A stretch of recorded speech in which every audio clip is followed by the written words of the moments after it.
Chapter 1. GT Vegeta, shatter the hyperbolic time chamber in the realm of Dragon Ball. We find ourselves in a serene and ethereal world, enveloped in pristine white. The only structure that graces this tranquil expanse is a sand-glass-shaped circular chamber. Devoid of any other edifices, this is the hyperbolic time chamber of the Supreme Kai. Historically, this sacred space has remained undisturbed, a bastion of tranquility, as no living beings inhabit everything here is akin to a state of stasis. However, today, an unprecedented upheaval has transpired, for a singular individual has forcefully transcended his limits, ascending to a more formidable realm. He is Vegeta, yet he is not the Vegeta from the primary timeline of Dragon Ball, rather. He hails from a divergent temporal branch, specifically the GT timeline. Moreover, he is Vegeta, yet not entirely the Vegeta of this world. He is a traveler from another realm. Since Lin Mu arrived in this universe, assuming the mantle of the original Vegeta, he has altered his destiny and achieved a remarkable resurgence. From the saga of Frieza to the android saga, followed by the Majin Buu arc, he has endured a decade of relentless training, culminating in battles against Baby, subduing the Super Android 17, and ultimately vanquishing the evil dragons birthed from malevolent energy. Now, 5 years have elapsed since the incident with the evil dragons, and he has unequivocally solidified his status as the strongest being in this world. Even the original protagonist, Son Goku, has relentlessly pursued him over the years, yet the gap between them only widens through years of arduous training. He has not only perfected the transformation into a Super Saiyan, but has also attained the 5th level of Super Saiyan. Indeed, he has reached the pinnacle of power, akin to the legendary white-haired monkey of an unknown dimension. Yet, Vegeta remains unsatisfied despite reaching such heights and wielding immense strength. He harbors greater aspirations. The GT timeline diverges from the Super timeline. There are no gods of destruction, no angels, and certainly no Grand Minister, and perhaps even the Omni King does not exist here. However, the absence of these entities does not preclude the possibility of their counterparts from other realms encroaching upon this timeline as safeguard against future calamities. Vegeta has never ceased his quest for strength. His current sojourn within the hyperbolic time chamber is a pursuit of methods to transcend his limitations entrenched in solitude. He vowed not to emerge until he shattered his constraints. In simpler terms, he would not leave until he became stronger. Thus, he has trained for 5 years. This relentless dedication has finally unveiled the key to breaking through his boundaries. Presently, his power radiates with a magnitude that saturates every corner of the hyperbolic time chamber, an overwhelming aura that could annihilate a galaxy with but a thought. Moreover, this is merely the extent of his power in its normal state. The magnitude of his aura, measured in numerical terms, surpasses the units of the 7th dimension and transcends into realms unimaginable, stepping into the unthinkable realm of the Yang unit, the power of the 9th dimension, the might of the 1,000 realms. In an instant, a tempest surged in all directions. The fabric of space quivered continuously, hinting at signs of impending collapse. At the epicenter of this tumult, Vegeta stood resolutely, exuding an aura of dominance amidst the raging storm. He remained as steadfast as Mount Tai, unaffected by the chaos surrounding him. The cataclysmic energy intensified, shattering the space within the time chamber. It begins. With a deep growl, Vegeta unleashed the energy residing within him. That overwhelming presence surged to unprecedented heights. Once more in an instant, the time chamber was thrown into disarray, as the expansive, pristine white sky was engulfed by unfathomable darkness. Surrounding Vegeta, a pale flame-like aura began to rise, gradually transforming into a golden essence in the blink of an eye. His combat power surged by several dozenfold. Not only that, he transcended the 9th dimension, reaching the 10th. His terrifying combat power skyrocketed to a staggering unit of 5. This marked the initial combat prowess of Vegeta in his Super Saiyan first stage. The ferocious aura of the Super Saiyan first stage erupted skyward, overturning the entire realm of the time chamber above him. A pitch-black vortex inexplicably emerged, unleashing countless terrifying bolts of dark electricity. At the fringes of this darkness, a translucent barrier appeared, the very barrier of the Dragon Ball GT time-space continuum. However, Vegeta paid little mind to these boundaries. After all, this was not his first encounter with such limits. His sole focus was on how to transcend to a higher realm. In the next moment, his gaze sharpened, and an even more tumultuous surge of energy erupted from within him like a tidal wave. A more ferocious golden aura transformed into substantive energy, soaring skyward. He seamlessly transitioned from the first stage of the Super Saiyan to its full power state, Bypassing the second and third stages, the full power state of the Super Saiyan first stage represented an astonishing 80-fold increase in his normative combat prowess, elevating his combat power to a terrifying 8. The very air trembled as the overwhelming energy of the full power state threatened to collapse the entire time chamber space fractured into countless shards that scattered wildly. The diameter of the vortex above Vegeta expanded dramatically, yet the world barrier above remained unscathed, devoid of even a single crack. This demonstrated the formidable resilience of the world. Though it could be affected, it would not be easily shattered. If it were that simple to break, it would have long since succumbed, just as I expected. The space within the time chamber is even more resilient. Now, I can truly unleash my strength. Witness my breakthrough. I shall become stronger. Ha ha ha ha. His frenzied shout reverberated, as piercing golden light erupted from his eyes in an instant. His already terrifying aura, potent enough to devastate worlds, erupted once more. With tremendous force, the second transformation of a Super Saiyan, amplifying power 100-fold in its standard format, the pinnacle of this second transformation, the enhancement reached 200-fold. The overwhelming strength surged again with the transformation, exceeding a terrifying threshold of 20 million. Vegeta's colossal presence relentlessly battered against the barriers of reality, yet it remained unscathed. In stark contrast, the realm of the hyperbolic time chamber was thrown into chaos by this tumultuous energy, teetering on the brink of collapse. But it did not end there. Vegeta continuously intensified the energy within him. His golden aura surged, extending down to his waist. As his eyebrows vanished, brow bone lowered, and his gaze turned as frigid as death itself, he shattered the pinnacle of the Super Saiyan second stage, ascending from the initial phase of the third stage to the ultimate state of a Super Saiyan. His combat power escalated from 400-fold to an extreme 600-fold, amplifying Vegeta's strength threefold, reaching an astonishing 60 million. This explosive energy had reached the utmost limits of what the hyperbolic time chamber could endure. Not even a second passed before the entire realm of the hyperbolic time chamber crumbled. Chapter 2. Surpassing Limits. Breaking through worlds. Meanwhile, in the outside world, as the hyperbolic time chamber collapsed, the divine palace was profoundly affected. The celestial attendant, Bobo, and the deity, Dandi, observed the trembling divine palace beneath their feet, their faces drenched in cold sweat, their hearts gripped with terror. This frenzied energy had almost completely breached the dimensional barriers, spilling forth from the hyperbolic time chamber, beginning to ravage their world. What a ferocious aura! The divine palace cannot withstand it. It is on the verge of collapse. Dandi was consumed with concern, his fear magnified to its utmost. Lord Dandi, be careful. The quick-witted attendant Bobo suddenly sensed the impending danger and hurriedly pushed Dandi aside. In the following moment, where Dandi had just stood, a violent golden aura erupted like molten lava, shooting skyward. If they were caught in this overwhelming energy, their lives would be forfeit given their current strength. That was close. Dandi exhaled deeply, feeling immensely relieved. Lord Dandi, we should leave the palace for now. This place is no longer safe. Bobo wiped the sweat from his brow, urgently urging, indeed, we have no choice. Let us hope the palace remains intact upon our return. Dandi conceded reluctantly, agreeing to vacate the divine palace. With Bobo, such an event had never occurred before, and they had full confidence that Vegeta would not act recklessly.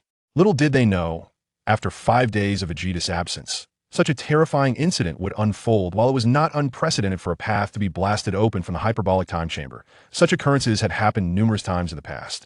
However, this time was undeniably too horrific. At this very moment, warriors of GT across various corners of the earth have sensed the emergence of this ominous energy.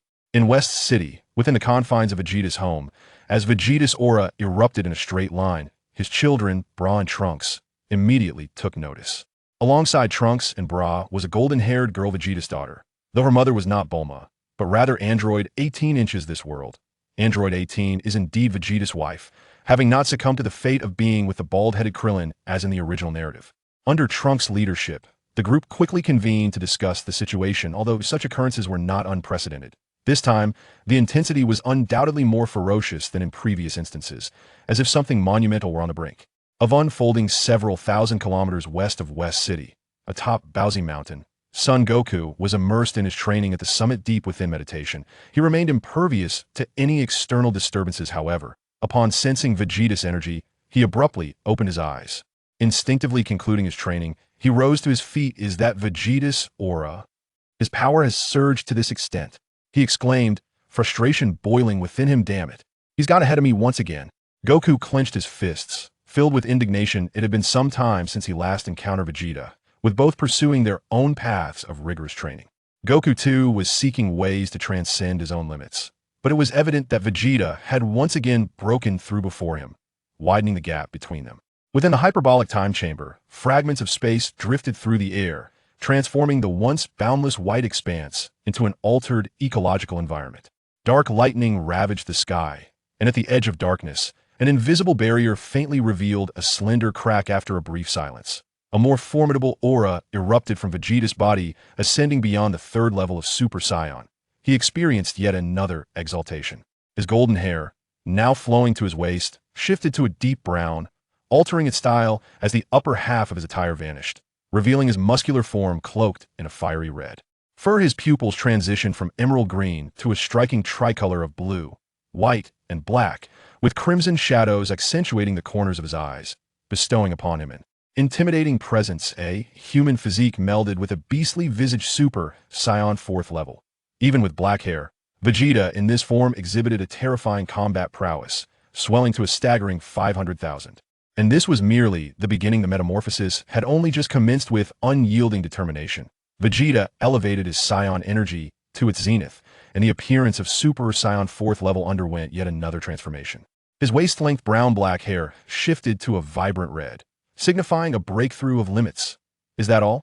Certainly not. The breakthrough of the crimson hair form is merely a fleeting transition, ultimately transforming once more into a pink hue. Both combat strength and the purity of one's aura have undergone a cataclysmic elevation. Although his appearance still resembles that of a Super Saiyan 4th stage, the magnitude of his power has undergone a revolutionary transformation. From the ordinary state of Super Saiyan 4th stage with black hair, he has metamorphosed into the Super Saiyan 4th stage with a crimson-haired breakthrough, once again, shattering limits and achieving the pinnacle of his bloodline's potential. The Super Saiyan 4th stage, the ultimate sublimation of bloodline. In this form, Vegeta's combat power has utterly surpassed the boundaries of the previous realm, stepping into a new domain, with his surface-level power stabilizing at an astonishing 5 realms. Boom, boom, boom. Above Vegeta, in the chaotic realm of darkness, an even more terrifying turbulence erupts. An unparalleled wave of energy threatens the very barriers of this world, which now teeters on the brink of collapse.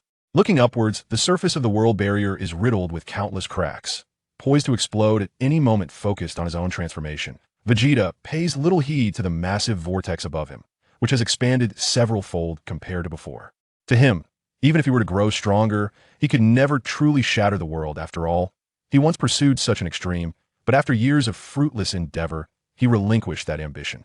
Stabilizing his transformation's aura, Vegeta's gaze sharpens suddenly. The next step is the final one.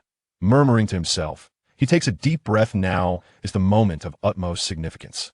With fists clenched tightly, teeth gritted, his muscles tense, veins bulging on his forehead, blood vessels beginning to surface around his eyes. Chapter 3. Beyond Super Saiyan 5th stage.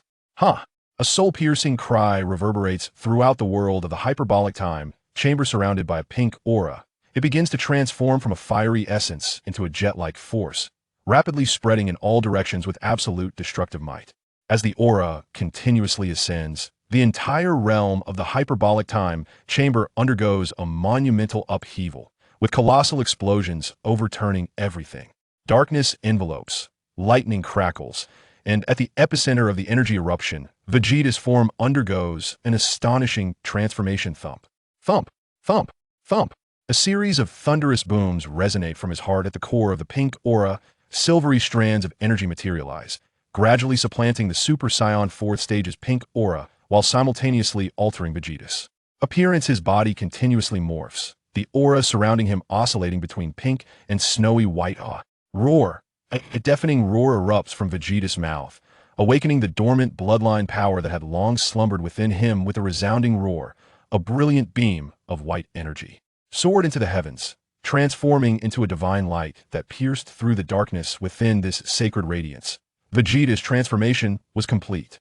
His hair, a brilliant white, and his tricolored eyes, a vivid crimson, presented a physique even more formidable than that of a Super Saiyan at its 4th level.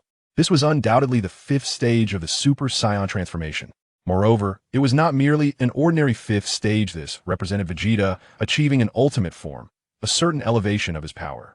Simultaneously, outside the room of spirit and time, the Supreme Kai Dend and his attendant Popo floated in the high sky, several thousand meters away from the temple. At that moment, the Supreme Kai's temple suddenly ceased its trembling. The two had thought that the turmoil had finally come to an end, but just as this thought began to take root in their minds, the harsh reality struck them like a thunderbolt. The entire heavenly temple erupted in a resounding explosion, transforming into countless fragments that scattered across the vast sky. Smoke billowed and flames danced wildly. The deity Dandy and his servant Bobo fell into a profound silence as they witnessed the catastrophic detonation of the temple.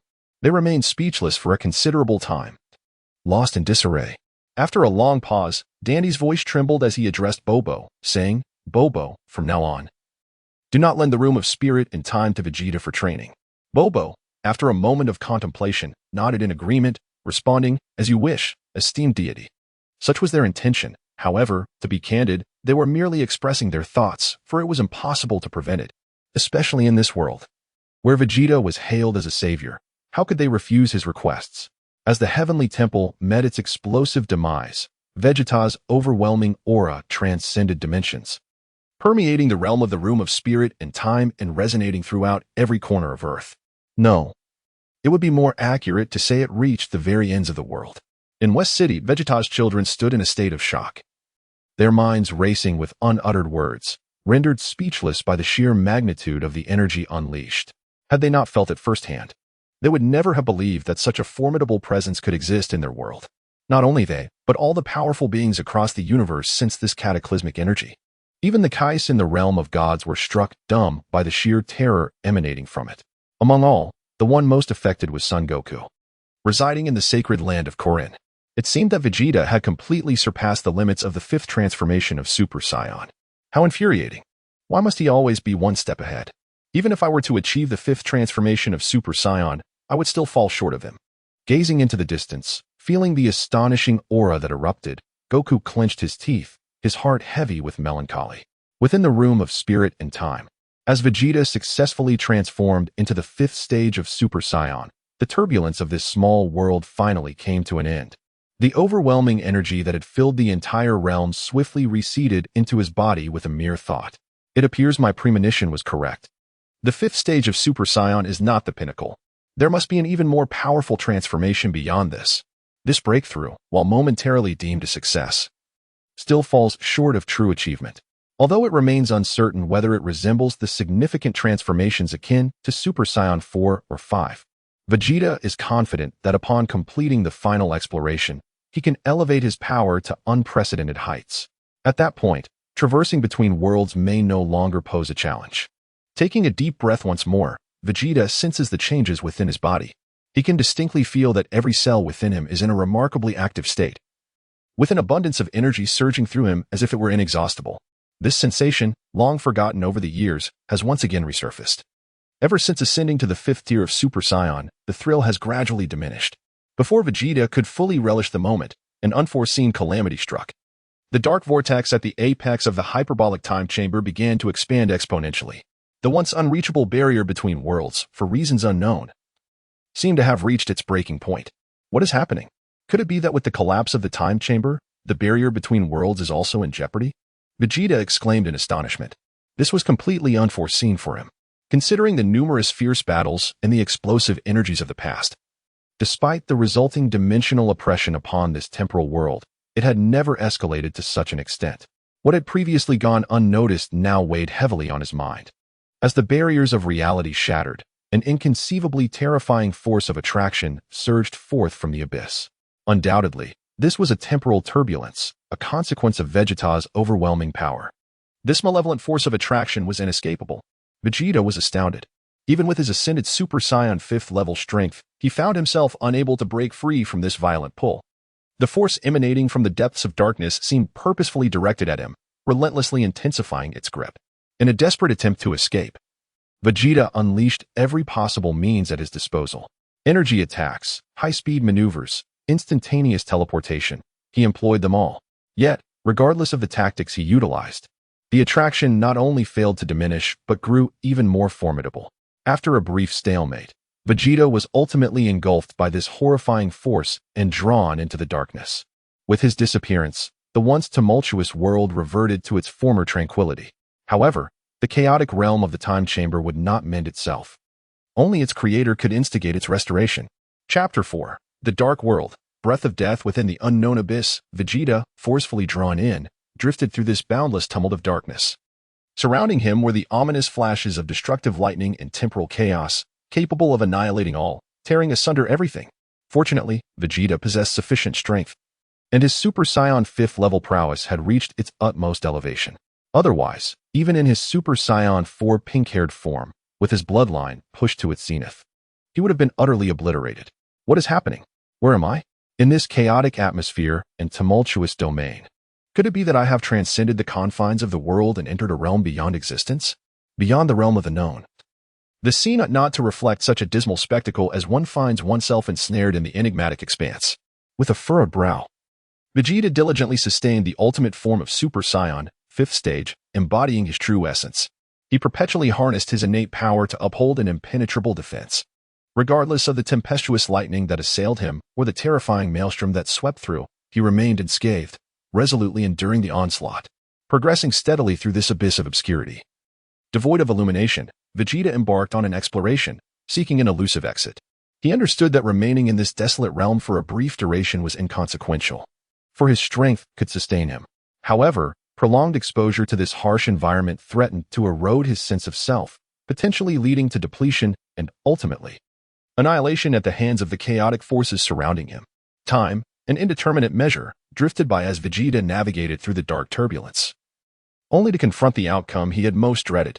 His stamina and mental fortitude approached a critical threshold, culminating in the utmost limit of his control over his own formidable powers. This may well be a trial of endurance. However, if this continues, he will inevitably meet his demise. How foolishly careless. This place resembles a world, entirely enveloped by an isolating barrier. To escape, he must wield a power far greater than that required to shatter this realm, a feat beyond his current capabilities. Vegeta murmured to himself, his focus heightened, ever vigilant against the encroaching dark turbulence. At this moment, he was already suffering from the depletion of his energy, which had inflicted harm upon him. The effects of this damage were compounding, relentlessly tormenting his body. With his current level of strength, within the confines of the GT time-space continuum, should he unleash his full power, none could inflict any substantial harm upon him. Even if Kakarot were to strike with all his might, it would merely cause him a momentary discomfort. The specter of death lingered around him, as if perpetually urging his end, just as despair threatened to overwhelm him. A sudden manifestation of a radiant white light appeared at the very edge of the darkness. It was not merely visible, it was also detected by his heightened senses. No. Ultimately, it was not a conscious perception, but rather, that light was actively drawing his attention. Intuition whispered to him that this illumination was extraordinary. An anomaly within this peculiar world. Could this be the opportunity for my escape? With a furrowed brow, Vegeta pondered briefly before casting aside his hesitation. Relying on his body's instincts and acute perception, he navigated through the turbulent realm at remarkable speed, deftly evading nearly all incoming assaults. Yet, just when it mattered most, unforeseen events transpired. As Vegeta reached for the luminous ray, a tremendous purple lightning bolt erupted from the darkness with astounding swiftness and unimaginable force, striking him and inflicting devastating harm. In this world, a sentient consciousness seems to have discerned something vital. It must eradicate the intruder, Vegeta. With a swift motion, Vegeta's life force plummeted dramatically, blood gushing from his mouth. Even the form of his 5th level Super Saiyan, his ultimate self, was irreparably compromised. His awareness became increasingly nebulous. Fate appeared to be playing a cruel trick on him, and as he slowly closed his eyes, the solitary glimmer of light in the darkness was assimilated and consumed. How utterly ludicrous. Was this truly the end for me? To meet such a conclusion in the invincible GT realm? Vegeta raged in his heart. But it was of no avail. At that moment, his consciousness was irrevocably swallowed by darkness. His body drifted aimlessly in the shadows, further and further away from that light. As time slipped away, the deeply unconscious Vegeta was oblivious to how long he had floated in this void, until a melodious voice suddenly resonated in the dark expanse. Oh, how surprising. In this interstitial realm of time and space, there exists a human? Has he already lost consciousness? Such a formidable physique, truly remarkable. In the boundless darkness A brilliant spectrum of colors erupted into existence. The shadowy world was not only illuminated by this radiance, but with the emergence of this extraordinary power, the relentless thunder dissipated, and the chaotic currents gradually began to settle. As this being's visage and form materialized, her identity was unveiled. If Vegeta were to awaken, he would undoubtedly recognize her at once. She is the angel Kess, a being from the primary Dragon Ball Super timeline, belonging to the 10th universe.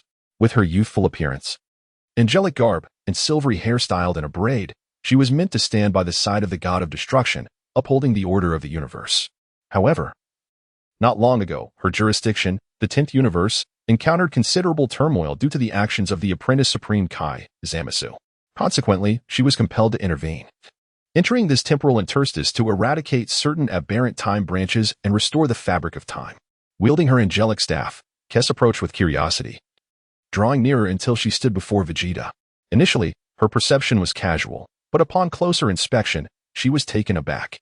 For the individual before her was none other than the Saiyan Vegeta from the 7th universe, a key player in resolving this temporal crisis. Could this truly be the Vegeta from the 7th universe? No, the Vegeta from the 7th universe could not possibly attain such strength nor find himself in this predicament. This Vegeta hails from another parallel timeline, but how did he arrive here? Chapter 5. The Arrival of Transcendental Time and Space. Universe 10 murmuring softly. The angel Kess gazed upon the gravely injured and deeply unconscious Vegeta before her. Encountering this version of Vegeta in the interstitial realm of time and space was both a serendipitous surprise and an unfathomable mystery. Even as an angel, she found herself momentarily perplexed, unsure of how to proceed. This was an unprecedented experience for her, one that had never occurred before.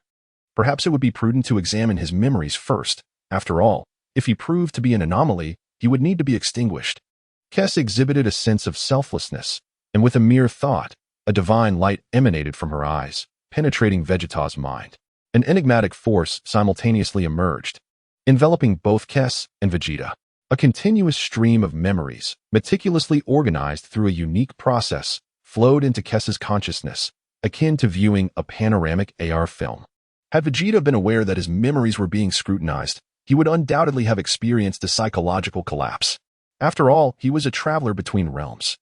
The mere fact of his existence being known to others was no trivial matter, especially to an angel, as it could invite perilous consequences. Even if he were not targeted for death, he could easily become a laboratory specimen. His existence was intricately linked to two distinctly different worlds. Fortunately, while angels possess unimaginable power, they are not truly invincible, unless one were to consider the Grand Priest. The memories glimpsed by Kess were only from a recent period. So, it was during a training breakthrough that he inadvertently shattered the barriers of time and space. With this revelation, Kess felt a profound shock within her. It was the first time she had encountered a mortal capable of breaking the barriers of the world through sheer will. As she gazed at the unconscious Vegeta, Kess narrowed her eyes slightly. There are secrets within you that even I cannot fully comprehend. This must be the reason for your extraordinary strength and uniqueness. As she spoke, Kess channeled her angelic power, enveloping Vegeta entirely. She sensed that she had stumbled upon something exceptionally intriguing. Perhaps this version of Vegeta could bring about monumental changes in the world, and even serve her purposes. Well then, given that you qualify as a formidable being across dimensions and possess no malevolent intent, I shall grant you a reprieve. However, I wonder what expression Lord Ramses will wear upon encountering you. The enigmatic power of the angel once again surged, penetrating deeply into Vegeta's being. In the blink of an eye, Vegeta vanished from his original spot. It was Kess who, with her abilities, ensnared Vegeta within the gem of her staff. Having secured Vegeta, the angel Kess smiled gently and waved her staff once more. In that moment, the angelic power radiated outward, akin to a healing wave that soothed all, restoring this realm of time and space to its former state. After completing this task, Kess waved her staff again, and in an instant, a temporal tunnel materialized. The effortless creation of such a passage through time attested to the extraordinary capabilities of the angel. In the original narrative, only angels possessed the power to traverse the realms of time. As mentioned in the latter part of the Dark People saga, Whis spoke of traveling to the future to meet the god of destruction, Beerus. As Kess stepped into the temporal tunnel, the interstitial realm of time and space returned to a state of tranquility as if nothing had ever transpired. This is the primary timeline of the Dragon Ball universe, a remarkably complete temporal realm. The year is 780 in the Age of the Dragon. unlike the myriad branching worlds of the Dragon Ball universe. This is a true transcendent realm, situated in the 10th universe, alongside the realm of the Kaishins, within the domain of the gods of destruction. As a domain inhabited by deities, no earthly paradise can compare to the sublime environment found here. It is not an exaggeration to describe it as a utopia. In the center of the realm of destruction stands a colossal purple tree, a magnificent sight that resembles the world tree, sustaining the entirety of this universe. Beneath this towering giant, a pink humanoid elephant ambles leisurely, humming a gentle tune. He is Ramsey, the god of destruction of the 10th universe. Suddenly, a time-space portal materializes before Ramsey, from which the angel Kess emerges. Upon their meeting, Kess displays a warm smile and cheerfully announces, "I have returned, dear Lord Ramsey." "Ah, back so soon. I had anticipated a longer absence." Ramsey replies, his voice bearing a slightly naive quality, a stark contrast to his fierce appearance. In the original narrative, it is revealed after the Tournament of Power that, despite his daunting visage, Ramsey is one of the most composed and gentle of the gods of destruction. As long as he is not provoked, he refrains from causing destruction. The temporal anomalies caused by the malevolent Zamasu have been completely rectified, and, surprisingly, there were some unexpected gains.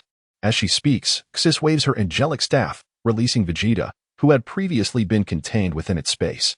"Is that?"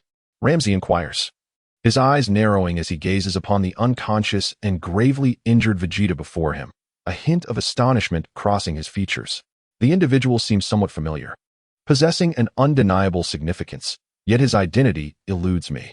It was only upon Kess's proactive reminder that I realized he was the scion involved in the Zama's incident. "Wait, Kess, did you say he hails from the 7th universe? How could you possibly have brought him back?" The god of destruction, Ramsey, inquired abruptly, his confusion evident as he gazed at the angel Kess, seeking clarification. How could someone from the 7th universe appear here, let alone be brought back by Kess? "Indeed, my lord Ramsey, he is the scion Vegeta, but he is not the Vegeta from our timeline's 7th universe.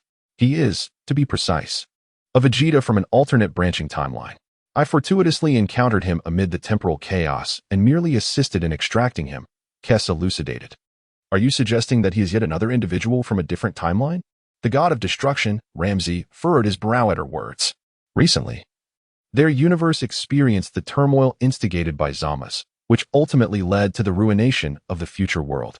Now, another scion has infringed upon the laws of time." Contemplating this, a profound purple aura began to emanate from Ramsey, unmistakably a manifestation of his destructive power. He harbored an urge to obliterate the Vegeta before him. Chapter 6. Kess. Let him participate in the power tournament. Noticing Ramsey's inclination to take action against this Vegeta, Kess interjected, effectively averting the potential catastrophe. "My lord Ramsey, I have conducted an extensive scan of this Vegeta. He is not a malevolent being, nor has he intentionally traversed through time." As she explained, Kess projected the information she had gathered, allowing Ramsey to comprehend the nature of this Vegeta.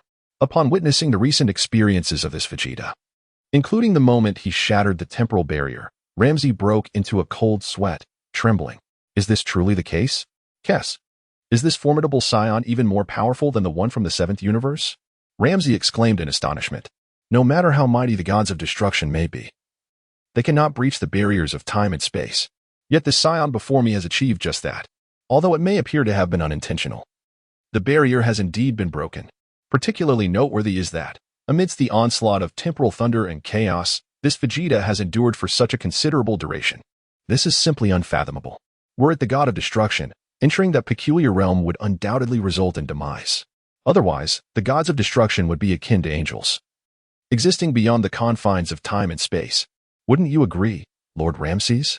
I believe my encounter with this Vegeta is not a misfortune, but rather a fortuitous occurrence. Perhaps we should consider retaining him within our 10th universe." As she spoke, a barely contained joy illuminated Kess's face, as if she were on the verge of revealing something significant yet remained vague. Ramses, perplexed and feeling considerable pressure, responded, "But Kess, this scion from another temporal realm is, after all, an anomaly. If we were to keep him, it could lead to unpredictable consequences. Should we not inform the Grand Priest?" The god of destruction, Ramses, was inherently timid, focusing solely on the potential dangers without contemplating the immense benefits that Vegeta's presence might bring to their universe.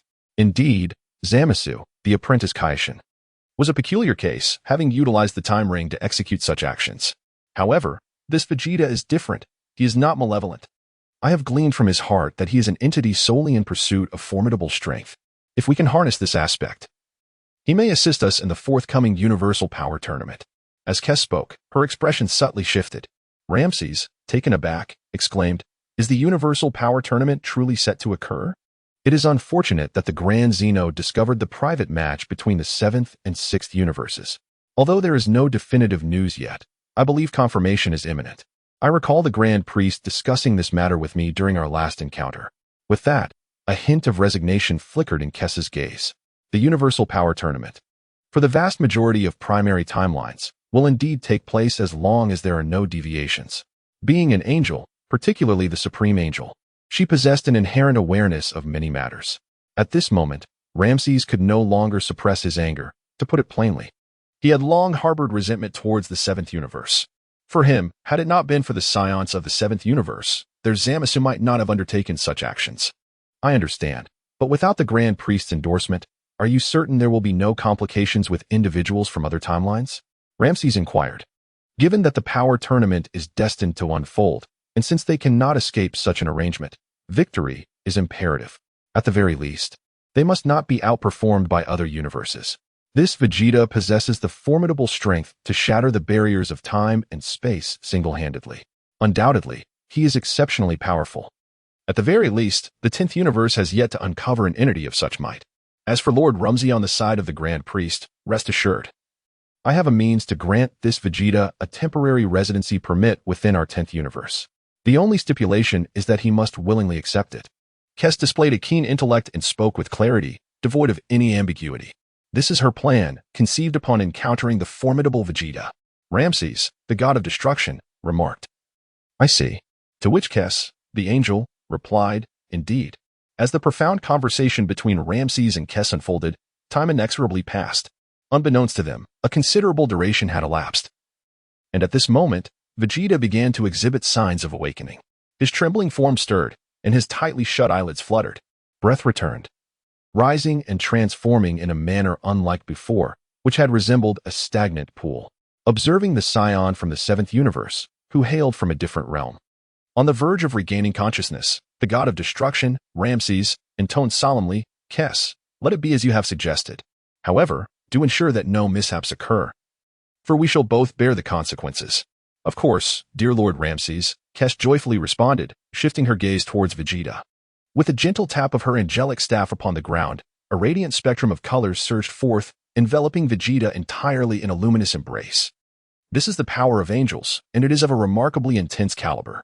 In but a fleeting moment, the energy enveloping Vegeta began to accelerate his recovery. Not only did his injuries heal completely, but his previously faint life force surged dramatically, returning him to peak condition. As his wounds healed, Vegeta abruptly opened his eyes. In the instant consciousness returned, an instinctive aura erupted, enveloping everything in proximity.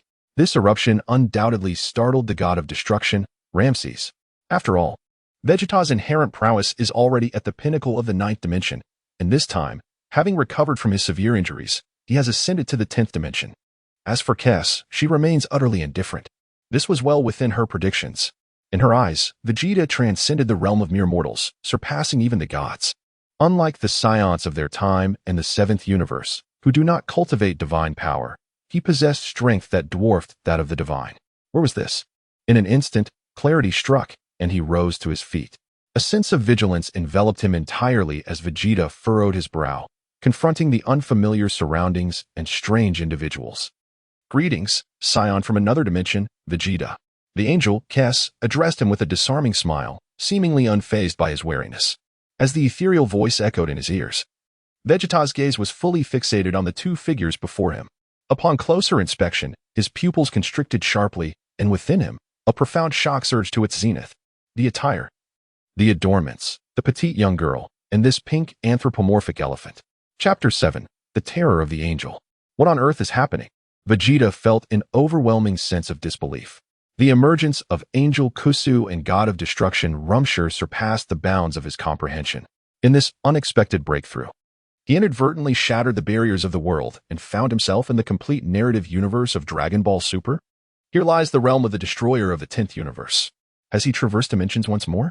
In an instant, Vegeta found himself questioning the very fabric of his reality, suspecting he might be ensnared in a dream. In the following moment, he engaged in a profound sensory awareness of his own being and the surroundings. The occurrence was so sudden that it shattered his previous conceptions and understanding, thrusting him into this primary timeline. After years of arduous cultivation, he had attained his current prowess. His worldview had been meticulously constructed, yet a fragment of it was now dismantled by this stark reality, necessitating a reorganization of his beliefs. Observing Vegeta's perplexed demeanor, the angel Kess fell into a brief silence before offering a gentle smile.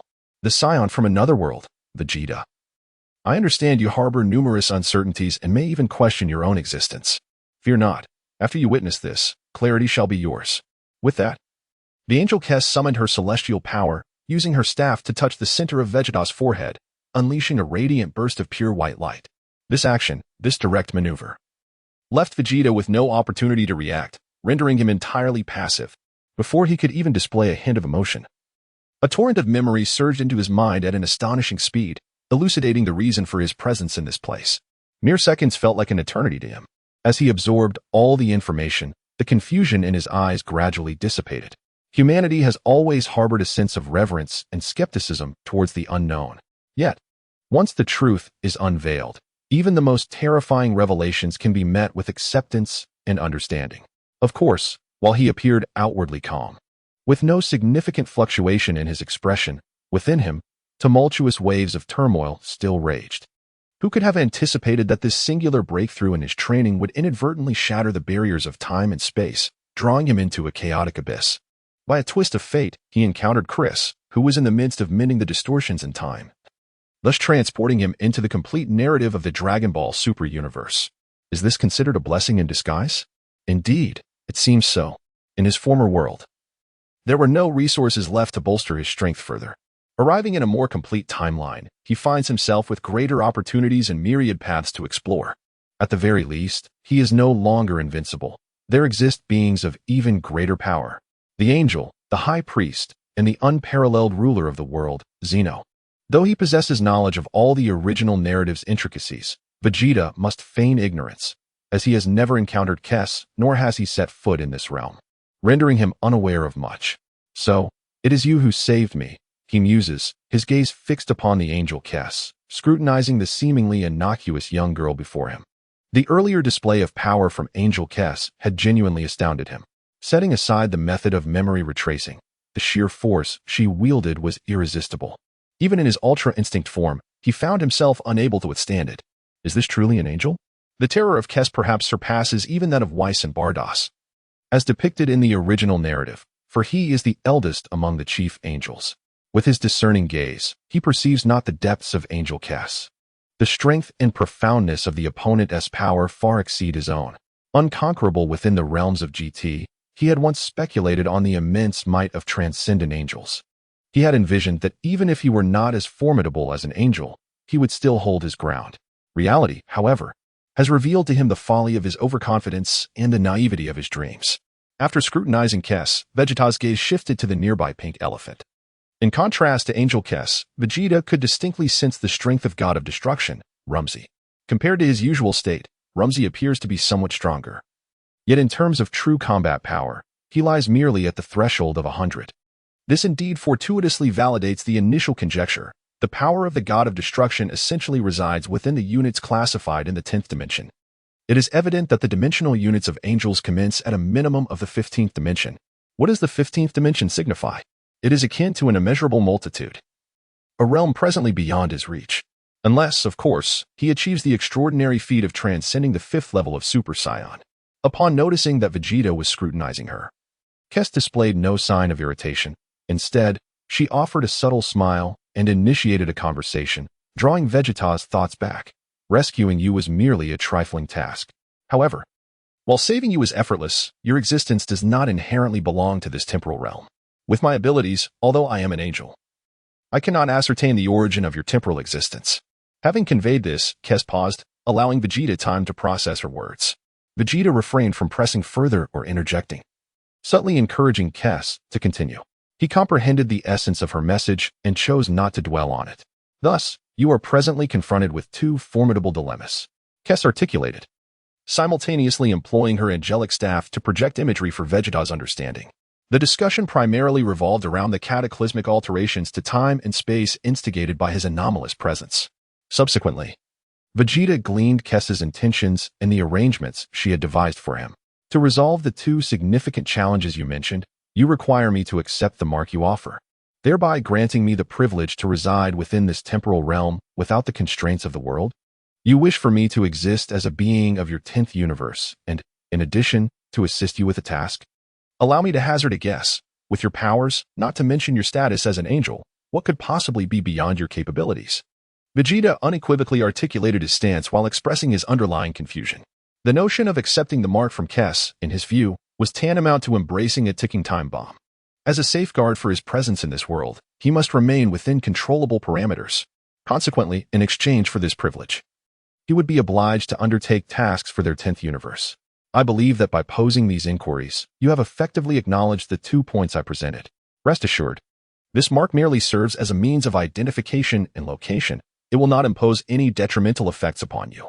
Furthermore, what we require of you shortly is to represent our 10th universe in a martial tournament within this temporal realm, Kess remarked, her beautiful eyes narrowing in delight. She relished conversing with astute individuals. A martial tournament? Vegeta was taken aback. Chapter 8. The Vastness of the World. Erasure and obliteration is the narrative of this temporal realm precisely unfolding after the saga of Black Goku, the Power Tournament. This unforeseen journey not only led me to the central timeline of the universe, but also bestowed upon me such immense delight. A surge of unexpressed frustration brewed within me. Though I masked it well, Kess spoke of the martial arts tournament. Aside from the power tournament, nothing else came to mind. This indicated that my arrival was indeed timely. Indeed, to consider it as me rescuing you and granting you the opportunity to remain in this temporal world as a form of recompense should not be excessive, should it? In response to Vegeta's retort, Kess naturally continued, elucidating the details of the forthcoming competition and the matters that may arise in our temporal realm shortly in the future. The supreme deity, Lord Zeno, will host a power tournament encompassing the entirety of the universe. The format of the competition bears little distinction from typical battles, yet the specific rules will only be revealed in due course. Given that this grand event involves all universes and that our universe 10 has recently endured considerable turmoil, which has only now begun to stabilize, your unexpected presence may alleviate our pressing needs. I wish to enlist your formidable strength to aid Universe 10 in participating in this tournament.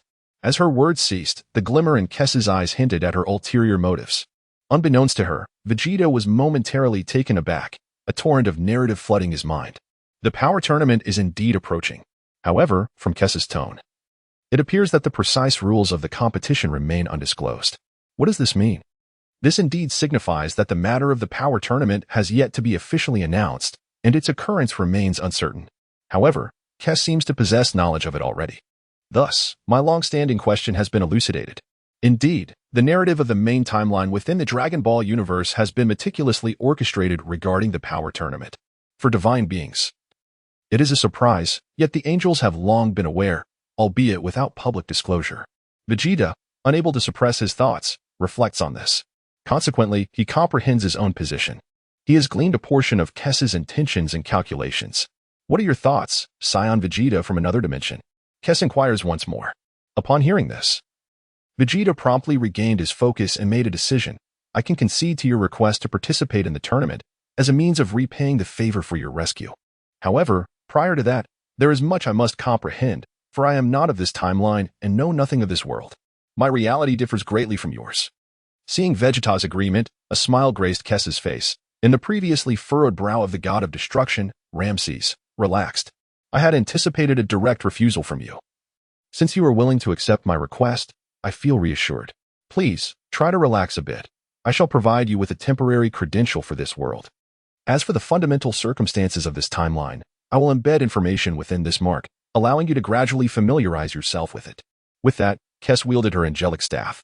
A radiant burst of multicolored light erupted from the black gem atop the staff, directly penetrating Vegeta's forehead. As this light entered, Vegeta felt no discomfort, yet sensed that something was amiss. This concept has firmly embedded itself in his mind, incessantly providing him with a plethora of information. Were it not for the extraordinary level of his strength and the elevation of his mental prowess, he might have succumbed to utter collapse. Indeed, compared to my understanding and knowledge, this intricate main storyline encompasses a far grander system than that of the GT temporal realm. It is utterly incomparable. Upon discovering the more comprehensive multiverse, Vegeta was profoundly moved. He fell into a trance, and Krix, perceiving his contemplation, remarked, "There is no need for concern. This is merely a simple mark, akin to a passport. With it, you may linger in this world for an extended period. Otherwise, if the consciousness of this realm detects your presence, you will surely be expelled." Expelled? Vegeta was once again taken aback. Does this not imply that the world is alive? In previous years, he indeed felt this way. However, it remained unverified and utterly unattainable. Yes, it may differ vastly from your reality. Yet once an existence that is unacknowledged by the world emerges within this temporal realm, it will inevitably be eradicated. This is merely the best-case scenario. In more severe instances, it may be utterly obliterated. The seemingly harmless expression of Kess, combined with her youthful appearance, truly embodies this terror. Is it not a matter of removal or annihilation? Frowning, Vegeta took a deep breath. Ultimately, it boils down to insufficient strength. Though he had relentlessly pursued greater power in the past, he often spoke of being the strongest in the GT timeline. Now, it appears that this so-called strength is merely a fade. Well then, since you bear the mark we have bestowed upon you, you are now a being of our 10th universe. You will represent our universe in the forthcoming tournament of power. Prior to that, this destroyer god permits you to temporarily reside in the realm of destruction to rest. You may also take this opportunity to familiarize yourself with the circumstances of this world. Should you require anything, this god will endeavor to accommodate you. With the larger picture now established, the long-silent destroyer god, Ramses, finally seized the chance to speak, eager to assert his presence. "Thank you kindly." Ramses did not possess the domineering demeanor typical of certain destroyer gods, which Vegeta found agreeable, nodding in gratitude. "Lord Ramses, I shall escort Vegeta-san to rest and arrange for his accommodation," Kess volunteered, leading the way with Vegeta following behind. They arrived at the lakeside beside the Grand Central Tree. Typically, outsiders do not reside in the realm of destruction, but with your arrival, Vegeta-san, this equilibrium has been disrupted, Kess remarked as she waved her angelic staff. In but a moment, she conjured a modern circular dwelling by the lakeside out of thin air. Once again, this move astonished Vegeta. Indeed, the angels in this realm are truly omnipotent beings. This is undoubtedly a fabrication, rather than a manifestation derived from another realm. "Well then, Vegeta-san, this shall be your abode from now on." With a smile, Kiki opened the grand door for Vegeta. Chapter 9, Vegeta's Dominant Declaration. The endearing Kiki time swiftly elapses. In the blink of an eye, Vegeta had already spent 3 days in this world. The realm of destruction lacks a precise sense of time, as there is no sun to rise and set. However, through his formidable sense of temporal awareness, Vegeta clearly understood that 3 days and nights had indeed passed. Today, as was his custom, Vegeta engaged in meditation. This was not only to glean higher insights from his recent experiences, but also to avoid squandering time, thus necessitating the next phase of his training. Having recently arrived in this transcendent realm, many matters required a certain opportunity before he could intervene. Otherwise, he would find himself powerless. Hence, he could do nothing but wait, anticipating the commencement of the power tournament. In this manner, he could truly immerse himself in the narrative of this temporal realm. Naturally, for Vegeta, the intricacies of the plot held little significance. He has always believed that it is solely his existence that bestows meaning upon this world. "Ah, dear Vegeta, are you once again diligently honing your skills? You have already achieved such formidable strength, having shattered the barriers of time and space. Is there still a need to grow stronger?" Krix had approached Vegeta, teasing him with her seemingly harmless banter. After 3 days of interaction, Vegeta had come to understand Krix's character more deeply, realizing that beneath her elegant and gentle facade lay a whimsical spirit.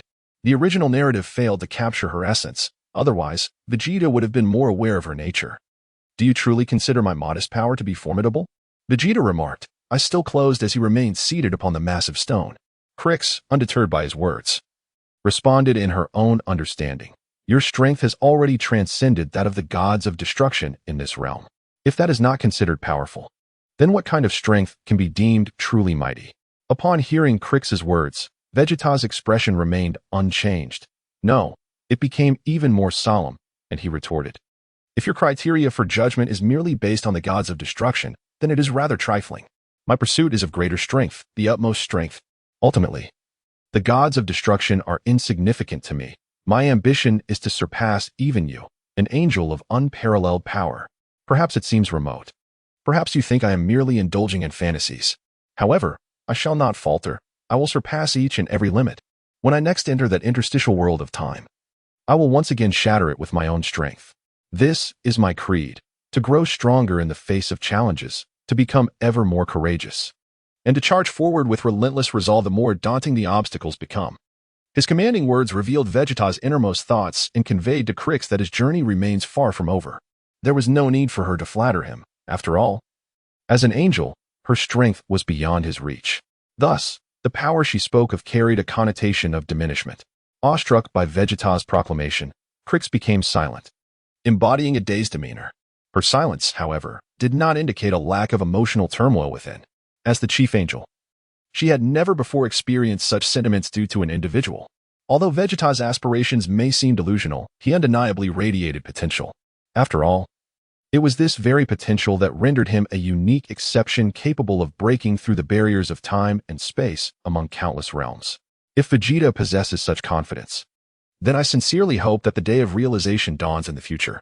Krix nodded in agreement, maintaining a composed demeanor. For she was an entity that had existed for countless years. With a smile to face all, she genuinely wished to witness the arrival of that day, should circumstances allow. She was unconcerned, but the god of destruction, Ramses, could not remain entirely indifferent. Yet, he dared not act rashly, despite being labeled a god of destruction. He recognized that this Vegeta was far more formidable than he. On the very first day of Vegeta's arrival, Ramses had initially held onto the pride of his divine status. However, by the second day, a mere display of Vegeta's power shattered the remnants of that pride.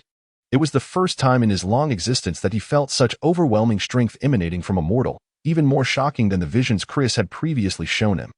He was certain that since the dawn of creation, he had never encountered such a powerful being. One that surpassed even the god of destruction and approached the realm of angels. Deciding not to disturb Vegeta further, Krix and Ramses moved to another area to enjoy their afternoon tea. Unbeknownst to them, 2 hours slipped by, while they chatted about intriguing happenings in the lower realms. A peculiar light flashed momentarily. The angel staff transmitted a message, relaying information from the Grand Priest to Angel Krix. Without hesitation, Krix read the message, her face involuntarily reflecting surprise. It arrived earlier than she had anticipated. Goodness! It seems there has been a sudden development regarding the power tournament, Lord Ramses. Just now, the Grand Priest ordered us to proceed to the King of All's palace alongside the Supreme Kai. As Krix spoke, Ramses' expression turned grave, and he involuntarily inhaled sharply. So soon? The power tournament is upon us. We must not delay. It would be remiss to keep the Grand Priest waiting.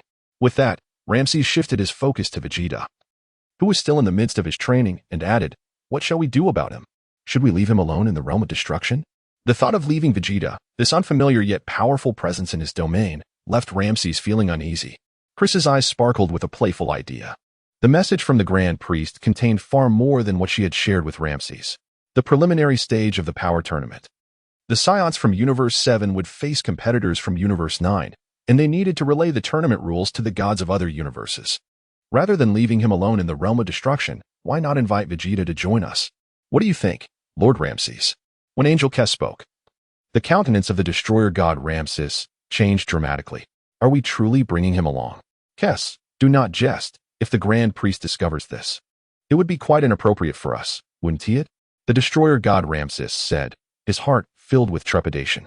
After all, this Vegeta was an anomaly, an entity from an alternate realm. Should the Grand Priest take offense, what could a mere destroyer god like him do? He could be replaced at any moment. Chapter 10, the prelude to the Tournament of Power. Kess, however, dismissed Ramses' concerns entirely. After all, wouldn't they have to meet eventually? Bringing him now was inconsequential and, in fact, could prove beneficial. If the Grand Priest were to notice something amiss and thwart their plans, it was likely they would not face punishment for events yet to transpire. Nevertheless, they needed to slightly disguise his identity before proceeding, as he was indeed Vegeta. They could not allow his identity to be immediately revealed. As Kess spoke, her gaze was fixed intently on the still training Vegeta. After listening to Kess's lengthy discourse, Ramses nodded in agreement. Among the destroyers, he was known for his straightforward, guileless nature. He had always placed absolute trust in Kess's words. If that is your counsel, then let us proceed as you suggest. I hope nothing goes awry, Ramses replied. Kess nodded, and the two approached the rocky perch where Vegeta resided, rousing him from his meditative state. Following their exchange, Vegeta grasped the current state of affairs. Although it had unfolded more swiftly than he had anticipated, it was precisely what he desired. So, what do you think, Vegeta? Kess inquired once more. Since we have arrived in this realm, and I have already acquiesced to your request, it would be remiss of me not to witness it alongside you, Vegeta stated, rising to his feet. Moreover, I am quite curious to discern the disparity between the masters of this world and those of my own. I have long been invincible in my realm. His confidence was palpable, bordering on arrogance. Though he did not express it overtly, his tone was unmistakably direct. He was undoubtedly questioning whether there existed a stronger warrior in this world than he. Vegeta was well aware of the truth, yet he felt compelled to feign ignorance. Of course, he had yet to encounter the Son Goku of this universe, so he must remain vigilant. Additionally, a pivotal figure in the Tournament of Power, the Destroyer God candidate Toppo, would surely make an appearance in the preliminary battles. I am certain you will not be disappointed. With a smile, Kess remarked, however, before you accompany us, I must attire you suitably. Otherwise, should your identity be swiftly uncovered, it would draw far too much attention.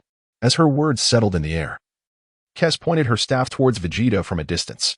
A mysterious force was unleashed, and in an instant, a black robe enveloped Vegeta, obscuring his face beneath a dark hood, rendering his true appearance nearly imperceptible.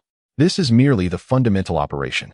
Vegeta now possesses a mask of a grayish-white hue. Kess instructed Vegeta to don the mask, rendering him even less detectable. Very well, we are now prepared to embark. The angel Kess displayed a charming smile, once again gesturing for Vegeta and the God of Destruction, Ramses, to take their place behind her. Buzz, buzz, buzz. A kaleidoscope of radiant colors erupted from the body of the angel Kess. This enigmatic force, shrouded in mystery, eludes all attempts at exploration. Vegeta had intended to meticulously perceive this profound and arcane energy, yet he found himself bereft of any opportunity. The extraordinary sensation was fleeting, and the singular impression that lingered was that this power was unlike the energy they wielded, nor was it divine. Rather, it embodied a system that resembled a set of rules, infinitely more unfathomable. Is this the power of angels? Vegeta inwardly mused, gaining a renewed understanding of their formidable strength. With a thunderous roar, a colossal pillar of radiant, iridescent light surged upwards at superluminal speed. In but a fleeting moment, it had breached the confines of the God of Destruction's realm, venturing into a new dimensional world, the realm of the Supreme Kai of Universe 10. Remarkably, unlike other universes, the realms of the God of Destruction and the Supreme Kai in this universe are nearly interconnected, occupying a close proximity. The Supreme Kai Gauas had long awaited the arrival of God of Destruction, Rumsey, and Angel, Kess, having received the divine edict from the Grand Minister. According to the Grand Minister's command, their presence was essential for the journey to the Omni King's palace. After a brief moment of anticipation, a dazzling cascade of multicolored light descended from the heavens of the Supreme Kai's realm, ultimately landing before Gauas. Recognizing the arrival, Gauas smiled and stepped forward. As the vibrant light dissipated, Vegeta, God of Destruction Rumsey, and Angel Kess materialized. Upon their arrival, Vegeta's gaze eagerly scanned the surroundings, for this was yet another domain he had yet to explore. In this realm of the Supreme Kai, there exists only a subtle distinction from the realm of the Destroyers. Fundamentally, the differences are negligible. Lord Rumshur, the Destroyer, and Lord Kess, the Angel, bowed respectfully to Supreme Kai Guas. Following a series of courteous greetings, Guas's gaze fell upon the figure cloaked in black, Vegeta. An inexplicable sensation washed over him, evoking a sense of peculiarity. Who might this be? The Supreme Kai Guas pondered, perplexed by the identity of such an oddly adorned individual. To ensure a seamless audience with the Grand Priest and the Omni King at the forthcoming Grand Kai's palace, he inquired further. Having served as a Supreme Kai for countless years, he was well aware that this presence was anything but ordinary. After all, what could be simple about accompanying a destroyer and an angel? His sole conjecture was that perhaps this individual was a candidate for the position of destroyer, nurtured by Rumshur following the events involving Zamasu. He is a warrior I brought along, a remarkably powerful fighter who will accompany us to the Grand Kai's palace to witness the proceedings, Angel Kess elucidated, providing Rumshur an opportunity for plausible deniability. Ah, I understand now, Lord Kess, Supreme Kai Guas acknowledged, having arrived at his conclusion and refraining from further inquiries. In truth, even if he wished to probe deeper, as a Supreme Kai, he lacked the authority to do so. With the angel having provided the necessary explanation, what more could be said? Well then, if there are no further matters at hand, let us proceed without delay, remarked the destroyer Rumshire in a calm tone. Such a subtle and unobtrusive shift in topic is truly remarkable. It has also diverted attention from the enigma surrounding Vegeta. I understand now, Lord Rumsey. With the activation of the abilities of Supreme Kai Gaosu, those present were transported away from the realm of the Supreme Kai. Chapter 11. The Pinnacle of Power, the Grand Minister. Here lies a transcendent realm that surpasses both the God of Creation's domain and the God of Destruction's realm. Here lies the Supreme Realm, situated beyond the 12 universes, the Grand Minister's sanctuary. At the entrance of this hallowed domain, the fabric of space suddenly ripples with a peculiar luminescence. Forthwith, a unique energy manifests, heralding the arrival of the Angel Kusu from Universe 10, the God of Destruction Rumshire, the Supreme Kaigawasu, and the enigmatic figure of Vegeta. Cloaked in black robes and adorned with a mask, standing resolutely at the threshold of the Grand Minister's sanctum is a divine attendant, clad in azure attire, bearing the resplendent halo of an angel upon his back. He is none other than the Grand Minister, the esteemed steward of the Omni King. The angel Kusu bows slightly, uttering, "It has been a while, esteemed Grand Minister." In reverence, the God of Destruction Rumshire and the Supreme Kai Gawasu kneel before him, exclaiming, "We pay our respects." Esteemed Grand Minister. The three exalted beings exhibit varied reactions upon encountering the Grand Minister. Vegeta, shrouded in his dark robe, gazes at the Grand Minister with a tranquil countenance beneath his mask, yet his inner turmoil surges with tumultuous waves. The overwhelming presence before him is profoundly awe-inspiring. It is a sense of unparalleled intimidation that he has never before experienced. Is this the Grand Minister of the superdimensional realm, the being that transcends all angels? Vegeta pondered within himself, taking a deep breath to suppress the tumult within his heart. It is undeniable that he truly deserves his esteemed position, second only to the Omni King within the entire Dragon Ball universe. The sheer presence of such unparalleled power emanated from him, instilling a deep sense of dread that reverberated in the hearts of those nearby, even as he stood still, as he scrutinized the Grand Minister. The Grand Minister was equally assessing him. With merely a fleeting glance, Vegeta felt a chilling sensation coursing through his body. His true identity had indeed been discerned. Yet, Vegeta remained impassive. Since this was orchestrated by his daughter, Kess, he harbored no concerns.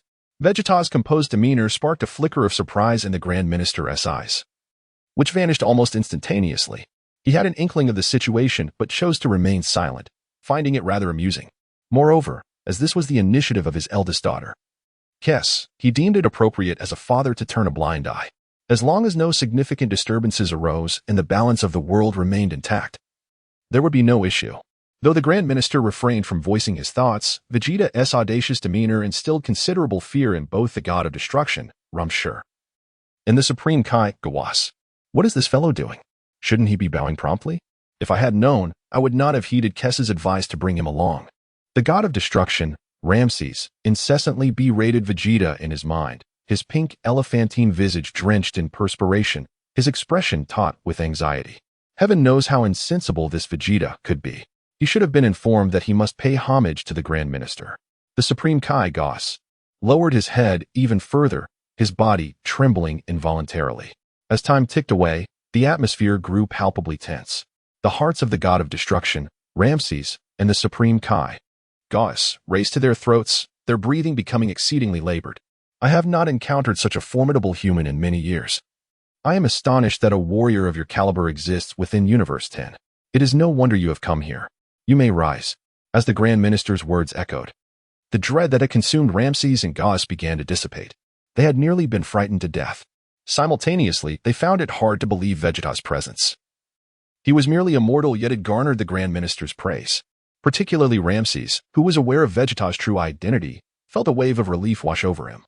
For Vegeta had not been recognized by the Grand Minister. Kess had not deceived him.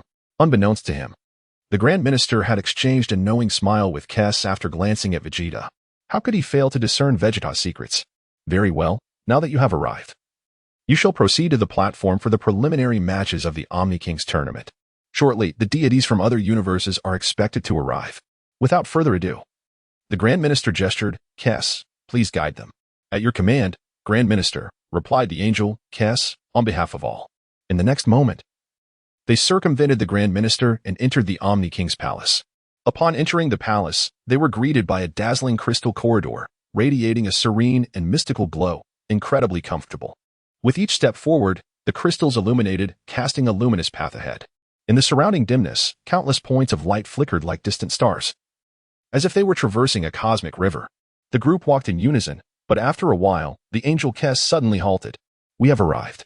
As the words fell, the angel Kess gently tapped her staff against the ground. In an instant, the azure, translucent crystal beneath them erupted with a brilliant radiance, and a mysterious spatial force rapidly expanded, enveloping everyone. Vegeta felt a lightness in his body. This profound power fundamentally differed from the spatial energy he wielded. It could directly transport an individual to another realm. The light emanating from the crystal corridor grew increasingly resplendent, and when it finally faded, the quartet of Vegeta had vanished without a trace. When they reappeared, they found themselves in a unique space within the palace of the Omni King. Here lies the venue for the preliminary skirmish preceding the grand tournament. Their current position is none other than the platform of the 10th universe. As they surveyed their surroundings, it became apparent that they were not the first to arrive. On the platform directly before them stood the god of destruction Ewan, the angel Awamo, and the supreme Kaienate from the first universe, who had already made their entrance. I had assumed our universe would be the first to arrive. Ewan indeed possesses remarkable speed. The god of destruction Ramzi gazed towards Ewan on the platform ahead, his voice tinged with a hint of displeasure, suggesting some past grievances between them. Arriving too early may not be advantageous, as they still had to wait for others. Angel Kess could not contain her dissatisfaction at the absence of the remaining participants. Including their arrival, there were still 10 vacant positions around them. The Supreme Kai Guas remained silent, deeming it prudent to maintain discretion in such circumstances. Meanwhile, Vegeta shifted his gaze towards the position of the first universe's platform. Chapter 12. The Descent of the Gods. Vegeta's appraisal. Through the expansion of his perception, Vegeta conducted a fundamental assessment of the gods of destruction, angels, and Supreme Kais opposite him. Without expending much mental energy, he had already acquired the answers he sought. His preliminary estimation indicated that the combat power of God of Destruction Ewan reached a 1,000-fold level, although it was also a level of power measured in thousands. Ewan's unit of measurement was notably higher than Ramzi's. Based on the original depiction of Ewan, if his strength stands at 1,000-fold, then the other formidable gods of destruction should also be of similar caliber. As for God of Destruction Beerus, he perhaps surpassed the 10th dimension level, reaching the 11th dimension level. Contemplating silently, Vegeta recognized that each individual harbored their own thoughts. The gods of destruction had ulterior motives. The Supreme Kais concealed enigmas. While the angels remained inscrutable, Vegeta was no exception. As he focused his attention on Angel Awamo, Vegeta's expression subtly shifted beneath his mask. Although he, too, could not discern depths, Awamo's presence did not evoke the same sense of gravity as Kess. Undeniably profound, yet merely a vast chasm, whereas Kess appeared to him as an abyss. There exists a hierarchy even among angels. Previously uncertain, Vegeta could now affirm that the disparity in angelic ranks was indeed considerable. On the platform of the first universe, Angel Awamo seemed to have noticed Vegeta's scrutiny, offering a slight smile, dismissing it as inconsequential. He immediately recognized Vegeta's uniqueness but did not dwell on it. Perceiving him merely as a formidable warrior from the 10th universe, perhaps even a candidate for their god of destruction, it seems we have come rather hastily.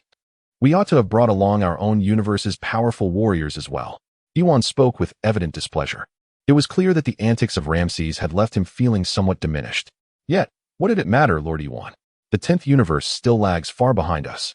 Furthermore, this encounter involves the 9th universe and the 7th universe. Even if we were to send warriors from our universe, it would hold little significance and would instead expose our vulnerabilities, praised the Supreme Kaienate. The first universe, long believing itself to be the pinnacle of all, whether in terms of destroyers, Supreme Kais, or angels, maintains an air of condescension and unfounded arrogance. They regard other universes merely as embellishments, convinced that none can ever hope to rival their supremacy. Little do they realize, they are merely average themselves.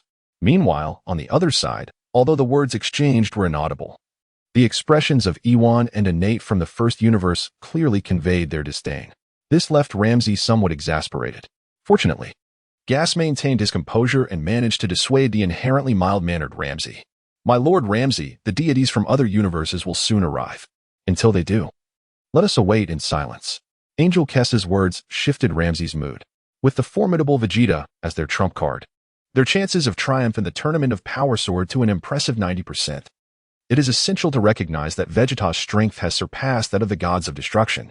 Among the 12 universes, there are indeed beings whose power transcends that of the gods of destruction, but they can be counted on one hand. Moreover, a being as terrifying as Vegeta should not exist in their current temporal realm. Humph.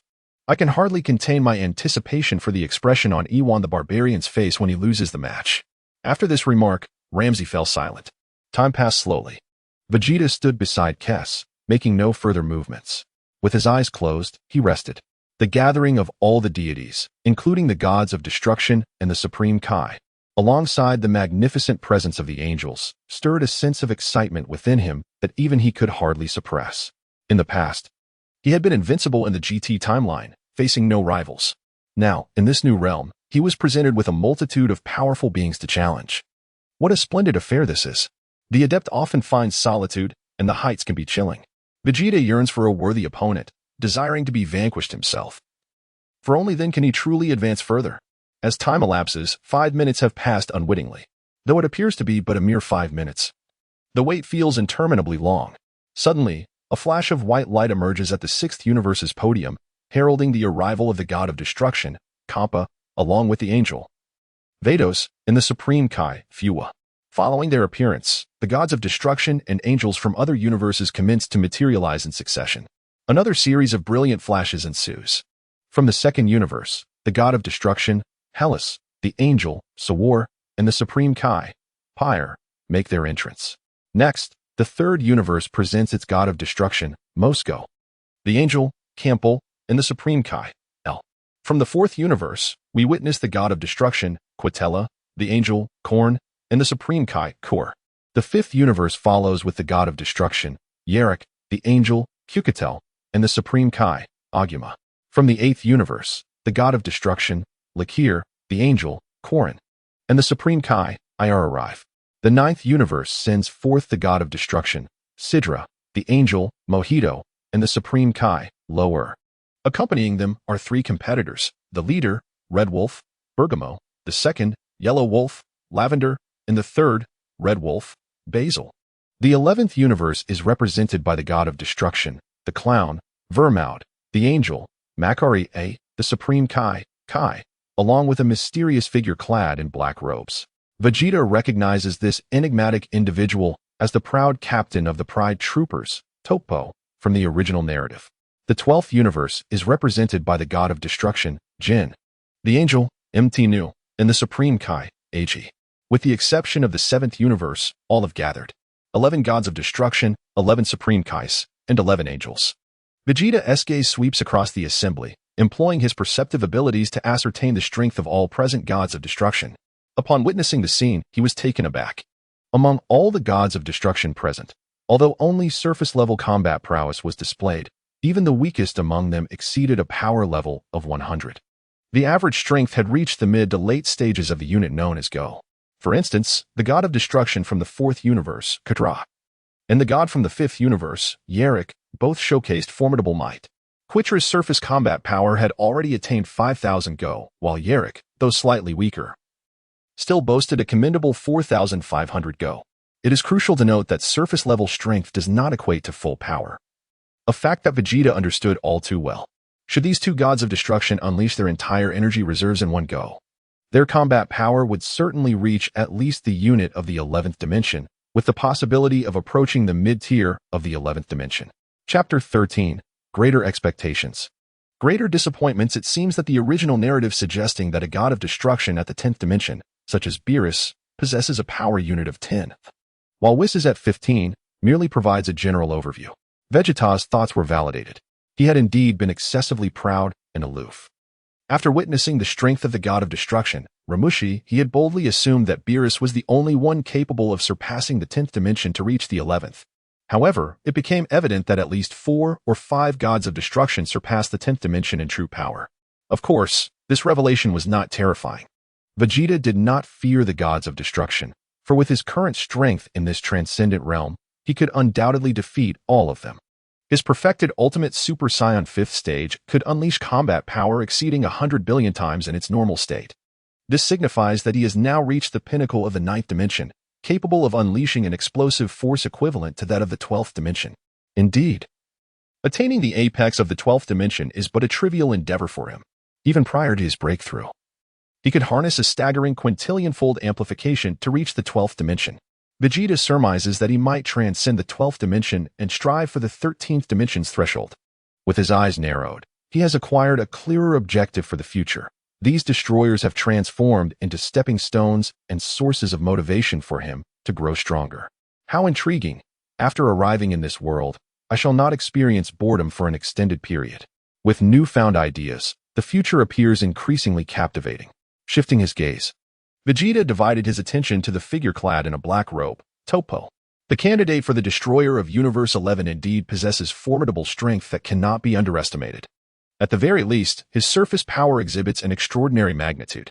Based on his performance in the original narrative-S Tournament of Power, he attained the level of the 9th dimension, and ultimately, upon transforming into his destroyer form, his combat prowess rivaled that of the 10th dimension. I eagerly anticipate witnessing the extent of your abilities. Please do not let me down. You must surpass your original counterparts. The 11 destroyers, 11 Kaishins, and 11 angels have gathered in one place. Such a magnificent scene is a rarity that may not occur even once in a billion years.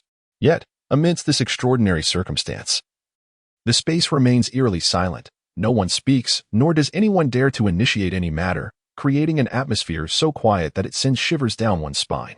The sound of a needle dropping to the ground can be heard with crystal clarity. Everyone is awaiting the appearance of the ultimate perpetrator of the universe. At this moment, a vibrant array of colors suddenly illuminates the last vacant platform. Subtle spatial fluctuations ripple through the air as the god of destruction from Universe 7, Beerus, along with the Angel Whis, the Supreme Kaishin, and their competitors, Goku, Gohan, and Majin Buu, as well as the unexpected champion from Earth, Mr. Satan, finally arrive. Have they truly come? The arrival of the inhabitants from Universe 7, along with Kakarot, rejuvenates Vegeta instantly. Like everyone else, he attentively observes Universe 7, waiting for this moment with an anticipation so intense that it renders him sleepless. Focusing all his mental faculties and amplifying his perception, he assesses the combat prowess of Beerus and the time-traveling Kakarot. Undoubtedly, Beerus stands as the strongest among the 12 gods of destruction.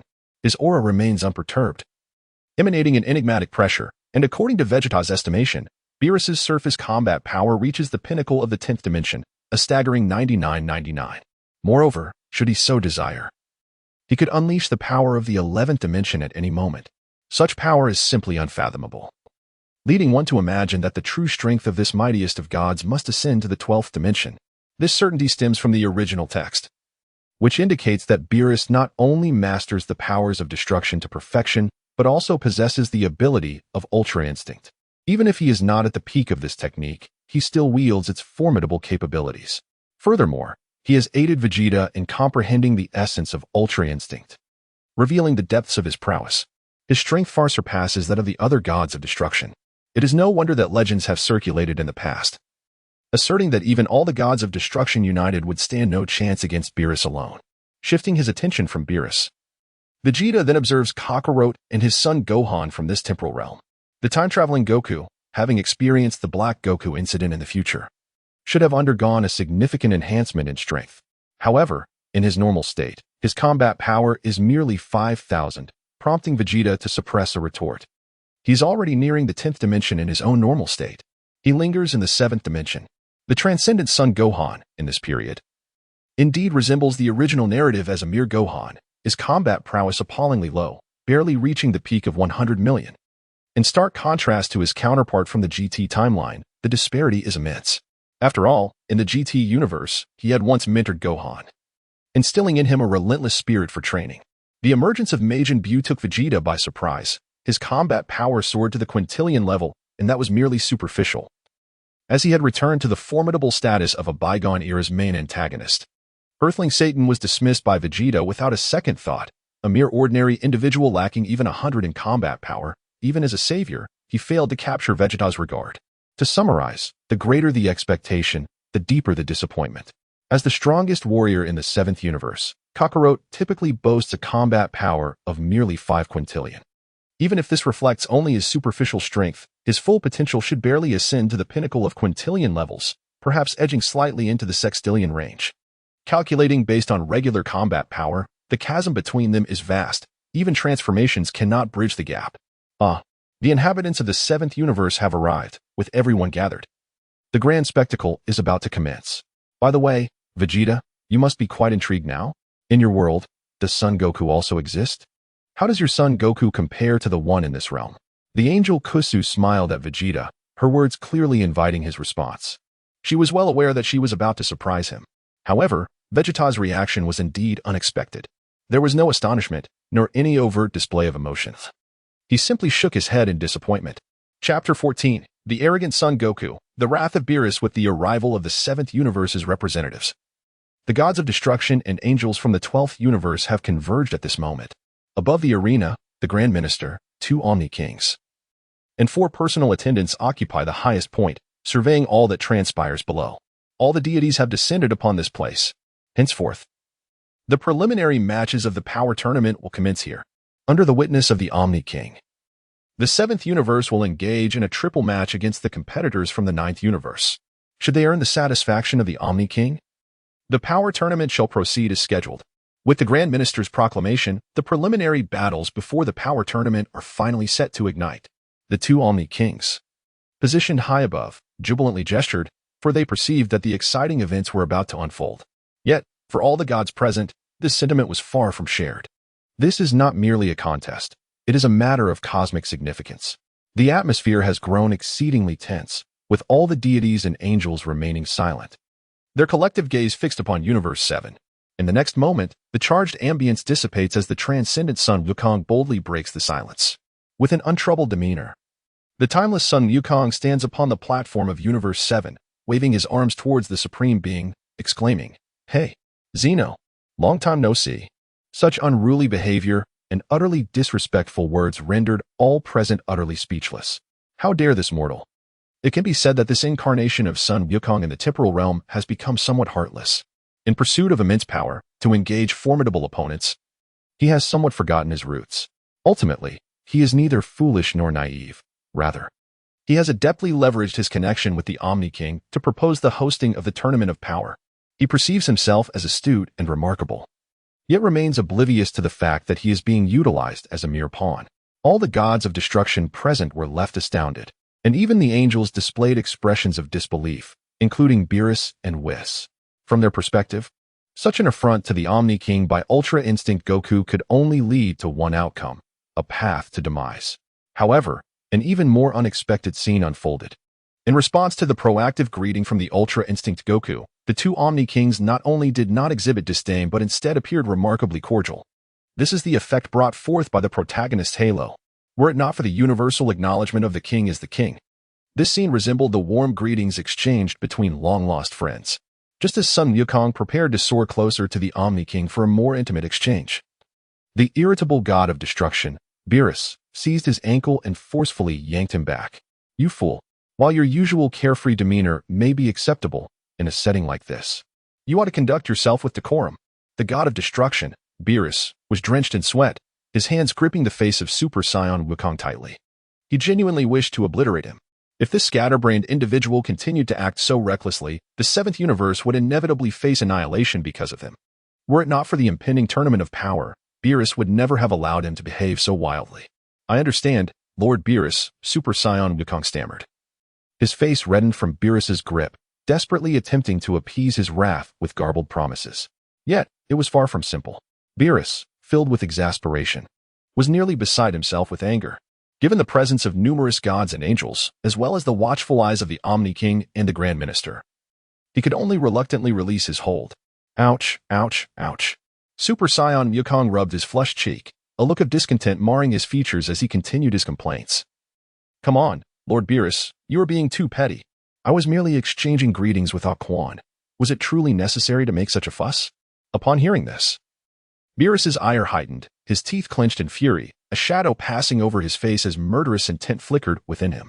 If the timing were different, He would not only obliterate Wukong, but would ensure he experienced the harshness of reality. You little brat, you truly wish for your own demise. Perhaps I should simply erase you now before our seventh universe meets its end because of your antics. With that, Beerus feigned a display of his profound destructive power. The violet light erupted, an icy aura emanating that sent shivers through Wukong's entire being, leaving him in a state of dread. He realized he had genuinely provoked the god of destruction. Beerus. I am truly sorry, Lord Beerus. I shall not transgress again. Super Saiyan Wukong trembled, retreating, beads of cold sweat forming on his forehead. The jest had gone far enough, and he ceased his antics. Thus, he was not as foolish as he appeared. Humph. Beerus snorted, choosing to ignore Super Saiyan Wukong thereafter. As the farce concluded, the prelude to the tournament settled into its rhythm. From his elevated position, the Grand Minister sought the Omni King's approval, and upon receiving it, proclaimed, before gathering everyone here, I have already informed you all that the Omni King eagerly anticipates the forthcoming tournament of power. In order to experience the exhilarating thrill of battle, he meticulously arranged this preliminary skirmish. This event serves a dual purpose. Firstly, to allow the deities and angels of the cosmos to witness the contest and prepare accordingly. Secondly, to provide an opportunity for all universes to showcase their prowess. Unlike the previous power tournament, this time the competition between the 7th and 9th universes will be conducted in a one-on-one format within this arena. Now that the introductions are complete, let us invite the first competitors from both sides to ascend the stage for the inaugural match. With the Grand Minister's declaration and under the watchful gaze of the Omni King, the preliminary battle officially commences. Ha ha ha. Allow me to obliterate the 7th universe. On the 9th universe's side, the bloodthirsty red wolf Bazel could hardly contain his eagerness. Leaping onto the arena with fervor, his insatiable hunger for destruction drove him to envision tearing apart the 7th universe's contestants. He licked his lips, a savage glint flickering in his eyes. Overly confident in his own capabilities, he believed himself invincible, viewing the 7th universe's participants merely as instruments for showcasing his might. His confidence exuded an air of certainty, as if he was guaranteed to vanquish all from the 7th universe. However, those who boast so boldly before battle often find themselves facing defeat. The fate of the three wolves in the original tale serves as a cautionary example.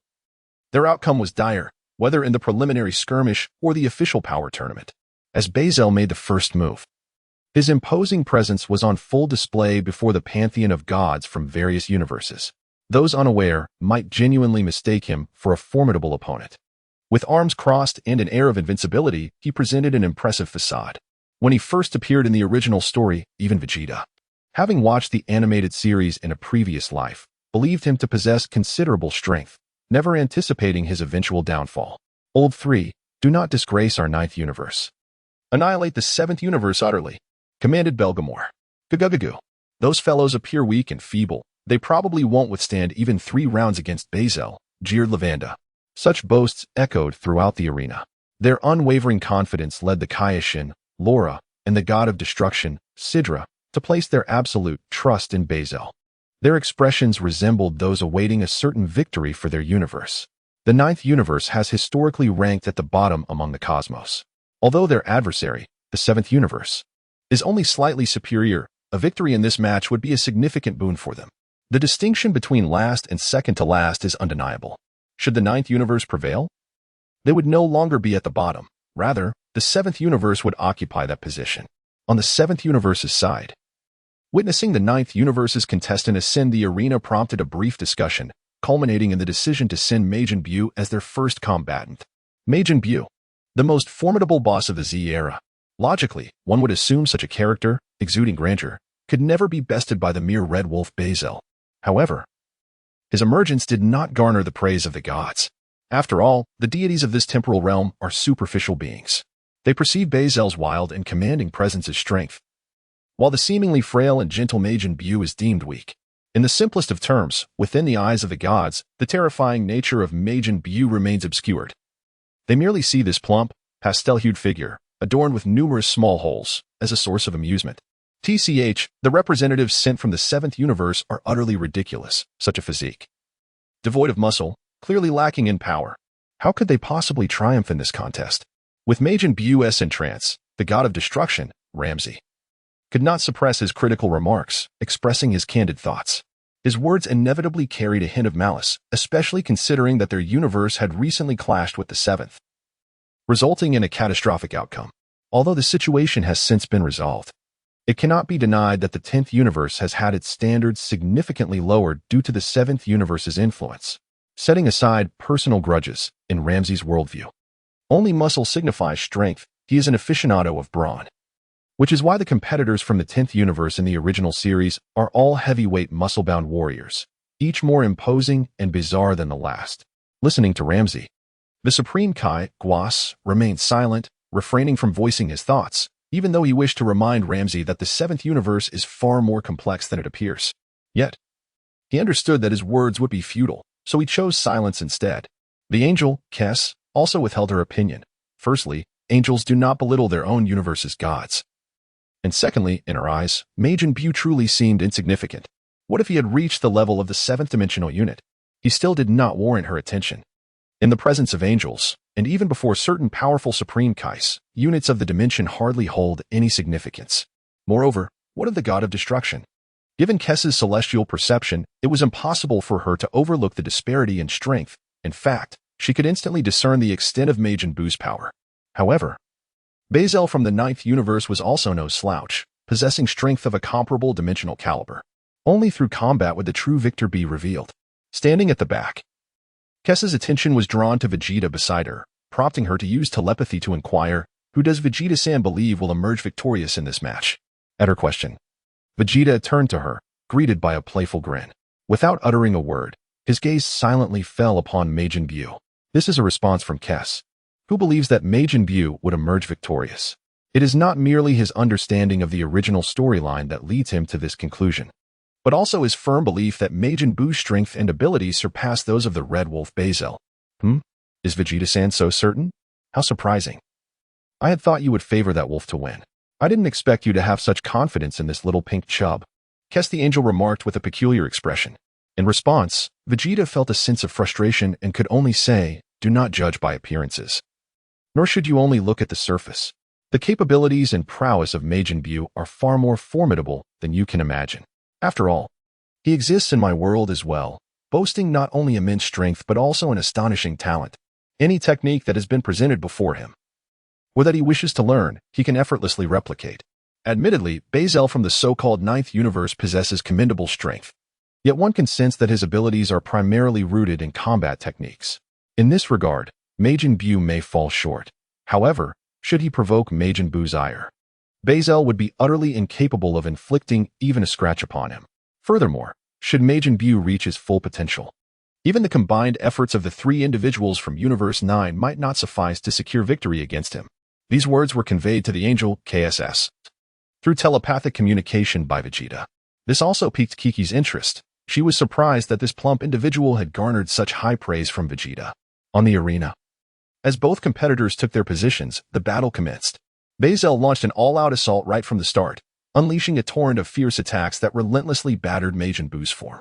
Each strike appeared to possess tremendous destructive power, yet in reality, they barely grazed the surface of Majin Buu's skin. The disparity in their combat prowess was perhaps not as significant as it seemed. However, when it came to ability, bodily composition, and strength, they were worlds apart. Bazel's fighting power reached an astonishing magnitude of 10 quintillion. Majin Buu's combat power also hovered around this figure. The situation was decidedly one-sided.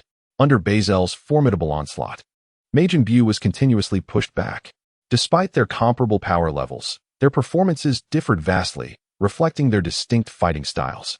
Bazel was an aggressive attacker, adept at using his formidable skills and strength to vanquish his opponents. In contrast, Majin Buu relied on his unique physicality to confront challengers, waiting until the final moments to exploit any weakness and deliver a lethal blow. Chapter 16. The disparity between 2 realities. How should one articulate this? Although Majin Buu's strength in this realm is commendable, he pales in comparison to the Majin Buu of my own reality in several aspects. Observing the battle in the arena, Vegeta could not help but mutter this to himself. In truth, the strength of Majin Buu in both worlds is quite similar, as they both belong to the 7th dimension. However, the Majin Buu of this reality is at the early stages of the 7th dimension, while that of my world epitomizes its pinnacle. The comparison of their combat power is secondary. The primary distinction lies in the fact that the Majin Buu of this reality is significantly more restrained than his counterpart from the GT timeline. It is evident that this Majin Buu has likely not engaged in many battles, rendering him somewhat sluggish. He resembles an infant, requiring time to learn everything anew. Conversely, the Majin Buu of the GT timeline has been in a constant state of training due to his circumstances, and in the later stages, he did not merge with Up. In summary, a juxtaposition reveals the truth. To put it simply, in his world, Majin Buu is akin to a father, while in this realm, he assumes the role of a son. The father possesses a vast array of skills, whereas the son is bereft of any. Years of complacency have rendered him forgetful of the art of combat. As Vegeta reflects on this, the angel, Kess, smiles subtly, clearly having overheard his inadvertent musings. She chooses to remain silent, as there is no need for words. Her perception is sharper than anyone else's. She understands that Majin Buu, despite his formidable potential and strength, is unable to harness it. Meanwhile, the Kaishin, Gaosu, and the god of destruction, Rumshur, observe the battlefield, evidently unaware of Vegeta's inner thoughts. At present, they are convinced that the seventh universe is on the brink of defeat in this inaugural match.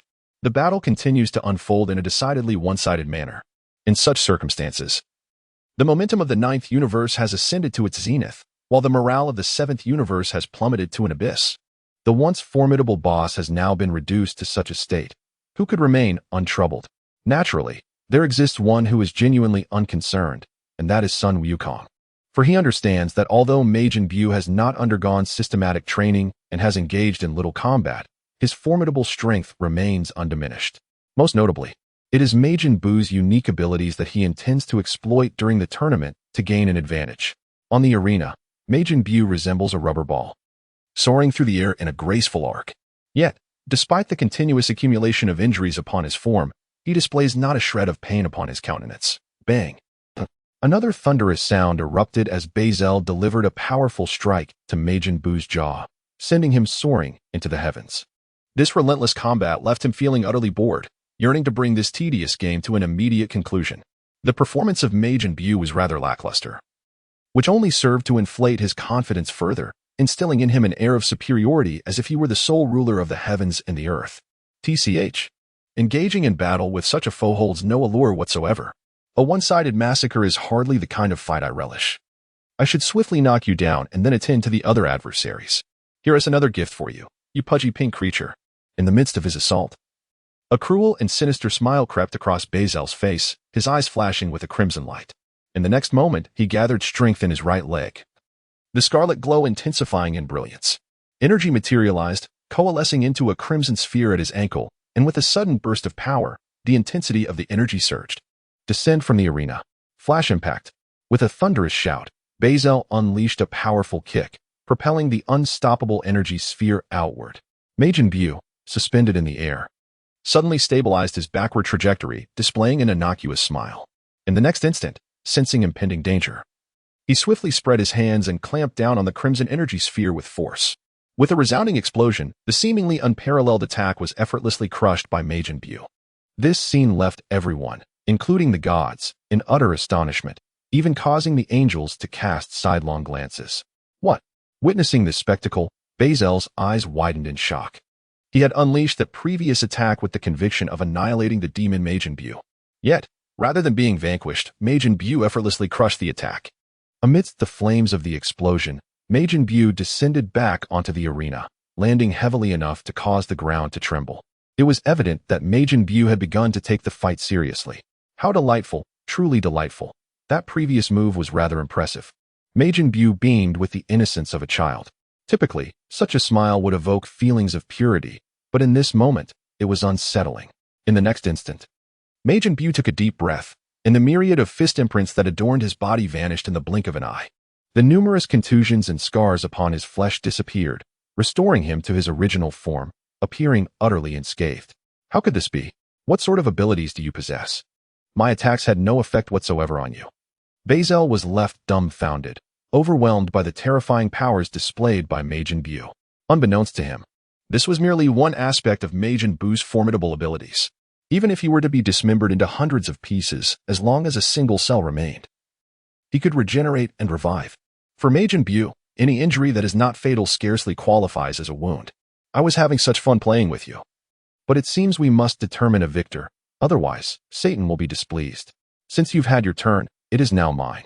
As Majin Buu spoke, his traditionally squinted eyes suddenly opened wide. Leaning forward, he crossed his arms, and pink light flickered around his body intermittently. An astonishing surge of energy emanated from within him, the terrifying aura causing the arena to shake. Standing on the same platform as Majin Buu, Bazel felt the overwhelming ferocity of this presence, his expression shifting dramatically. Cold sweat trickling down his forehead, utterly devoid of his previous arrogance. In the viewing area of Universe 7, the destroyer god Beerus and the angel Whis, along with the time-traveling Goku and Gohan, were smiles on their faces. The tide of battle was finally beginning to turn. Has this pink, rotund creature finally begun to take things seriously? Humph. It has caused this god much worry for so long. Though Beerus's words seemed to convey irritation, they were, in fact, quite calm, revealing no hint of emotional turmoil. After all, he is a demon from our universe. Not just anyone can triumph over him. Angel Whis remarked in a nonchalant tone, "What an astonishing presence." Despite Majin Buu's lack of rigorous training, his power has surged remarkably in the spectator area of Universe 10. As Majin Buu unveiled his true strength, the god of destruction, Rumshur, and the supreme Kai, Gaosu, were momentarily taken aback. Not just them, but all beings, both divine and mortal, were astonished. Who would have thought that this seemingly ordinary figure could possess such immense power? Moreover, this seemingly harmless entity wielded a capability that commanded the attention of deities. It was surprising to discover that this unassuming individual harbored such extraordinary and peculiar energy within. Nevertheless, a slight flaw remained. He lacked sufficient muscular development. If he were a warrior from our Universe 10, I would undoubtedly urge him to cultivate a robust physique, Rumshur mused. Indeed, only a god of destruction like him could express such sentiments. The notion of training Majin Buu into muscle Buu seems rather far-fetched. While the correlation between strength and physical robustness is undeniable, it does not hold true for everyone, Vegeta interjected, his gaze already diverted, regardless of the outcome of the battle. Even without the memories of the original storyline, he could foresee the result. In essence, such a level of combat appeared to him as child's play, even at full throttle. Majin Buu's combat power merely reached the 100 quintillion level. Perhaps Bazel was on par as well. I hope this match concludes swiftly. No one from Universe 7 can rival that Kakarot. Rather than watching these tedious battles, I would prefer to sleep. Vegeta crossed his arms, expressing his inner sentiments. These words left Ramsey and Guavas utterly astonished. Even more so, they felt a profound sense of intimidation. Meanwhile, the angel Kess shared a knowing smile, remarking, "Indeed, it has become somewhat tedious. However, one might consider it a mere appetizer before the main course. Can't we indulge in it for the sake of experience? As you mentioned, it has become even more monotonous. I now find myself with a distinct impression that your invitation to partake in the power tournament is merely an opportunity for me to dominate the competition." Vegeta voiced his true sentiments. These words once again provoked both Ramsey and Guavas. Is this something a human would utter? The divine surpasses humanity, infuriating the gods. Guas was unclear about the specifics, yet he felt a touch of arrogance. Had he known, such thoughts would not have crossed his mind. In the arena, the fiend Majin Buu emitted a series of muffled sounds, incessantly pounding his own chest, from the numerous orifices in his body billowing scalding white smoke. Despite his seemingly corpulent figure, his speed of movement was astonishingly swift. In the blink of an eye, his immense form collided with Bazel. A resounding boom echoed, sending ripples through the air, revealing the magnitude of his strength. Bazel's body shot skyward like a rocket, his wails echoing throughout. Yet it was not over. Majin Buu's arm suddenly elongated, gripping Bazel by the ankle. With a surge of force, Bazel was swung back and forth like a meteor hammer in Buu's grasp. The relentless sounds of explosions filled the air as Bazel was toyed with mercilessly. As time passed, his eyes rolled back, presenting a pitiful sight. Oh dear? Have I perhaps gone too far? Surely, Satan won't be angered? Majin Buu paused, recalling Satan's injunctions against killing and excessive force, and then he released Bazel. Just freed from Majin Buu's control, Bazel was momentarily perplexed. However, his murky gaze soon regained clarity. As his consciousness returned, he trembled and quickly rose, retreating to create distance. How infuriating. That fat fool dares to leave me, Bazel, in such a disgraceful state. Flames of rage ignited in Bazel's eyes, as if he could incinerate everything in his path. His bloodshot eyes and twisted visage resembled a hellish wolf emerging from the abyss, striking terror into the hearts of onlookers. Perhaps you should concede and let someone else take my place for a match. Majin Buu pondered for a moment before uttering a remark that nearly drove Bazel to desperation. This statement shattered Bazel's last inner defenses. Pudgy fool, do not be overly arrogant. Bazel shouted fiercely at Majin Buu, then shifted his gaze to the platform of Universe 9. Hand that over to me. Bazel was resolute, prepared to resort to any means necessary, even enhancing his energy with drugs.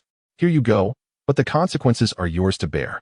The Kaioshin of Universe 9, Lord Ro, hurled a red fruit toward Bazel without a second thought. Upon seeing this, Bazel leapt to catch the fruit, swallowing it whole without hesitation, sending it down into his belly. Boom. As the fruit was consumed, a crimson glow flickered in Bazel's eyes, and his physique expanded at a visible rate, achieving an extraordinary enhancement. Observing Bazel's transformation, Lord Beerus, the god of destruction from Universe 7, was displeased. Is it permissible for one to enhance their power through the consumption of such substances? He inquired of the Grand Priest. The Grand Priest slightly turned his gaze to the two Xeno behind him. Upon witnessing their eager anticipation, he revealed a mysterious smile and replied to Lord Beerus. This preliminary tournament is devoid of any restrictive rules, to cater to the viewing pleasure of the Xenos. The only requirement is that the combat must satisfy their expectations. At these words, astonishment flickered across Lord Beerus's face. He harbored a myriad of objections, however. The Grand Priest had rendered his judgment, leaving him with no choice but to comply. Fear not, Lord Beerus, for Buu's power extends beyond mere appearances, exclaimed the time-traveling Goku. Hands on his hips, evidently unfazed by such underhanded tactics. In the face of overwhelming strength, any flashy stratagems are rendered futile. Much like when they confronted Buu in the past. Father is right. Buu's power is undeniably formidable, concurred time-traveling Gohan from the side. Although Kaioshin Shin remained silent. His expression betrayed no sign of emotional fluctuation. He was well aware of the terror that Majin Buu possessed, having faced him multiple times in both ancient and recent battles. You lot are exceedingly optimistic, Lord Beerus remarked, casting a glance at the overly cheerful group beside him. Unlike them, his instincts as the god of destruction warned him that a grave situation was about to unfold, though the specifics eluded him. Chapter 18. Will the power tournament become a one-sided affair? On the arena, after devouring the mysterious fruit, Bazel let out a thunderous roar. His latent potential was unleashed for a brief moment, elevating his power to unprecedented levels. Tenfold. His combat power surged from 10 quintillion to 100 quintillion, reaching a height comparable to that of Majin Buu. This surge in strength inflated his ego immensely, leading him to believe he stood at the pinnacle of a pyramid. Confident that no adversary could ever challenge him. Ha ha ha ha. Do you feel my power now, you fat fool from Universe 7? I am vastly different from what I once was. Allow me to demonstrate the terrifying might of Bazel. He bellowed as he unleashed his attack, Wolf Rush. The speed of Bazel's sudden eruption was several times more ferocious than before. The fruits not only stimulated his body to become stronger, but also indirectly aided in the recovery of his injuries. It must be said that, regardless of the universe, there exist certain wondrous artifacts and species. Though the manifestation of this fruit in the original text is fleeting, it undeniably represents a remarkable divine entity. A robust figure appeared before Majin Buu like a phantom, delivering an unstoppable kick that was forcefully deflected by Bazel. The resounding impact echoed with a thunderous bang, as Majin Buu's head contorted grotesquely under the immense power, while his corpulent body was propelled skyward by the recoil. But that was not the end. You fat fool. Bazel roared with laughter as he ascended into the heavens. His agile legs unleashed a relentless barrage of attacks from various angles upon Majin Buu, whose form darted through space like a bouncing ball. Every strike from Bazel was lethal, targeting not only the opponent's vulnerabilities and vital organs, but also delivering direct blows to their critical points. Had his adversary been human, they would have undoubtedly been rendered incapacitated by the tempestuous ferocity of his assault. Yet, Majin Buu was different. He possessed extraordinary defensive and regenerative capabilities, devoid of any vital organs or weaknesses. Thus, no matter the onslaught he endured, unless reduced to mere fragments or utterly obliterated, these injuries were inconsequential to him. What has happened? Was this truly all you had to offer? As Bazel reveled in his arrogance, taunting Majin Buu, the latter's counterattack commenced. In an instant, his arms elongated, ensnaring Bazel's shoulders. His body was propelled backward, his arms stretching like rubber bands, only to retract in a flash. In the midst of Bazel's astonished gaze, Majin Buu delivered a crushing blow to his face, causing excruciating pain that made him grimace and see stars. Reeling from the impact, Bazel staggered backward, clutching his bleeding nose. Filled with intense resentment towards Majin Buu. After repelling Bazel, Majin Buu swiftly healed from his own injuries, once again capturing the astonished attention of all in the ninth universe. Ha! How delightful! Majin Buu laughed joyfully, akin to a 300-pound child reveling in amusement, as his true prowess was unveiled. The gods could no longer underestimate this seemingly innocuous figure. Such abilities are indeed extraordinary. The battlefield has temporarily settled into a period of tranquility. All the gods of destruction present are meticulously studying and analyzing the combat prowess of the warriors from Universe 7. Each observer is deeply engrossed and attentive. For Universe 7 is the instigator of the power tournament, and every universe is eager to be the first to strike against it. On the platform of Universe 10, Vegeta finds himself on the verge of slumber due to sheer boredom. To him, the Majin Buu of this timeline holds some intrigue. Yet it is evident that the ongoing battle has become rather tiresome. Though this confrontation may appear mundane, one ought not to fret. 2 more matches await. And soon the 2 Saiyans from Universe 7 will take the stage.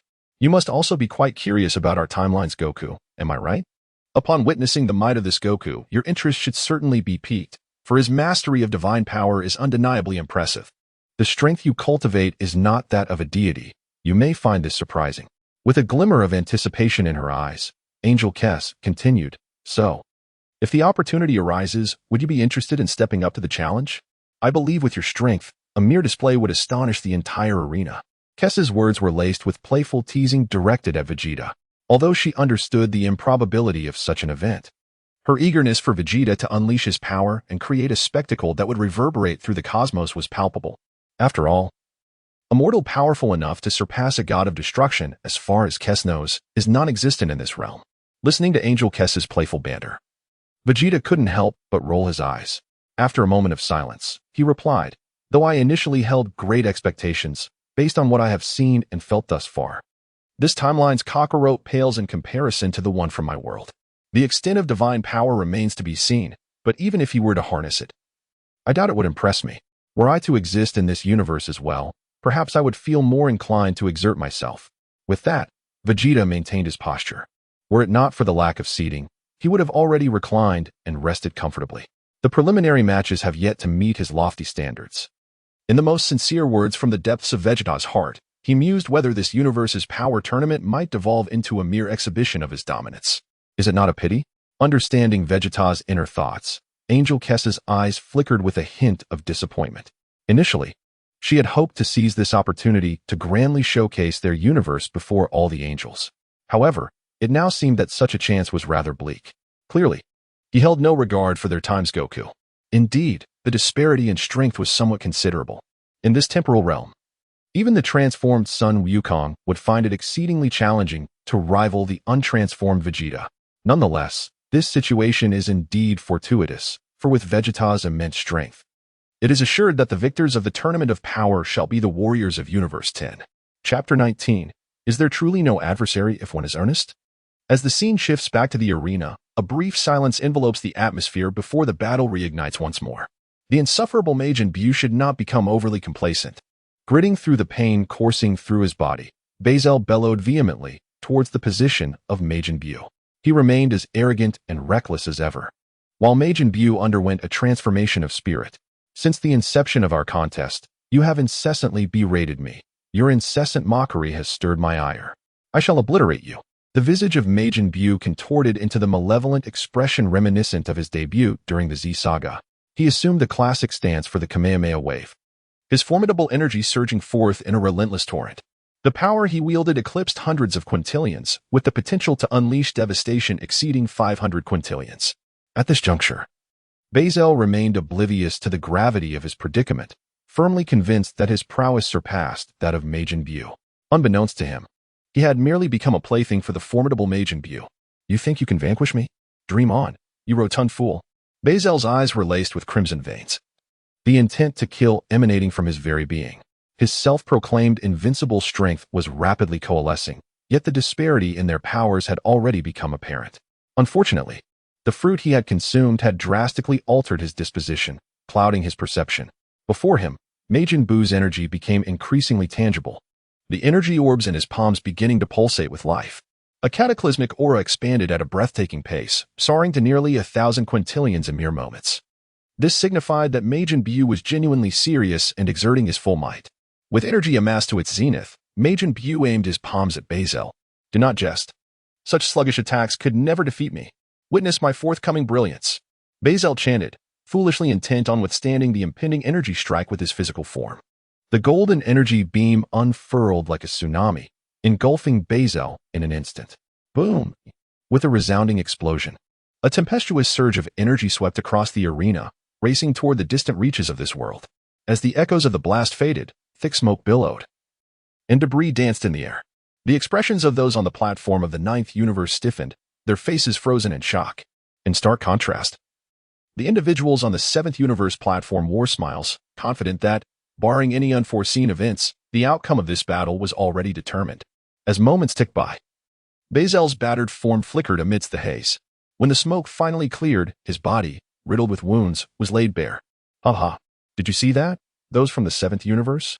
Bazel, grimacing against the pain, emitted a hoarse and grotesque laugh. Yet it was evident to the discerning that he was merely a shadow of his former self. True to expectation, just as Bazel's arrogance peaked, the intense side effects of the mysterious fruit he had consumed erupted. Dark red arcs of electricity erupted around his body. And in the next instant, his aura plummeted dramatically. All the injuries he had accumulated simultaneously manifested, causing his body to collapse in an instant. The battle was over. The victor was clear.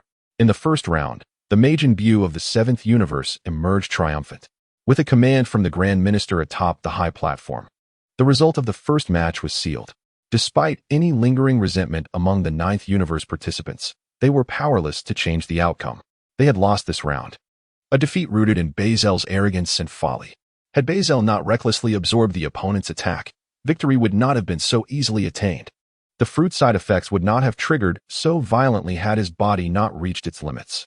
To the Kai Shin Lord and the God of Destruction Sidra, Bazel had brought shame upon the ninth universe.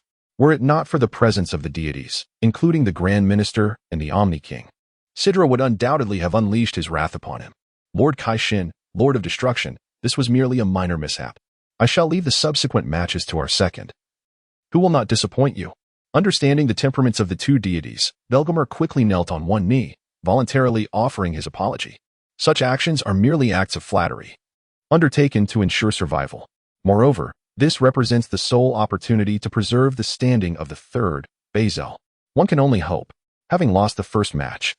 I might show mercy, however, should the outcome of the second match mirror the first. You are well aware of the consequences that will ensue. A shadow of foreboding flickered in the eyes of the destruction god, Sidra. Even if he refrained from taking action now, upon returning to Universe 9, he would undoubtedly do so. At present, salvaging the dignity of Universe 9 must take precedence. Internal discord must not arise. According to the best-of-3 format, should they suffer another defeat in the forthcoming contest, the honor of Universe 9 would be irrevocably tarnished. His subordinates understood this well. Bugamo maintained a calm demeanor. His head bowed, yet his eyes betrayed a shrewdness. He turned his gaze sternly towards the second-in-command, Lavanda. The next battle is entrusted to you. You must absolutely not lose. Do you understand? Bugamo insisted. Rest assured, brother. Leave it to me. Unlike that fool Bazel, my poison has no antidote, Lavanda replied with a sinister chuckle, exuding purple toxic gas from his mouth intermittently.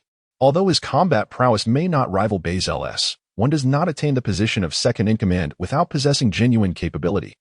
The scene shifts to the platform of Universe 7, in stark contrast to the tense atmosphere of Universe 9. Universe 7 radiated a sense of ease and joy following their victory. The Majin Buu, having triumphed in battle, was rewarded by Angel Whis with an abundance of snacks, which the Majin was relishing with delight. Additionally, they had already selected the competitors for the next match, the time-traveling Goku and Gohan. Gohan, the next battle is yours. Show them your strength. Remember, when you focus, no one stands a chance against you, the time-traveling Goku urged. He held immense confidence in his son. Although Gohan had been somewhat idle, his latent potential remained intact. With the right external stimulation to rekindle his fighting spirit, he would undoubtedly emerge victorious. Admittedly, it is somewhat hypocritical to assert that no one can rival Gohan when he is serious, as currently, even with an awakened mysterious form, he is merely average. If he were to adopt the Super Saiyan beast form, it would possess more significance. Gohan listened attentively to his father's encouragement, nodding with a smile, though uncertainty lingered in his heart regarding defeating his opponent. Nevertheless, he was resolute in his commitment to give his utmost in the forthcoming battle. Chapter 20, Can the Super Saiyan God match the Super Saiyan 4? As 2 minutes elapsed, both sides confirmed their combatants. The arena, having been ravaged in the previous battle, was instantaneously restored by the mysterious powers of the Grand Priest. Truly, the Grand Priest's prowess is unmatched, as he wields his abilities with an effortless grace. With the arena restored, Lavanda and Son Gohan positioned themselves on opposite sides of their respective universes. Before the battle commenced, the deities and angels from all universes conducted a fundamental assessment of the contenders. Unlike Universe 9, the fighters from Universe 7 belonged to various races, appearing deceptively frail. On the platform of Universe 10, Vegeta observed Son Gohan and Lavanda below, refraining from any utterance or judgment. Disappointment was an inevitable sentiment. Both Lavanda and the time-traveling Son Gohan were markedly weak, so weak that a mere breath from Vegeta could obliterate them. Lavanda's strength paled in comparison to that of the recently defeated Bezel, being merely a fraction of that power. Furthermore, his offensive capabilities largely depended on the accumulation of toxic gas within his body over time. It is noteworthy that such a being is regarded as a leading figure in Universe 9. Should Universe 9 rank among the top, it would indeed be a marvel. As for the time-traveling Son Gohan at this juncture, he struggled even to transform into a Super Saiyan, let alone awaken his mysterious form once more. In the later chapters of the original work, had it not been for the necessity of Son Gohan's participation in the tournament, he would not have awakened his mysterious state so effortlessly. Ultimately, his presence was merely to fill the ranks. Naturally, in the realm of reality, there may exist slight discrepancies. In contrast to the GT version of Son Gohan from Vegeta's world, who was influenced by his counterpart Kakarot from that universe, this incarnation, though not overwhelmingly powerful, certainly possessed more capability than the currently depicted time-traveling Son Gohan. This was the very first impression Vegeta had upon encountering Sun Wukong in this time and space. However, it has now been magnified, an extreme of a billion, a nascent stage of a trillion. What is this? Even if he transforms into Super Saiyan 2, it merely amplifies his power 100-fold, reaching the utmost limit of the realm. GT Gohan has maintained an enigmatic state for many years, having refined that form to its zenith. Had it not been for the 2 years during the Evil Dragon incident, when he neglected his training to care for Xiao Fang, he would have likely transcended the boundaries of his mysterious state and ascended to a higher realm. Furthermore, in terms of GT Gohan's baseline combat prowess, it has reached a level of magnitude, and upon unleashing the power of his enigmatic state, he could surpass even the 8th dimension. This Son Gohan is truly insignificant. For Vegeta, the only aspect that holds a glimmer of anticipation is the battle between the transcendent Son Goku and Bergamo. Yet, this merely serves as an appetizer. The main event lies in the clash between Son Goku in his Ultra Blue form and Topo from Universe 11. In this preliminary skirmish, it ultimately serves to assist him in validating the questions that have lingered unanswered in his heart for many years. To what extent can the god of Super Saiyans enhance his own strength? In other words, how does the realm of Super Saiyan God compare to that of Super Saiyan Level 4? On the arena, Lavanda licked the corners of his mouth, occasionally allowing saliva to slip from his lips, leaving behind small holes on the stage due to its corrosive properties. His gaze, imbued with mockery and greed, fixated upon Son Gohan. The gaze was akin to that of a hunter scrutinizing its prey. Unfazed by Lavanda's provocative stare, Son Wukong heightened his vigilance, maintaining his composure in anticipation of the impending battle. The Tournament of Power, Round 2, officially commences. With the High Priest's declaration, the second match ignited. In an instant, both sides sprang into action. The velocity of their assaults and the ferocity of their powers reached a commendable standard. However, in light of the previous clash between Bezel and Majin Buu, their current confrontation seemed rather trivial by comparison. The two figures darted across the arena like phantoms, engaging in a series of probing maneuvers and relentless melee attacks. At this moment, Sun Wukong remained oblivious to the fact that his adversary excelled not in combat, but in the art of poisoning. Careless and inattentive, he had already fallen into Lavanda's trap. Is this truly all the strength the 7th universe possesses? How disappointing. Lavanda, not particularly skilled in combat, had initially anticipated that Sun Wukong would challenge him. Yet, under Lavanda's relentless pursuit, Sun Wukong found himself entirely on the defensive, which only served to inflate Lavanda's vanity. granting him unparalleled satisfaction. No more underestimating others. The true battle is just beginning. Sun Wukong shouted defiantly. With a resounding bang. Boom. Their fingers intertwined, locking them in a stalemate. Sun Wukong glared fiercely at Lavanda, who, in contrast, revealed a slight smirk. An expression dripping with malevolence.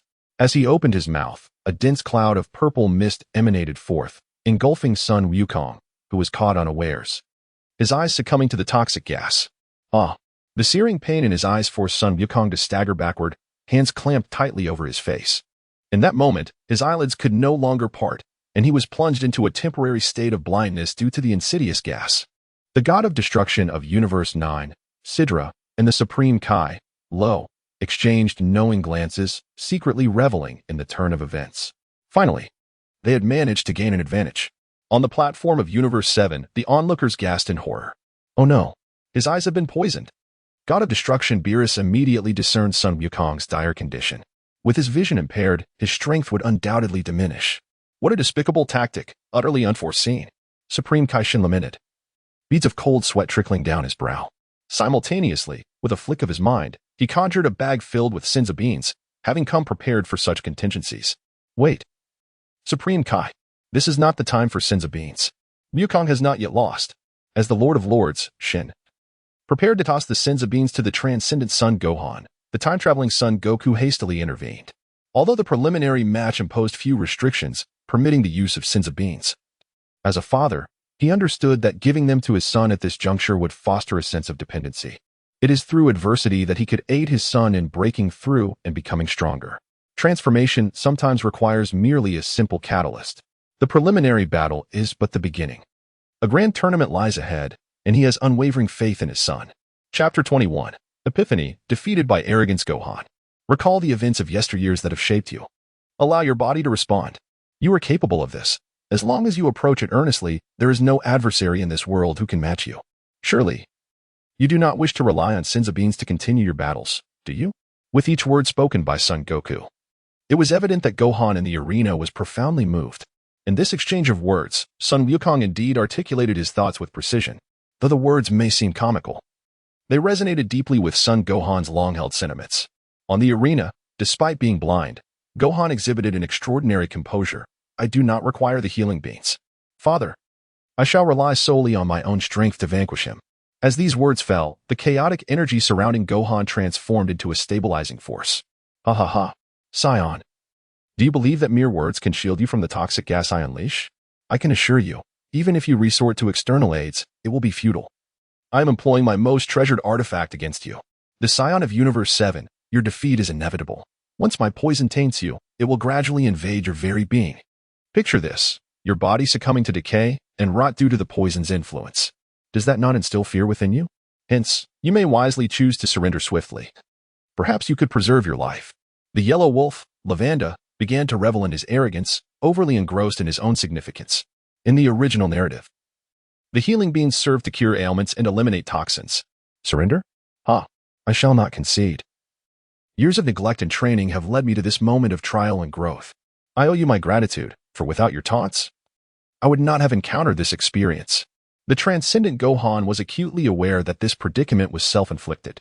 He bore no resentment nor complaints, but chose acceptance instead. He recognized that his years of inadequate training had diminished his once sharp combat instincts, if he had maintained that acuity. Lavanda's ambush and poison would have been no match for him. Humph. In that case, I shall grant you this favor, until your body is reduced to mere bones. Do not blame me. Lavanda licked his lips, emitting a chilling, sinister laugh. Do not underestimate me. My power extends far beyond this. Unable to contain his frustration any longer, Gohan ignited the energy pool of Super Saiyan Stage 1 within him. Although this transformation merely tapped into the nascent power of the first stage, the augmentation of his combat strength 50 times that of his normal state imbued him with the confidence necessary to confront Lavanda. Transformation? Indeed, my power has increased, however, without your sight. You are powerless against me. Moreover, as your unleashed energy intensifies, my poison will seep into you even more swiftly. With a mocking smile, Lavanda exhaled 2 strange plumes of toxic gas that clung to his fists. In the next moment, he lunged towards Gohan with incredible speed, launching a fierce assault from multiple angles. Faced with this relentless onslaught, the time-warped Gohan found a means to counter by sensing Lavanda's attack direction through his aura. The looming threat from Lavanda intensified Gohan's energy, propelling him from the initial stages of Super Saiyan to full power in no time. The more he fought, the stronger he became, such is the nature of the Saiyans. With a resounding shout, Gohan delivered a powerful blow to Lavanda's abdomen. Pooh! Struck hard. Lavanda spat out a pool of toxic fluid, staggering backwards several steps. Clutching his injured midsection, astonished and perplexed, he exclaimed, "This is impossible. Can you still see?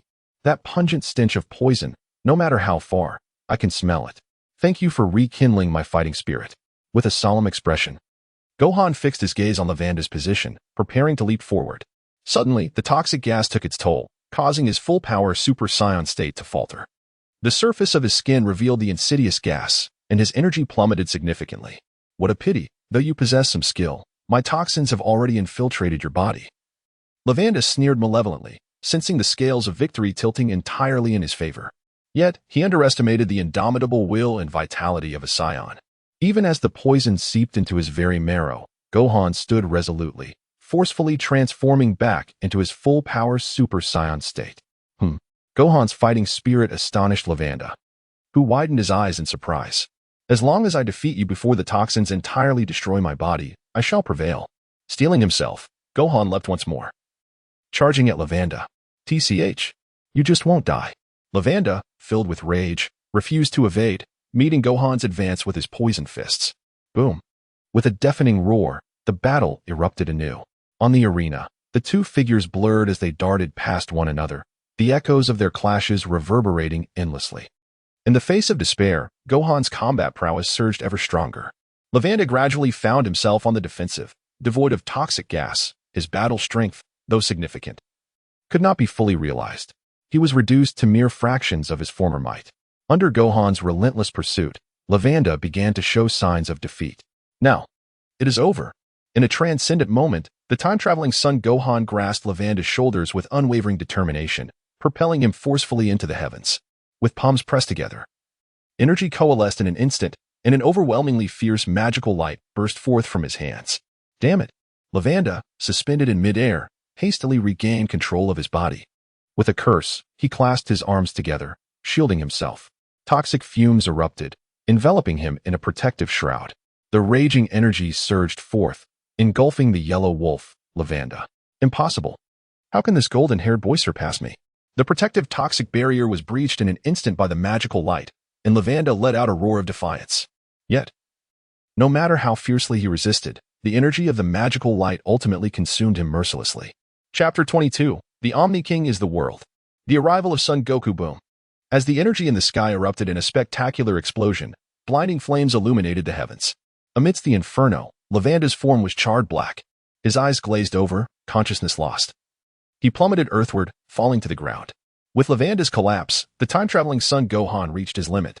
The toxic fumes intensified, causing him to spit forth a mouthful of black blood. His vitality dissipated entirely, the transformation into a Super Saiyan faltering, leaving him unable to rise. Both combatants had simultaneously lost their fighting capabilities, a scene that plunged all, gods and angels alike, into profound silence. Only Vegeta remained composed, for he understood how this would unfold. How should this be adjudicated? A bead of cold sweat trickled down the forehead of the god of destruction, Sidra. Such an outcome was utterly unforeseen. Huang Lang, the performer known as Lavanda, did not fare poorly. Rather, he maintained a commendable standard. Heaven knows that Sun Wukong was determined to drag Lavanda down with him. It could be construed as a draw. King Kai Lord Lo interjected, clearly indicating that even contemplating a draw, he would not entertain the notion of his universe facing defeat. The second-in-command, Belgimer, gazed upon the motionless Lavanda on the arena floor, a surge of anger welling within him, as he clenched his fist in silence. Should Lavanda be deemed the loser in this match, the Ninth Universe would not only suffer a loss of dignity, but would also find itself bereft of any opportunity for redemption. In fact, there would be no need for a third round. With a score of 2-1, what was the point of continuing? Belgimer evidently failed to consider that even if he were to enter the fray, the ultimate outcome would only be more disastrous.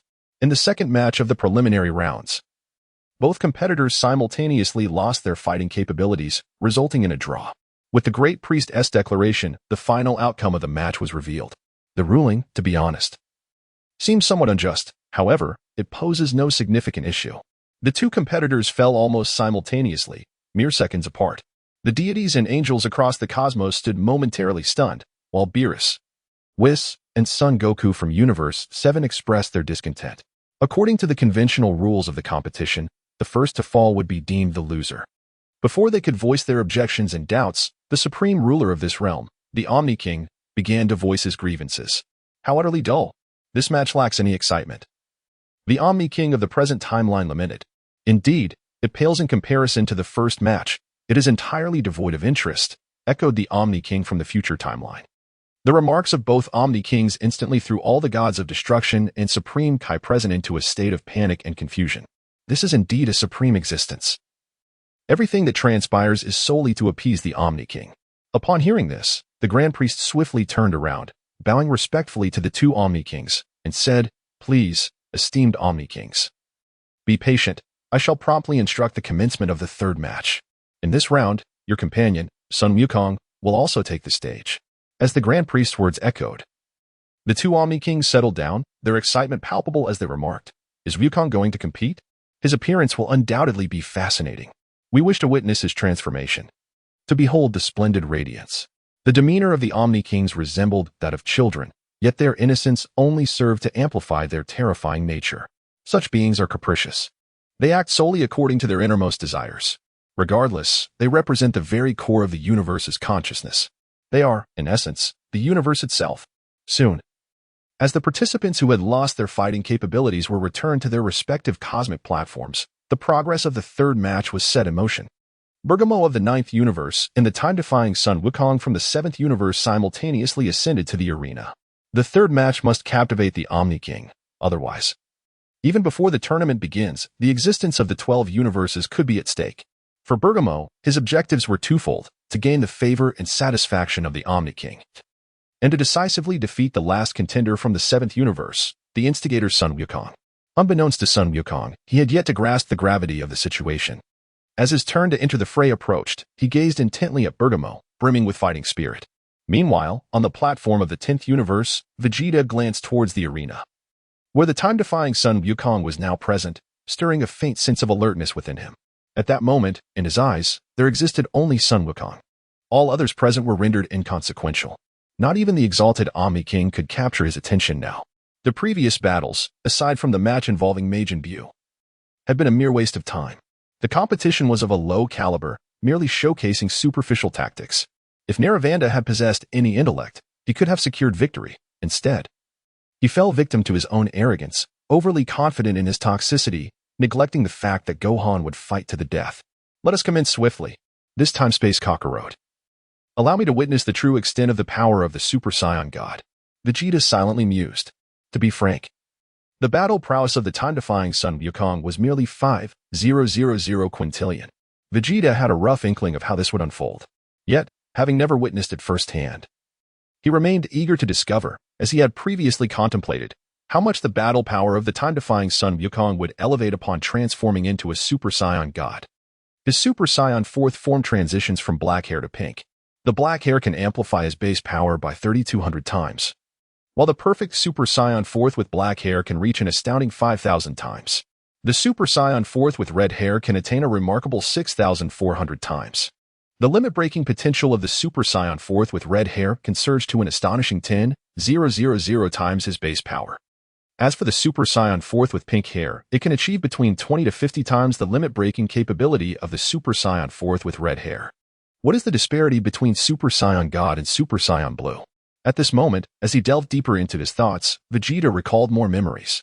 In the original text from his previous life, the extent of power enhancement between Super Saiyan God and Super Saiyan Blue remained an enigma, with no one knowing just how far it could go, leaving only conjectures. However, various pieces of information and comparative data provide some insights. Vegeta's intense focus did not go unnoticed by the angel, Kess. It seemed that despite Vegeta's claims of indifference, he was indeed quite concerned about Goku's battle. This was understandable. As compared to the previous two fights, this battle warranted greater attention. Furthermore, in Vegeta's world, Goku was likely his formidable rival. In the heart of Angel Kess, reflections emerged as she redirected her focus back to the arena. Chapter 23. The Mighty Strike of Sun Wukong. Upon the stage, Belgamore, the center of attention for the entire universe, refrained from immediate action, opting instead to commence his performance. With his unique eloquence, he attributed nearly all the blame to the transcendent Sun Wukong. While it may have seemed somewhat petty to voice such accusations at this juncture, his words held a kernel of truth. It was indeed due to Sun Wukong that the Tournament of Power was convened, plunging all universes into peril.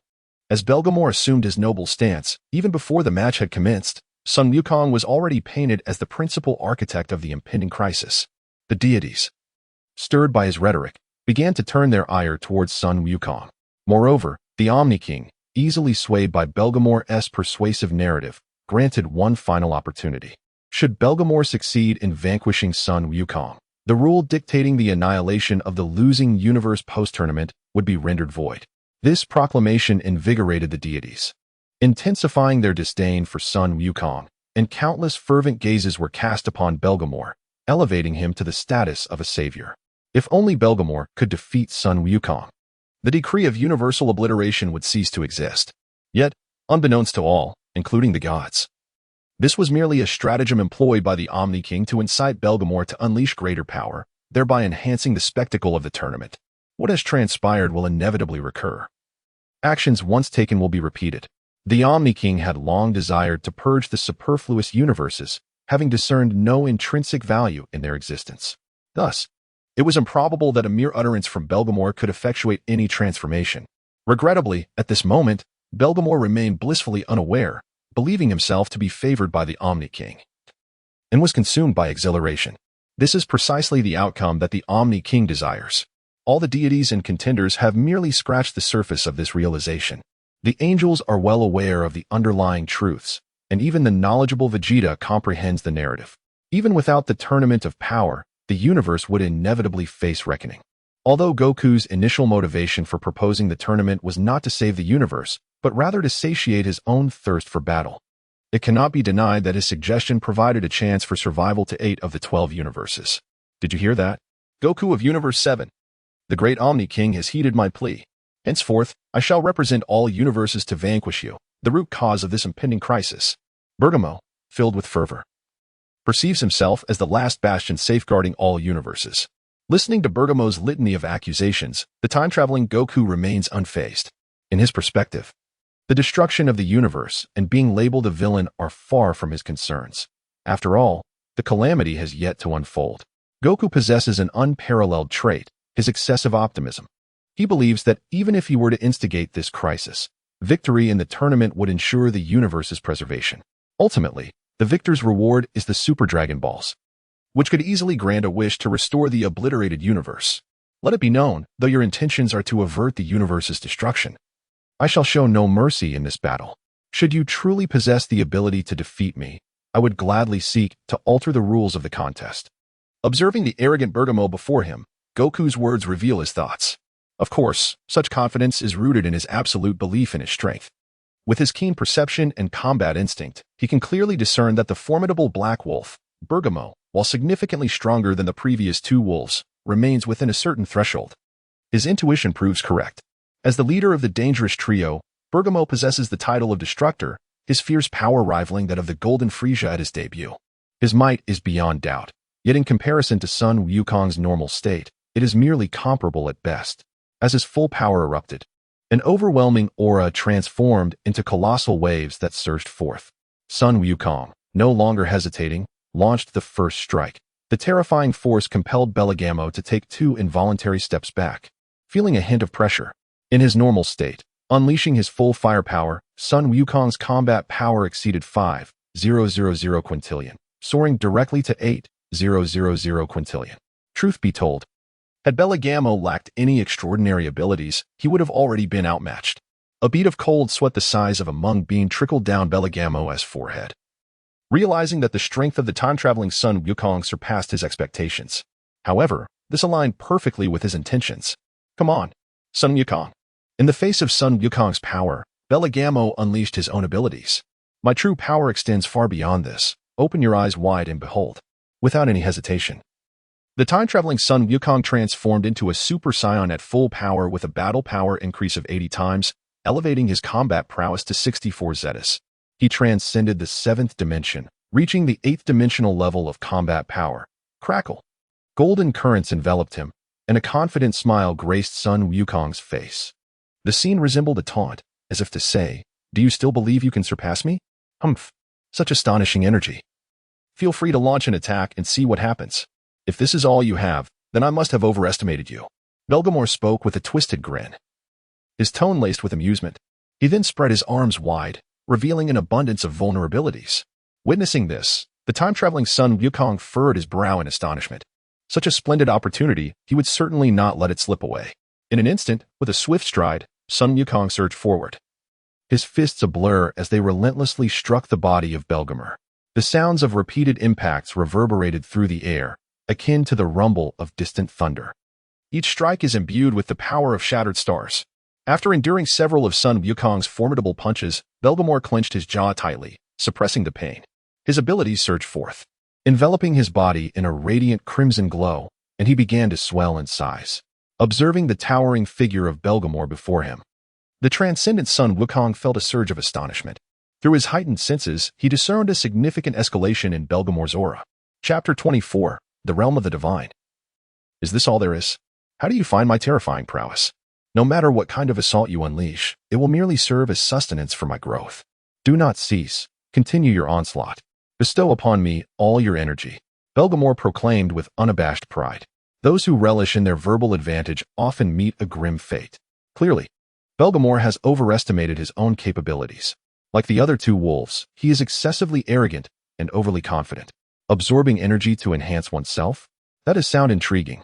In that case, allow me to showcase my superior strength. The transcendent Sun Wukong, upon hearing this, felt a flicker of interest. A relentless barrage of ferocious attacks ensued. With the transcendent Sun Wukong strikes growing increasingly powerful, Belgamore, enduring the agony, absorbed the energy, and his form steadily increased in height, transforming into a small giant of 5 to 6 meters within a mere 20 seconds. Ha! Thank you for the energy you've provided. I am now even stronger. Belgamore laughed maniacally, unrestrained in his triumph. This sensation was immensely pleasurable for him. As long as he could fully absorb it, he would become stronger. Raising his colossal fist, Belgamore savagely struck down towards the forehead of the transcendent Sun Wukong. Although his body had grown larger, significantly enhancing his strength, his speed had diminished considerably. The blow, reminiscent of a meteor hammer, was effortlessly evaded by the transcendent Sun Wukong with a nimble sidestep. With a resounding bang, the arena beneath him suffered a tremendous impact, shattering into fragments. Such immense power? Can you ascend even further?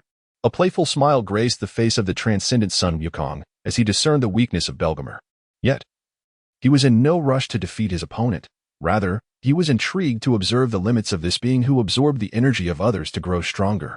In the past, he had encountered similar adversaries, albeit with entirely different manifestations. With a mighty roar, golden flames erupted, enveloping the transcendent Sun Wukong in a rich, golden blaze. He had attained the pinnacle of Super Saiyan second stage. In its normal state, his combat power surged to an astonishing 200-fold increase. At this moment, his combat power reached a terrifying 160 quintillion. Transformed into the apex of Super Saiyan second stage, Sun Wukong launched himself forward with greater velocity, unleashing ferocious assaults on Belgamore from multiple directions. Time and again, his relentless onslaught caught Belgamore off guard, causing his form to swell during the battle. Eventually, he grew to occupy half the size of the arena. Having absorbed such a vast amount of energy, Belgamore's combat power had escalated to quintillion levels. However, it seemed he had reached a plateau. Beyond 100 quintillion, he could not elevate further. It appears this is your limit. The energy absorbed has peaked. Very well. I shall unleash my full strength for you to behold. With a resounding shout, the transcendent Sun Wukong, embodying the essence of time and space, let out a mischievous laugh and leaped into the air. The moment he soared into the heavens, the divine power within him surged forth in a magnificent eruption. A sacred resonance filled the atmosphere, enveloping the surroundings in a celestial aura. The energy pool of Super Saiyan Blue was summoned, and abruptly, a dazzling azure light illuminated the expanse, leaving the gods in awe. The Kaioshians were taken aback, while the god of destruction displayed an expression of disbelief. Rarely, since the dawn of creation, had such a being emerged. In stark contrast, the 12 angels maintained their serene composure. Although it was indeed astonishing for a mortal to harness divine power and cultivate it to such an extraordinary degree, this display was still far from eliciting their astonishment. As the azure brilliance dissipated, the transcendent Sun Wukong stood resolutely in the air, transformed into Super Saiyan Blue. His aura had undergone a remarkable metamorphosis, vastly surpassing his previous state. Vegeta, stationed at the platform of the 10th universe, gazed upon Sun Wukong, suspended in midair. Through his keen perception, he discerned that the current transcendent Sun Wukong's battle power had soared to at least 6,400 Xeno. Upon calculation, it became evident that after transforming into the full power state of Super Saiyan Blue, his battle strength had increased by a staggering 8,000 times. Vegeta's earlier conjectures were thus validated. Indeed, as I previously surmised, the transformation into Super Saiyan Blue must augment the base battle power to a level situated between the Super Saiyan 4th level and the breakthrough of limits. Super Blue holds this distinction. Prior to this, the realm of Super Saiyan God likely only matched the Super Saiyan 4th level in its base form. Observing the transcendent Sun Wukong, enveloped in an overwhelming divine force, Vegeta's expression remained unchanged. While this power was indeed unique in his eyes, the battle power of Sun Wukong in his Super Saiyan Blue state merely registered at 6,400 Xeno, still merely at the latter stages of the 8th dimension, having yet to even graze the units of the 9th dimension. This strength can be said to be so feeble that he can hardly muster even 1/10,000th of his potential. With but a mere glance, he could vanquish Ultra Blue Goku instantly. Even if Goku were to unleash the Kaioken and elevate his multiplier to its utmost limit, he would merely attain the realm of the initial 9th dimensional units. Weak. Indeed, excessively weak. Initially, I thought that this Goku might be concealing his true power. Yet the reality is utterly shocking. What could possibly have instilled this Goku with such confidence, making him believe he could triumph over the masters of the entire universe? It is worth noting that even Vegeta, having reached this current level, has never entertained the notion of being invincible. The might of Ultra Goku is limited to this. And considering the original storyline, Ultra Vegeta's strength is likely on par with that of Ultra Goku. The prowess of Ultra Goku and Ultra Vegeta is hardly noteworthy. If the two could merge or fuse into Vegeta or Gogeta, this thought ignited a flicker of excitement within Vegeta. If such a possibility existed, he would truly wish to witness it. As a traverser, he had experienced a remarkable ascent after becoming Vegeta, hence he had never attempted fusion or merging. Now, in this transcendent world, the opportunity to encounter such a situation might arise. Before he could witness Vegeta or Gogeta, the only entity that could slightly rekindle his spirits was Jiren from Universe 11. He should, at the very least, be at the 10th dimensional level, Vegeta mused within. After all, if the original plot remains unchanged, Goku and Vegeta would not merge, nor would they fuse during the Tournament of Power. Jiren remains the strongest. Chapter 25, with Kaioken empowered. God blocks and slays God's great Jiren. It is only this strength that has been lauded in the original tale as being comparable to that of a god of destruction, even surpassing them, which stirs a modicum of interest in Vegeta, regardless of Jiren's depth of power. Merely evaluating his performance in the original narrative reveals that even the mightiest god of destruction, Beerus, displayed a look of shock. This implies that, at the very least, Vegeta cannot rely on his base form to secure victory. After a whole tournament of power, if he could win without transforming, that would be exceedingly dull. Should I perhaps slightly expedite the progression of the narrative or intervene to make the upcoming contestants aware of the gravity of the situation, thereby enhancing their strength in a short span? After all, only under pressure can the strong be influenced to grow even stronger. Contemplating this, Vegeta conceived an idea. Ultimately, during the original Tournament of Power arc, nearly every warrior experienced a breakthrough in the competition. Key figures such as Kakarot, Vegeta, Toppo, and Jiren, among others, did not merely break through once. On the arena, Belgemore gazed vacantly at the sky, where the formidable Ultra Blue Sun Wukong radiated an overwhelming aura. His expression was solemn. At this moment, he had absorbed an immense amount of energy, his strength having multiplied beyond measure, far surpassing his capabilities prior to the battle. In his understanding, he had harnessed the power of Sun Wukong to become significantly stronger, transcending his own limits. However, when compared to the current Sun Wukong, the transformation into a Super Saiyan Blue instilled a sense of awe in him, making him acutely aware of the vast chasm that lay between them. The trepidation etched on Belgemore's face, coupled with a hint of hesitation, elicited a triumphant smile from Ultra Blue Sun Wukong. Undeniably, Sun Wukong was a battle enthusiast. both innocent and unpretentious, with a lifelong aspiration to engage in combat with formidable adversaries. Yet, this did not preclude moments of pride in his own prowess. For instance, when confronted by a worthy opponent, he took pride in showcasing his strength, overpowering them to the point of instilling fear. From Sun Wukong's perspective, Belgemore was a relatively competent opponent. Had this been a few years prior, he would undoubtedly have posed a challenge. However, in the present, Sun Wukong felt no fear whatsoever. Even with Belgemore's ability to absorb infinite energy, Sun Wukong possessed his own methods to defeat him. "Come forth, Belgemore. Let me witness the extent of your limits," he proclaimed with fervor.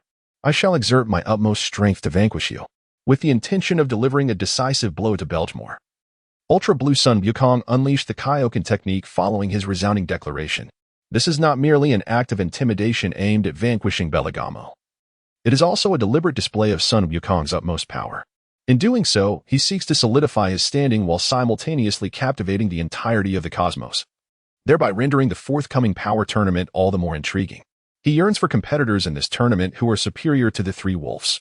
After all, should the participants merely consist of individuals of such caliber, they would scarcely provide him with a worthy challenge. A scarlet luminescence emerged from the azure surface of divine energy, enveloping and clinging to the periphery of the divine aura. Consequently, the very hues of the surrounding space underwent a notable transformation. The application of the double Kaioken technique further amplified his combat prowess, propelling it to new heights and breaking through the limitations of the 8th dimension. Thus stepping into the realm of the 9th dimension, his combat power reached a staggering value of 1,280,000. This is the true realm of destruction. The energy surges once more as the Ultra Blue Sun Goku brings his hands together in a lotus formation, resting them at his waist. An astonishing divine power coalesces in his palms under the will of his mind.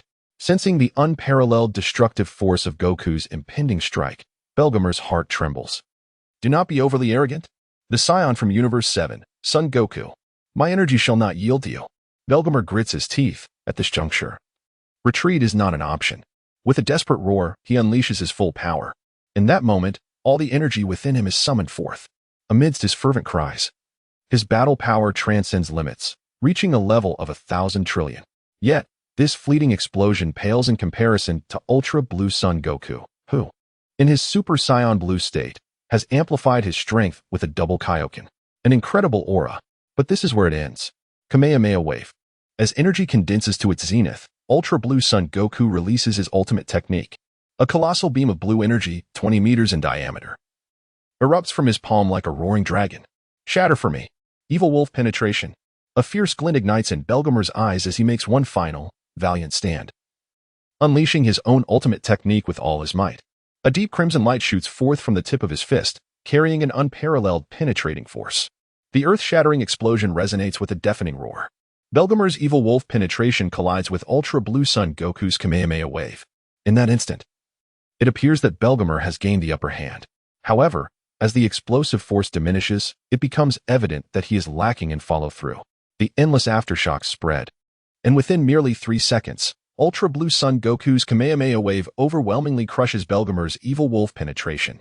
An energy surge akin to a tsunami mercilessly engulfs Belgemore's giant form. Aya! Under the deluge of energy, Belgemore emits a heart-wrenching wail. With a thunderous boom, the energy explodes, and thick smoke billows forth. A significant portion of the arena is devastated by the sheer force of Ultra Blue Sun Goku's concentrated strike. Belgemore, having reached his limit in absorbing energy, collapses entirely under the might of the Kamehameha Wave, being hurled from the arena back to the platform of Universe 9, where he falls into a deep unconsciousness. Such a scene rendered the deities upon the high platform speechless, enveloping the entire space in an eerie silence. "The god of destruction from the 9th universe," said Allah. And the Supreme Kai, lo, wore expressions akin to those who had encountered a ghost, beads of cold sweat forming upon their brows. The overwhelming prowess of the Ultra Blue Sun Goku was beyond their wildest imaginations. Even the formidable Belgemore was vanquished with astonishing ease. What left Sid Allah particularly astounded was that this Son Goku's strength encroached upon the realm of the gods of destruction, making victory seem an elusive prospect. Their universe faced utter defeat in the 3-on-3 battle. Mojito, the angel, could only shake his head in silent disbelief. The outcome was evidently anticipated from the very beginning. Yet he found himself in a state of helplessness. Engulfed in such a universe, burdened by the incompetence of both the Destroyer and the Supreme Kai. Chapter 26. Provocation of the entire universe has reached its conclusion. At this moment, the King of all from this timeline spoke. Indeed, it has come to an end. The King of all from the future timeline echoed, "Yes, it is over." "Goku, what a remarkable display," remarked the King of all from the current timeline. The future King of all responded, "Indeed, Goku is truly impressive." In their eyes, the third match was undeniably more captivating than the preceding two. Yet it did not entirely satisfy their expectations. The preliminary matches were orchestrated to cultivate their anticipation. Now, Son Goku's magnificent transformation and display of power had already made an impact. "Your Majesty, in accordance with the rules of the 3-on-3 format, the match between Universe 7 and Universe 9 has concluded, with Universe 7 achieving 2 victories and 1 draw. Thus, the victors of the preliminary match are Universe 7. The Grand Minister respectfully reported to the King of all. His voice resonated throughout the space, adding to the solemnity of the already quiet atmosphere. "Very well. Let us announce the results," the two Kings of all declared. The entire universe fell silent, with the Kings of all and the Grand Minister speaking in succession. No one dared to interject. However, despite the silence, all the gods across the universes harbored resentment towards Son Goku and a deep-seated animosity towards Universe 7. The transcendent Son Goku seemed oblivious to the gravity of the situation. Under the announcement of the Grand Minister, the victorious Son Goku's confidence soared, clearly unsatisfied with the battle. He did not return to his designated platform after reverting from his Super Saiyan Blue transformation. Instead, he lifted his gaze towards the divine beings above following the Grand Minister's announcement. The words that had incited the ire of all the gods in the universe from the original narrative were now spoken forth, albeit in a more brazen manner. "Your Majesty and esteemed Grand Minister, since the outcome of the power tournament is now a foregone conclusion, allow me to voice a few additional thoughts. To all the gods of the universe, since you view me as an adversary, bring forth your challenges. No matter the opponent, I shall conquer them all. In the power tournament, unleash your full might upon me." Such arrogant and audacious words reflect an extraordinary level of hubris. Even Beerus, the god of destruction of the 7th universe, was momentarily taken aback. He found himself infuriated by Son Goku's audacious proclamation. Is it not enough that the situation has escalated? Is he not weary of living too long? A challenge to the entire universe. This fellow still fails to comprehend his own significance. Although his abilities are commendable, they are merely passable at best. This power conference pertains to the very existence of the universe. When the official competition commences, regardless of which universe it may be, all will undoubtedly exert their utmost efforts, with countless formidable entities converging. Although they triumphed in the preliminary skirmish against the 9th universe, this is merely the beginning. What significance does the 9th universe hold? It is but an underachiever, historically regarded as the least impressive among all the universes. The 7th universe, despite its lower ranking, has only recently found itself in such a predicament, partly due to the near extermination of the Frost Demon Clan. While the combat strength of the 7th universe may be modest, it is not entirely negligible. Amidst this backdrop, a cacophony of debates and sarcastic remarks began to resonate. Undoubtedly, it was the Supreme Kais and gods of destruction from all universes who were vocalizing their thoughts, yet their voices were drowned out in the tumult, resulting in a scenario where everyone was speaking, but no words were discernible. On the platform of the 10th universe, the god of destruction, Rumsey, and the Supreme Kai, Guas, gasped in astonishment. Unlike Rumsey, who was engulfed in fury, Guas, affected by the Zamasu incident, harbored a deep admiration for Son Goku, thus only feeling concern. He likely understood Goku's desire to battle stronger opponents, yet such an approach seemed excessively radical. Son Goku truly is remarkable, for a single statement has rendered the 7th universe the target of scorn. Moreover, the deities from all universes have now deemed him the foremost adversary to be vanquished. Kess couldn't help but tease, maintaining a playful demeanor, unlike other angels who merely viewed Goku as a mere monkey. Alongside her amusement, she felt anticipation, eager to witness Goku achieve even more extraordinary feats. Indeed, events unfolded as expected. Not only did they occur, but they were also far more audacious than the original narrative suggested. Vegeta remained silent, merely reflecting on the situation internally. He had hoped such a scene might not transpire. Yet it not only occurred but did so in an even more severe manner. This Son Wukong, in his relentless pursuit of formidable opponents, has reached a point where he no longer acknowledges boundaries. His confidence is so profound that he scarcely considers the repercussions. Shifting his gaze, Vegeta looked towards the platform of Universe 11. You must be unable to contain yourself any longer, Topo, as a paragon of justice. You cannot tolerate the existence of someone like Kakarot, who poses a threat to the world. Following Vegeta's musings, at this moment on the platform of Universe 11, the imposing figure of the warrior clad in black robes stirred. Forgive my rudeness, Lord Topo, he declared, his voice heavy with suppressed fury. I cannot hold back any longer.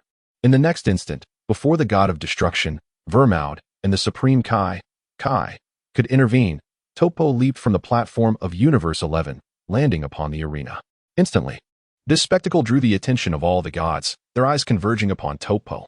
Sun Wukong's expression grew solemn, as he had already taken note of this presence.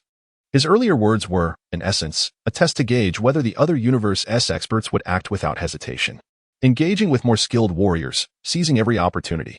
Above, the four attendants of the Omni King stood guard, their duty to shield him from any nefarious disruptions.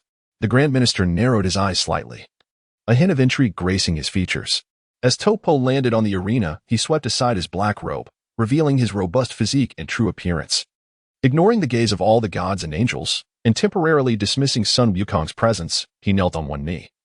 Addressing the two Omni Kings and the Grand Minister with reverence, esteemed Grand Minister, revered Omni Kings, I acknowledge my indiscretion, and I humbly seek your forgiveness. I have something to convey. Upon hearing this, the two Omni Kings exchanged glances, seemingly amused, and nodded in acknowledgement. The four attendants then stepped aside once more. What do you wish to say? Inquired the Omni King of the current timeline. Yes, speak your mind, urged the Omni King of the future timeline. With the Omni King's permission granted, the Grand Minister looked down upon Topo with an air of authority. Your reckless actions are forgiven by the Omni King. If you have something to say, now is the time. Chapter 27. Topo emerges. The battle resumes. As the Grand Minister's words fell, Topo's gaze sharpened.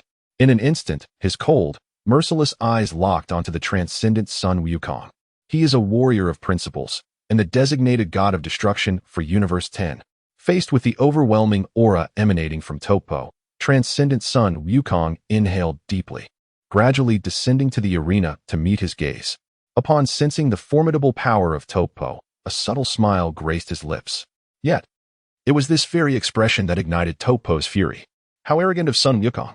Does he still fail to realize the absurdity of his situation? Previously, Lord Zeno proclaimed that defeating you would exempt one from the decree of universal annihilation. I, Topo of the Pride Troopers from Universe 11, humbly beseech Lord Zeno for a singular opportunity. I shall vanquish Son Goku. For the sake of justice, I, Topo the Justice Warrior, shall undoubtedly subdue the forces of evil. Topo's words unequivocally cast the transcendent Son Goku as an embodiment of malevolence. This fellow, one might say, embodies a certain youthful exuberance, aspiring to don the mantle of a savior. No, it would be more accurate to assert that Torpa has always perceived himself as the performer of such a role. No one can quell the audacious spirit of the transcendent Sun Wukong. The warriors of the 9th universe are utterly ineffectual, thus it falls upon him to take action.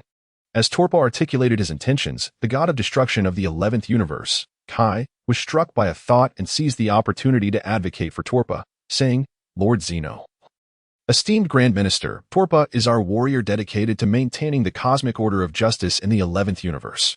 Therefore, he harbors a deep disdain for the existence of Sun Wukong, who poses a threat to the universe. We beseech you to pardon his impudence, as Sun Wukong has shown an utter lack of respect. Listening to the exchange between Torpa and Kai, the two Zeniths positioned at the pinnacle of existence engaged in a dialogue, seemingly deliberating upon a matter of significance. Ultimately, they reached a resolution. The Zeno of this realm declared, the rules have been altered. We have yet to witness enough of the previous battle. The Zeno from the future dimension continued, warrior from the 11th universe, should you succeed in defeating Wukong, we may consider abolishing the rule that mandates the annihilation of any universe that loses the power tournament. Upon hearing this, the assembled deities erupted into a chorus of astonishment. Simultaneously, Torpa felt an overwhelming sense of significance swell within him. As a champion of justice, the prospect of fulfilling this mission filled him with immense honor. Given that Lord Zeno has granted his approval, let us engage in another bout, akin to the previous rules, proclaimed the Grand Minister after receiving Zeno's directive. With this declaration, the gazes of the 12 gods of destruction and the 12 gods of creation converged upon Torpa. If he could secure victory, the universe would be spared from destruction. Thank you for your magnanimity, Lord Zeno, and esteemed Grand Minister. Bowing deeply once more to both Zenos and the Grand Minister, Torpa's eyes ignited with fervor. Turning, he faced the transcendent Sun Wukong. How intriguing. Perhaps you do not fully comprehend me, leading to significant misunderstandings about my existence. I apologize for my earlier reckless provocation. However, as before, if you wish to defeat me, you must present your true capabilities. Facing Torpa, Sun Wukong wore a grin that, while seemingly reflective, only served to intensify the ire he inspired. His carefree demeanor, even with good intentions, often gave the impression of mockery. Such excessive verbiage. You, the malevolent one, are utterly unworthy of standing upon this arena. Torpa disregarded Sun Wukong's words. He had already resolved that Wukong must be vanquished by him. Is that so? Then demonstrate your abilities and show me whether you are worthy of my departure. I have yet to unleash my full potential. The transcendent Sun Wukong has comprehended the essence of Torpa's intentions. With a fierce glint in his eyes, he is poised for action, the flames of anticipation flickering within him. Although the peculiar figure in the black robe from the 10th universe, whose aura is both strange and eerily familiar, was not the opponent he initially yearned for, Torpa nonetheless stands as a worthy adversary. This encounter serves perfectly to satiate his thirst for combat. In the next moment, the transcendent Sun Wukong, with a mere thought, transforms into the pinnacle of Super Saiyan, second stage. A golden aura envelopes his entire being as he assumes a battle-ready stance, brimming with latent power. The two opponents face off, a terrifying momentum sweeping across the shattered arena, unleashing tempestuous gales. Aware of his opponent's formidable strength, he feigns humility by adopting the Super Saiyan second stage transformation. In this skirmish, he refrains from exerting his full strength, testing the waters while simultaneously underestimating his foe. This is the fatal weakness possessed by Sun Wukong, regardless of the time and space. It is precisely due to this underestimation that he is bound to suffer greatly in the ensuing battle. At this moment, Torpa exhibits a combat prowess that far surpasses that of the 100G.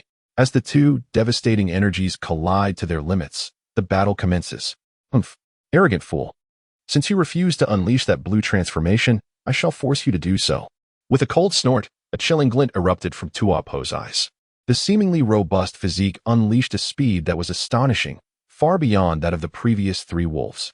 The arena trembled beneath his feet, and such velocity and power evoked a long-forgotten sense of peril within the transcendent Sun Wukong.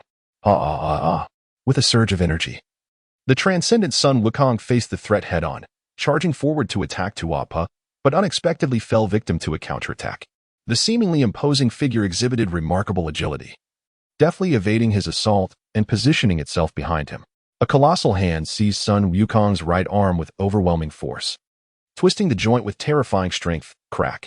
A sharp sound echoed as Sun Wukong's entire right arm was dislocated, agony etched upon his face. He had underestimated Torpa. With his other arm intact, he swiftly retaliated with an elbow strike to Torpa's abdomen, momentarily pushing him back. Seizing the opportunity to breathe, the transcendent Sun Wukong leaped back to create distance. Grasping his dislocated arm, he forcibly reset the joint and began to mobilize his arm, swiftly re-entering a combat-ready state. Is that all you've got? You were not this weak a moment ago. Justice is eternal. Brace yourself, Sun Wukong. With a resounding shout, Torpa charged once more.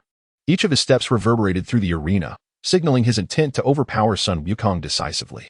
Observing the ferocious advance of Torpa, the transcendent Sun Wukong realized he could not afford to be careless. Aware that Super Saiyan, second stage, was no match for Torpa, he summoned a higher-level energy pool in an instant. With a mighty roar, the energy of the transcendent Sun Wukong ascended once more.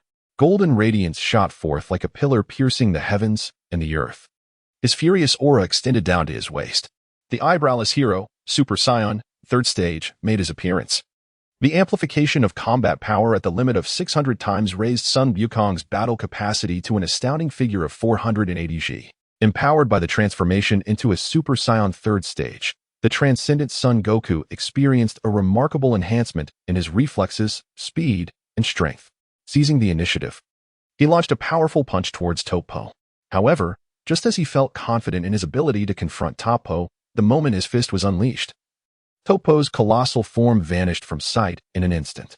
The unexpected scene left the transcendent Sun Wukong utterly astonished, rendering him momentarily speechless. In the next instant, an ominous premonition surged forth, compelling him to lift his gaze sharply, as the colossal figure of Torpo loomed directly above him.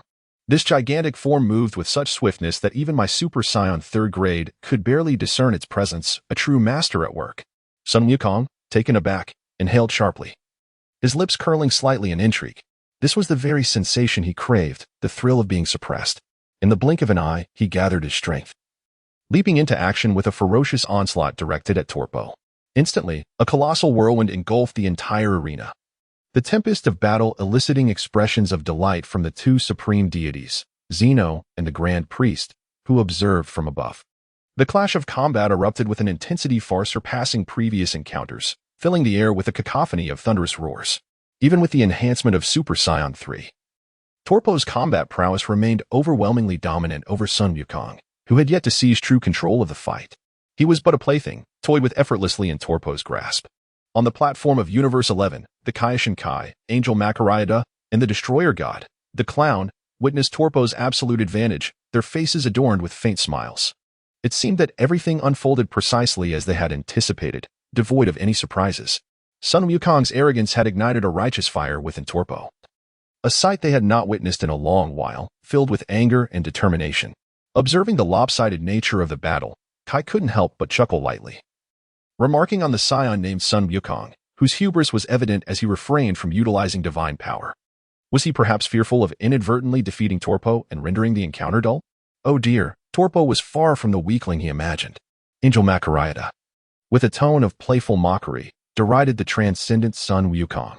This indeed aligns with her identity as the Harlequin. Regardless of the situation, she adopts a tone of irreverence. Hey, one may relish the spectacle slowly. Even if Sun Wukong possesses divine power, the true might of Topo extends far beyond that. The god of destruction, Harlequin, remarked nonchalantly, moreover, Topo is my candidate. Once he fully awakens, Sun Wukong shall be but an ant. On the platform of the 7th universe, a palpable silence enveloped the crowd as they witnessed Sun Wukong being thoroughly subdued by his opponent. Following the skirmish with the 9th universe, the 7th universe had initially appeared victorious, a development that should have been celebrated. At the very least, their universe had seized the initiative. However, due to Sun Wukong's hubris, calamity ensued. Unlike others, Beerus and Whis were acutely aware that while Sun Wukong's strength was formidable within the 7th universe, other universes also harbored beings of extraordinary power, some even rivaling that of a god of destruction. The prowess exhibited by Topo not only overshadowed Sun Wukong but also suggested significant hidden potential. Although Sun Wukong had yet to unleash his Super Saiyan Blue transformation, the restraint displayed on both sides indicated a mutual weakening. This righteous warrior Topo from the 11th universe possesses considerable strength. If Goku does not reveal his full capabilities, he might very well face defeat. Observed the angel Whis after a moment of watching the battle. With his celestial insight, he perceived more than others. Topo's hidden strength was not ordinary. Some aspects he could articulate, while others he kept to himself. I had already advised this fool against being so ostentatious, but he would not listen. How infuriating. This arrogant brat thinks that a modicum of power grants him the right to disregard all else. A shadow of concern crossed the face of God of Destruction Beerus.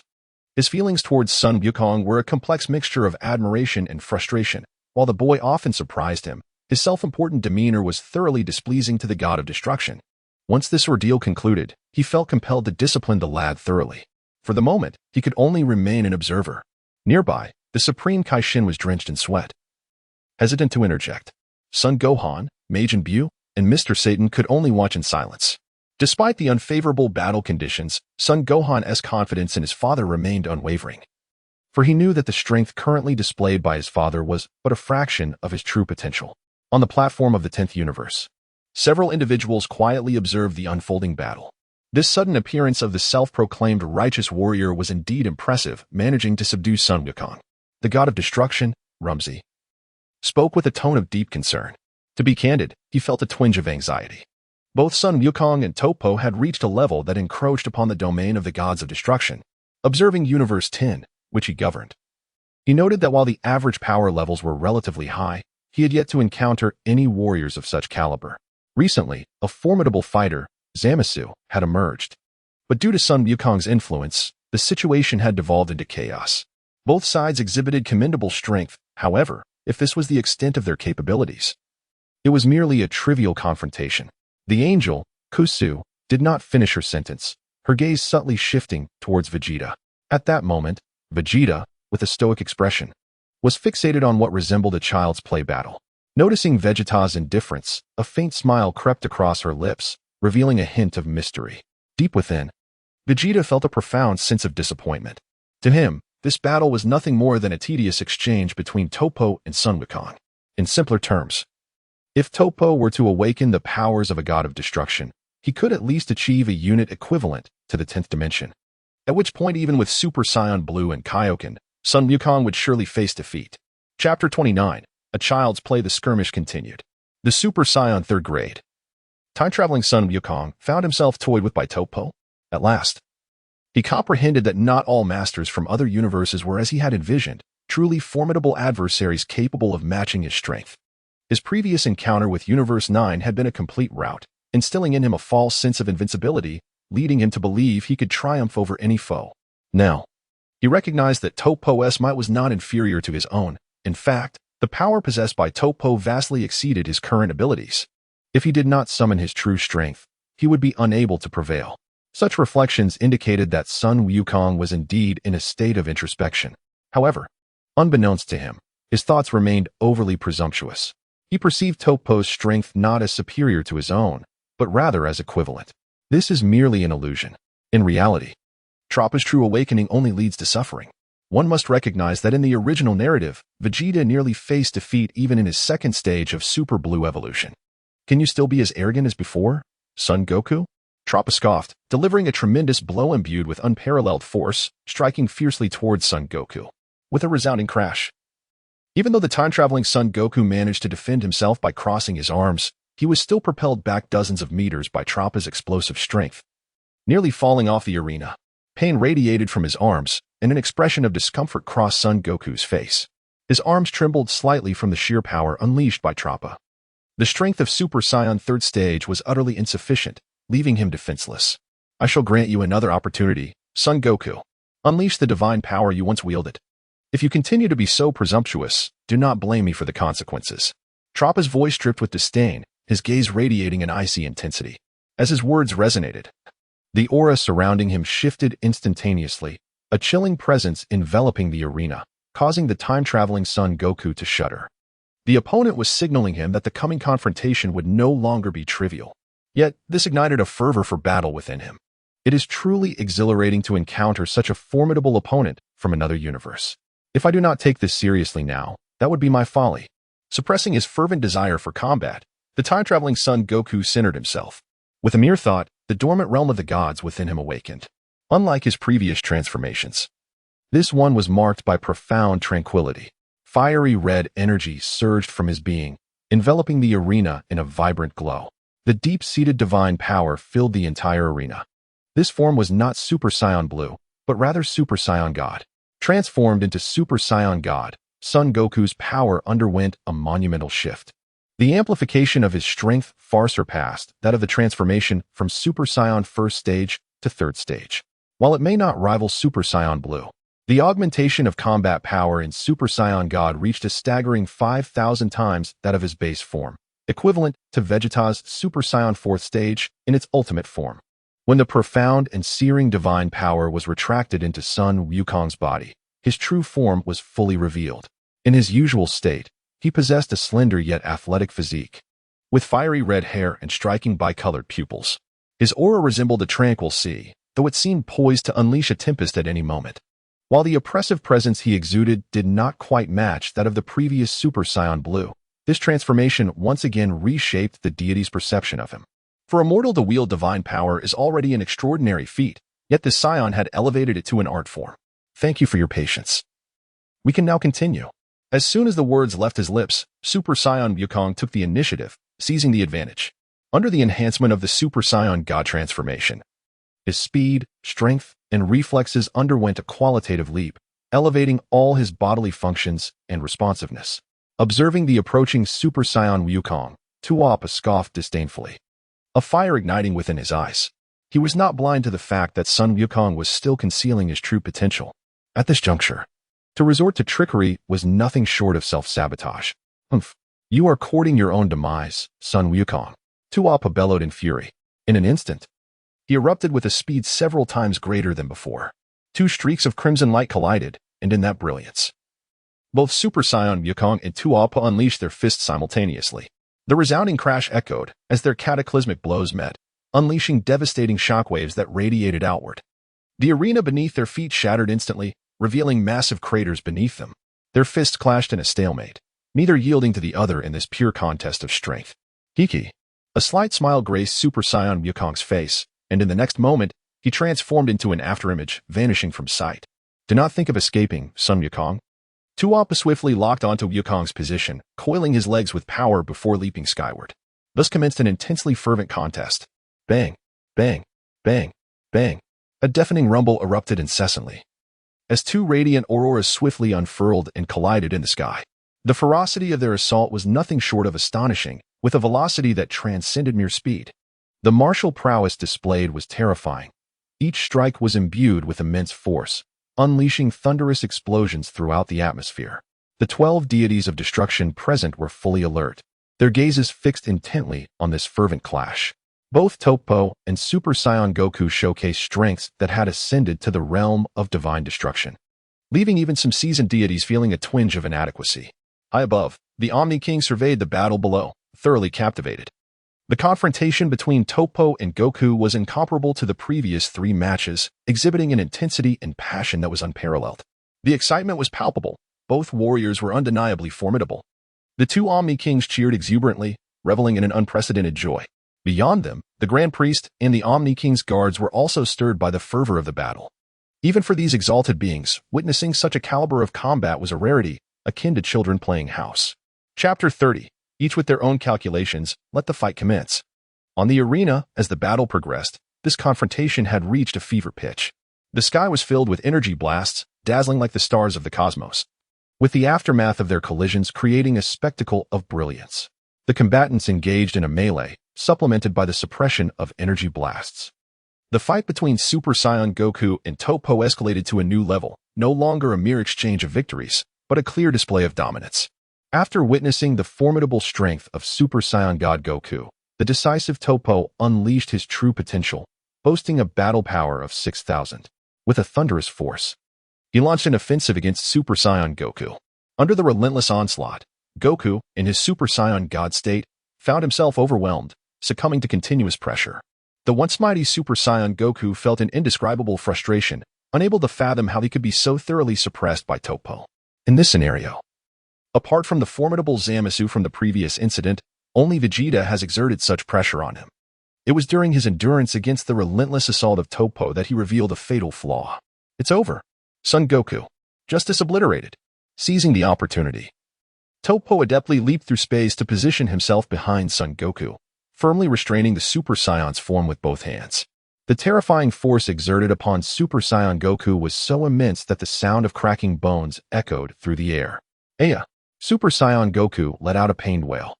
Struggling with all his might to break free from Topo's grip, he found that the overwhelming strength of Topo far surpassed what he could withstand, even in his divine form. He was, as in the original tale, now in a far more dire predicament, shackled in his Super Saiyan God form. As a warrior of justice, I shall not take your life. However, as your punishment, I will shatter your bones piece by piece. Son Goku, this is your just reward. Topo's deep voice resonated with a hint of fury. His arms continued to exert force, relentlessly compressing and distorting Super Saiyan Goku's body. Driven into a corner, Super Saiyan Goku gritted his teeth, knowing he had no choice but to unleash his divine power once more. And this time completely. He could no longer afford to be reckless. With a roar, Azure Divine Energy surged forth. The powerful shockwave instantly repelled Topo, freeing Super Saiyan Goku from peril. The Super Saiyan Blue re-emerged, radiating a divine azure light that illuminated the surroundings, the sacred aura resonating throughout the entire space. Observing the transformed Super Saiyan Blue Goku, Topo's expression shifted to one of seriousness. So you finally revealed this transformation. But what significance does it hold now? Topo stated, his demeanor unchanged. If I hadn't transformed, I might truly have been defeated by you. But now that I have, the stage is set for my dominance. A confident smile crept onto the lips of Super Saiyan Blue Goku.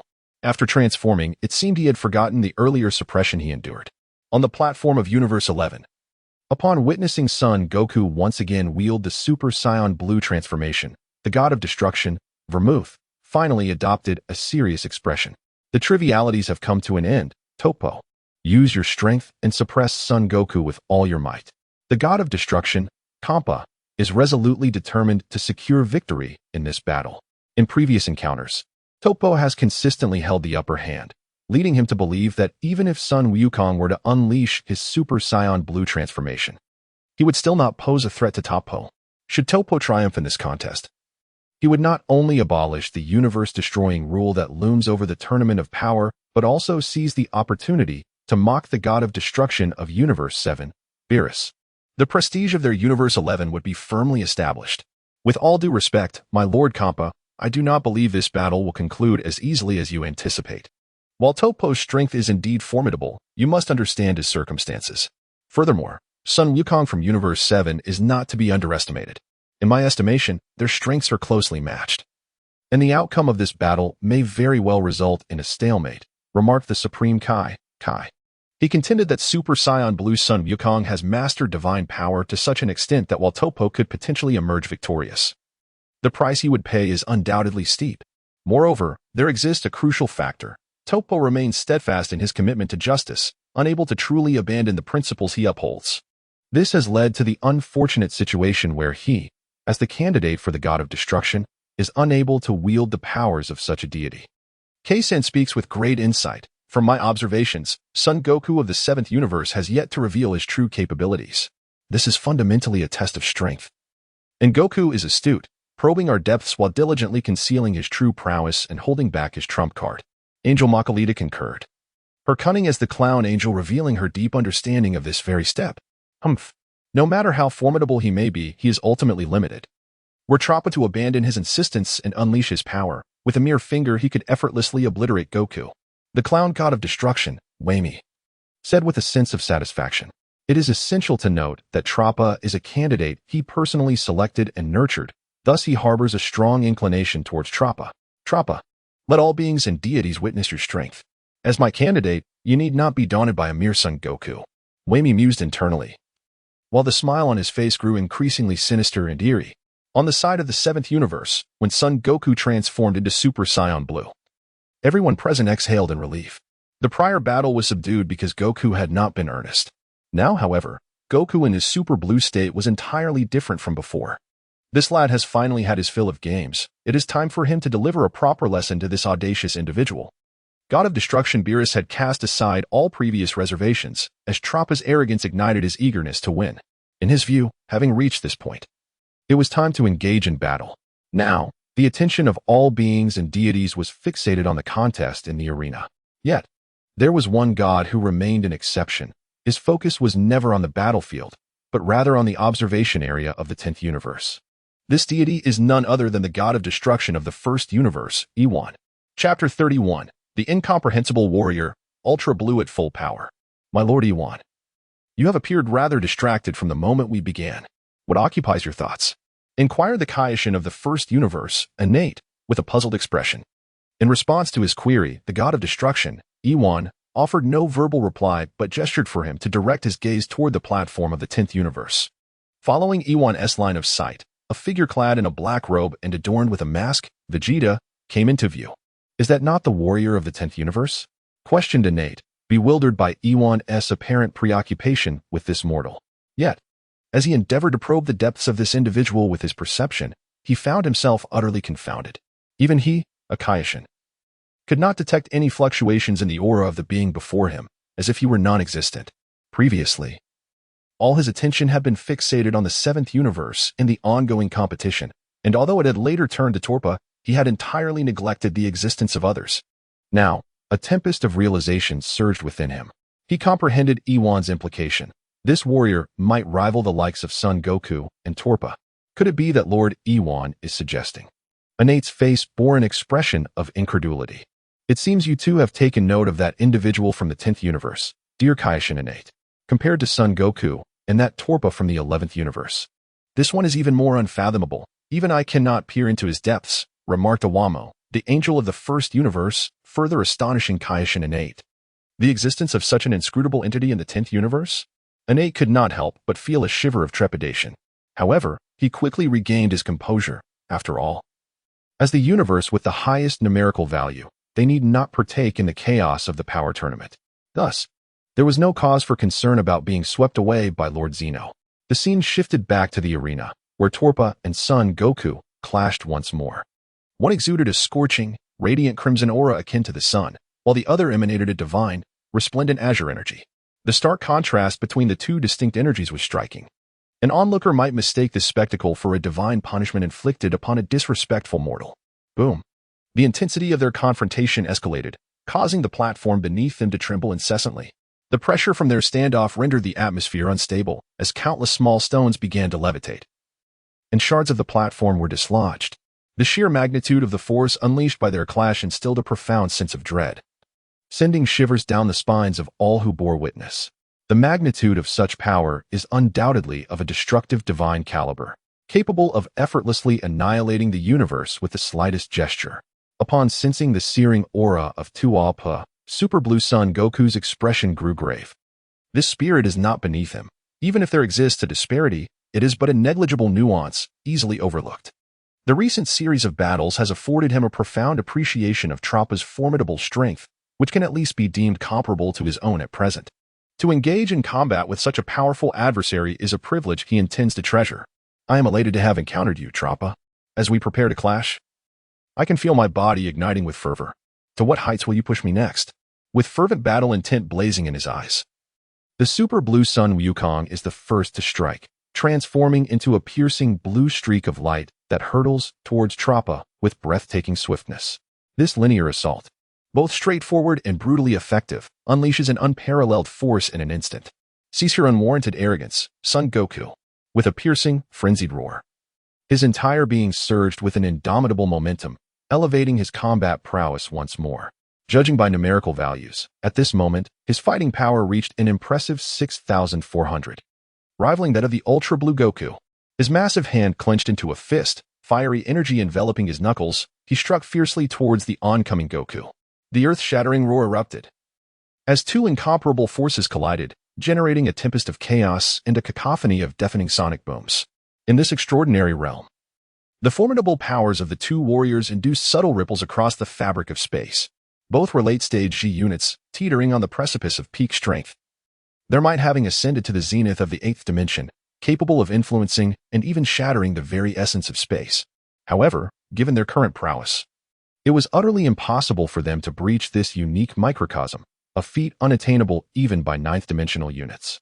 Only by transcending their limits and stepping into the 10th dimension, a domain reserved for gods of destruction, could they hope to achieve such an endeavor. As their powers clashed, Tuapa, who once took pride in his strength, found himself overwhelmed by the superior force of Super Saiyan Blue Goku, who sent him crashing towards the ground, like a meteor plummeting from the heavens. Tuapa struck the earth, and in an instant, a massive crater, measuring several dozen meters in diameter, was formed. This gaping void consumed a significant portion of the arena, rendering it more a chasm than a battleground. Upon landing, Tuapa swiftly regained his composure, channeling energy that danced energetically within his palms. He unleashed his signature technique, Justice Flash. With a thunderous shout, countless crimson energy spheres erupted from Tuapo's hands, hurtling towards his adversary. Yet, faced with such a barrage, Goku remained unfazed, deftly manipulating his energy flow with the grace of a fish in water, evading each energy assault with precision. Unrelenting, Tuapo intensified his energy output, constricting Goku's maneuverability. However, this relentless onslaught merely squandered energy. Tuapa, receive my attack, he proclaimed as the density of energy blast surged. In response, Goku's fury ignited once more, weaving through the spatial realm with abandon. His divine power surged once again, and with his hands pressed together, he assumed the traditional stance of the Kamehameha wave. At this moment, Goku's combat power had soared to an astounding 8,000 G. This is precisely the true power of his Super Saiyan Blue, Ultra Blue, full power, a 10,000-fold amplification in its normal state. As Super Blue Sun Goku traverses through space, the energy of his ultimate attack is condensed to its pinnacle. With a mere thought, he employs his instant transmission skill, effortlessly evading the energy blasts, and appears before Toppo. Years ago, he had relied on instant transmission along with the Kamehameha to catch the fully realized Cell off guard. Now, facing Toppo, he once again utilizes this formidable combination. Alarmed, Toppo feels his hair stand on end, an overwhelming sense of impending doom washing over him. With no time to evade, he hastily crosses his arms in front of him to form a defense. Chapter 32. A Fatal Strike, The Reactions of the Gods. Gazing at Toppo, a slight smirk forms on Super Blue Sun Goku's lips, the blue energy in his palms pulsating rapidly. This sudden assault has always been reserved as his ultimate technique. Its unveiling signifies his immense respect for Toppo, even acknowledging the formidable strength that could potentially surpass his own. Seizing the moment, the energy of the Kamehameha, gathered to its utmost limit, erupts forth. Boom! The roar of the energy resembles that of a mighty dragon, resonating across the landscape as it expands to a size of 100 meters upon departing from his palms, consuming Toppo's form along with a significant portion of the arena, akin to a devastating tsunami. As the tumultuous energy dissipates, the arena is left with a deep crater, having been ravaged almost beyond recognition. Within the billowing clouds of smoke, Toppo's form is nowhere to be seen. On the platform of the ninth universe, the god of destruction, Sidra, the supreme Kai, and the recently awakened three-headed wolf stand in stunned silence, particularly for the three-headed wolf, witnessing the clash between Toppo and Son Goku. They realized that their previous skirmishes were nothing more than child's play in comparison. Their earlier battles now seemed trivial, akin to mere games of make-believe. Far beneath the level of the current confrontation, they had once deluded themselves into believing they could defeat Son Goku, especially the warrior of destruction, Bergamo, who recalls his arrogant declarations of wanting to challenge Son Goku, now feels a pang of bitterness, his face flushed with embarrassment. The shame is overwhelming. Had Son Goku unleashed such power during their prior encounters, he would have likely met his demise countless times. On the platform of the 11th universe, the angel, Margarita, the god of destruction, Vermaud, and the supreme Kai, are equally taken aback. The revelation that Son Goku possesses such a hidden prowess leaves them in disbelief. Is this instant transmission? No, it is something entirely different. Cold sweat beads on Kai's forehead as he immediately thinks of the Kai's instant transmission. Yet he knows this is not the same, it is merely a resemblance. The terrifying power of that recent strike undoubtedly reached the level of a destroyer. In such a sudden turn of events, being struck at such close range, even if Toppo survives, he will surely bear grave injuries. The face of Toppo, the clown god of destruction, displayed a trace of concern. The ferocity of that blow was such that even he, taken by surprise, would have been harmed. For Toppo, who has not forsaken his identity, to be hit by such a blow places his life in peril. Nearby, the angel Makalita furrowed her brow, with her angelic perception.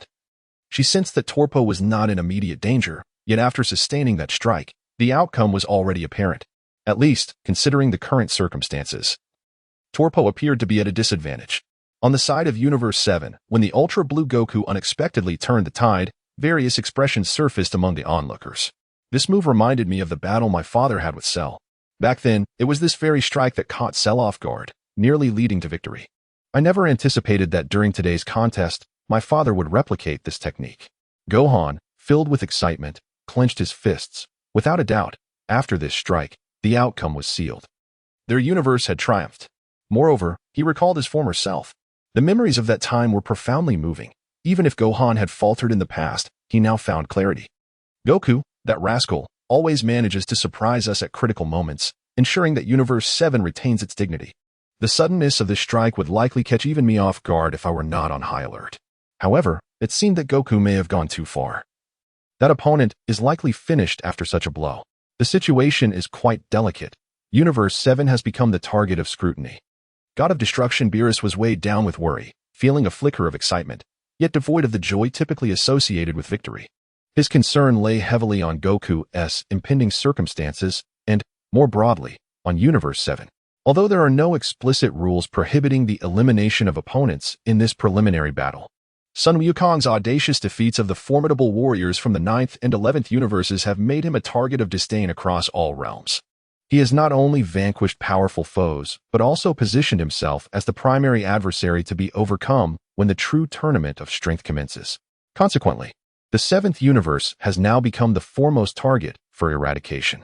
Beerus finds himself in a state of unease, as this unprecedented situation weighs heavily upon him. From his perspective as an observer, should other universes become entangled with his own, especially with such arrogance, he would undoubtedly take action. However, Beerus may be overthinking the situation. The 11th universe's Topo is not easily dispatched. Yet, given his current condition, it appears he may not continue in the ensuing battles. If the circumstances remain unchanged, it seems inevitable that Wukong will emerge victorious. Not only has he established his authority by subduing the 11th universe, but when the tournament unfolds, other universes will exercise greater caution around him. This might not be entirely beneficial. The anticipation of Wukong's next moves is palpable, as he has consistently surprised us with unexpected feats. Angel was not only articulated the outcome, but also elucidated the circumstances, clearly contemplating more than Beerus. As an angel, he has discerned that Topo is currently unable to unleash the latent destructive power within him. Thus, regardless of the tournament's outcome, Sun Wukong's victory is assured for now. In his view, Beerus's concerns are valid, yet the seventh universe will not be directly targeted. Disregarding the angels, the gods themselves have existed for countless ages. Who would be foolish enough to provoke Sun Wukong, a veritable springboard of retaliation? Everyone is merely testing the waters. Whis' reflections have proven accurate, and his predictions have not faltered. However, this does not guarantee absolute safety, as the original narrative illustrates how the ninth universe, in its hubris, launched an all-out assault on the seventh universe and swiftly became the most swiftly eliminated realm. You speak of surprises? It is more akin to terror. Beerus harbors a simmering frustration, restrained within. While victory is indeed favorable, it is not without its drawbacks. After all, having occupied his lofty position for many years, Beerus is well acquainted with the deceptions among gods, leading him to ponder unfavorable outcomes. Indeed, the current state of the seventh universe is influenced by Sun Wukong's triumph, instilling fear in the other universes. Yet, with Wukong's ace now fully exposed to scrutiny, the seventh universe has forfeited its hidden advantages. Chapter 33. Is the battle concluded? The competition has come to an abrupt halt. All the deities and angels across the universe are stirred by the unexpected eruption of Sun Wukong. After all, the previously dominant Tuatha finds himself at the mercy of Sun Wukong, who has dramatically turned the tide. It is as if all prior triumphs have dissolved into mere illusions. At this moment, upon the arena, as the energy of the ultimate strike dissipates, the super blue Sun Wukong is left gasping for breath, utterly exhausted. In this decisive strike, he exerted all of his strength in this form, and the successful execution of the technique signified a substantial depletion of his stamina. However, even with his utmost effort, Super Saiyan Blue Goku understood that it was implausible to defeat Topo with this single blow. Topo was the most formidable opponent he had ever encountered, at least thus far. Neither his rival and dear friend Vegeta, nor the Dark Goku who had appeared in the future, nor even the assassin Hit, who had recently been commissioned to eliminate him, could compare to the current Topo in terms of strength, speed, or combat style, all of which left a profound impression on him. It had been a long time since he had engaged in such an exhilarating battle. Topo, you truly are remarkable. Taking a deep breath, Super Saiyan Blue Goku straightened his back and wiped the cold sweat from his forehead. As he regained his composure, he devoted himself to restoring his strength. This battle has not yet reached its conclusion. Others may be unaware, but he is acutely aware. The mere presence of a formidable expert such as yourself in this preliminary skirmish heightens my anticipation for the upcoming power tournament. I can scarcely contain my excitement at the thought of the extraordinary warriors who will emerge when the event commences. Just envisioning such a scene sends exhilarating shivers throughout my entire being. The conflict may not have truly ended. Yet the illustrious Ultra Blue Sun Goku is already envisioning the forthcoming power tournament. This demeanor and behavior of Super Blue Sun Goku indeed exude an air of arrogance, seemingly oblivious to the world around him. After all, Tuatha has yet to be completely vanquished. He naively believes that aside from the god of destruction, no one can subdue him. In other words, this individual is in dire need of a thorough beating. Only when crushed by a true powerhouse, shattering his pride, will he undergo any transformation. As time ticks away, the billowing smoke from the explosion dissipates. Tuatha, with his imposing physique marred by numerous injuries, stands resolutely atop the dilapidated arena. His red, form-fitting battle attire is tattered beyond recognition, with energy-inflicted wounds bleeding profusely. It is evident how immensely damaging Super Blue Sun Goku's full-force Kamehameha wave has been to him. With such a battered body, victory seems utterly unattainable unless he resolutely decides to abandon the justice he has long upheld and truly embrace the power of destruction, transforming into a god of destruction himself. Otherwise, he stands no chance against Super Blue Sun Goku. Moreover, the Super Blue Sun Goku before him still possesses hidden lethal techniques yet to be unleashed. This tentative battle has not reached the point where he would reveal everything without reservation. However, Tuapa does not share this belief. Unwilling to concede, he chooses to fight until the very last moment, even aware that he cannot match Super Blue Sun Goku. For the sake of the justice he steadfastly clings to, he must stand his ground. The eyes of the Kaioshins and gods of destruction from the 12 universes are fixated on the two of them, especially on Tuapa. Previously, he had stepped forward, launching an unparalleled offensive, fighting with the hopes of all the gods from every universe, in a bid to alter the rules of the Tournament of Power. If this battle were to be lost, he would betray the trust of the gods and become an object of their disdain. Observing the tenacious Trappa before him, the smile on the face of Super Blue Sun Goku remained undiminished. Since his opponent was determined to engage him in combat, he too could not disappoint the other. Could he? Do not be too arrogant, Son Goku. With flames dancing in his eyes, Trappa, disregarding his own injuries, summoned the energy within him once more. Perhaps due to the severe blow to his pride, the intensity of the energy he unleashed this time surpassed that of before. Judging from numerical values, his combat power had even reached an astonishing 7,000. Remarkable. Has his aura ascended yet again? Excellent. Then I shall reveal my true abilities as well. Sensing Trappa's escalating fighting spirit, Son Goku grinned, and the blue divine power burst forth from him. Around his form, a faint crimson glow began to emerge, a harbinger of the impending use of the Kaioken technique. The battle was poised to reignite, yet in the eyes of the gods, this was merely Trappa's futile struggle. He had already let down the gods' expectations, and now they had ceased to place their hopes upon him. The god of destruction, Vermouth, and the supreme Kai of Universe 11, unlike the disappointment and indifference exhibited by other universes, displayed expressions of indignation. They so fervently wished for Trappa to rid himself of his burdens.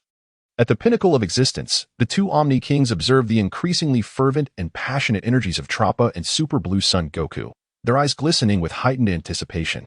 Upon noticing the change in the Omni King's emotions, the Grand Minister understood that the objective of this skirmish had already been fulfilled. Let the fourth match conclude here. With the Grand Minister's pronouncement, the second round between Super Blue Sun Goku and Trappa was forcibly halted. The Omni King from the current timeline, slightly displeased, remarked, why terminate the match? The real excitement has only just begun. The Omni King from the future timeline echoed, indeed, Grand Minister, I have not seen enough yet. I regret to inform you, my Lord Omni King, that if they continue, one side may lose their life in this contest. Moreover, if this preliminary battle is so intense, the forthcoming power tournament will undoubtedly be even more exhilarating. Hence, I kindly ask for your patience, directing your focus toward the power tournament instead. The Grand Minister bowed respectfully as he explained. Consequently, the two Omni Kings had no choice but to relent. They appeared obedient. Yet they understood better than anyone the importance of knowing when to take action and when to withdraw. As the combatants fighting spirit soared, alas, the match was abruptly ended by the Grand Minister's decree. What a pity. I had intended to showcase my even greater power, but it seems I must wait until the power tournament for that. However, I must admit, you are indeed formidable. Engaging in battle with you has been an extraordinary experience. After this clash, I believe I shall grow even stronger. The words of the Ultra Blue Sun Wukong, delivered with a languid grace, pierced through the heart of Tuapa like sharp silver needles. Stimulated by the provocation, Tuapa could only grit his teeth in frustration, his heart aflame with anger yet rendered helpless. Since the High Priest had declared the match concluded, he had no choice but to swallow his rage. It was his own failure to seize the opportunity and utterly vanquish Sun Wukong when he had the chance. Chapter 34. Adding fuel to the fire humph. Do not be overly arrogant, Sun Wukong. Your prowess is at best on par with mine. I have not yet unleashed my full strength in this battle. And when the power tournament commences, you shall rue the day. Within Universe 11, my strength is merely respectable. My ally, however, surpasses me significantly in power. You stand no chance against him. With these cold words, Tuapa leaped off the stage, returning to the observation platform of Universe 11. Yet, his final warning did not uplift the spirits of Ultra Blue Sun Wukong. Rather, it invigorated this scion even further. Is there truly a being in Universe 11 stronger than you? If that is indeed the case, then it could not be better. I have yet to reveal my true abilities and remain far from satisfied. When the official match begins, I shall not show mercy as I do now. Topa. A grin spread across Ultra Blue Sun Wukong's face, filling him with an exhilarating sense of vigor. At that moment, the deities from across the universe gazed upon Ultra Blue Sun Wukong with eyes brimming with resentment. This oblivious mortal has ensnared them in an inescapable vortex of chaos within the battlefield of the sixth universe. The angel, Beerus, gazed upon the concluded contest with an expression devoid of any turbulence. Externally, she appeared unperturbed, yet internally, her curiosity was insatiable. Her gaze shifted, fortuitously landing upon the platform of the 10th universe. Dressed in a black robe, Vegeta had not escaped her notice, and even with her celestial perception, she could not discern the depths of his prowess. The 10th universe, governed by her elder sister, had piqued her intrigue from the outset, though she refrained from probing too deeply. Following the events of the 11th universe, she found an opportunity to express her thoughts. At that moment, the god of destruction, Kampa, was visibly displeased by the ostentatious display of Super Saiyan Blue Goku. As the brother of god of destruction Beerus, Kampa harbored a reservoir of resentment, perpetually scheming ways to undermine his sibling. Goku's recent triumph, coupled with his previous humiliation, had intensified Kampa's jealousy. Ah, Lord Kampa, your restraint is commendable this time. Ordinarily, you would have already begun to mock Lord Beerus, remarked Beerus with a hint of provocation, subtly eliciting Kampa's ire. That fellow Beerus, witnessing his own victory, is truly insufferable. And that Goku, forever so self-assured, as if he were invincible in heaven and earth. Kampa grimaced, his countenance marred by displeasure. His jealousy bred an aversion towards Goku, who repeatedly thwarted his endeavors. Every time Kampa beheld Goku's triumph, it felt akin to Beerus flaunting his superiority, gnawing at his patience. Sensing her stratagem had borne fruit, the angel Beerus smiled slightly and suggested, Lord Kampa, perhaps this affair is far from over. Do cast your eyes yonder. Over there? Kampa, slightly puzzled, turned to follow the direction indicated by Beerus. In his line of sight emerged the 10th universe, not far from his own platform. The 10th universe also had a warrior clad in black robes. He had previously paid little attention. Hey, Ramses, how thoughtless of you. Since your universe has also brought a warrior, why not let him take to the stage for a match? Although Goku's battle with Toppo was halted by the Grand Minister, Kampa raised his voice, calling out towards the 10th universe. His words echoed not only to Ramses, the god of destruction of the 10th universe, but resonated clearly with all the other deities present. Upon hearing this, Beerus, the god of destruction of the 7th universe, wore a bewildered expression. At this moment, there seems to be no end in sight. Despite the high priest's explicit orders to conclude matters, the insufferable Kampa provokes the wrath of the god of destruction, Beerus, who is filled with an overwhelming desire to deliver him a sound thrashing. This corpulent feline is undoubtedly attempting to deceive him. Fully aware of the precarious situation that Sun Wukong finds himself in, it deliberately exacerbates the tension, adding to the pressure on their Universe 7. It seems that matters will not conclude easily. How will the Grand Minister decide? Whis could not help but voice his thoughts, for he had also been keenly observing the dark-robed warriors of Universe 10. Even he had not fully grasped their intentions. This is not something that can be compared to a mere candidate for the title of Destroyer. Indeed, this is a true powerhouse. However, Beerus, you seem rather despondent. I am merely considering your interests. Goku, that scion, appears insatiable for battle. Since there is another contestant from Universe 10, it is evident that they have long been prepared. Perhaps we should seek the counsel of Lord Zeno and Grand Minister, and engage in a match on the arena. The god of destruction, Kampa, feigned concern as he spoke. Who among those present was unaware of his true intentions? Yet, no one intervened, for this was evidently not the appropriate moment for discourse. After all, just moments ago, the Grand Minister had declared the competition concluded. To stir up such a commotion now would be to challenge the authority of the Grand Minister and Lord Zeno, thereby seeking to reap the benefits of discord. Kampa had also become the scapegoat for all the gods of the universes. Silence. Kampa. The affairs of Universe 7 are not for you to feign concern over. The irate god of destruction, Beerus, shouted at Kampa. Beerus's anger made the situation increasingly intriguing. Neither Zeno nor the Grand Minister intervened, and the angels merely observed the unfolding drama. This situation prompted Katra, who despises Beerus, to speak up. As the god of destruction of Universe 4, he is Beerus's sworn rival. I must agree with Kampa. If the preliminary match concludes so swiftly, it would be utterly unjust. The participants from Universe 11 have entered, yet the contestants from Universe 10 are barred from joining? Great Priest, Lord Zeno, I implore you to allow the preliminary match to continue, even if it is merely for the opposing side to exchange a few blows with Son Goku. Otherwise, would it not dishearten the competitors from other universes? How can we hope to perform well in the Tournament of Power?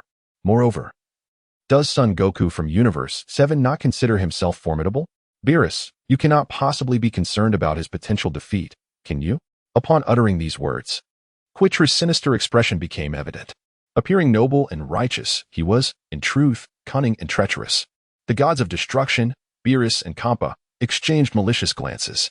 When did it become your place to interject in matters between brothers? Nosy rodent, when the Tournament of Power commences, your universe will be the first to face elimination. The two gods of destruction hurled harsh words at Kara. While brothers may speak freely, it is not the prerogative of an outsider to meddle. Humph. Feeling the hostility emanating from the two, God of Destruction Katra scoffed and turned his head away, choosing to remain silent. Nevertheless, he had expressed his thoughts, and the impact was made. Chapter 35. Kess's Conditions, Vegeta's Intervention, seated upon the Supreme Throne.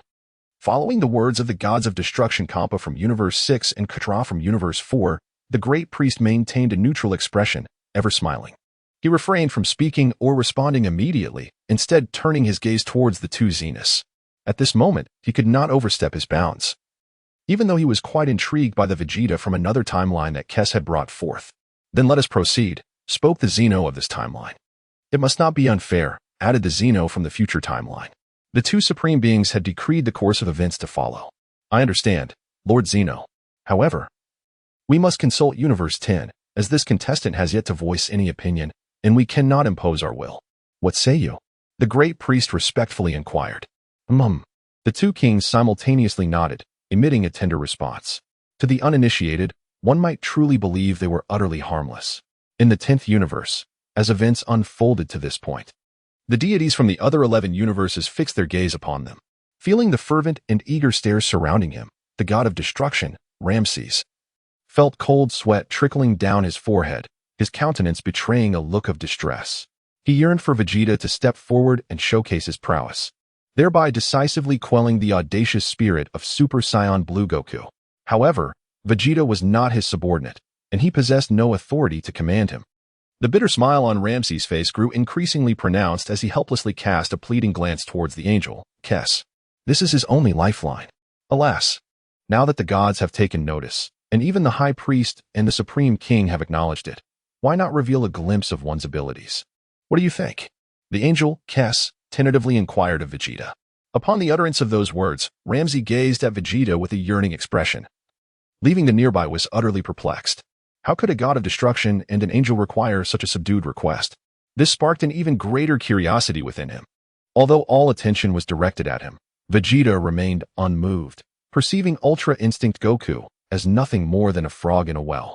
He found no interest in subduing such a minor character, not even Kakarot. After all, the latter's full strength barely reached Vegeta's baseline. Was there even a necessity for combat at this level? Much like Jiren in the Tournament of Power, he refrained from engaging, recognizing the weakness of his opponents, who collectively could not rival him. Had it not been for the 7th universe's extraordinary luck and the continuous strengthening of Goku and Vegeta, they would have never earned the right to confront him. Ultra Instinct Goku was indeed arrogant, having offended every universe, as long as he did not provoke him directly. The other universes attempting to incite him into action against Kakarot's brazen demeanor would find no success. He was merely present to validate his inner speculations and observe the course of this preliminary skirmish. His silence prompted the angel Kess to ponder her next move. Unperturbed, Vegeta showed no interest in Goku. After a moment of contemplation, Kess devised a proposal. How about this? If you represent our 10th universe and subdue Goku, I will accommodate a request within my capabilities. What say you? The words of Kess left the god of destruction Ramses and the supreme Kaiwis in a state of shock. Astonishingly, an angel was making such a request of Vegeta? In this realm, no one had ever compelled an angel to yield, save for the Grand Minister and the Omni King. To receive a promise from an angel was akin to obtaining a wish of limitless potential. At that moment, upon hearing Kess's offer, Vegeta felt a stir of temptation. After all, this was an angel's favor. Just as he contemplated whether to intimidate Goku, he suddenly sensed a gaze from above. The Grand Minister was observing him with a smile, seemingly anticipating something. Did the Grand Minister wish for me to subdue Kakarot as well? How intriguing. Vegeta silently murmured to himself, his gaze shifting to the arena. At that moment, it was evident that the conversation among the gods had undoubtedly reached the keen ears of Super Saiyan Blue Goku. He lifted his head, directing his attention towards the cloaked figure of Vegeta stationed on the platform of Universe 10. Expanding his aura perception, he sought to discern the depth of his opponent's power. Having endured the battle with Toppo, he understood that those who remain concealed and refrain from striking are truly the formidable ones. He yearned to comprehend the extent of Vegeta's strength. However, despite his efforts to amplify his perception, he could not detect any trace of energy. Were it not for Vegeta's physical presence, he might have assumed the space was entirely vacant. This realization further solidified Ultra Blue Sun Goku's conviction that the individual before him was undoubtedly a master among masters, perhaps even more formidable than the recently vanquished Toppo. The presence of such overwhelming strength only served to ignite Ultra Blue Sun Goku's fighting spirit even further. Hey, you over there. Having watched for so long without making a move, I must admit I admire your composure. After witnessing my prowess, are you truly uninterested in descending to test your mettle against me? Now, both Lord Zeno and the Grand Minister have granted you permission to engage in battle with me. And I must inform you that I have yet to reveal even a fraction of my true power. A thunderous roar erupted from Son Goku, causing his aura to surge once more. In the state of full power Super Saiyan Blue, augmented by the tenfold Kaioken, a tempestuous divine energy swept forth like a colossal wave. A scarlet aura erupted violently, the spiraling energy evoking awe among the gods, particularly in Universe 11. Could it be that Son Goku had concealed such immense energy? The Supreme Kai found himself taken aback by the sudden surge of divine power, which was tenfold, if not more, than the previous display. Should this formidable power have been unleashed during the previous confrontation? It is likely that Toppo would have faltered under a mere 10 strikes, succumbing to defeat. The inhabitants of Universe 7 have become exceedingly arrogant, believing that a modicum of skill grants them the liberty to act without restraint. Such a level of energy, I could extinguish your existence with but a single finger. The god of destruction, Vermaud, seethed with frustration as the actions of the Super Saiyan Blue Goku were undeniably a slap in his face. His candidate for god of destruction. Toppo was unworthy of prompting such a display of strength from the opponent. It seems, dear Vermaud, that matters are not as straightforward as you presume. That Goku harbors significant hidden potential, murmured the angel, Margarita, with a grave expression. What did you say? Vermaud was rendered speechless in astonishment. Beyond the three of them, the one most profoundly affected was undoubtedly Toppo. The divine power he possesses has firmly surpassed his opponent, unless he resolves to wield that strength. He is certainly no match for them. However, once he chooses to unleash that power, it equates to a complete abandonment of all that he has steadfastly upheld. Justice, in that case, would be rendered utterly non-existent. Chapter 36. In this moment, the gods tremble upon the platform of the 6th universe. Angel Beerus chuckled softly, her hand covering her mouth, teasing that a splendid spectacle was about to unfold. She was entirely captivated by the impending events. Just how formidable would the warriors of the 10th universe prove to be? Her curiosity was piqued. Yet, could that individual from the 10th universe truly contend with Son Goku? This divine power has, since their last encounter, increased significantly. It would likely stand no chance against him. Sensing the overwhelming divine might emanating from Super Saiyan Blue Goku, the god of destruction, Kappa, wiped the sweat from his brow, exclaiming in awe. Not necessarily, he countered. Son Goku of the 7th universe has indeed augmented his energy. However, our hit has also been growing stronger. Moreover, the individual on the 10th universe platform may not be weaker than him, Angel Beerus elaborated, her gaze unwaveringly fixed on the cloaked Vegeta from the 10th universe. Upon hearing Beerus's explanation, Kappa regained his composure, relieved that his universe's warrior had not been so easily overshadowed. Interesting. So, it seems that Beerus may face a setback this time? Hee. Kappa's face broke into a smug smile, a fade to mask the turmoil brewing within him. Meanwhile, on the side of the 7th universe, the preliminary skirmishes that should have concluded were poised to reignite. It was hoped that Goku would exercise restraint and refrain from provoking others. Yet he took the initiative to challenge the cloaked figure from the 10th universe. That brainless fool Goku. Must he offend every universe? The god of destruction, Beerus seethed through clenched teeth. It was clear that they could have ended matters here and maintained the prevailing stability, Yet at this critical juncture, he chose to provoke others, complicating the situation further. The young man, in his perspective, truly requires a degree of restraint. Otherwise, he remains oblivious to the vastness of the world. The angel of the seventh universe, Whis, gazed intently at the black-robed Vegeta on the platform of the 10th universe. Though he uttered no words, he had already discerned the answer. What should we do now? Sighed Gohan, resigned to the situation. How could he not understand his own father? Yet, he felt no concern about the possibility of defeat. His recent string of victories had blinded him to the reality at hand. Little did he realize that the individual Goku was provoking this time was far from ordinary. Lord Beerus, Gohan. It appears that Goku is in for a rough experience this time.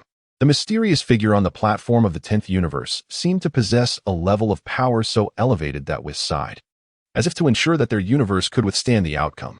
This utterance sent a shiver through the hearts of those present, an ominous premonition washing over them. What kind of monster was that individual on the 10th universe's platform, capable of eliciting such a remark from Whis? Without a doubt, his strength surpassed that of the current Super Saiyan Blue Goku and Toppo. How could he possibly be so formidable, even with the enhancement of the Kaioken? The battle power merely reached a value of 8 quintillion. Beside him, the angel Kusu's eyes sparkled with anticipation, setting aside her stated conditions. Goku's proactive challenge served as the perfect catalyst. True strength is never to be belittled by mere words. The god of destruction, Ramsey, also began to focus. As the gazes of the deities converged upon Vegeta, this places all hope upon Vegeta. I have now agreed to the condition you just mentioned, with a simple statement. Vegeta ignited a surge of elation within the angel, Kess, who displayed a charmingly youthful demeanor, her eyes sparkling with delight. The god of destruction, Ramses, felt invigorated, a faint smile playing at the corners of his mouth. The scion from another dimension, Vegeta, is finally ready to take action on behalf of Universe 10. As the deity of Universe 10, how could he not feel elated? A magnificent spectacle is about to unfold. At this moment, the Super Saiyan Blue Goku stands on the arena, brimming with impatience. Even in my current form, am I still unworthy of your attention? Humph. The power you perceive is not even my full strength. Should I desire it, this energy could rise to even greater heights. So, what holds you back from descending to engage me in battle? Are you truly afraid? Seeing that Vegeta remains unmoved, Super Saiyan Blue Goku changes his tactic, resorting to provocation to ignite Vegeta's fury. He genuinely believes in the might of his own strength. The atmosphere becomes eerily tense at this moment.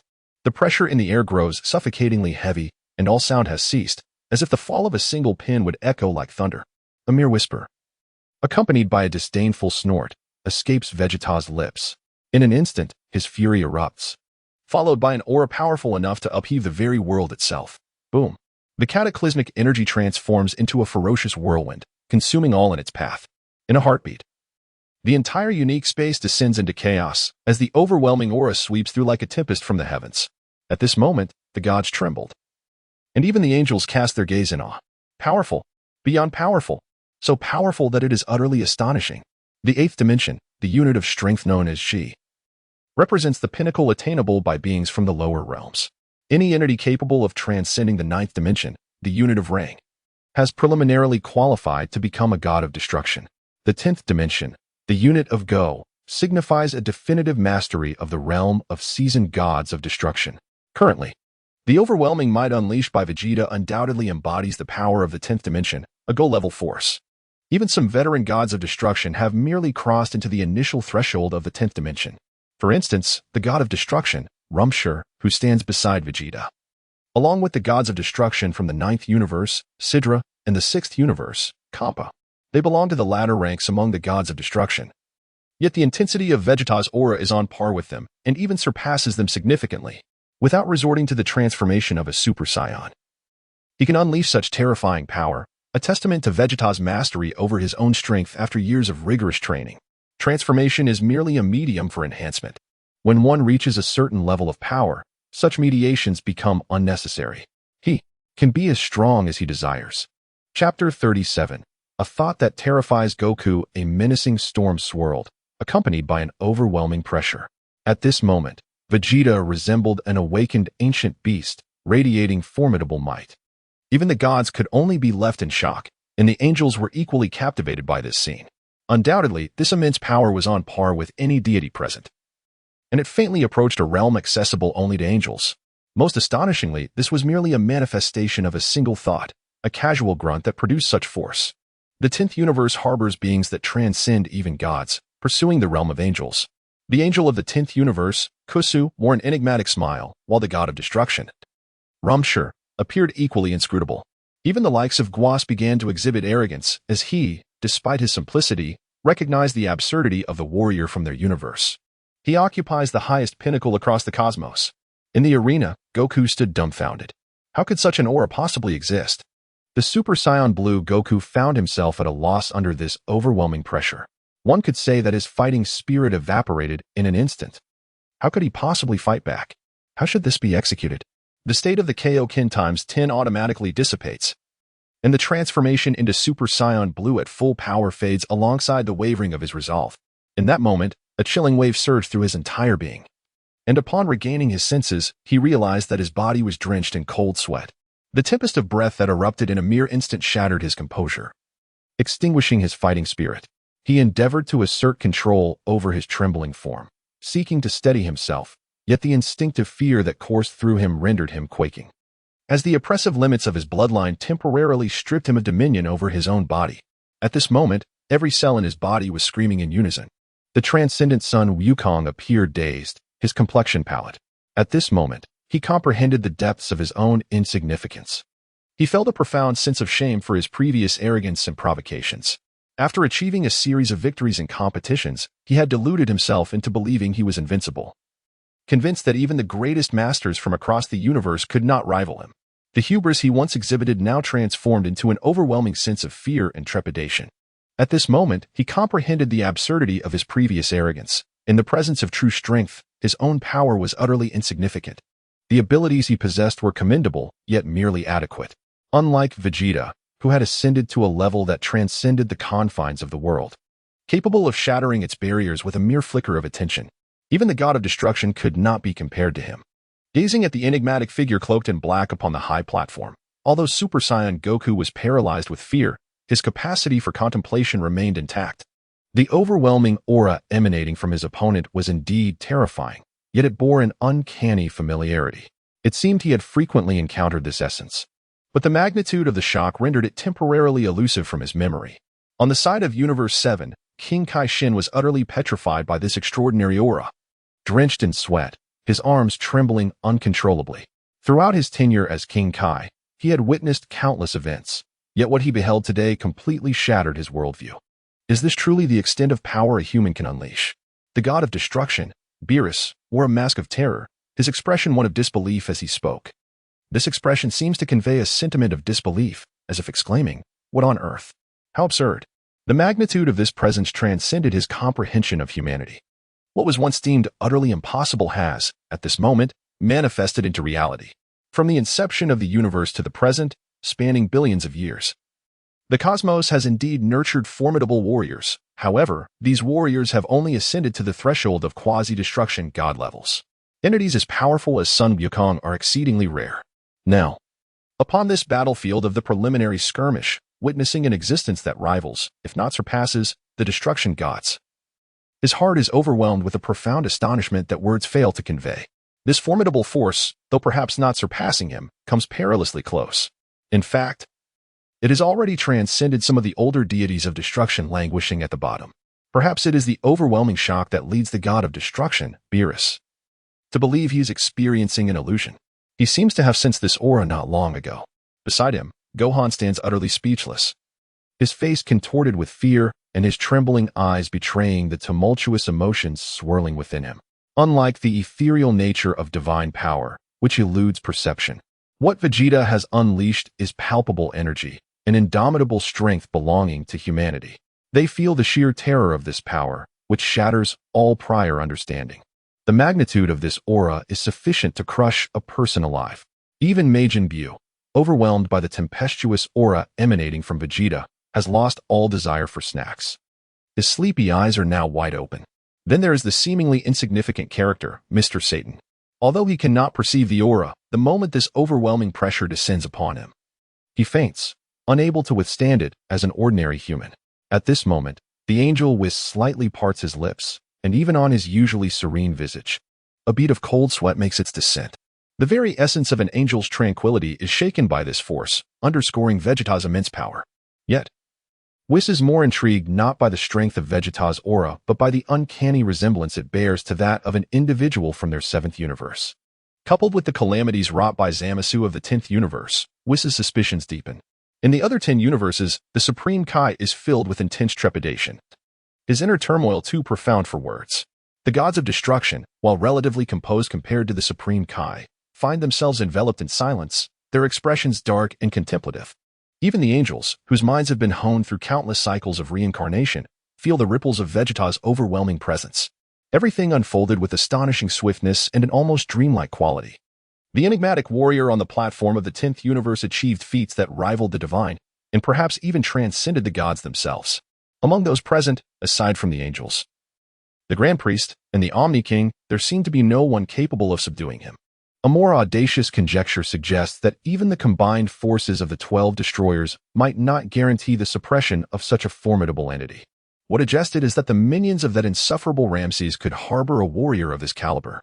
The destroyer god, Waymede, was on the brink of madness, revealing his true nature as a jester. He could hardly fathom that the brawny, simple-minded pink elephant could command such power. In his mind, Ramses was nothing more than a muscle-bound fool, consumed by nothing but brawn, under such a ludicrous ideology. It was utterly impossible for the 10th universe to produce a warrior of this caliber. Chapter 38, The Schemes of the Gods. While it may be hard to believe, dear Waymede, you must understand that the eldest sister is not to be trifled with. Indeed, it is no surprise that this is the universe overseen by Lady Kess. If it were as mundane as we had speculated, it would indeed be strange. The angel, Makalita, remained considerably more composed than Waymede. After all, as an angel, she possesses a broader perspective and has discerned the formidable reason behind the presence of the cloaked Vegeta on the platform of the 10th universe. Though appearing harmless and resembling an adorable little girl, Kess, the eldest daughter of the Grand Priest, is profoundly enigmatic. Her siblings have never truly comprehended the extent of Kess's might. The existence of such power in the 10th universe is undoubtedly linked to her influence. It seems that the greatest threat to our universe posed by this power tournament is not the 7th universe, but rather the 10th universe.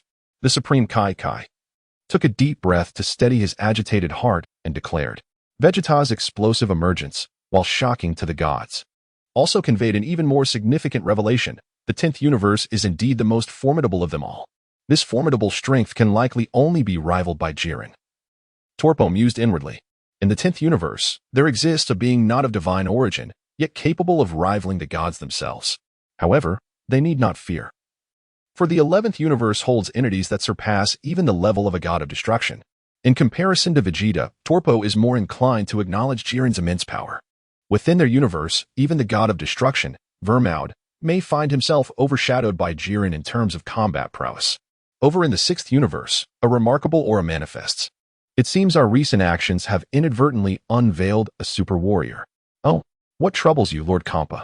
A call went unanswered as the angel, Vegeta, cast her gaze, only to spot the god of destruction, Kampa, rendered speechless by fear. Upon witnessing such a disgraceful display from Kampa, Vegeta's expression darkened as she jested, Lord Kampa, surely you are not feeling a tad afraid? At her words, Kampa's lips twitched, and he quickly straightened himself, huffing defiantly, How could I possibly be afraid? It is merely this level of power. I need only exert a fraction of my strength to reach his limits. To deny his fear would be disingenuous. The overwhelming aura he sensed suggested that even with his full might, defeat was inevitable. After all, he is one of the gods of destruction at the end of the spectrum. Vegeta, perceptive as ever, could easily discern her god of destruction's bravado. However, it mattered little. For the upcoming tournament of power would not require Lord Kampa to engage in battle. In the 1st universe, the god of destruction, Iwan, reflected with trepidation. I never imagined that the muscle-bound Ramushi could conceal such depth. It baffles me that despite the existence of such formidable warriors, the average standard of their universe remains below par. Even presiding over the universe that holds the highest standing among the 12, he pondered whether he could uncover such strength. At best, he might find a few whose prowess matches that of Ultra Instinct Goku. This mortal is indeed remarkable, after ruling for so many years. It is his first encounter with a being that transcends the gods of destruction. Nevertheless, given that it is the universe managed by his elder sister, the emergence of such a powerful entity seems reasonable. The angel, Awamo, pondered swiftly, grasping the reasons behind the birth of such a formidable warrior. The beings of the universe, regardless of their prodigious talent, can only reach a certain limit without proper guidance. Yet with the right direction, the outcome is vastly different. Particularly under the stewardship of the 10th universe's highest-ranking angel, Kusu. This formidable being was likely crafted by her own hand. In the 9th universe, as the vanquished of the preliminary battle, their faces now reflect an expression of utter desolation. The god of destruction, Sidra, the supreme Kai, Lore, and the angel, Mojito, alongside the treacherous trio, find themselves utterly overwhelmed. A single ultra-blue sun Goku from the 7th universe can easily suppress them. Not to mention the existence of an even more extraordinary entity in the 10th universe, one so powerful that it surpasses even the god of destruction. How can victory be attained in this predicament? Once the formal competition commences, a mere thought from the opponent could lead to their complete annihilation.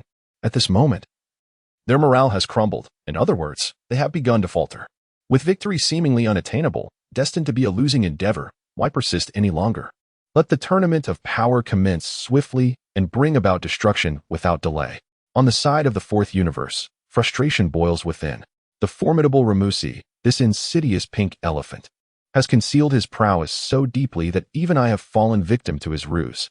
To discover such a master within the 10th universe compels me to reevaluate my strategies. The threat posed by the 10th universe far surpasses that of the others. The god of destruction, Katra, clenched his fists in indignation. While this strength may not entirely eclipse his own, achieving victory will undoubtedly not come easily. Lord Katra, rather than pondering the forthcoming tournament of power, it seems prudent to address the present circumstances. The angel, Konik, interjected. Should this human succeed in vanquishing Son Goku, the conditions previously established by the Grand Minister will be fulfilled. Once Vegeta takes action, his overwhelming might will effortlessly subdue Super Saiyan Goku, alleviating their burdens of concern. The erasure of rules implies that even if they are eliminated from the tournament of power, they shall no longer bear psychological burdens and will find themselves in a more liberated state. Upon hearing the angel Konik's words, God of Destruction Katra promptly regained his composure. The cunning and treacherous mouse cast its gaze upon the 10th universe. The 4 elite attendants of the Supreme Kais, positioned at the pinnacle, exchanged incredulous glances. Although this display of power was insignificant to them, the fact that beings from the lower realms could evolve to such a degree truly challenged their understanding. The individual from the 10th universe was remarkably formidable. Even Goku found himself paralyzed by fear. It appeared that Goku was on the verge of defeat. Consequently, the 2 Supreme Kais began to engage in a dialogue, their words intertwining. Observing the conversation of the 2 Supreme Kais from a higher vantage point, the Grand Minister's lips curled slightly as he looked down upon the platform of the 10th universe below. In that moment, he discerned the identity of the individual upon the platform of the 10th universe. However, he remained indifferent to this revelation. Instead, the arrival of Vegeta sparked an intriguing notion within him. Perhaps, due to his intervention during this period, the tournament of power would become significantly more captivating. With a playful spirit, he tentatively remarked, "Warrior of the 10th universe, should you succeed in defeating Son Goku, the previous rule regarding the annihilation of the defeated universe will remain in effect." As the Grand Minister's words resonated, the already electrifying atmosphere was reignited. Countless gods of destruction and Kaioshins eagerly redirected their attention to the platform of the 10th universe. Unlike the likes of Toppo, the individual before them undoubtedly possessed the capability to subdue Super Saiyan Goku in an instant. At this moment, nearly all the gods of destruction silently roared within their hearts. Yet, in such a setting, regardless of how intense their emotions surged, they were compelled to suppress them. Ultimately, all the deities were quite vexed. For to subdue Goku would undeniably equate to his defeat. Yet, the Grand Minister posed yet another question. It is said that sheer momentum alone is insufficient. Chapter 39, The Tide of Fate, Why Change? At this moment, on the platform of the 10th universe, Angel Kess felt the fervent gazes directed at her from all around. Her expression filled with surprise. The chain reaction triggered by her intervention was far more fervent than she had anticipated. With a satisfied glance at Vegeta, she inquired, "The moment you made your move, you became the focal point of the gods. Indeed, bringing you along was a wise decision." All the Supreme Kai and gods of destruction present, along with the angels, were evidently intimidated by him. How does it feel to have captivated the entire arena? Angel Kess seemed like a mischievous little girl, incessantly questioning Vegeta with delight. Her mood was exceptionally high. Vegeta's action was precisely to her liking. "So, Will you make your move next? God of Destruction Ramses asked earnestly. At this moment, despite his bravado as the God of Destruction of the 10th universe, he felt immense pressure, for the expectant gazes of the other gods of destruction were firmly fixed upon him, undoubtedly urging him to command Vegeta to teach Son Goku a lesson. The gaze filled with anticipation left the God of Destruction, Ramses, feeling an overwhelming sense of frustration and helplessness. He too yearned for Vegeta to unleash his fury upon Super Saiyan Goku. Yet the reins of command were entirely beyond his grasp. He lacked the authority to issue orders to Vegeta. At that moment, Vegeta remained silent, absorbing the words of the angel, Kess, and the God of Destruction, Ramses. From his elevated vantage point, he looked down upon the battered arena, where Super Saiyan Goku appeared utterly disheartened, failing to muster even a flicker of interest. Moreover, Vegeta had already achieved his objective, having instilled a sense of dread and provocation in Super Saiyan Goku. Any further action seemed futile. Soon, Vegeta lifted his gaze to the sky, where the Supreme Kai beamed down at him. The expression in the Supreme Kai's eyes seemed to convey a message. You have achieved your aim, but what now? Will you truly alter the course of this unfolding fate? Deep within, the Supreme Kai Vegeta silently pondered, while simultaneously sensing a whisper of impending danger. This implies that he is being ensnared in a trap. To him, the prevailing circumstances have always been malleable. However, that was only true within the framework of the GT multiverse. In this realm, there exist angels, divine officials, and omnipotent beings. It is entirely different. I am not so easily manipulated. Humph. With a scheme brewing in his mind, Vegeta resolved to proceed with cunning. Since it is the inevitable course of events, why alter it? Whether or not it changes holds no significance. Ultimately, the outcome remains the same. The effect you seek has already been achieved by me, and that suffices. As Vegeta spoke, he retracted his aura, opting not to act in accordance with the will of the gods. At this moment, the gods were astounded, and even the angels displayed expressions of incredulity. Clearly, the splendid opportunity to abolish the cosmic rules of destruction was right before them. Yet Vegeta chose to refrain from intervening. What does this mean? All the deities gazed in astonishment at Vegeta on the platform of Universe 10. Beside him, the god of destruction, Rumshur, was rendered speechless by the scene.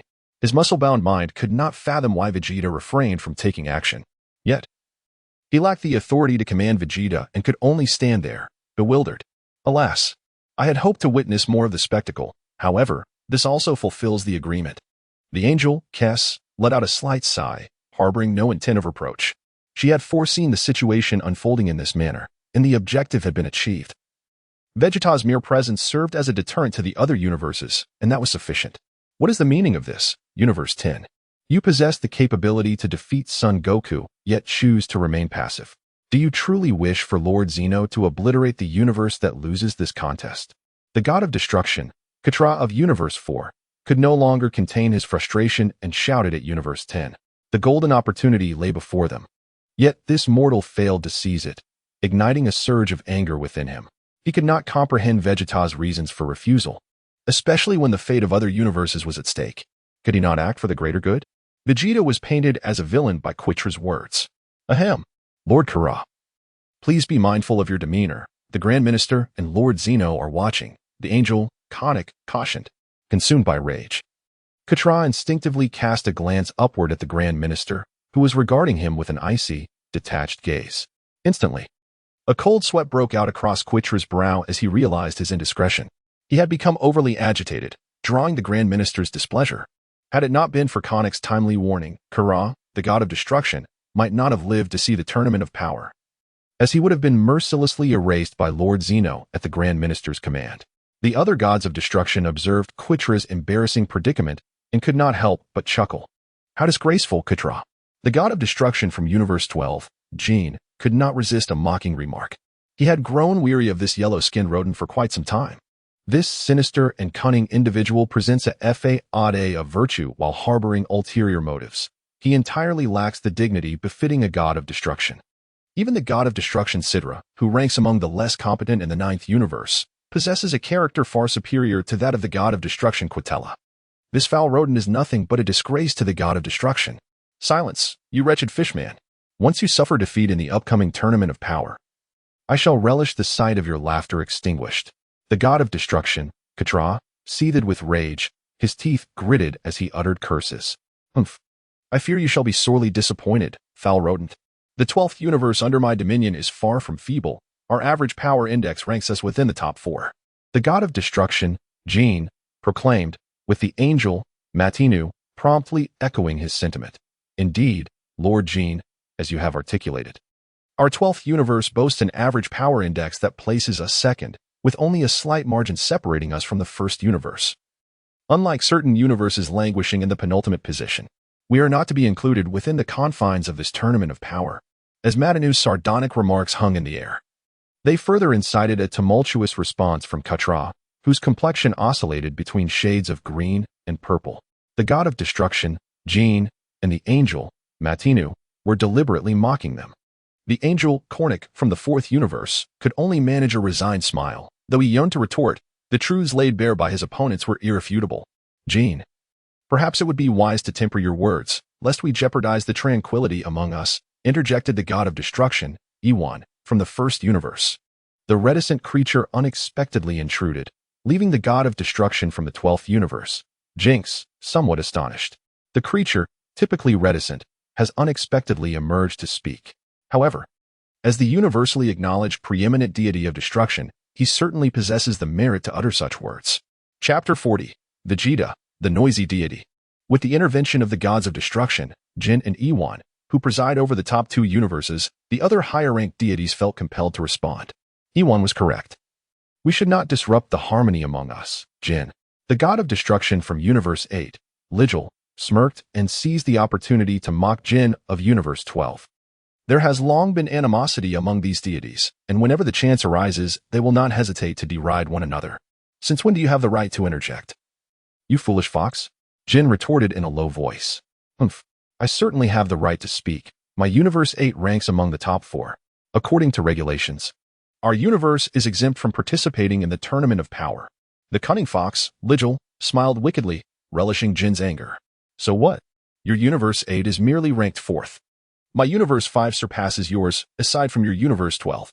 The audacious demeanor of Ligil provoked the god of destruction from Universe 5, Yarick, who could no longer remain silent.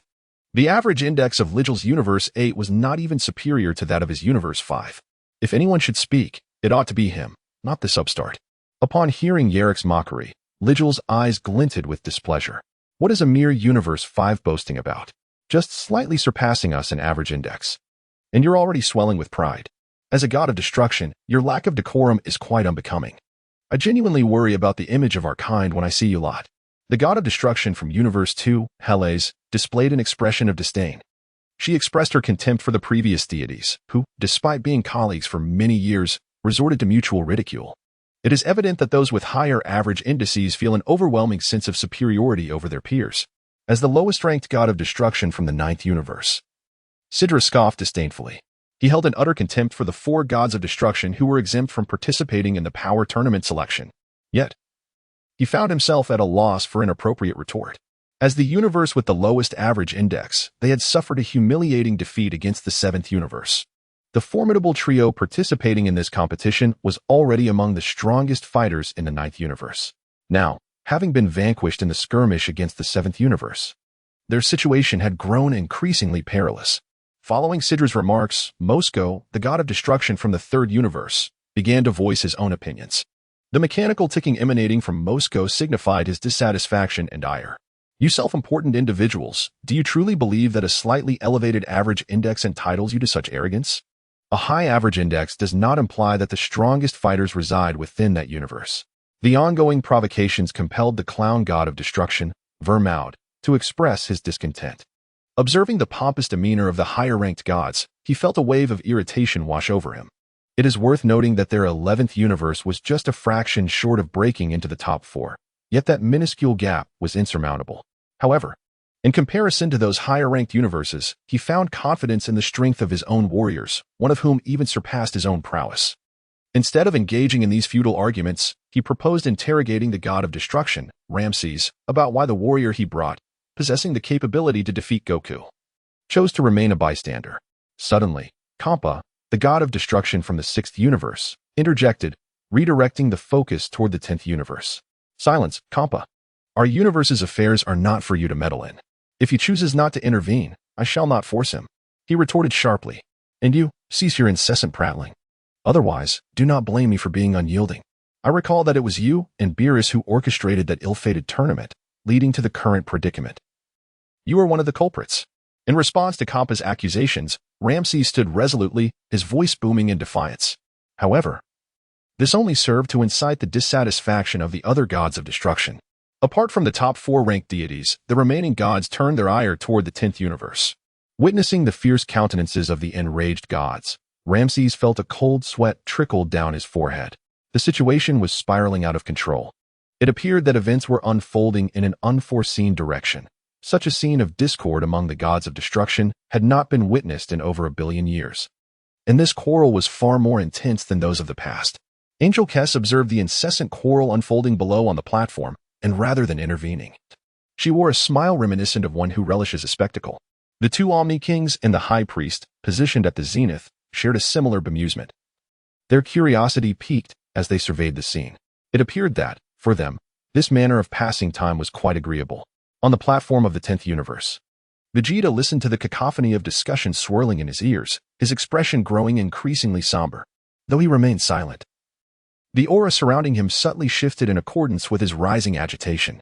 As a warrior from another realm, he had attained a level of power sufficient to shatter the barriers of an entire world. Even the combined might of the gods of destruction from the 12 universes would scarcely merit his concern. This is neither an exaggeration nor a manifestation of blind confidence. Rather, it is grounded in substantial truth. At present, when he transforms into the 5th stage of Super Saiyan, his combat prowess can instantaneously shatter the boundaries of the 11th dimension, propelling him into the 12th dimension. Should he achieve the utmost transcendence, he could even ascend to the 13th dimension. This formidable power is sufficient to look down upon all the deities of destruction present. Moreover, this is merely a fraction of Vegeta's unfathomable strength. You gods are truly tiresome. A deep, resonant voice emanated from Vegeta's lips. In the next moment, an overwhelming aura erupted from his being, stirring chaos in all directions. At the moment this tremendous force erupted, all the gods were struck with dread. The resounding roar echoed through the air, a tempestuous aura causing upheaval far more terrifying than before. The quarreling deities fell silent, their words abruptly ceasing. The world descended into an eerie stillness. Chapter 41.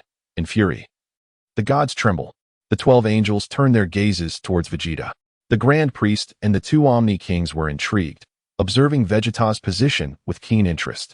At this moment, Vegeta emanated an undeniably terrifying aura, accompanied by an overwhelming sense of oppression. The black cloak and mask he wore, initially intended to conceal his identity, now enhanced his fearsome visage, rendering him almost demonic. His eyes, the only visible features, glinted with a chilling intensity capable of blinding those who dared to meet his gaze. Vegeta was on the brink of fury. To him, even angels and the Grand Priest had no authority to command him. After all, he was a transcendent being, having attained his current strength through sheer determination and prowess. Though his power might seem insignificant compared to that of the angels and the Grand Priest, he embodied a spirit that would remain unyielding, even in death. The concept of submission was entirely foreign to his lexicon. Humph! Have you sat too long upon your lofty thrones, viewing mortals merely as tools to be manipulated at will? What right do you possess to question my commands? A voice, deep and heavily restrained, resonated through the surroundings. Subsequently, an even more fearsome gale erupted, transforming into a storm that ravaged the divine realm. The 12 destroyers present felt beads of cold sweat form on their foreheads, their scalps tingling from the terrifying aura that surrounded them. This surge of momentum instantaneously shattered the magnitude of the 10th dimension, transcending into the realm of the 11th dimension. The resurgent aura left the assembled deities utterly speechless.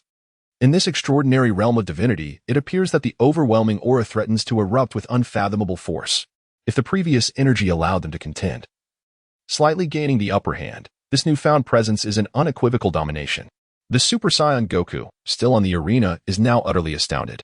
His countenance has turned pallid, and he collapses to the ground, devoid of any dignity, as fear amplifies within him to such an extent that he forgets he is amidst a contest. The god of destruction, Rumshur, closest to Vegeta, is profoundly affected. It seems the reckless actions of the gods have provoked the mightiest warrior of our universe. The angel, Kess, observes with a silent smile, showing no intention to intervene. The situation has spiraled out of control. Only the Grand Minister or the Omni King can restore order. However, at this moment, such intervention is unnecessary. To the gods of destruction from other universes, you eagerly wish for me to suppress Goku, but I must apologize. I harbor no interest in him. Do not presume that mortals are mere tools for your whims. Should you harbor any grievances, I am more than willing to engage. Even now, allow me to witness whether you, who have grown accustomed to your own arrogance, can vanquish me, a mere mortal. Vegeta's commanding voice reverberates throughout the expanse. His words carry an undeniable pressure that resonates deeply within the hearts of all present. The gods of destruction from other universes fall into a profound silence upon hearing this. The intensity of his released aura is such that even these deities must tread carefully. Should a confrontation ensue, the outcome is utterly unpredictable. Furthermore, in this setting, they cannot act recklessly, for the Grand Minister and the two Omni Kings oversee the proceedings. The atmosphere becomes thick with an ominous silence. Humph. It seems you gods of destruction are not so formidable after all. Vegeta scoffs disdainfully, retracting his formidable aura. Though the terrifying pressure dissipates, the atmosphere remains tense and suffocating. While the gods do not express their thoughts, their piercing, cold gazes are fixated upon Vegeta. The gaze seemed as if it could devour him whole, skin him alive. I believe I now comprehend the reason behind your previous reluctance to intervene. This scene, you must have anticipated long ago. Such a thankless endeavor is indeed something no one wishes to undertake. Angel Kess gazed solemnly at Vegeta, her words imbued with significance. At this moment, she too understood the intention behind Vegeta's hesitance to act. This man is far more unfathomable than she had imagined. Had it not been for her leveraging a particular condition as a bargaining chip, he would likely have remained unobtrusive. Ultimately, it is her vanity that compels her to showcase her formidable prowess as a warrior of the cosmos before both angels and demons, leading to the current irretrievable state of affairs. Given the situation's escalation, the High Priest, aware of the circumstances, recognizes the necessity of intervening to assert control. It is untenable to remain in this stalemate. Deities from various universes, cease your hostilities. The warrior from the 10th universe speaks with wisdom, even as gods. You do not possess the absolute authority to command others to act against their will. Your recent actions have overstepped the boundaries. Let this farce come to an end. With the High Priest's emergence, no one dares to utter a word of dissent. This farce has now conclusively reached its denouement. This supreme being maintains his stance, showing no favoritism towards any side. The magnitude of his presence is beyond comparison to that of mere destroyers. To him, the beings of the lower realms and the deities alike are of equal standing. At this moment, all the destroyers have retracted their hostile gazes. They dare not question or refute the commands of the Grand Priest. However, while they appear outwardly compliant, their inner thoughts remain shrouded in mystery. Warriors from the 10th universe. If you are unwilling to take action, then Son Goku remains unbeaten. The rules of the power tournament shall adhere to their original stipulations. With this declaration, the Grand Priest turned to seek the opinion of the Omni King. Once the Omni King expressed his stance, the Grand Priest formally announced the date and location of the power tournament. The tournament is set for the 31/355/060, 157th day of the King's calendar at 157 hours, with a duration of 100 tak. The battleground shall be in the Void Realm. As the Grand Priest's words echoed, the time and place for the power tournament were officially established, 40 hours hence. Each of the 8 distinct universes will select 10 of their most formidable warriors as representatives to engage in a chaotic battle lasting 48 minutes. Listening to the Grand Priest proclamations, Vegeta fell into a deep contemplation. At this juncture, he had officially become intertwined with the unfolding narrative. Super Saiyan Goku, too, felt a surge of motivation due to his presence. He sensed that this power tournament would not follow the trajectory of the original narrative. Because of his involvement, the deities would undoubtedly seek out even stronger warriors to represent their universes in this competition. It is even possible that characters beyond those in the original storyline may emerge to participate in this power tournament. If that were to happen, it would indeed be intriguing. Having been invincible in the Dragon Ball GT timeline for many years, now arriving in the realm of Dragon Ball Super, he must savor this experience thoroughly. If he were to suppress all warriors without transforming, it would undeniably be rather dull.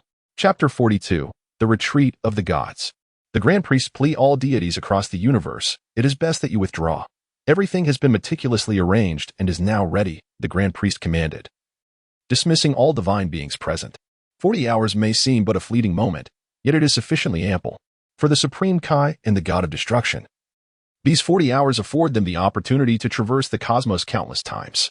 With the assistance of angels, identifying suitable contenders for the impending competition becomes an effortless task. Furthermore, Within the unfathomable depths of the universe, formidable entities abound. Perhaps even the occurrences here have not escaped their watchful gaze. The Grand Priest has issued his orders, ensuring that the gods of destruction and angels from other universes do not linger unnecessarily. On the platform of the fourth universe, the god of destruction, Katra, sighed deeply. 40 hours is indeed a pressing timeline. Before departing, he cast a contemplative glance towards the 10th universe. He needed to devise a strategy to significantly weaken the combat capabilities of the other universes.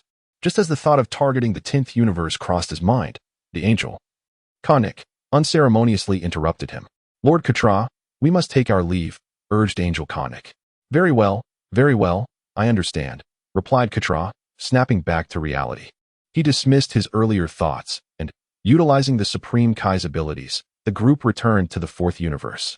Meanwhile, in the sixth universe, the time for the power tournament had been set, yet the god of destruction, Kampa, found himself troubled over the selection of participants.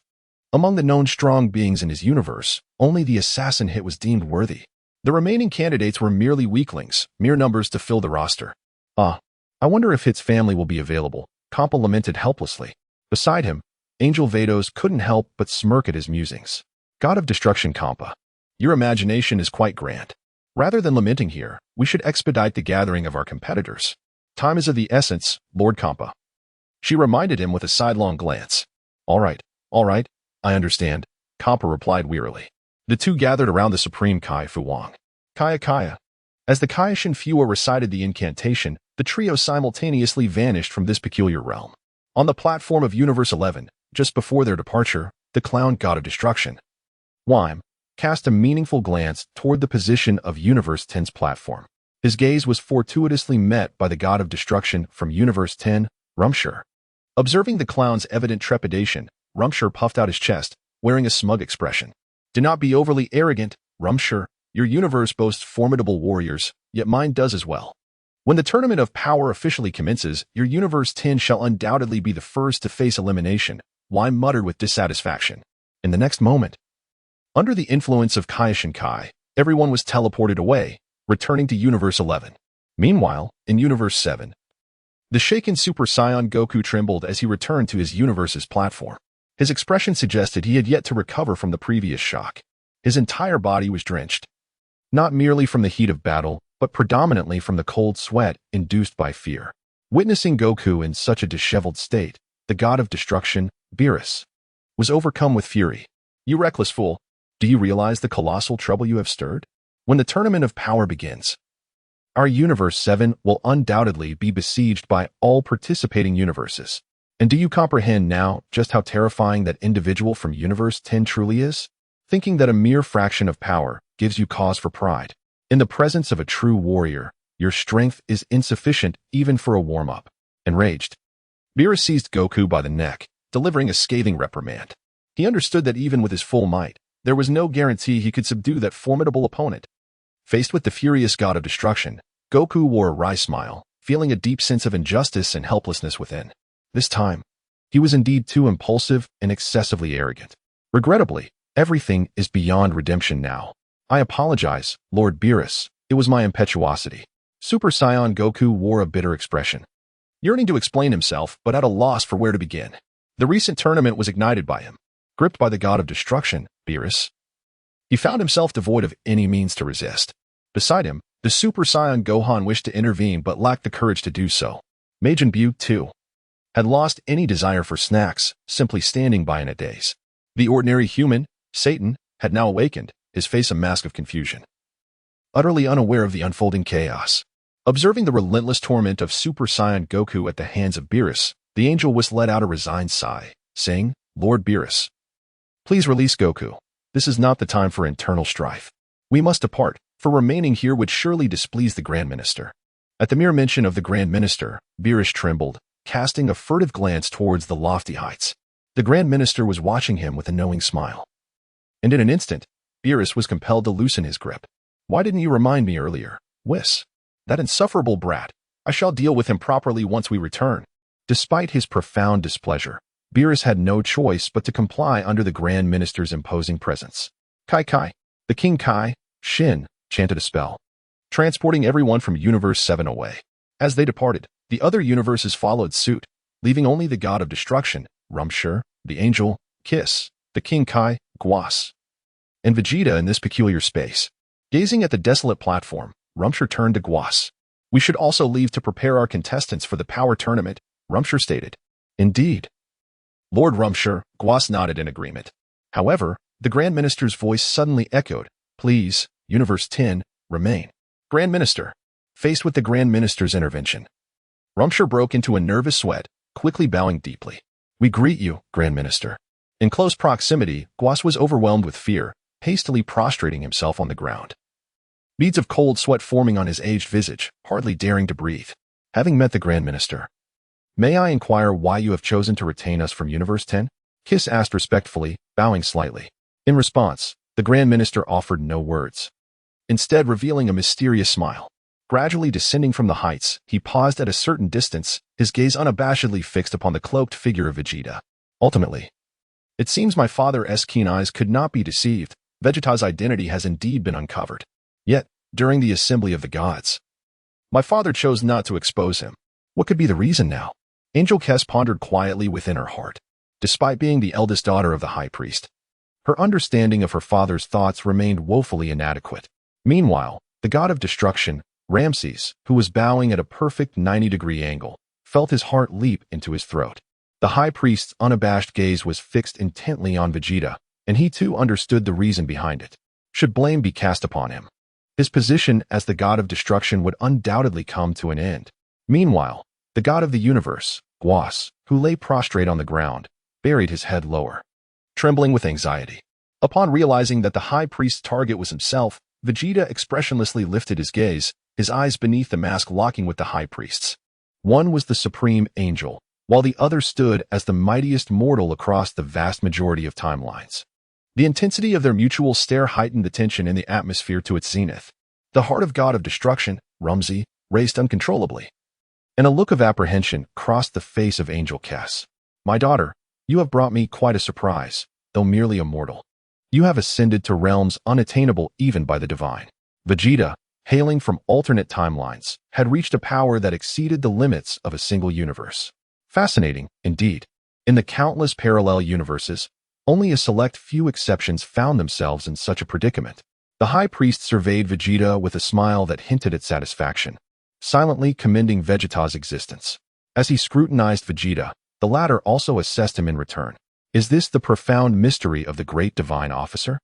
The closer one observes your existence, the more it evokes a sense of awe that renders one unable to look up. This formidable strength has likely transcended the limits of numerical units, venturing into realms beyond imagination." The more he gazes, the more Vegeta finds the existence of the Grand Priest to be utterly astonishing. Before him, the Grand Priest appears as an enigma, an endless mist that eludes comprehension. As the standoff persists, the god of destruction, Rumsey, is nearly paralyzed with fear, while the angel, Kess, whose tranquil mind has remained undisturbed for billions of years, now feels a subtle shift within. At that moment, the Grand Priest suddenly speaks. "Visitor from another dimension, I am fully aware of your existence. Under normal circumstances, your abrupt intervention should have been eradicated, but since my eldest daughter Kess has chosen to retain you, along with the mark left deep within your soul, you may remain in this realm, provided you refrain from causing chaos." Upon finishing his words, the Grand Priest's gaze shifted to the angel Kess. Aware of his scrutiny, Kess maintained an outward calm, yet internally she released a sigh of relief. She had retained Vegeta, knowing her father would not reproach her. However, had the situation escalated, she would have harbored concerns.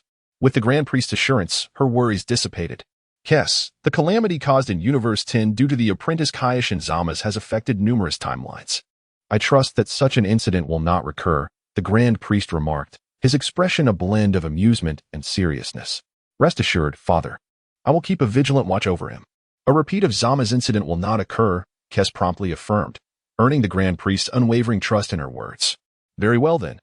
If there are no further matters, you may depart," the Grand Priest nodded, issuing a command to those from Universe 10. Upon hearing this, the god of destruction Rumsey and Kaish and Gavas dared not linger any longer. With a sigh of relief, they hastily rose and, utilizing Gavas's abilities, exited this peculiar world to return to Universe 10. As the gods departed, the Grand Priest narrowed his eyes, deep in thought. After a moment of contemplation, he recognized it was time to attend to pressing matters. Over the next 40 hours, he must construct the arena for the upcoming competition in the Void Realm. Just as he was about to embark toward the Void, both Xeno Kings summoned him simultaneously through their thoughts, causing a shift in his demeanor. He should have anticipated this. The identities of the outsider, Vegeta, were likely already known to the two Xeno Kings. Universe 10. Through the abilities of Kaioshin-Thus. Their group returned to this universe's Kaioshin realm. Fortunately, the Grand Priest did not cast blame upon me. I nearly believed my tenure as the God of Destruction was at an end. Having returned, I, Lord Rumsey, the God of Destruction, exhaled a sigh of relief. The phrase to accompany a ruler is akin to accompanying a tiger holds its truth. A moment's carelessness could lead to an irreversible doom. The Supreme Kai-Thus remained silent, his gaze towards Vegeta growing increasingly complex. In this moment, he comprehended the true identity of this being, not of this time and space, but rather an entity plucked from another realm by the angel, Kess. However, since it was the angel's decree and the Grand Priest concurred, it was no longer his concern. In the next instant, the Supreme Kai-Thus shifted his focus and addressed Lord Rumsey, stating, "My Lord Rumsey, we must now set forth to the lower realms to seek the participants for the Tournament of Power. The 40-hour time frame is indeed pressing." Upon hearing this, Lord Rumsey immediately displayed his displeasure, casting a discontented glance at the Supreme Kai-Thus. The gaze seemed to convey a message. "I have just returned, yet to settle in. And you wish to hasten my search for the contestants? Moreover, is this not the task of the Supreme Kai? As a god of destruction, his domain is annihilation. It is the Supreme Kai who holds the essence of creation and possesses the knowledge of where formidable beings reside." Sensing the disquiet in that gaze, the Supreme Kai-Thus retreated several steps. "Indeed, Lord Ramses, what Lord Gowes has stated holds true. Time waits for no one. The deities of other universes are already in pursuit of contestants. And we must accelerate our efforts as well," concurred the angel, Kess. This was what caused the countenance of the destroyer, Ramses, to soften ever so slightly. "Alas. Very well. Since time is of the essence, let us hasten our departure to locate the remaining 9 contestants." The destroyer, Ramses, clasped his hands behind his back, ever ready to embark. However, just before setting forth into the lower realm, the angel, Kess, shifted her gaze towards Vegeta and inquired, "Would you care to accompany us to behold the wonders of Universe 10? It is likely to be vastly different from the world you once knew." Chapter 44. The Gods Stir. The 7th universe in distress. In response to Kess's earnest invitation, Vegeta declined without hesitation. "No need. You may handle the recruitment of those participating in the Tournament of Power. I hold no interest in the customs and landscapes of Universe 10. In this vast universe, there are few formidable beings capable of piquing his interest. Thus, rather than squander time wandering the lower realms, it would be more prudent to calm oneself and prepare for the forthcoming Tournament of Power. Since you, Lord Vegeta, do not wish to attend, we shall not press the matter. The realms of destruction and the Kaioshin are interconnected. If you desire to journey to the realm of destruction, simply traverse this divine domain. We shall take our leave now. Farewell. Until we meet again." Angel Kusu waved goodbye to Vegeta. In the next moment, under the influence of Kaioshin Goku's abilities, Angel Kusu and God of Destruction Rumshur simultaneously vanished from the Kaioshin realm. Watching them depart, Vegeta shed his dark robes and removed his mask. With a mere thought, he transcended the Kaioshin realm, returning to the realm of destruction. Upon his return, Vegeta sought a suitable spot and entered into meditation. 40 hours is neither excessively long nor fleeting. For Vegeta, this span of time in meditation was but the blink of an eye. Meanwhile, in other universes, efforts were underway to seek additional participants for the tournament. In Universe 11, within the Kaioshin realm, after a brief respite, Angel Margarita wielded her angelic powers to heal Toppo's wounds. They then commenced serious discussions regarding the Tournament of Power, deliberating on candidates and strategies. "Fear not, Lord Vermaud, Lord Kai. And esteemed Angel, I have already discerned potential candidates for the Tournament of Power. My proud team comprises many powerful elites from the universe. Leave the selection to me." Toppo proactively volunteered, garnering satisfaction from those present regarding his efficiency. "Very well, Toppo. However, regarding Jiren, once he consents to participate in the tournament, bring him to the realm of destruction. We must deliberate carefully on this Tournament of Power," cautioned the clown God of Destruction Vermaud with a serious expression. Toppo understood Vermaud's concerns, particularly regarding the warrior from Universe 10. Only Jiren could contend with him. To this, Topo expressed no dissent, confidently assuring, I promise you will not be disappointed with the candidates for this tournament of power. Furthermore, I shall personally seek out Jiren. Since you have made plans, I shall accompany you. With my abilities, traversing between the lower realms and the divine realm will be quite convenient, proposed Kaishin Kai. With the assistance of the Kaishin, this arrangement could not be better. Without the slightest hesitation, Tuwa readily agreed. In the sixth universe, within the realm of the Supreme Kai, stood Supreme Kai Fua, God of Destruction Kampa, and Angel Vados together. They had already formulated their plans regarding the candidates for the Tournament of Power. Most of the participants would be those who had previously competed in the martial arts tournament between the 6th and 7th universes. In this vast 6th universe, it appears that they are the only ones worthy of the stage. Naturally, the assassin Hit is an indispensable figure. At this moment, the Angel Vados has established contact with Hit through the Angel Staff. She conveyed the details regarding the power tournament, to which Hit responded coldly from the other end, uttering a mere understood. Very well, Lord Kampa. It seems that matters with Hit are settled. As per our previous agreement, the remuneration can be dispensed after the tournament concludes, just as it was during the last martial arts competition. After severing the connection with the assassin Hit, Angel Vados reported back to the God of Destruction, Kampa. Assassins are always thus. They are never motivated by lofty ideals or beliefs. As long as the rewards are substantial enough, they can be persuaded. It is fortunate that Hit has agreed, yet the troubled expression on God of Destruction Kampa's face remains unchanged. While Hit's agreement is indeed favorable, there are still 9 positions that require filling. Finding these 9 individuals proves to be quite a challenge.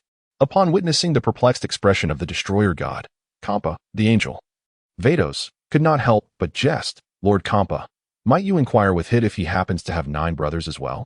In response to Vados' playful remark, Kampa, with a nonchalant demeanor, replied, I would indeed hope that they are a set of 10 siblings, yet such a notion remains absurd. By the way, Vados, what is the current status of that fellow, Frost? If he is still alive, please inform him to make the necessary preparations. Although I harbor a strong aversion towards him, it appears that he is indeed the most suitable candidate for this upcoming contest of power. As the image of Frost's eerie and peculiar mannerisms surfaced in Kampa's mind, an involuntary shiver coursed through him. However, there is no alternative. Concerning the fate of the universe, despite my disdain for that individual, he must be summoned. Regarding Frost's well-being, I am quite relieved to know he still breathes. Nevertheless, following the revelation of his recent actions, he is currently enduring a rather miserable existence. Fortuitously, he resides not far from Hit. It would be prudent for Hit to pay him a visit. In the 7th universe, upon returning to the realm of the Supreme Kai, an oppressive silence enveloped the atmosphere. The severely disheartened Super Saiyan Goku had yet to recover from the profound setback he experienced. He found himself ensnared in the overwhelming aura emitted by the enigmatic black-robed warrior from the 10th universe, struggling to regain his composure. Once brimming with confidence in his own strength, he now began to question, can our universe truly emerge victorious? The realization of his own frailty dawned upon him. Just moments ago, he had exuded immense prowess in the arena. Now, however, he appeared utterly deflated. Summon forth the vigor you previously displayed, or else it seems our 7th universe may concede defeat before the tournament of power even commences, admonished the Destroyer God, Beerus, as he observed Goku's helpless demeanor. Listening to Beerus' sardonic remarks, Goku felt an overwhelming sense of frustration, yet found himself utterly powerless to respond. This time, it seems that the 7th universe is truly on the verge of collapse. The God of Destruction, Shin, alongside the old Kaishin, could not help but wear a sorrowful expression upon witnessing the spectacle. Their universe's pride, the mightiest scion, Son Goku, appeared insignificant in the presence of the warriors from the 10th universe. Even with the presence of Vegeta, whose power is nearly on par with Goku's, what difference could it make? In the face of overwhelming strength, all discussions become futile. Chapter 45, Speculation, Black Vegeta? As the situation has progressed to this point, no one could conceive of a viable strategy. Even Gohan, who has transformed into the intellectual backbone among the Z fighters, felt utterly perplexed. The mysterious warrior from the 10th universe possessed strength beyond imagination. Any conceivable tactic seemed rendered obsolete. As for Majin Buu and Satan, one merely a glutton and the other an ordinary human, what could they possibly contribute? As the atmosphere grew increasingly tense, the angel Whis let out a slight sigh. Lord Beerus, perhaps we should consider this from a different perspective. While Goku has indeed become overly confident and encountered a formidable adversary, this might not be entirely unfavorable. It is precisely due to Goku's audacious actions that the other universes have revealed more of their cards. Had the warrior from the 10th universe not intervened, we would remain unaware of their true depth. We still have time and opportunities. If we wait until the tournament of power begins, the 7th universe may find itself utterly powerless. Noticing the prevailing despondency, Whis took it upon himself to exonerate Super Saiyan Goku. That individual from the 10th universe, Whis. You are aware of his capabilities. What do you suggest we do now? Lord Beerus spoke earnestly, shadows of concern clouding his eyes. One could only imagine the depth of his distress. Losing the tournament would result in everything being lost. The universe would perish, and he, as its god of destruction, would also cease to exist. Goku's recklessness in confronting the Omni King had left him in an untenable position. The creature from the 10th universe possessed such formidable strength that even he could not guarantee victory against it. Even if the 7th universe were to assemble 10 warriors of Goku's caliber, they might still fall short against this foe. Instead of lamenting the circumstances, one wonders if Lord Beerus has noticed something peculiar.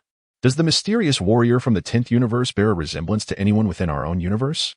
Angel-Vis seamlessly shifted the topic, a statement that left the god of destruction, Beerus, momentarily speechless. Not only Beerus, but the others also found themselves in a state of pause. During the earlier skirmish on the platform, the overwhelming stimuli had caused them to overlook numerous details. Now, upon careful reflection, that formidable aura, almost transcendent in its power, seemed oddly familiar. In fact, it was not the first time they had sensed it.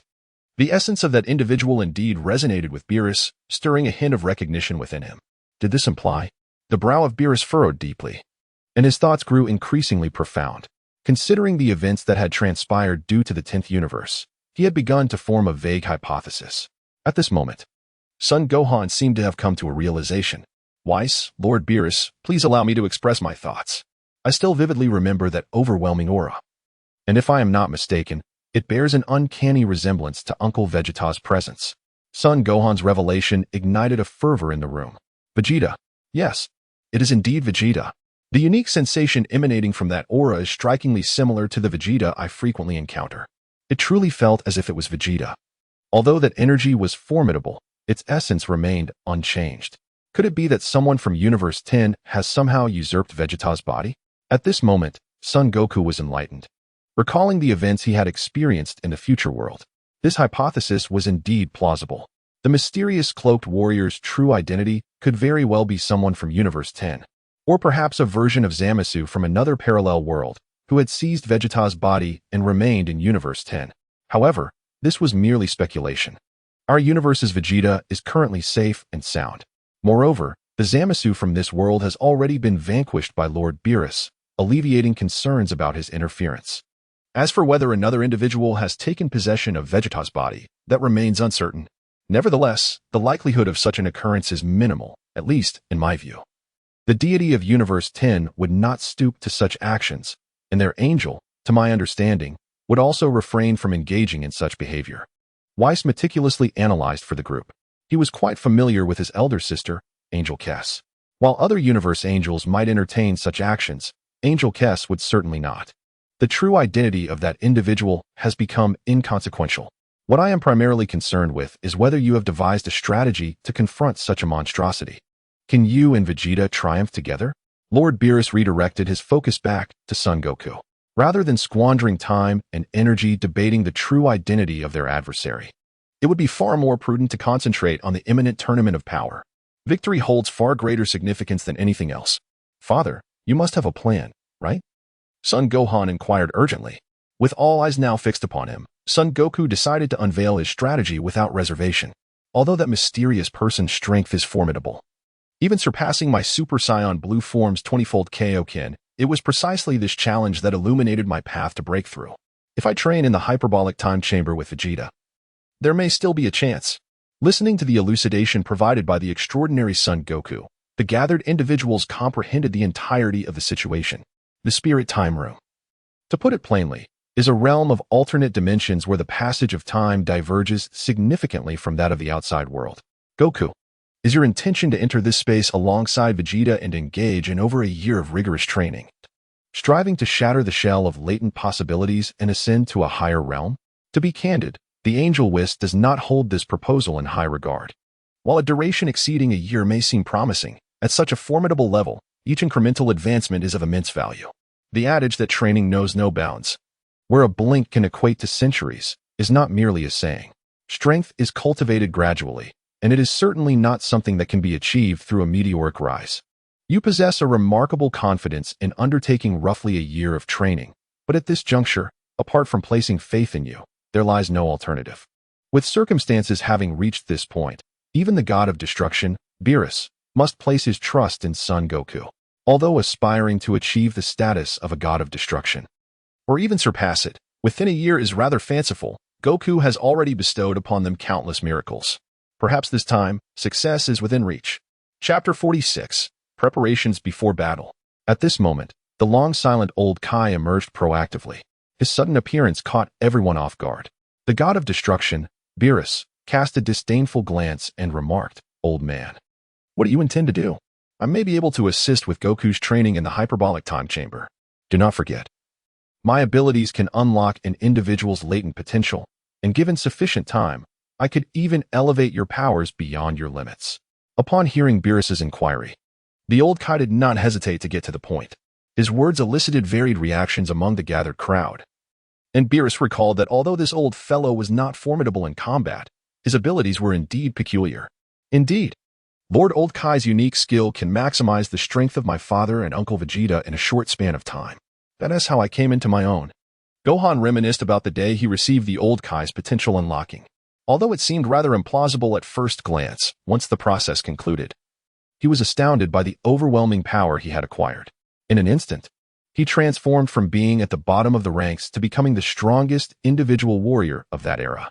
"Then, I shall entrust this to you, Old Kai. Whether Goku and Vegeta can grow stronger rests in your hands." Whisk cast a brief glance at the Old Kai. Although he held little hope for the potential unlocking skill, it could nonetheless enhance the combat prowess of Super Saiyan Goku and Super Saiyan Vegeta to some extent. These two individuals are indeed the pivotal key to their victory in the seventh universe. Naturally, the stronger they are, the better. Listening to the praises of the crowd, the corners of the old Kaishin's mouth nearly reached the heavens. The sensation of pretense is truly exhilarating. Enough. Since you, old man, have already made your intentions clear, there is no need to linger here and squander precious time.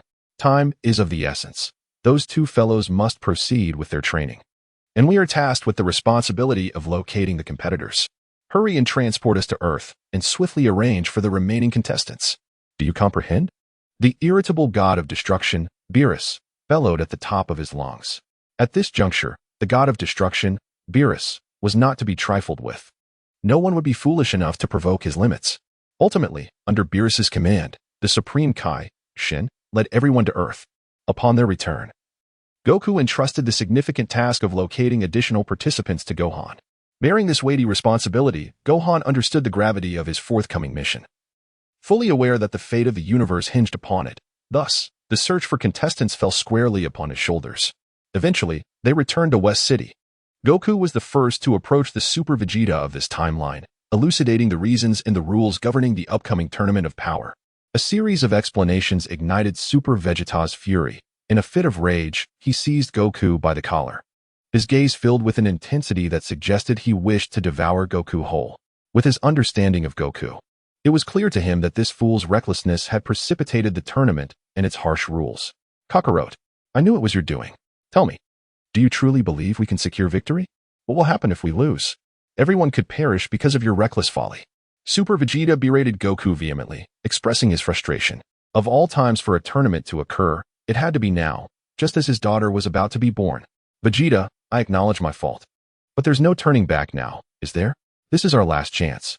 We have not yet been annihilated by the Omni King. Within the remaining 40 hours, we must train in the hyperbolic time chamber to maximize our potential. If we can emerge victorious and obtain the Super Dragon Balls, there will still be a chance for redemption." In light of the current situation, Goku could only use this as an excuse to quell Super Vegeta's wrath. However, could his intentions truly escape Super Vegeta's keen insight? Often, the one who knows you best is not your friend, but your rival. Not to mention, Super Vegeta was both Goku's destined adversary and his close friend. Vegeta was well aware of Goku's every move. Humph. At this point, we must proceed thus, but Kakarot, you had better disclose every detail of your experiences. You know my nature. Your little schemes will not evade my notice. The formidable Super Vegeta inquired with fierce intensity.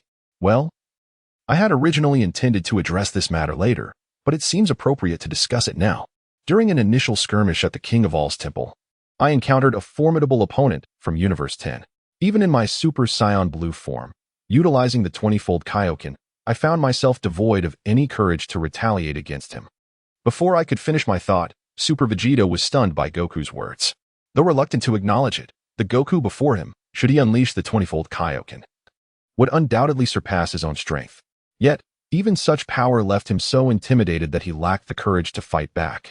What manner of monster has appeared? Furthermore, that individual's energy is strikingly similar to yours, Vegeta, and coupled with the previous incident involving Zamasu, I suspect that Super Saiyan Goku has refrained from elaborating further. At this juncture, even a fool can discern the truth of the matter. TCH, are all beings from other universes so vile? This is utterly intolerable. Super Vegeta let out a disdainful huff. To be honest, he felt a flicker of delight at the prospect of being targeted for his physique. Isn't this a veiled assertion of superiority over Sun Wukong? Understanding the gravity of the situation, Super Vegeta recognized that they had no alternative but to engage in a desperate battle. He released his grip, crossed his arms, and with a serious expression inquired of Sun Wukong, Kakarot, enlighten me, what is your plan moving forward?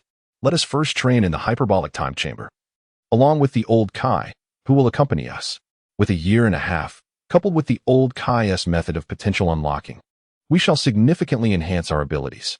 Upon hearing Super Saiyan Goku's strategy, Vegeta remained unconvinced and added, have you settled on the candidates for the tournament?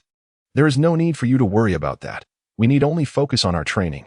Lord Beerus, Whis, and Gohan will take care of it, came the reply. Chapter 47. KX. Are you not planning to conceal your identity?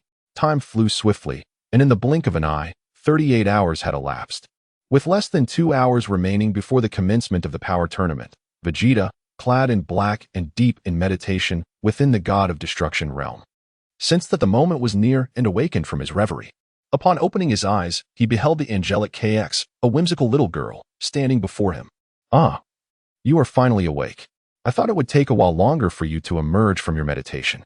So, Vegeta-san, are you prepared?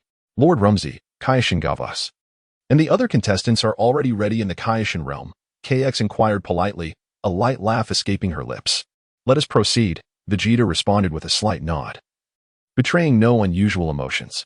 His sole interest in participating in the power tournament lay with Jiren from Universe 11 and the presumably stronger Son Goku from Universe 7.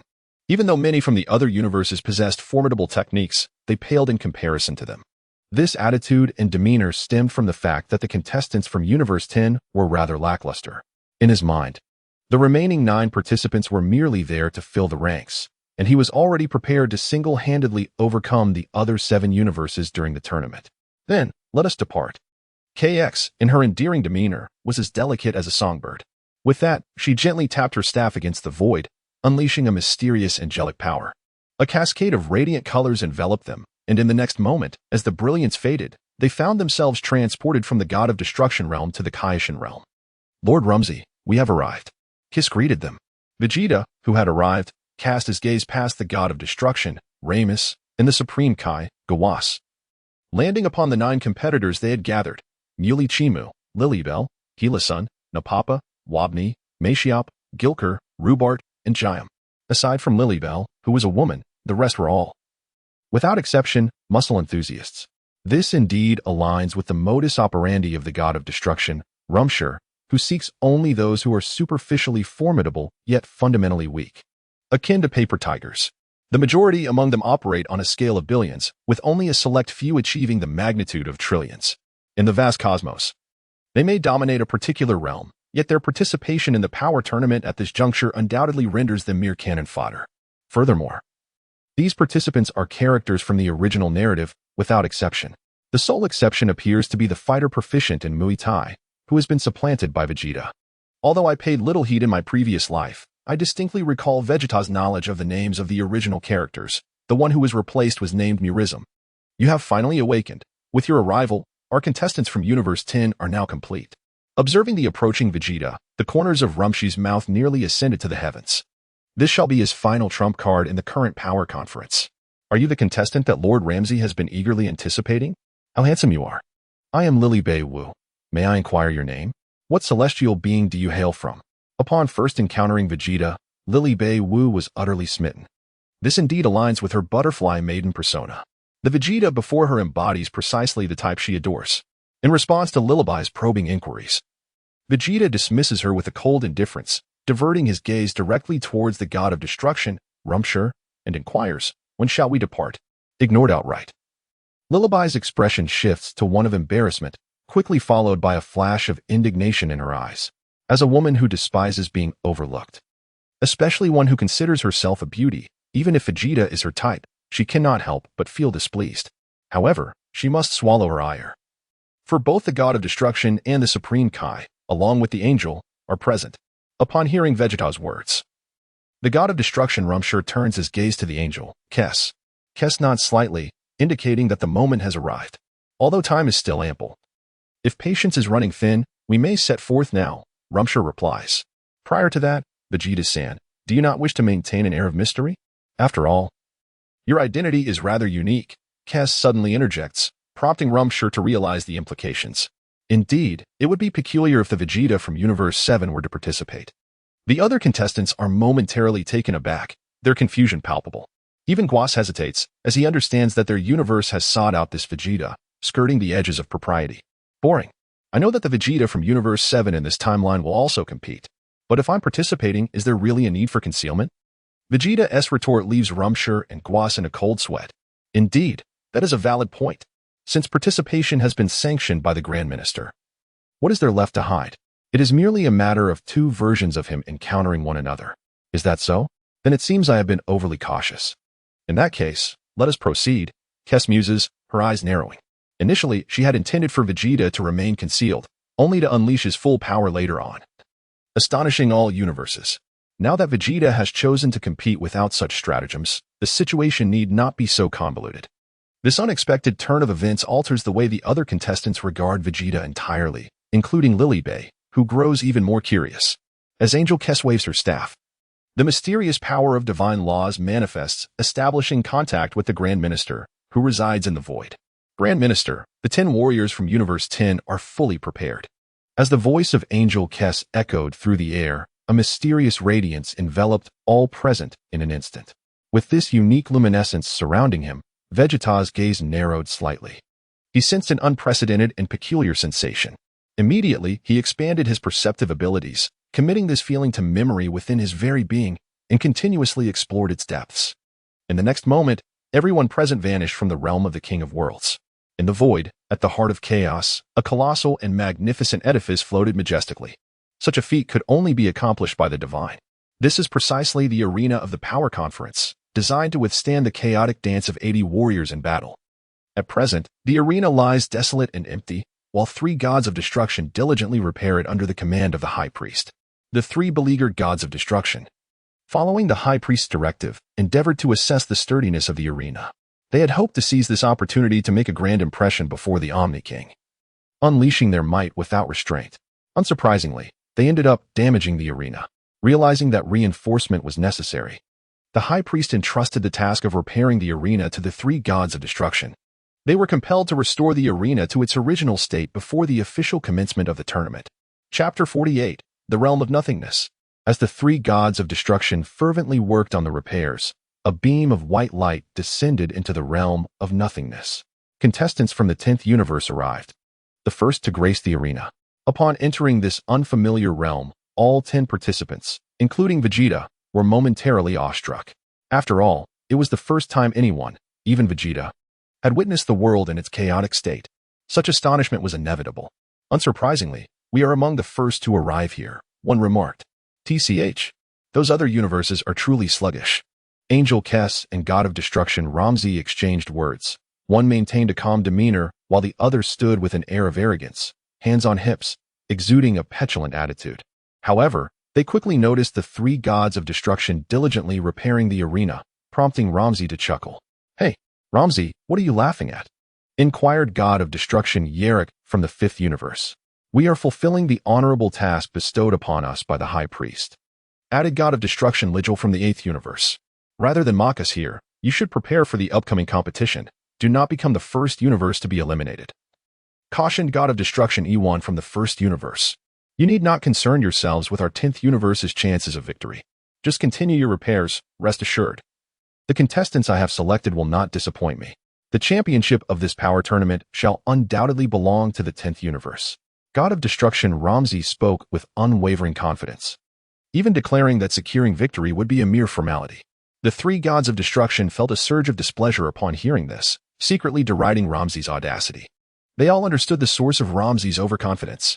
It is nothing less than possessing an existence that rivals, if not surpasses, even the gods of destruction themselves. Without further ado, they hastened the pace of their work. Given that one universe had already arrived here ahead of the others, even if the time was not yet ripe, the remaining universes would soon follow suit. They must complete the restoration of every position on the arena within this time frame. At this very moment, Vegeta was wandering about.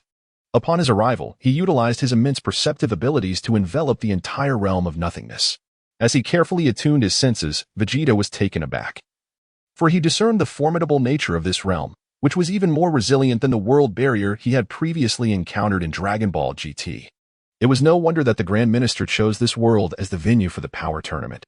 Even a being at the pinnacle of the God of Destruction's realm might struggle to shatter this realm of nothingness. Suddenly, one of the contestants, Lilib, was startled by the scenery at the edge of the realm, letting out a gasp.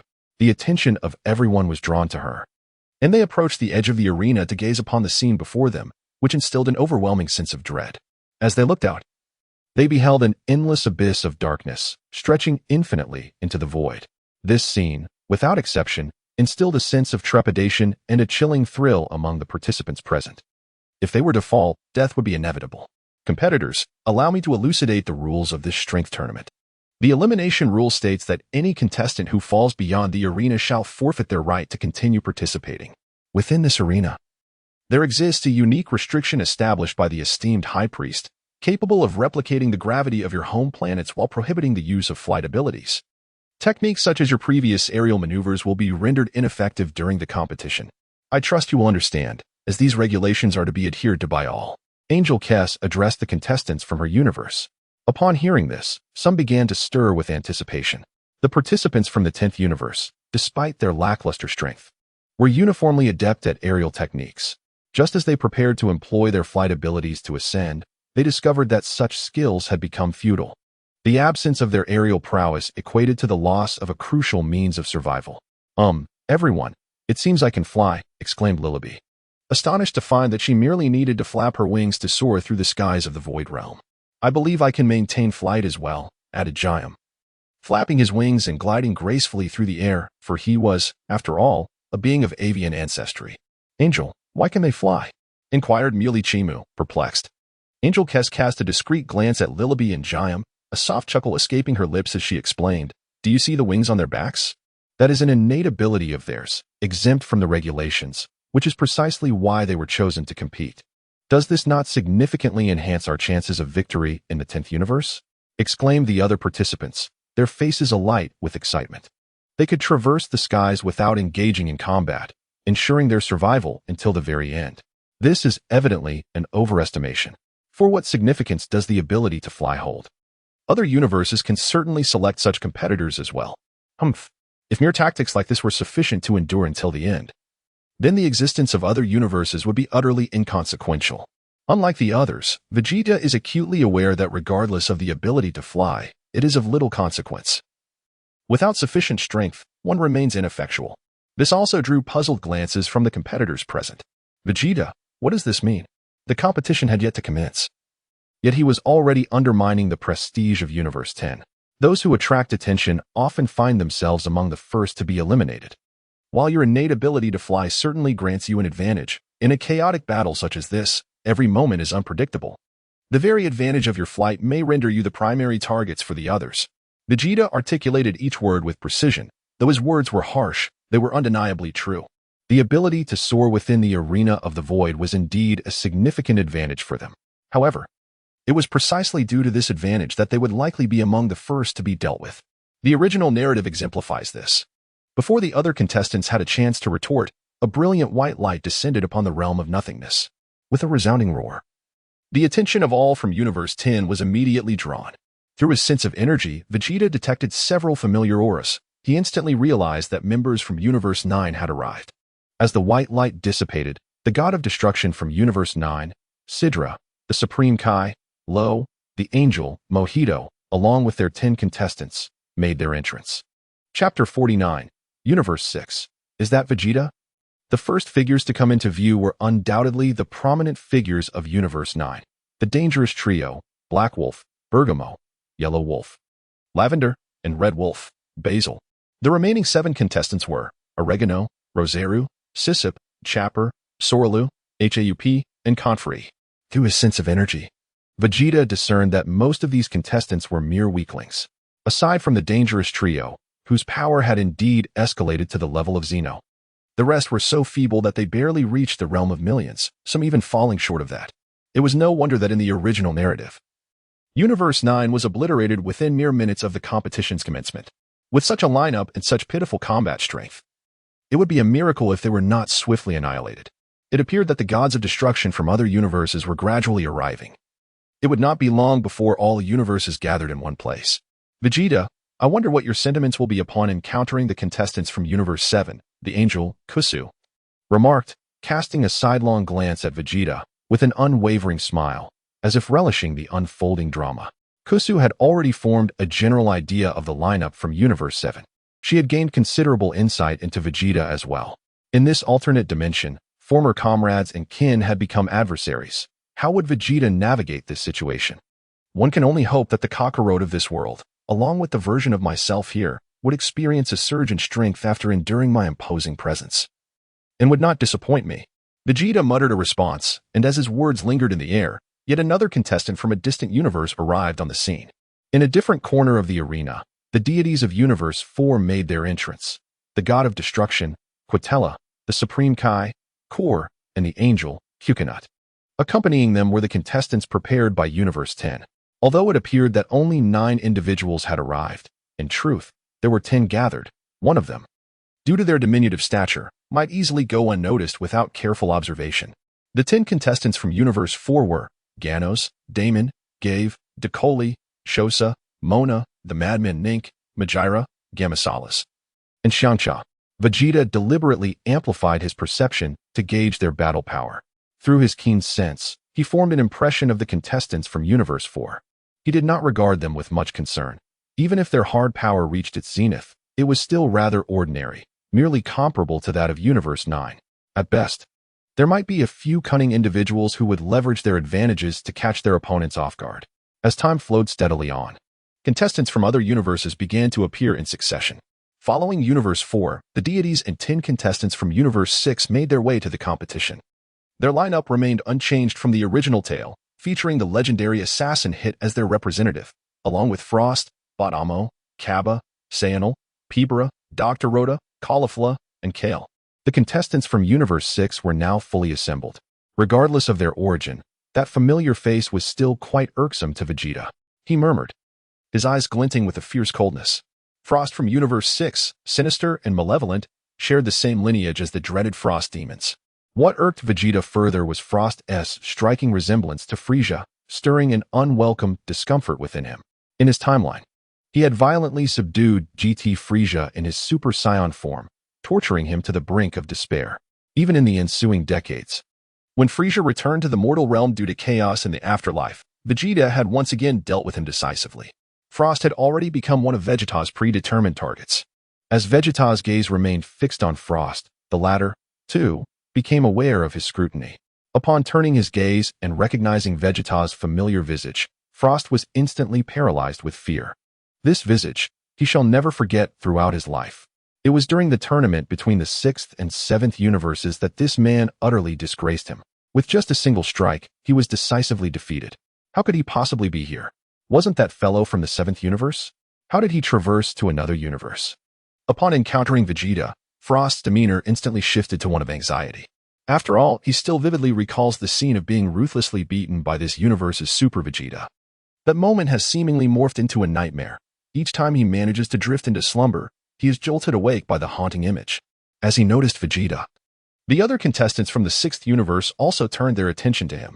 The god of destruction, Kappa, the angel, Vegeta, and the assassin, Hit, were all taken aback. How did a Vegeta suddenly appear from the 10th universe? Is that fellow the Scion from the 7th universe? Does the 10th universe also harbor Scions? The assassin, Hit, pondered aloud. Hey, Vegeta, what on earth is happening? Isn't that Vegeta from the 7th universe?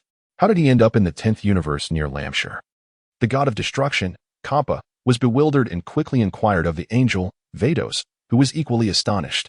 She finally grasped the situation.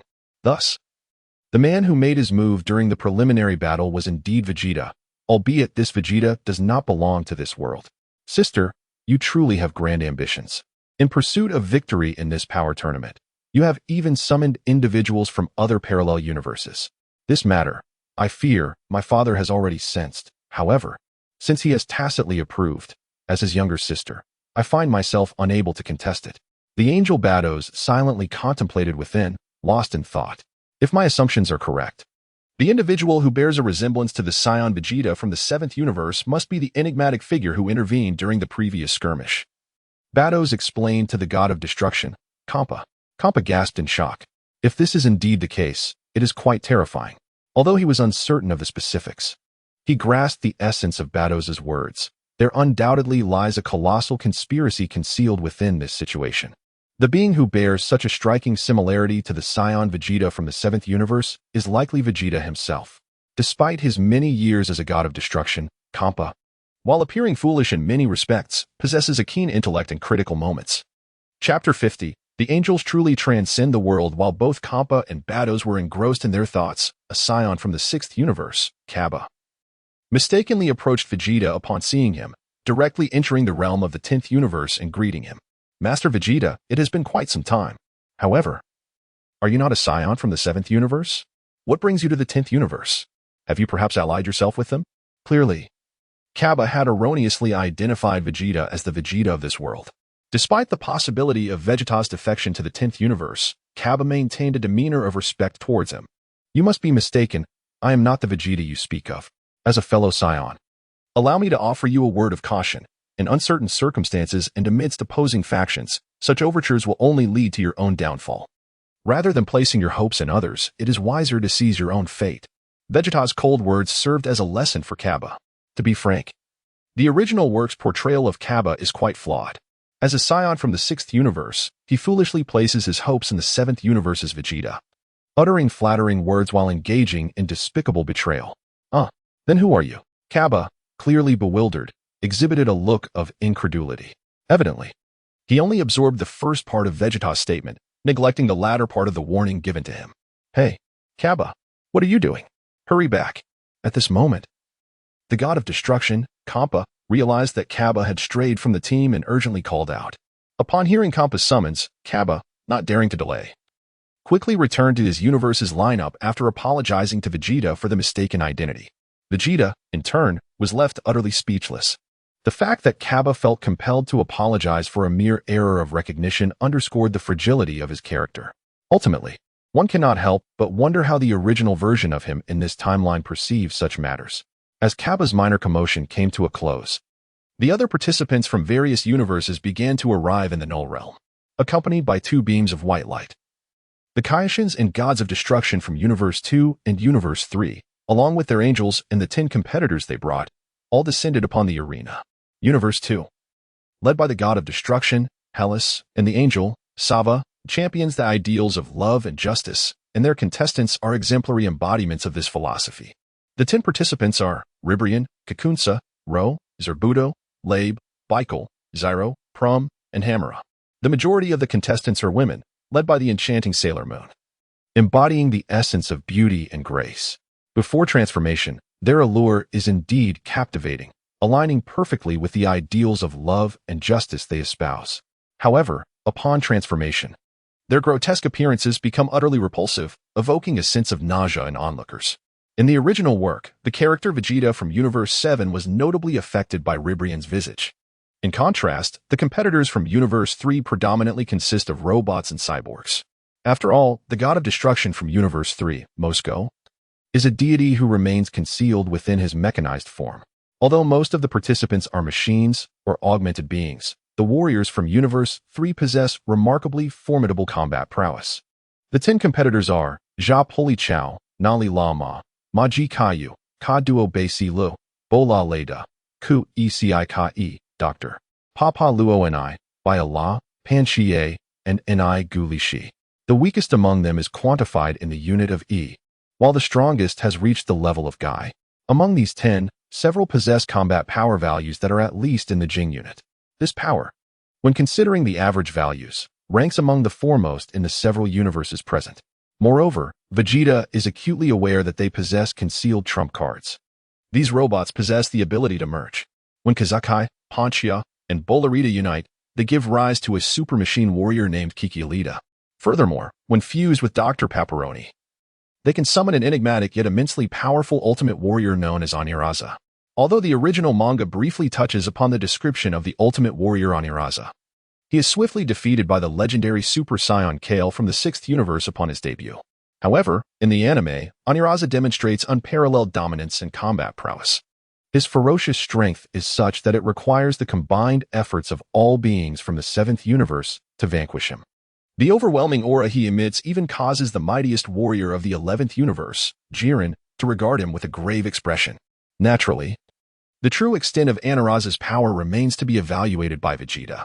This was also what Vegeta anticipated most in this tournament of power, apart from Jiren and Son Goku. As the other universes made their appearances one after another, 6 universes had already arrived for the competition. Only the 11th universe, governed by the clownish destroyer, and the 7th universe, ruled by the mightiest of all destroyers, Beerus, remained. As time inexorably passed, a blinding light descended upon the void. Soon after, an invisible pressure swiftly spread, an overwhelming aura engulfing the entire arena, capturing the attention of all present, including Vegeta himself. Once the brilliance faded, the members of the 11th universe had fully arrived. Ah, the 11th universe has come first. I expected it would be the 7th. Moreover, judging by their demeanor, they seem well prepared. Upon their arrival, the angel, Kusu, detected something unusual among the 10 competitors. One of them exuded an extraordinary presence, merely by their appearance. They conveyed an aura of authority. This intangible pressure they emanated was on par with that of a destroyer. She reflected on this, completely unaware that she had spoken a thought that should have remained unvoiced, uttering a phrase that was both intriguing and revealing of the impending changes. This also caused Vegeta to furrow his brow slightly. This statement implies that the 7th universe should be the first to arrive, and that is indeed correct. Vegeta is aware of the narrative. However, KRS, unexpectedly, has noted that there has been a shift. As anticipated, the angels exist beyond the confines of the universe. Thus, they possess knowledge of the original trajectory. In his heart, Vegeta remains vigilant. Previously, he had merely speculated, but now he possesses concrete confirmation. Redirecting his focus, Vegeta gazes towards the 11th universe. In Chapter 51, all 8 universes have assembled. Vegeta casts his eyes, fixating upon the position of the 11th universe. The competitors from the 11th universe are undoubtedly members of the original series Pride Troopers: Jiren, Taupo, Dispo, Buen, Kwanzaa, Taba, Zoire, Kokot, Kettle, and Kayslar. Within Vegeta's line of sight, all are overlooked except for Jiren. It is only this formidable antagonist, the most powerful in the tournament, who can truly pique his interest. Is this fellow Jiren? His power is even more terrifying than I had imagined, truly. He deserves the title of a being that transcends the gods of destruction in the realm of time and space. As Vegeta silently murmured to himself, a smile crept across his face. Jiren's strength far exceeded his expectations. A mere glance conveyed an extraordinary presence. This power, when observed superficially, evokes an ineffable sense of depth, undeniably surpassing even the level of a destroyer. Vegeta's formidable gaze swiftly captured Jiren's attention.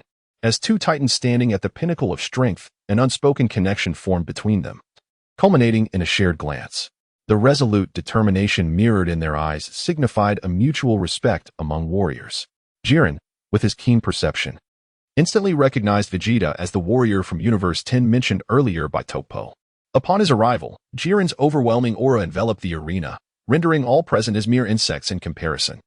Yet, upon noticing Vegeta, he realized that this gathering of power was far from the tedium he had anticipated. True to Toppo's words, this master from Universe 10 proved to be his equal. In Jiren's eyes, Vegeta emerged as his greatest rival, the only contender he believed could engage him until the final moment. Among all the participants on the stage, only he possessed the merit to challenge Jiren. However, Jiren remained unconvinced that Vegeta could triumph over him. His confidence in his own strength bordered on arrogance. Throughout the original narrative, he maintained an invincible dominance, dismissing all competitors until the 7th universe's Saiyan shattered that hubris, prompting a transformation in his mindset. This metamorphosis allowed him to transcend his limitations, embracing the essence of battle with an untroubled and unfettered spirit until the very last moment. Intriguingly, in that fleeting exchange of glances, Vegeta had already begun to grasp the extent of Jiren's formidable prowess. This strength warrants a serious engagement, albeit only to a modest degree. To compel him to exert his full potential, the current Jiren remains insufficiently seasoned. Retracting his gaze, Vegeta ceased to regard Universe 11. Noticing Vegeta's lack of attention, Jiren's eyes swept the surroundings, seemingly in search of something. Previously, Toppo had conversed with the god of destruction, Beerus, regarding a Saiyan from Universe 7, named Son Goku, who possessed a commendable level of strength. He was, after all, the instigator of this entire incident, the true culprit. Jiren yearned to discern the prowess of this so-called sinner, to ascertain how he measured against the warrior of Universe 10. Should he prove too weak, the encounter would undoubtedly lose its intrigue. As time inexorably passed, the commencement of the power tournament drew near. Presently, the 7 universes congregated, yet one remained conspicuously absent. TCH, where on earth is that fellow Beerus? Could it be that he is daunted by our universe's warriors and hesitates to participate? Perhaps he fears defeat and has chosen to conceal himself. Observing the tardiness of God of Destruction Beerus, God of Destruction Lemmy audibly boasted, just as his words echoed. A sudden flash of white light erupted from a corner of the tournament arena. The warriors of Universe 7, the very instigators of this power tournament, had finally arrived. At long last, Beerus has decided to make his entrance, remarked Katra, the god of destruction from Universe 4, with a hint of frustration as he crossed his arms. Previously, he had endeavored to create turmoil for Universe 7, thwarting their search for suitable participants. He conspired with Sidra, the god of destruction from Universe 9, intending to teach Universe 7 a lesson. However, his schemes ultimately unraveled, as the assassination team he dispatched was annihilated, and even Beerus perceived his intentions, though he feigned ignorance. It was certain that, given the opportunity, Beerus would not overlook this yellow-skinned rat. Beerus sure is taking his time. Is he planning a grand entrance? If he delays much longer, the time limit will have passed. At that point, Universe 7 would face inevitable defeat, becoming the first universe to be obliterated. Criticize the god of destruction, Beerus. If such a scenario were to unfold, it would be utterly perfect for him. Alas, this notion is but a fantasy, as reality seldom aligns with such whims. It appears that Universe 7 has not been intimidated by the warrior from Universe 10, as Son Goku is indeed present to compete. Toppo could not help but interject, as he too felt the weight of the preliminary battle's atmosphere and had once doubted whether Son Goku would choose to remain in Universe 7 and abstain from the tournament. Evidence suggests that during the preliminaries, Son Goku seemed to have been invigorated, emerging even more formidable. The angel, Makalita, jested with a playful tone. This serves as a reminder to the warriors of our universe to remain vigilant against Son Goku and his companions from the 7th universe. Is he truly the root of all this chaos? The turmoil within the cosmos can be attributed to him. With a disdainful remark, the speedster Tiz Pro expressed his contempt. Unbeknownst to Son Goku, at the very moment of his appearance, he had already been inscribed on the death list of the proud warriors of the 11th universe. In the 9th universe, following their defeat in the preliminary round, they found themselves firmly at the bottom of the rankings, and the atmosphere here was charged with frustration. Whether it be the god of destruction, Sidra, or the supreme Kai, Lore, both are known for their dark and eccentric natures. In this power tournament, it is imperative that we vanquish the 7th universe. Belgamer, you 3 brothers, having undergone training under the esteemed god of destruction Sidra, along with the augmentation of your powers, must ensure the downfall of the 7th universe. Supreme Kai Lore proclaimed his resolute declarations. Such commands, to be frank, elicit a rather unpleasant sensation. However, the warriors find themselves powerless, for Lord is a deity who governs their fates. A pervasive sense of conspiracy envelopes the 9th universe. while a palpable hostility emanates towards the seventh universe, felt by all. Meanwhile, the angel Mojito is engulfed in discontent, rendered speechless. Chapter 52, The Grand Assembly of the Seventh Universe. With the arrival of the entire Seventh Universe contingent, the arena of the power tournament is charged with an explosive atmosphere. As if ignited by a spark, the newly arrived members of the Seventh Universe wear grave expressions. The god of destruction, Beerus, is deeply unsettled by the incessant mockery from the other deities surrounding him. It is unbearable. Do you gods possess no decorum whatsoever? Beerus bellows in exasperation. What was once mere whispers behind their backs has now escalated into an overt confrontation. Even before the 8 universes engage in battle, an uncontrollable tension hangs in the air. It seems the deities from the other universes still regard us as the architects of this impending crisis. It is likely that several universes will soon band together to launch an assault against us. The Angel Whis can already foresee the tumultuous events that are about to unfold. The situation is far more dire than anticipated. The warriors, upon hearing this, were engulfed in a heavy silence. Upon arriving in the Void Realm, they found themselves laid bare before the gaze of all, with no refuge to seek. They had no choice but to confront it with fortitude. In the 10th universe, Vegeta surveyed the scene before him, momentarily taken aback by the assembly of figures: Son Goku, the Vegeta of this time-space continuum, Son Gohan, Piccolo, Trunks, Son Goten, Frieza, Broly, Majin Buu, and Android 17. This is a lineup that diverges significantly from the original, and it is undeniably a lineup that instills an unparalleled sense of terror. What an astonishing transformation this world has undergone. Majin Buu, Broly, and even Trunks and Goten have arrived. To be candid, for a fleeting moment, Vegeta found himself in a state of bewilderment. Upon reflection, it becomes evident that in the original narrative, to accommodate the participation of Universe 7, Goku forcibly assembled the Z-Fighters, inadvertently sidelining several pivotal characters. For instance, Trunks and Goten, who played significant roles in the Majin Buu saga and possess far greater strength compared to the likes of Krillin, Tien, and Master Roshi, were relegated to mere pawns despite their ability to fuse. Moreover, even the originally intended Majin Buu was abruptly removed due to his almost overpowered abilities, replaced instead by Frieza, who underwent an unwarranted redemption arc. Let us set aside the trivialities. In this present realm, not only has the formidable Majin Buu entered the fray, but the legendary Super Saiyan Broly has also emerged. What could have instigated such monumental changes? The sole explanation lies in Vegeta's unforeseen intervention, which has catalyzed this scenario and summoned contenders who were never meant to participate. It is likely that the Angel Whis has been subtly orchestrating events behind the scenes. Otherwise, how could the narrative have shifted so drastically? The legendary Super Saiyan Broly. During the timeline of Dragon Ball GT, Vegeta had once engaged in a fierce battle with the legendary Super Saiyan Broly. That confrontation was arguably the most arduous struggle he had ever faced. Although he is reluctant to concede, Broly, that madman, is indeed the epitome of a true Saiyan, even though Vegeta at that time lacked the strength he possesses now. Achieving a stalemate was an elusive feat against an opponent of such caliber. It is worth noting that the Broly he vanquished was a berserk force of nature, uncontrollable and ferocious. However, the Broly of this timeline differs significantly from his GT counterpart. Not only does he exhibit a temperament that is excessively gentle, bordering on feeble, but this assessment is based on the clues provided by the theatrical release. One commonality remains: when provoked, his explosive energy can escalate by several hundreds or even thousands of times, growing stronger with each passing moment, with a learning ability that surpasses that of ordinary beings. What amusement could you bring forth, Broly? Perhaps in this timeline, you would be a worthy adversary. With this thought in mind, Vegeta shifted his focus to others. Trunks and Goten, when viewed through his perspective, appear markedly different. This timeline's chronology predates that of his own world by a decade. They are still but children. To be candid, despite their youth, their power is not to be underestimated. Particularly after fusing through the Metamoran's techniques to become Gotenks, their battle prowess experiences a meteoric rise. In this temporal realm, though you are still young, your strength cannot be underestimated. It is indeed intriguing. A flicker of excitement danced across Vegeta's face. He grinned broadly, and a fervent battle spirit sparkled in his eyes.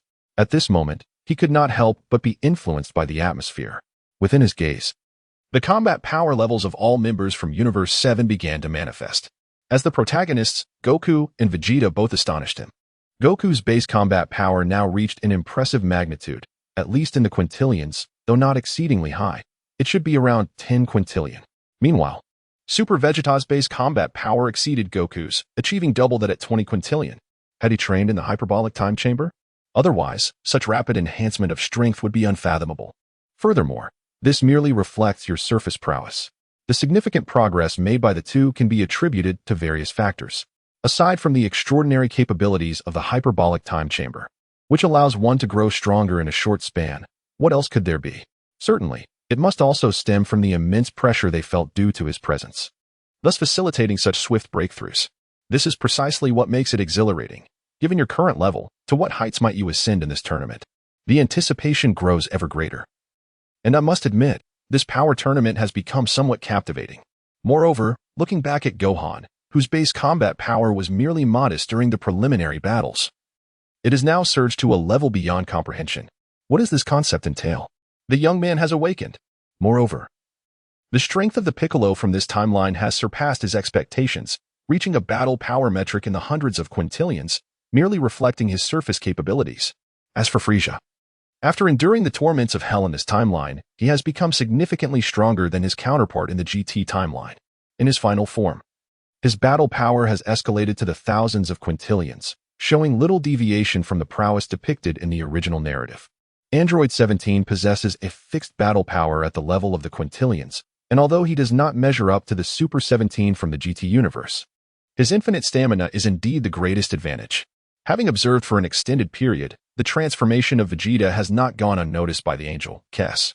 It appears our strongest warrior is quite pleased with the contenders from Universe 7 for this power tournament. Kess chuckles softly. Chapter 53, The Deplorable Faces of the Gods. In Universe 11, it seems there is an intriguing spectacle unfolding. Kess, how will you account for this later? A similar warrior has emerged between Universe 10 and Universe 7, and there are significant intricacies involved. The angel of Universe 11, Margarita, wears a cunning smile. They have indeed heard whispers of the previous discord between Universe 10 and Universe 7, yet since the matter has been resolved, they have chosen not to delve deeper. The complexities of time and space are already unfathomable when they occur once. Now, with another warrior identical to one from Universe 7 appearing in Universe 10, the discerning can easily discern where the issue lies. I pondered how Ramses could possess such confidence. It turns out that warrior does not belong to Universe 10 at all. He must hail from an unknown temporal realm. Now, I wonder how you will navigate this predicament. It seems the power tournament may not even commence. For your Universe 10 may be the first to face annihilation. The god of destruction, Vermouth, now wears a smug expression of triumph. Prior to the commencement of the tournament, Universe 10 was deemed the most formidable threat. Now, this universe stands on the brink of potential erasure by the Omni King. This signifies that even before the battle has commenced, a formidable adversary has already been eliminated, rendering the situation markedly more advantageous for Universe 11. Meanwhile, Universe 11's strongest warrior, Jiren, remains silent, contemplative, casting a glance at Vegeta from Universe 10 and Super Vegeta from Universe 7. The disparity between them is strikingly evident, prompting him to shake his head in disappointment. With two identical warriors emerging from different universes, the gods from these realms exhibit their repugnant dispositions. How can two distinct universes possess such alike warriors? Universe 10, in their relentless pursuit of victory in the tournament of power, has truly sunk to unparalleled depths. Now that the truth has come to light, it will be intriguing to see how Lord Zeno will address this matter. The god of destruction from Universe 9, Rumshur, reveals his vile nature. Though the god of destruction from Universe 11, Sidra, remains taciturn, the slight upturn of his lips betrays his stance. The gods from Universe 4 also unveil their sinister intentions, eagerly anticipating the judgment of Universe 10. Rumshur, your pink elephant is likely to face dire consequences. I had suspected that there could not possibly be such strong warriors under your jurisdiction in Universe 10. It turns out they were plucked from elsewhere. I am curious to see how you will justify this when Lord Zeno holds you accountable. The god of destruction from Universe 4, Katra, chuckles ominously. The reduction of a rival is indeed splendid news for Universe 4. He awaits the unfolding drama. However, the angel, Konik, harbors a different perspective. As an angel, he perceives far more than the god of destruction Katra. If there were a true intention to address Universe 10, it would have been handled long ago during the preliminary rounds, so why the delay? Of course, not all the gods exhibit such malevolence. Some maintain a neutral and observant stance, such as those from Universe 2 and Universe 3. There have been whispers of the tumult caused by Universe 10 and Universe 7, which has even entangled other timelines. While I may not particularly favor Rumshire, his current predicament appears quite precarious. What will he do now? The god of destruction, Hellas, does not resort to the same harsh words as her counterparts. She is more concerned with Lord Zeno's decision, whether to intervene or to let events unfold. As observers, we need only watch, she asserts. Moreover, it is likely that both Lord Zeno and the Grand Priest have already made their determinations. We are merely bystanders in this unfolding drama. Angel Sava has already discerned his role, a matter that clearly does not warrant their concern. Simultaneously, the destroyer Mosca from the third universe has also expressed his thoughts, with muffled whispers occasionally emanating from the mechanical armor that adorns him. Beside him, Angel Campelli responded, Lord Mosca, please remain calm. This matter has already been brought to the attention of the Omni King and the Grand Priest. We need only await good news. Regardless of the outcome, the power conference must proceed. Unlike the other universes, the sixth universe has steadfastly maintained its position. Their universe is a twin to the seventh universe. Yet even in their resemblance, it is impossible for identical beings to exist. At most, they can only be similar. At this moment, even a fool could discern the situation. As I had anticipated, this enigmatic warrior is none other than Vegeta from Universe 7. But, my dear, from where exactly did you procure this warrior? Angel Bados remains utterly unconcerned about the plight of Universe 10. In her eyes, all of this has long been sanctioned by the Grand Minister. Even if the gods harbor dissent, what of it? The tournament of power shall proceed as scheduled. At this moment, the contestants from Universe 7 are, without exception, exceedingly grave. Even the most naive among them realizes they are at the epicenter of attention. They too have taken note of Vegeta from Universe 10. When that identical visage starkly contrasts with the Super Vegeta beside him, it appears as though all conjectures and thoughts have been laid bare. Humph. What more can Universe 10 possibly say now? I am eager to see what excuse that fellow ramps I will concoct in the face of two identical Vegetas. After the incident with Zamasu, the emergence of another identical being raises my suspicions. I refuse to believe this is unrelated to him. God of Destruction Beerus snorted disdainfully, a flicker of displeasure crossing his eyes. He awaits a satisfactory explanation from God of Destruction Ramsai. On this matter, Lord Beerus, you ought not to harbor overly optimistic expectations. It is likely that during the prior skirmish, the Grand Minister was already aware and had reached a conclusion regarding his existence. The Angel Wiss's explanation caused a weight to settle upon God of Destruction Beerus, as if something lodged in his throat, refusing to go down. Must they endure this silent grievance? The individual who intervened during the skirmish is indeed him. It seems our previous speculations were accurate, Vegeta. Son Goku's expression grew increasingly grave, and his voice descended into a somber tone. Chapter 54. The two great transformations attract each other. Upon hearing Son Goku's words, Super Vegeta's countenance became even more serious.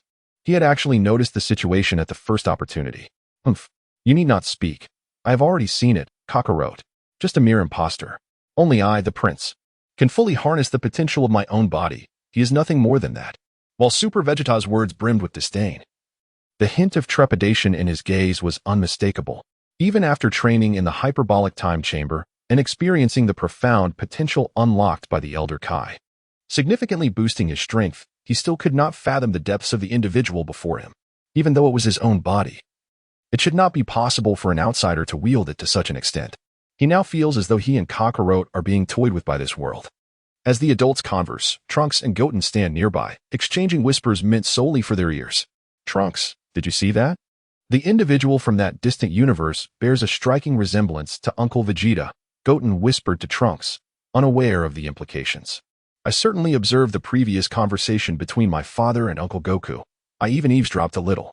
If my conjecture is accurate, this individual must belong to the same category as the one who recently usurped Uncle Goku's body. He has taken my father's body. Trunks clenched his fists tightly, his voice tinged with intense emotional upheaval. Clearly, he owned the imposter from Universe 10 limb from limb. However, what this young man did not realize was that this individual was no mere fraud, but rather his true father, hailing from an alternate timeline. The atmosphere was palpably strange. Standing to the side, Piccolo communicated telepathically with Gohan. Is this the formidable adversary you mentioned before? It is astonishing that, having learned from Goku's past experiences, Universe 10 would engage in such actions, now targeting Vegeta. Piccolo earnestly conveyed his thoughts to Gohan. simultaneously gaining a renewed understanding of the audacity exhibited by other universes. The competitors from their own universe were lackluster, resorting to the plundering of the bodies of powerful beings from other realms. Such a demeanor is undoubtedly that of a despicable coward. Uncle Piccolo, I believe this matter is far from simple. Son Gohan, being exceptionally astute, refrained from hastily drawing conclusions. For reasons unknown, he senses that there is something amiss. Upon hearing this, Piccolo chose not to respond, if the truth diverges from their assumptions. Delving deeper could prove to be quite alarming. What of Frieza and Android 17? Although they were taken aback by the existence of two Vegetas, their focus remained elsewhere. Their sole concern was how to secure victory in this tournament of power. The multitude of competitors surrounding them possessed formidable strength, making it no easy feat to emerge victorious among such skilled adversaries. Soon, Frieza's attention was drawn to Frost, a fellow member of the Sixth Universe. At that moment, Frost also took notice of him. They could be regarded as counterparts from different universes. However, while Frieza is the Emperor of the universe, Frost is merely a disgraced jester. Nevertheless, sharing a similar cunning nature, they exchanged a knowing glance, comprehending each other's intentions. Before the competition commenced, the two stealthily made their way towards a shadowy corner. Unlike the others who were preparing earnestly for the impending battle, the legendary Super Saiyan Broly maintained an eerie silence, deliberately diminishing his presence. This is also related to his character. Yet his imposing figure and the invisible aura of terror he exudes render his presence difficult to overlook. He merely followed the agreement with the angel. By winning this competition, he could exchange it for a more favorable planet to reside upon. His thoughts were singularly focused on swiftly concluding the contest and returning home. However, at that moment, a certain resonance emanated from the power of his bloodline within him. The typically silent Broly suddenly appeared invigorated. Guided by the force of his bloodline, his gaze turned towards someone in the Sixth Universe. What is happening to my body? Broly's bewildered eyes focused on the direction of the Sixth Universe. His gaze, from a considerable distance, locked onto the female scion, Kale, in the Sixth Universe. A powerful resonance surged from within his bloodline. Is this woman truly of his kind? As he gazes at Caulifla, the warrior from Universe 6, she too becomes aware of Broly's presence. The moment their eyes meet, it seems as though something within her is yearning to emerge, causing her to become entranced. Hey, what is the matter with you, Caulifla? Just as Caulifla is on the brink of losing herself, Kale steps forward, her words bringing Caulifla back to reality. Sister. Upon regaining her composure, a bead of cold sweat trickles down Kale's forehead, her expression appearing quite unnatural. What troubles you, Kale? You seem rather unwell. Is it the atmosphere here that distresses you? Fear not, just stay close to me. I shall protect you.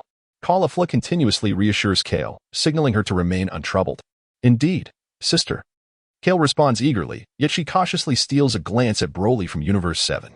This exhilarating surge of blood cannot be mistaken. It emanates from this scion of the 7th universe. This is, after all these years, the first time she has felt such resonance. At this moment, perched at the pinnacle of the realm of nothingness, the High Priest gazes with keen interest at the chaotic state of the arena. This is precisely the effect he desired.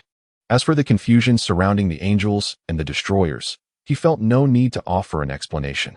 The astute individuals have already grasped the situation, while only the foolish remain entangled in trivialities. With your intervention, the dynamics of the power tournament have shifted, and one cannot help but ponder what further transformations lie ahead. It is indeed a matter of great anticipation. The High Priest murmured incantations as he calculated the time remaining.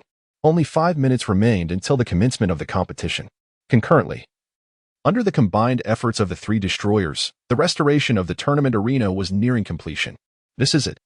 With a mighty shout from the destroyer of the 8th universe, Ligil, the destroyer manipulated the last 2 fragments of the arena, propelling them towards the vacant spots above.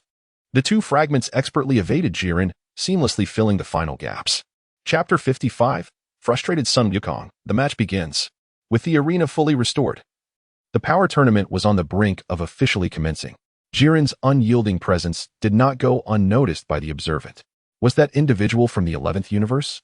Could he be the formidable expert mentioned by Topo? Sun Wukong found himself captivated by the potent aura emanating from Jiren. Another formidable opponent. Where are you headed, Kakarot? Super Vegeta was momentarily taken aback by Sun Wukong's actions. Shouldn't the focus be on the 10th universe at this moment? Since the match has started yet. I'll just go over and greet the folks from the 11th universe.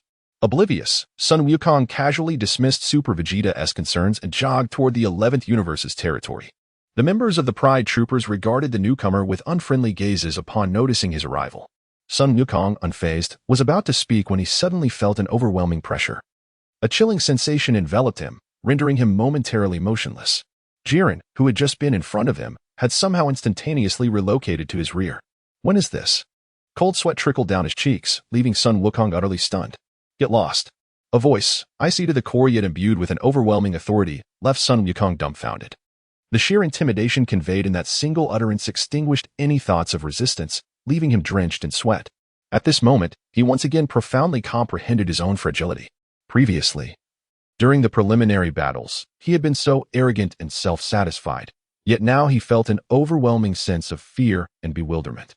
It was not only the individual from the 10th universe who surpassed him in strength, the 11th universe also harbored beings of far greater power. They were on an entirely different echelon compared to him. Trembling in fright, Sun Wukong hastily distanced himself, gazing at Jiren's robust physique and the imposing aura he exuded. He stood dumbfounded. Observing Sun Wukong so easily intimidated by him, Jiren let out a casual, disdainful snort, his icy gaze radiating contempt. The frightened Sun Wukong felt a surge of trepidation within him. He knew he could not linger here, and thus he quickly fled in disgrace. Witnessing this scene, the competitors from the 11th universe could not help but mock him, with even the god of destruction joining in. Now you comprehend your insignificance. This clown of the 7th universe, the god of destruction, was thoroughly entertained by Sun Wukong's retreat, feeling an unexpressed exhilaration within. Jiren's might was such that even he had to avoid confronting it directly. How could a mere Sun Wukong be anything but easily subdued? The match was about to commence. And the angel, Margarita, reminded, Lord of Destruction, we should take our leave. Very well, I shall entrust the upcoming battle to the Pride Troopers. The clown god of destruction instructed. Following the departure of the angel Margarita and the god of destruction, the supreme Kai trailed closely behind. Simultaneously, deities and angels from other universes began to exit as well. The competition was on the verge of beginning. In a scene shift to the 7th universe, the shaken Sun Wukong returned to his own territory, finally able to steady his breathing. After spending 2 years in the hyperbolic time chamber since the preliminary battle, he once again felt that suffocating sense of oppression. However, this time, the pressure felt less daunting than before. He too was growing stronger. He was in pursuit. Whether it was Jiren from the 11th universe or that Vegeta from the 10th universe, he was determined. In his previous state, he might have been utterly defenseless, but now, even if he could not confront them head-on, he no longer felt he would be easily crushed. If he were to transform into his latest form, his power would see a significant enhancement, and the outcome of the battle would remain uncertain. TCH, you look absolutely pathetic now, Kakarot. I told you not to run around. Vegeta remarked, feeling a tinge of embarrassment at Sun Wukong's disheveled appearance. Yet, at the same time, he regained his resolve. On the arena of the power tournament, a convergence of formidable talents unfolds. Apart from the individual from Universe 10, who bears an uncanny resemblance to him, Universe 11 also boasts warriors of considerable prowess. The air is thick with the cacophony of discussions. Complaints from the deities mingle with the exchanges among the contestants. Though the competition has yet to commence, some participants remain remarkably relaxed, while others have already steeled themselves for battle. As the final moment arrives, the Grand Minister welcomes the presence of the Omni King and, at the behest of the Omni King, begins to announce the rules and circumstances of the contest. His appearance elevates the anticipation of all competitors and deities present. The forthcoming power conference is orchestrated by these supreme deities, who merely perceive the participants as performers in their grand spectacle. The appearance of the High Priest and the Omni King heralds the imminent commencement of this momentous event. As the High Priest delivers an extensive discourse, a wave of exasperation washes over the competitors, including the formidable Vegeta, who finds himself among the discontented. This battle, fundamentally a decisive conflict determining the fate of the universe, absurdly stipulates a prohibition against killing. Such a rule is no different from mere decoration. To lose the match is to face certain death in the next round. And the struggle inevitably demands life itself. Why then must one adhere to any moral boundaries? As the explanation concluded, the High Priest, having received affirmation from the two Omni Kings, proclaimed the commencement of the power tournament. Thus, the grand spectacle began. With the High Priest's declaration, the intense and exhilarating 48-minute melee unfolded. Chaos reigned as various entities showcased their extraordinary abilities. The arena transformed into a stage for self-expression. Within mere seconds, a dazzling array of energy blasts commenced a relentless bombardment upon the platform. The sheer magnitude of these explosions, erupting across diverse regions, was nothing short of terrifying. Each participant exerted their utmost effort to fight for their respective universe, regardless of whether their approach was honorable or deceitful. All engaged in their own tactics to secure a sliver of survival for their universe. Some opted for the most straightforward method, bravely confronting and toppling one opponent after another. Others, employing shrewd strategies, concealed themselves in the shadows, evading the chaos of battle to conserve their strength, ensuring their survival until the very last moment. Among the most emblematic were the competitors Frieza from Universe 7 and Frost from Universe 6. The role that dwells in the shadows understands better than anyone how to conceal itself. Chapter 56, A Frenzy of Demons. The Might of a Single Fist.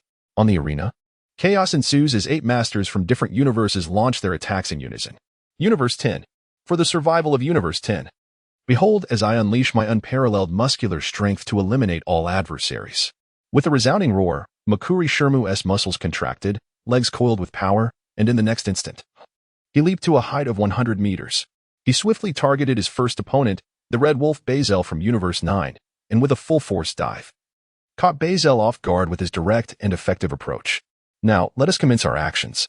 Wabni, join me. He listened beckoned to Wabni, and upon receiving agreement, they both initiated their assault. I too shall begin my endeavor, Lily bade dance. Would you care to accompany me? After all, our ability to soar freely through the skies grants us an advantage that will surely catch the other competitors by surprise.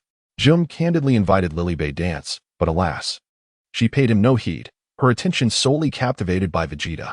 Seeing his invitation go unacknowledged, Jum's expression darkened.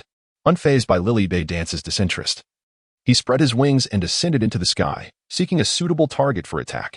Meanwhile, the remaining 4, Papapa, Makiup, Gilkal, and Rubalt, convened and decided to act in unison. After all, should an unexpected mishap befall an individual acting alone, their collective strength would ensure that Universe 10 could endure until the final moment. Before long, only Vegeta and Lily bade dance remained in the territory of Universe 10. What are you still doing here? Instead of utilizing your aerial combat advantage to strike the enemy, you linger at my side. Are you relying on me for protection? Vegeta cast a sidelong glance at Lily bade dance, his tone devoid of any emotional fluctuation. In response, Lily bade dance seethed with indignation. Hey, we are comrades in the same faction. We should support and assist one another. Shouldn't you express some gratitude for my choice of partnership? My ability to fly is unparalleled. Lily bade dance gritted her teeth in frustration, wondering how this man could be so oblivious, like an impenetrable iceberg. At her words, Vegeta's gaze flickered slightly towards her. No, to be precise, it was behind her. The blue life form from the 3rd universe, Magi Keu, akin to a rubbery creature, had taken the initiative to provoke Vegeta, seemingly underestimating him. With its 100-meter-long arm cleaving through space, it surged menacingly towards Vegeta's position. Oh no. Lilibet sensed the impending crisis and instinctively dashed towards Vegeta, flapping her wings in an attempt to carry him to safety. However, in an instant, an energy blast detonated nearby, sending shockwaves that impacted her. Lilibet lost her footing and tumbled directly into Vegeta's embrace. A peculiar sensation enveloped the surroundings of Vegeta and Lilibet. Blushing as she found herself in Vegeta's arms, Lilibet instinctively tried to push him away, only to discover a powerful arm firmly wrapped around her waist.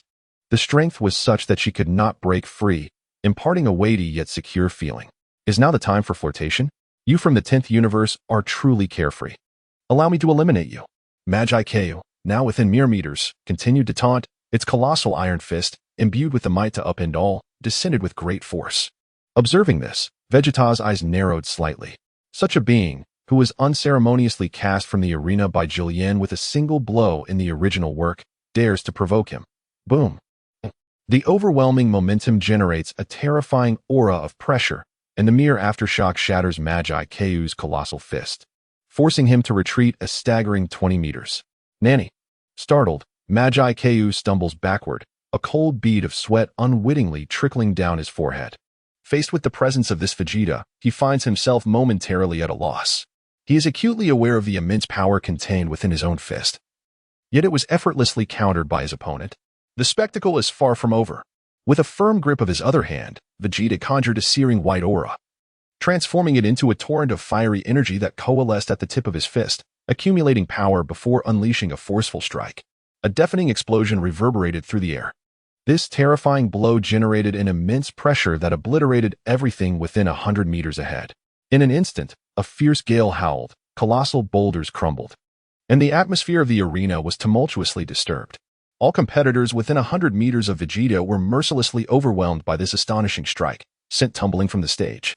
Majin Caulifla from Universe 3 and Zarbuto from Universe 2 were both swept away by the might of Vegeta's punch and promptly eliminated. In the audience of Universe 3, the Kaishin, Beerus, stood aghast as a droplet of blue liquid morphed into the form of Majin Caulifla above him. Majin Caulifla, how could you be eliminated so swiftly? Kaishin Beerus chastised vehemently. It is worth noting that Majin Caulifla was his chosen warrior, endowed with formidable strength and peculiar abilities. Such a powerful entity should have been eliminated only in the latter stages of the tournament. Yet, now, less than a minute into the match, he had already been cast down. What a farce. What remains of their universe's dignity? Majin Caulifla, lying atop the Kaishin's head, wore a look of helplessness, unsure of how to respond. He had intended to seize this opportunity to eliminate 2 contestants from Universe 10, but unexpectedly, his plans backfired, and he was subdued by a single punch. Beep, beep, beep. The god of destruction from Universe 3, Mosca, interjected, urging Kaishin Beerus to remain calm. Even though Majin Caulifla had been eliminated, their universe still possessed formidable warriors. Regaining his composure, Kaishin Beerus's gaze turned grave as he focused on Vegeta from Universe 10 in the arena. At this moment, he found it difficult to comprehend the situation, feeling it was utterly astonishing. Clearly, Universe 10 had engaged in an act that defied the rules, yet it seemed as if all present chose to overlook it.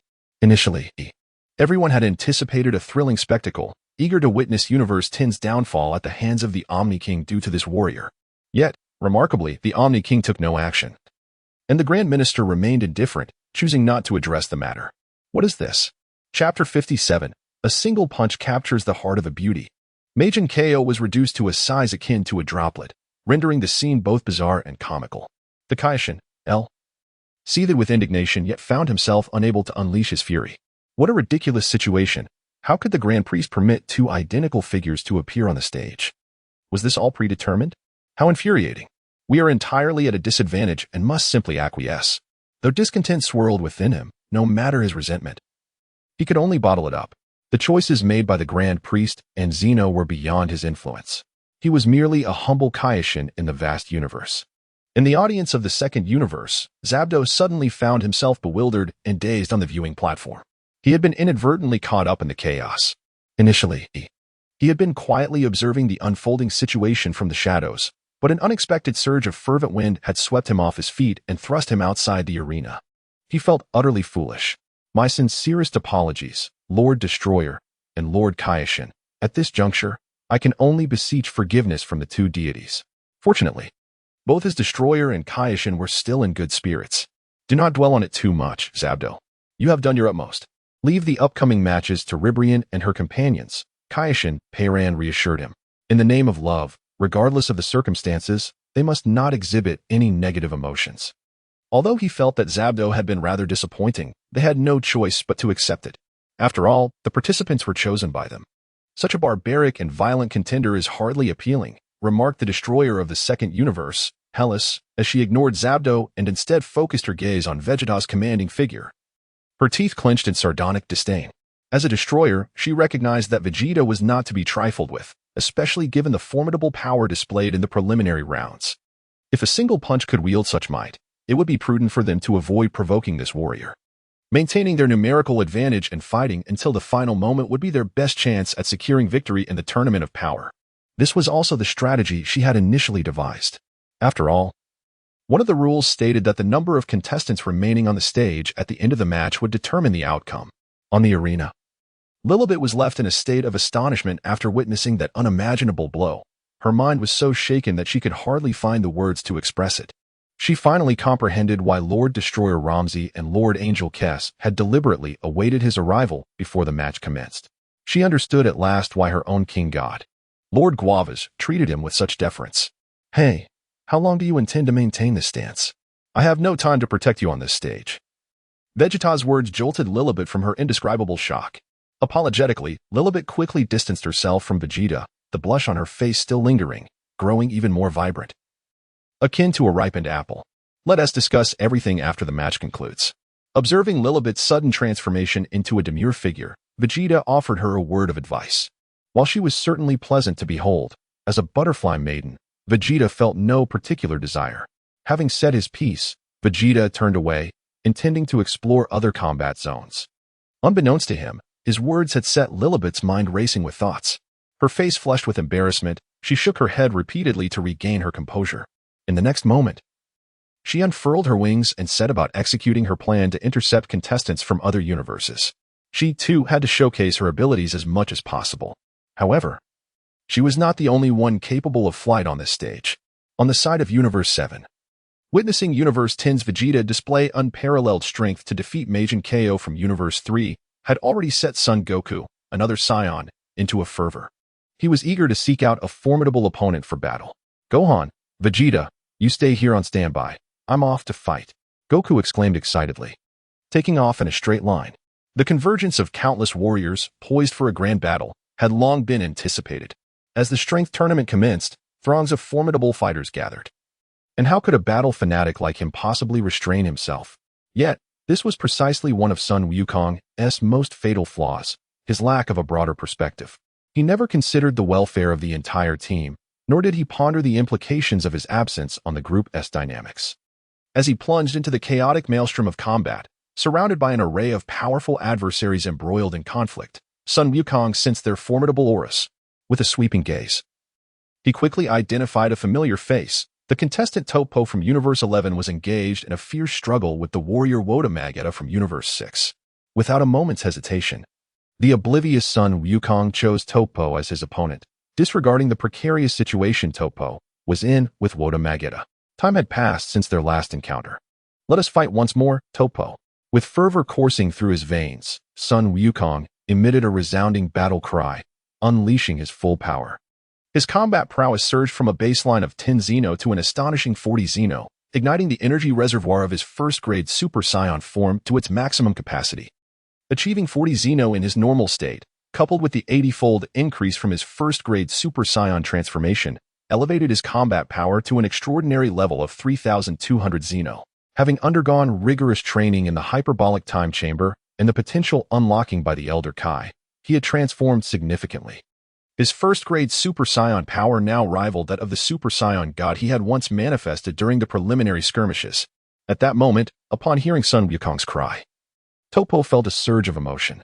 The humiliation he had suffered in the earlier skirmish erupted within him, and his formidable strength surged forth, repelling Wotamageta as he braced himself to confront Sun Wukong. Since his initial defeat, Topo had trained under the god of destruction, Vermouth, significantly enhancing his abilities. Now, as he prepared to face Sun Wukong again, he felt a newfound confidence in his victory. Just as the two were about to engage, contestants from Universe 4 intervened. The Birdman, Ganos, and the Berserker, Nink, brazenly entered the fray, launching a relentless assault against both Topo and Sun Wukong. Caught off guard by Ganos' sudden attack, Topo found his focus diverted. Meanwhile, Nink, battling Sun Wukong, managed to gain a slight upper hand, thanks to his overwhelming power, even in the face of Sun Wukong's first-grade Super Saiyan form. Chapter 58, The Great Melee. Jiren's Disdain. Get away from me. Enduring a relentless barrage of attacks, the indefatigable Sun Wukong unleashed a tempestuous and fearsome offensive. The sheer magnitude of his strength was sufficient to rend the heavens and split the earth, uninterested in his adversaries. Sun Wukong was notoriously direct. The deranged warrior, Nink, who attempted to intercept him, found himself driven back by this unparalleled might. Fortunately, Sun Wukong refrained from unleashing the full power of his Super Saiyan form, sparing Nink from severe injury. Sensing the terrifying force of Sun Wukong, Nink wisely chose to retreat from the fray, recognizing that he stood no chance alone. Rather than engage in futile combat, he opted for withdrawal. His companion, the avian warrior Ganos, followed suit, withdrawing from the battlefield and avoiding confrontation with the two formidable beings. They retreated strategically, seizing every opportunity, prepared to capitalize on any advantageous moment.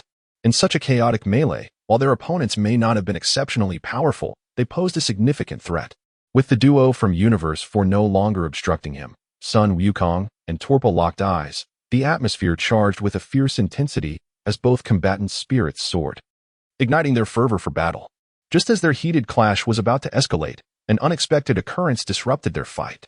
Two top-tier warriors from Universe 10, Muley Chimu and Napapa, entered the fray. Muley Chimu, you from Universe 11, prepare yourself. Napapa, you from Universe 7, don't let your guard down. The sudden arrival of these two formidable fighters shifted the dynamics of the battlefield, as Muley Chimu's explosive power was terrifyingly immense, even causing Torpa, the proud captain of Universe 11's team, to be sent flying in a moment of distraction. The abruptly disrupted battlefield rendered Sun Wukong increasingly exasperated. However, upon witnessing the formidable aura of Napapa charging towards him, he resolved to unleash his fury upon this adversary. At the very least, this opponent proved to be more formidable than the previous ones. A tempest of relentless assaults rained down upon Napapa, yet he remained unmoved, astonishing even Sun Wukong with his strength and resilience. Sun Wukong was taken aback, realizing that this boar-headed giant was far from merely a fade, though unassuming in appearance. He was undeniably effective. The fellows from the 7th universe must be awestruck by my power, right? I have withstood your onslaught. Now, brace yourself for mine. With a resounding laugh, Napapa transformed his hands into powerful palms and surged forward with explosive force. A relentless barrage of palm strikes was directed at Sun Wukong, who, choosing to neither evade nor dodge, braced himself for the onslaught. Despite his determination, he was forced back several meters, the sheer force of Napapa's might shaking him to his core. Did I manage to block? Quite impressive. Napapa, noting that Sun Wukong had only been pushed back a few meters, couldn't help but express his admiration. You're not too shabby yourself. Receive another strike from me. A triumphant smile spread across Sun Wukong's face. In the next moment, he brought his hands together in a lotus formation, energy coalescing rapidly into a formidable shape. A swift Kamehameha wave surged directly towards Napapa, who, sensing the terrifying potency of the attack, prepared to defend himself.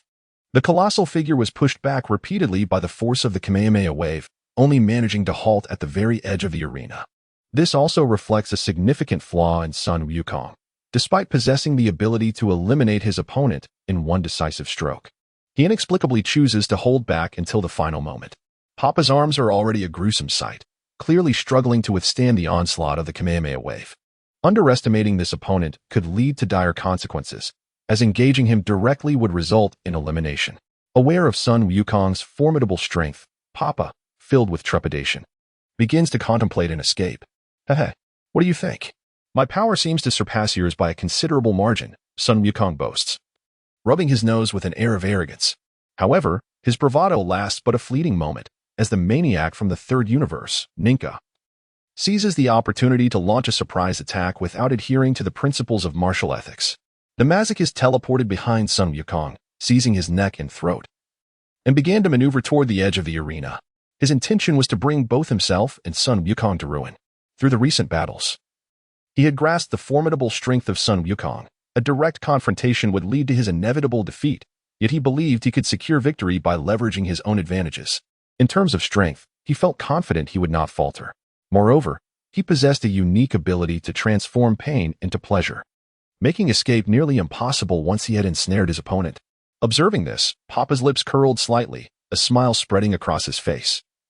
The responsibility to act no longer rested on him. Although it was not he who would eliminate the contender, it mattered little.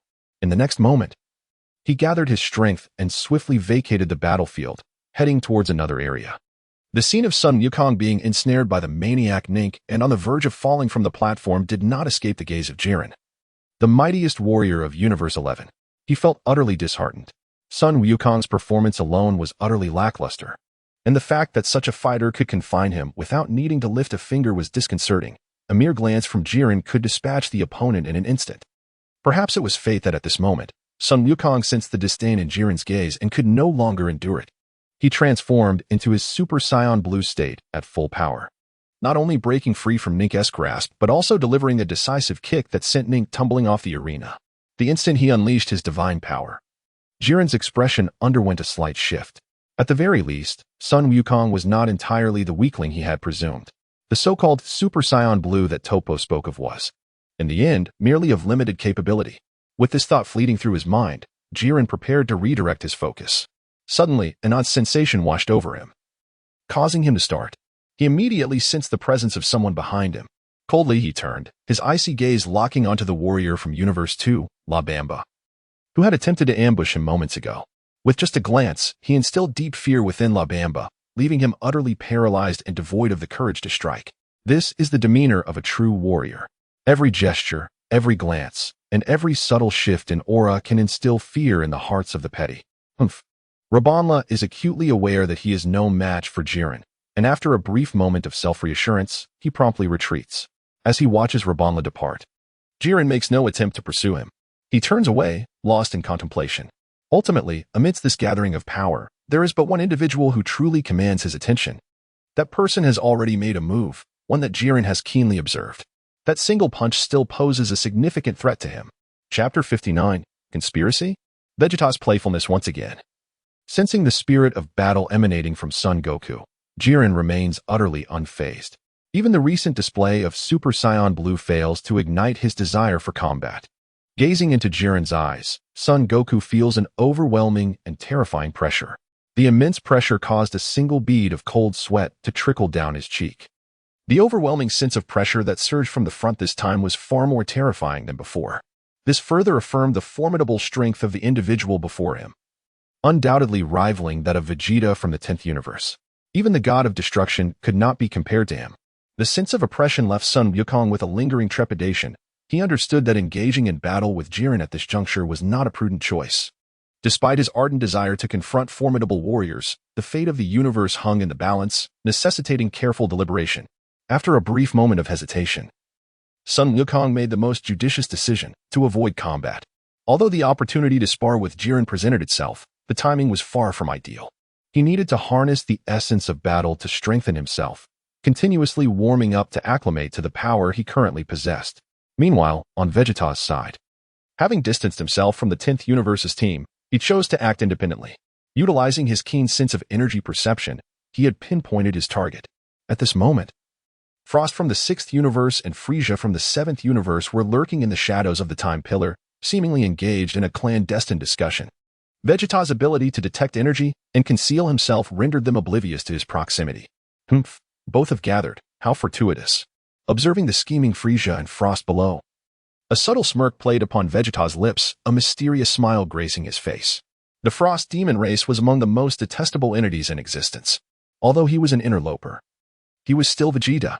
The innate loathing he harbored for Frieza was indelible. Even if this version of Frieza belonged to another timeline, Frieza was still Frieza. With a piercing gaze, an unparalleled aura transformed into a tangible force, obliterating everything in its path. Boom. Enormous boulders shattered instantaneously, revealing the figures of Frost and Frieza, who had been concealed behind the rocks. As their hiding spot was exposed, astonishment washed over their faces, and upon recognizing who had arrived, panic ensued. From a distance, the stench of conspiracy had reached him, prompting him to investigate. What a twist of fate it was to find the two of them here. Their misfortune was palpable at having crossed paths with him. A playful smile danced across Vegeta's face, his eyes glinting with mockery. Is this what you have become? Even before the battle commences, have you lost all semblance of pride as a member of the Frost demon race? Vegeta mused, observing Frost's involuntary retreat of 2 steps at the sight of him. Clearly, he had been traumatized by this universe's Vegeta to a profound extent. The mere glance was enough to instill fear. Look at you. This individual is not the Vegeta of our universe. This is a creation of the 10th universe's gods. With a mere flick of my hand, I could eradicate such a being. Frieza exhibited no fear in the presence of Vegeta. He possessed his own confidence and strength. And since emerging from the depths of hell, he had become even more formidable, surpassing his former self. Moreover, after the assassination attempts from other universes, he had neutralized the power of the gods of destruction, leading him to develop an illusion within himself that his strength was on par with theirs. Listening to Frieza's arrogant proclamation, Vegeta couldn't help but chuckle. This role of comic relief belonged solely to him. Although this universe's Frieza was significantly more powerful than the one from his timeline, a mere insect would always remain an insect. Therefore, he would leave the handling of this matter to his elder. It was a perfect opportunity for him to observe the battle unfolding between his elder and Frieza. Frost, with a fade of flattery, issued a light laugh, and in the next moment, retreated behind Frieza. Both harbored their own schemes, each with ulterior motives. Frost's actions were merely a reflection of the indelible psychological shadow Vegeta cast upon him. Should the situation turn unfavorable, he could escape at any moment. Such trivial thoughts could hardly escape Frieza's notice. "Keep your eyes wide open and behold my transformed self once again," Frieza stated, the corners of his mouth twitching slightly. Seizing this opportunity to gain Frost's trust, his internal energy reservoir surged, and a resplendent golden light emanated from his being, dazzling and radiant, creating the most brilliant point on the arena. The gods were drawn to this golden luminescence. Even the two Zeniths observing the battle from their lofty perch were captivated. The Zeno of this timeline exclaimed, "Wow, what a dazzling light!" While the Zeno from the future remarked, "So blinding, so splendid. Which warrior from this universe is this?" Undoubtedly, this would be Frieza's singular moment of glory. A transformation capable of capturing the attention of the gods. Even the supreme deity was drawn to him. At that moment, Frieza had completed his metamorphosis into the luxurious golden form. His white skin was now adorned with a golden exterior, gleaming like pure gold. Frost, witnessing Frieza's transformation into this new form, widened his eyes in astonishment. He had never imagined that his kind possessed such a transformation. Vegeta, with an expressionless gaze, regarded the golden Frieza before him. Through his sensory perception, he discerned that the current golden Frieza's combat power reached extraordinary levels. It could be concluded that Frieza's golden transformation was even more fearsome than the Super Saiyan blue form, boasting an increase in power by tens of thousands of times. "Unfortunately for you, you have encountered me, and I shall demonstrate the extent of my power that even the gods of destruction cannot obliterate. Allow me to remind you. The original owner of the body you now inhabit was once one of my subordinates." Golden Frieza is indeed quite confident in his own abilities. However, the extent of his arrogance now will be matched by the severity of his impending defeat. Naturally, Vegeta will not indulge Frieza's haughty demeanor. Enough with the empty words. With a disdainful snort, an unparalleled and overwhelming aura erupted from Vegeta's being. The terrifying aura surged dramatically, exerting a tremendous influence upon the Void Realm. In an instant, the atmosphere of the entire Void Realm was stirred, and the surrounding environment became exceedingly oppressive. Chapter 60, Absolute Deterrence. The warriors engaged in their battles upon the arena. Upon sensing the overwhelming might unleashed by Vegeta, abruptly ceased their confrontations. The intensity of his aura was simply too formidable. It felt as though the entirety of the Void Realm was on the brink of collapse. "This is impossible. Such a force. How could it surpass my own to such an extent?" Experiencing it up close, Frieza was rendered speechless, utterly astonished by this horrifying presence. Every cell in his body trembled, and in his golden form, he found himself paralyzed by a mere glance from Vegeta, devoid of any ability to resist. For him, such an occurrence should be utterly inconceivable. In comparison to Frost, who stood nearby, Frieza's situation was relatively fortunate. At that moment, Frost had already lost the courage to resist in the face of Vegeta's overwhelming power. His gaze was vacant, his body quivered, and he appeared utterly shattered. This overwhelming pressure, this commanding presence, renders all on the arena unmatched. Indeed, Frieza, when facing me, it is only fitting that you exhibit this countenance of fear. You are formidable, capable of such transformations. You are also quite astute, recognizing that I am not the Vegeta of your seventh universe. Yet, you are mistaken, for I am indeed Vegeta. Vegeta scrutinized Frieza's visage, brimming with trepidation. Upon hearing this, Frieza trembled, a wave of humiliation surging within him. In that moment, he regained his composure, realizing how utterly disgraceful and embarrassing his earlier behavior had been. The golden form he took such pride in had been reduced to a state of disarray, utterly shaken by the presence before him. "You mean to say, you are also Vegeta?" Humph. Although he was perplexed by the circumstances, he admonished, "Do not let your arrogance overwhelm you, wild monkey." The golden Frieza, unable to contain his indignation, raised his hand to unleash a death beam directed at Vegeta. The death beam, possessing the formidable ability to penetrate all barriers, tore through the fabric of space, only to be shattered into a myriad of energy particles when it was a mere half-meter away from Vegeta, crushed by an overwhelming aura. After a futile initial assault, disbelief flickered in the eyes of the golden Frieza. In the next instant, he employed both hands, relentlessly firing a barrage of death beams at Vegeta. Without exception, the energy beams transformed into countless particles upon making contact with Vegeta's bodily shield, drifting in the air. The overwhelming situation intensified the fear within both Golden Frieza and Frost. While a certain Saiyan prince, who had been secretly observing from the shadows, was equally taken aback by the scene. even in his fully powered state. He could not remain as composed as this Vegeta, who effortlessly disregarded all of Golden Frieza's assaults. It was a futile endeavor. Seemingly weary of Golden Frieza's relentless attacks, Vegeta waved his hand, conjuring a tempest of winds. An unparalleled aura surged forth, instantly forcing Golden Frieza and Frost back several meters. The disparity in strength was glaringly evident. Golden Frieza and Frost struggled to stabilize their bodies, their expressions reflecting their varied emotions. This troublesome opponent had set his sights on them, making escape a daunting task. Golden Frieza, with a cunning glint in his eye, turned his attention toward Frost. To ensure his own survival and avoid elimination, this pawn would have to be utilized as a scapegoat. Senior, it appears we cannot defeat this individual. Perhaps we should discuss our collaboration later, Frost suggested, sensing the dire circumstances and contemplating a hasty retreat. However, just as he was about to make his move, Golden Frieza intercepted him. If this fellow were to flee, his own demise would be imminent. At such a time, we must unite our efforts. That individual is coming for us and will not allow our escape easily. I have a plan. If it succeeds, it will not only enhance your power, but also eliminate that foe in one fell swoop. With his exceptional eloquence, Golden Frieza managed to ensnare Frost's attention. What must I do? Frost ultimately chose to trust Frieza, as he seemingly had no better options. It's quite simple, Frieza began. But before he could finish, an unforeseen event transpired. A golden energy wave pierced through space at an astonishing speed, deftly circumventing Golden Frieza and striking Frost squarely in the chest. The impact propelled Frost's body into the sky beyond the arena. With a resounding explosion, a brilliant flash of light erupted in the air. In the audience of Universe 6, the severely weakened Frost was teleported back amidst the explosion. His sudden appearance startled the god of destruction, Kampa, who was left feeling both helpless and enraged. Frost's unexpected elimination completely disrupted Golden Frieza's plans. Golden Frieza, trembling, abruptly turned to face the advancing Vegeta. His clenched fists and quaking form betrayed his anxiety and restlessness. Frieza, it's your turn now. Vegeta's mocking gaze scrutinized Frieza. He would not allow this fellow to be eliminated so easily. After all, this plaything was an enjoyable diversion. Merely the dismissal of an inconsequential character. There is no need for such self-satisfaction. My true power is far beyond what you perceive.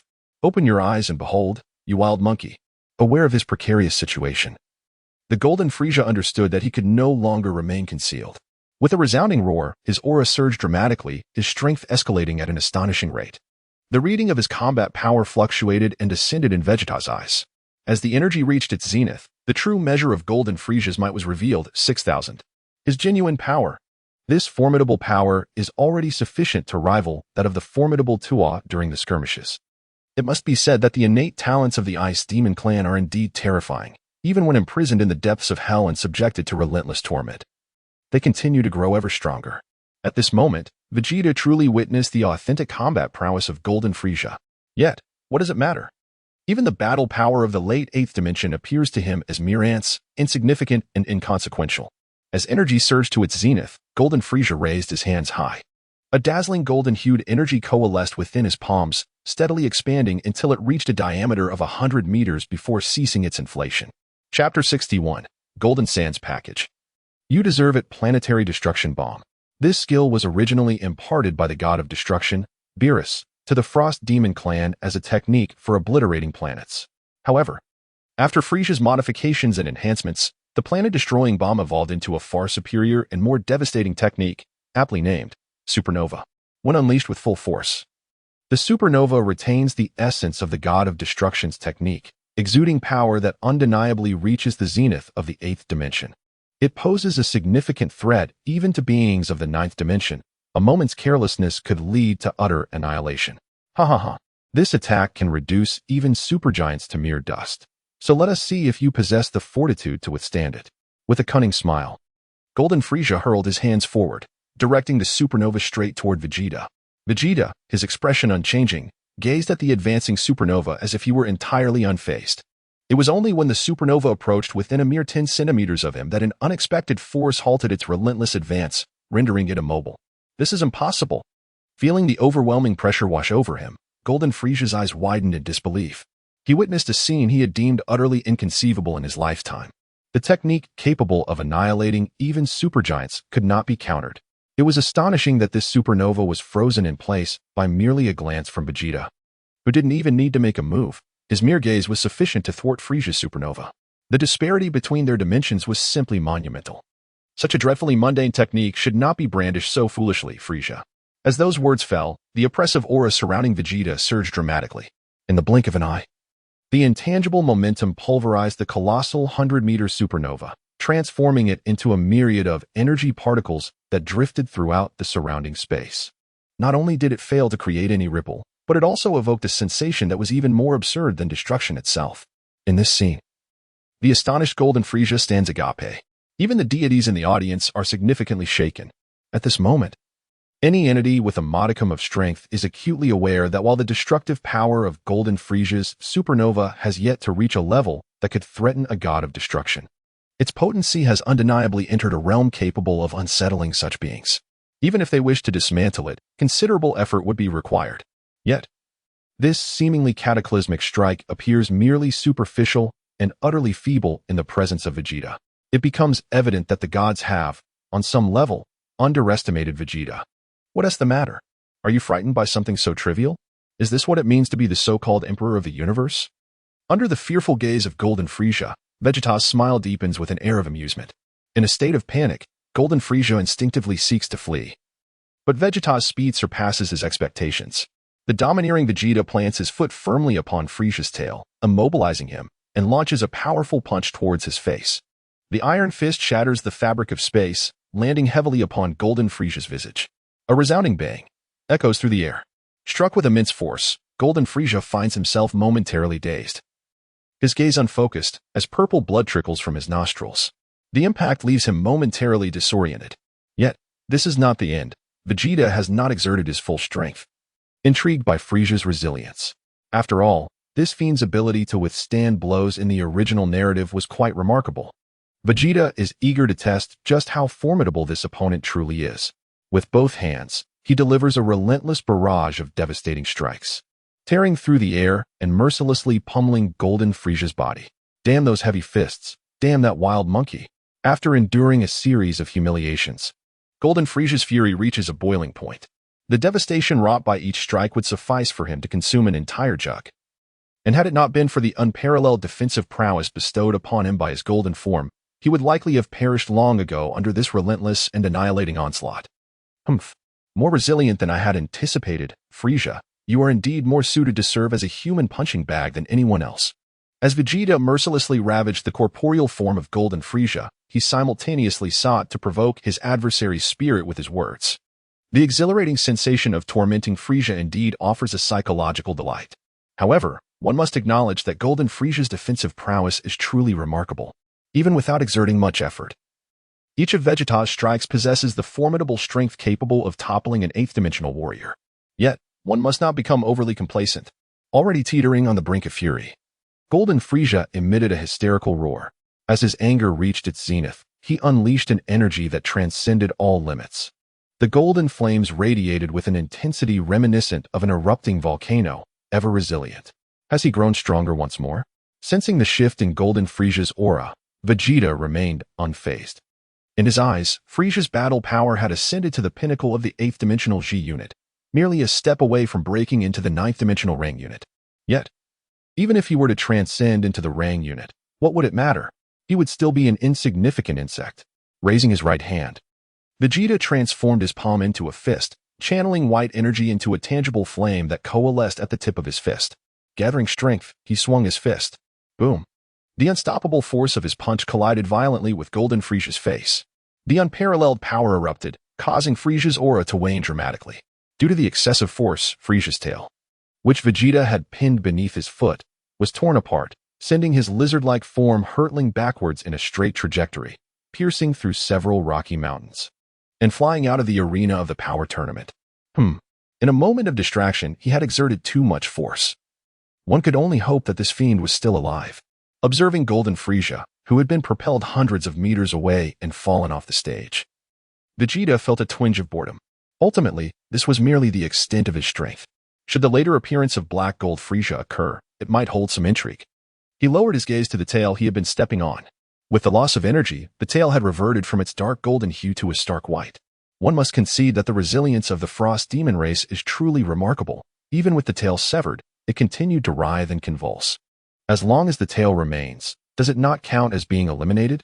Vegeta bent down, picked up Frieza's tail, and casually tossed it off the stage. Thus, Frieza was eliminated.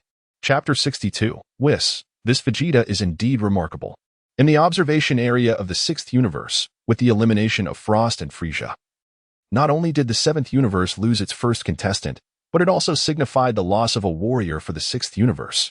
In terms of numbers, they were beginning to lose their advantage. The god of destruction, Kampa, harbored a deep-seated hatred for Vegeta of the 10th universe. Damn that scoundrel. Why target our universe of all places? Did Frost provoke you? Why attack him? In the eyes of the god of destruction, Kampa, Frost was merely an unfortunate scapegoat, which drove him into a near-manic fury.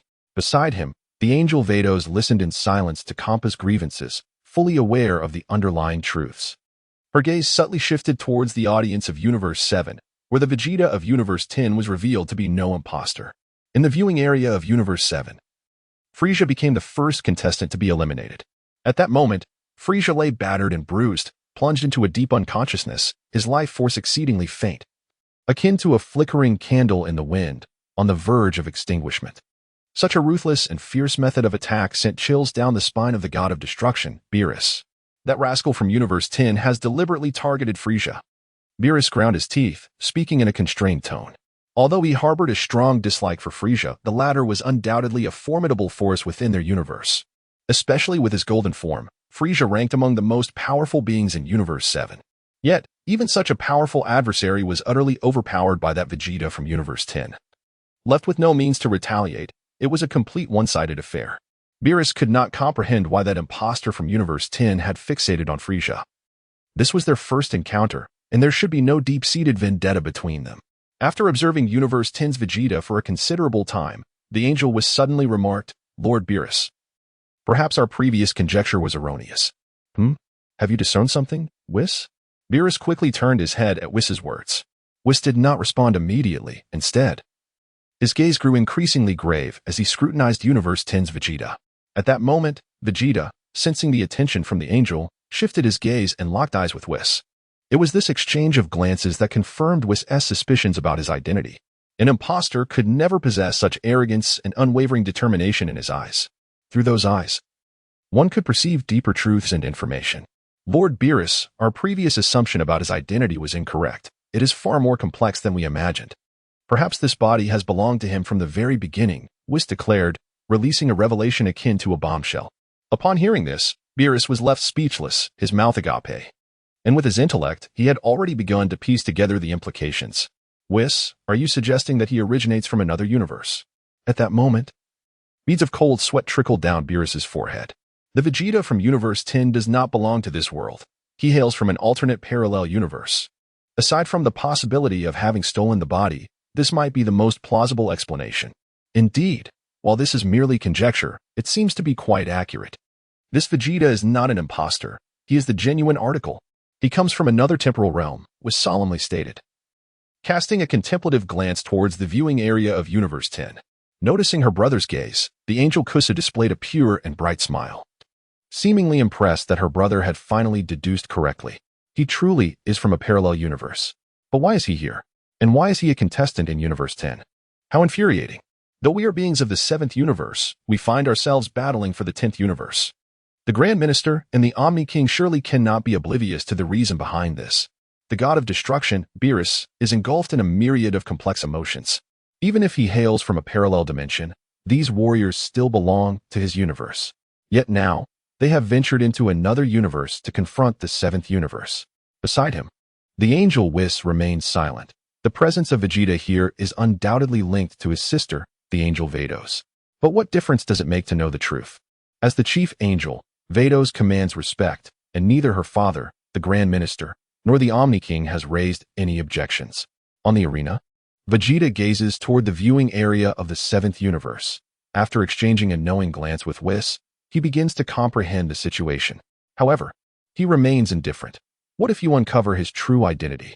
The outcome of this power tournament shall be rewritten by him alone. After dispatching 2 chilling demons, Vegeta prepares to rise and seek amusement elsewhere.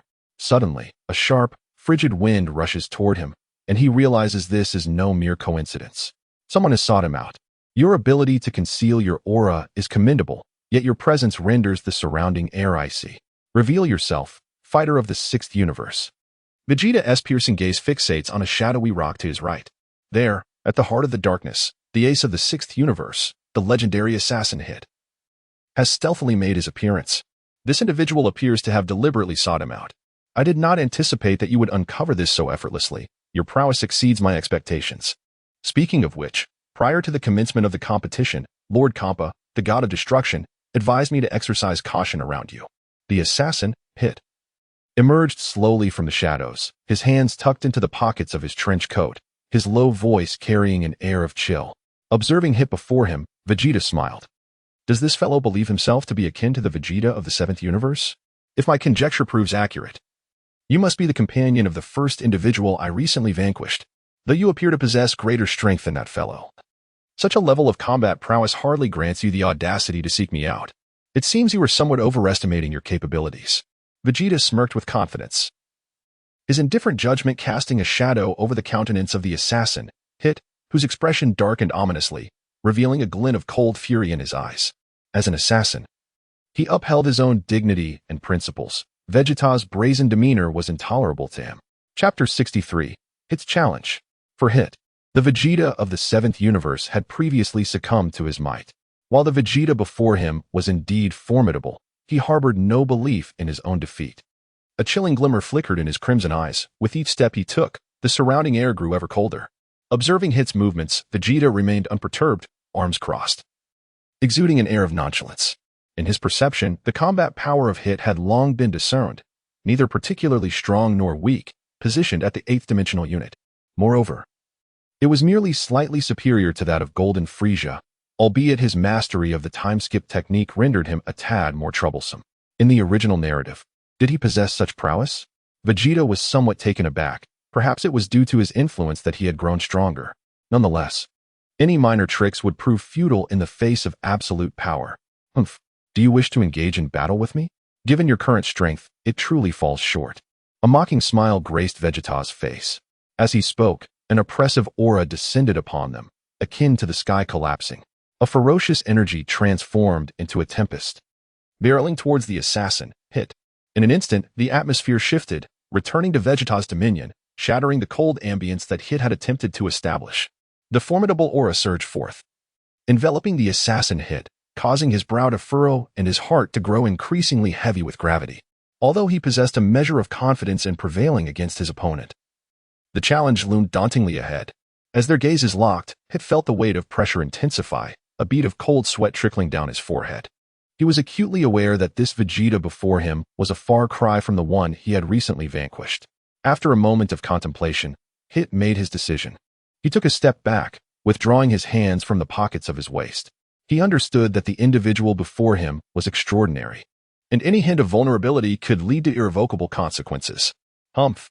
You merely seized the body of that Vegeta from Universe 7, Hit mused to himself, attempting to fortify his mental state while simultaneously probing for weaknesses in Vegeta's stance. However, Vegeta remained unfazed by Hit's taunts. It appears you have resolved to take action. Very well, then, let us begin, Vegeta replied with a smile, his anticipation growing. Although he was cognizant of Hit's techniques and offensive strategies, the experience of engaging firsthand was markedly different from mere observation, especially at this juncture. Hit had once again augmented his strength and mastered skills beyond mere time manipulation. Nevertheless, even if his adversary were to employ such abilities, it would hardly be a concern for Vegeta. The disparity between their powers spanned more than a mere dimension. Before the battle had even commenced, the spectator area of Universe 6 was in an uproar.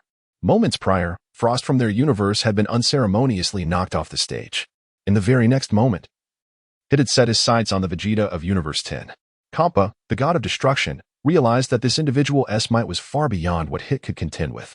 How long has the match even begun? To engage such a monster right off the bat is tantamount to courting disaster. Hit, what on earth are you doing? I warned you from the very start not to provoke that guy, Kampa exclaimed, frustration evident in his voice. With less than 5 minutes into the match and ample time remaining, now was the opportune moment to eliminate competitors from other universes. Yet, here he was, directly targeting that formidable opponent. How infuriating. The god of destruction, Kampa, was so incensed that he felt as though his molars might shatter. Had Hit sought competitors from other universes, even the mightiest among them would not have elicited his ire. He would have harbored no objections, even against the formidable Goku or Vegeta from Universe 7. Yet, paradoxically, this individual has chosen an adversary utterly incapable of triumph. Their Universe 6 had already suffered the elimination of one contestant. Should Hit, their trump card, also fall, the universe would undoubtedly find itself at a dead end. Kampa harbored no doubts regarding Vegeta's prowess. The terrifying aura displayed during the preliminary battle remained vividly etched in his memory. This prowess is more than sufficient to effortlessly surpass him, let alone Hitler. The presence of such an extraordinarily powerful entity at the power tournament is nothing short of a breach of cosmic law. How are the competitors from other universes to endure this? The Grand Priest and the Omni King merely observe the spectacle. Lord Kampa, please remain calm. We must retain a modicum of faith in our own contestant, remarked the angel Vados, casting a discreet glance at the exceedingly impatient god of destruction, Kampa. In my estimation, while the warrior from Universe 10, Vegeta, is undeniably formidable, I believe Hit will not be so easily vanquished without putting up a fight. After all, the Hit of today is far removed from his former self.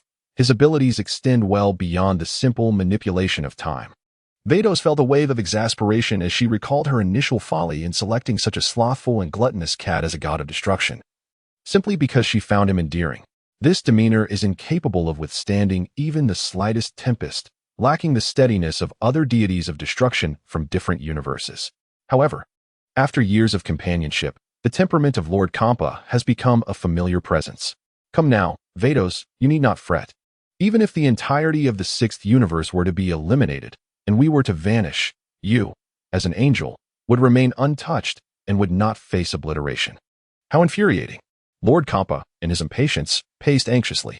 Observing his restless demeanor, Angel Vados chose to feign ignorance. She had witnessed countless dramatic displays of despair and thus typically refrained from engaging. Their relationship operated within this peculiar dynamic, yet to an outsider.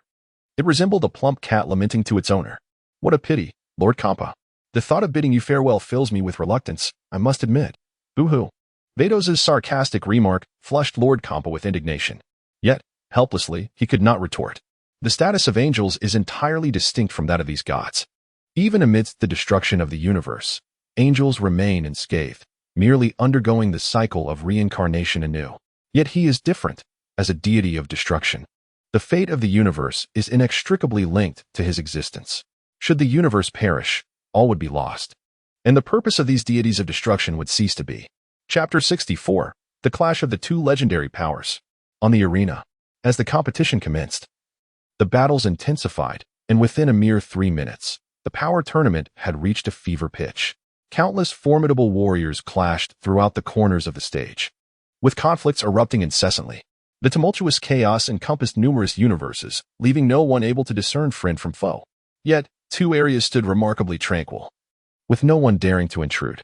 One such area was the battleground between Vegeta and Hit. Being the mightiest warrior of the 10th universe facing the ace assassin of the 6th universe, the gods observed this confrontation with keen interest. The other area, however, was starkly different. There, no eyes were cast upon the scene, yet an eerie aura emanated from it, invoking dread and fear deep within the souls of those nearby. The legendary Super Saiyan Broly from the 7th universe, guided by the call of his bloodline, sought out the legendary Super Saiyan Kale of the 6th universe once more. The latent powers within both their bloodlines resonated with one another, and as the surge of their legendary might surged forth, both awakened simultaneously. Boom.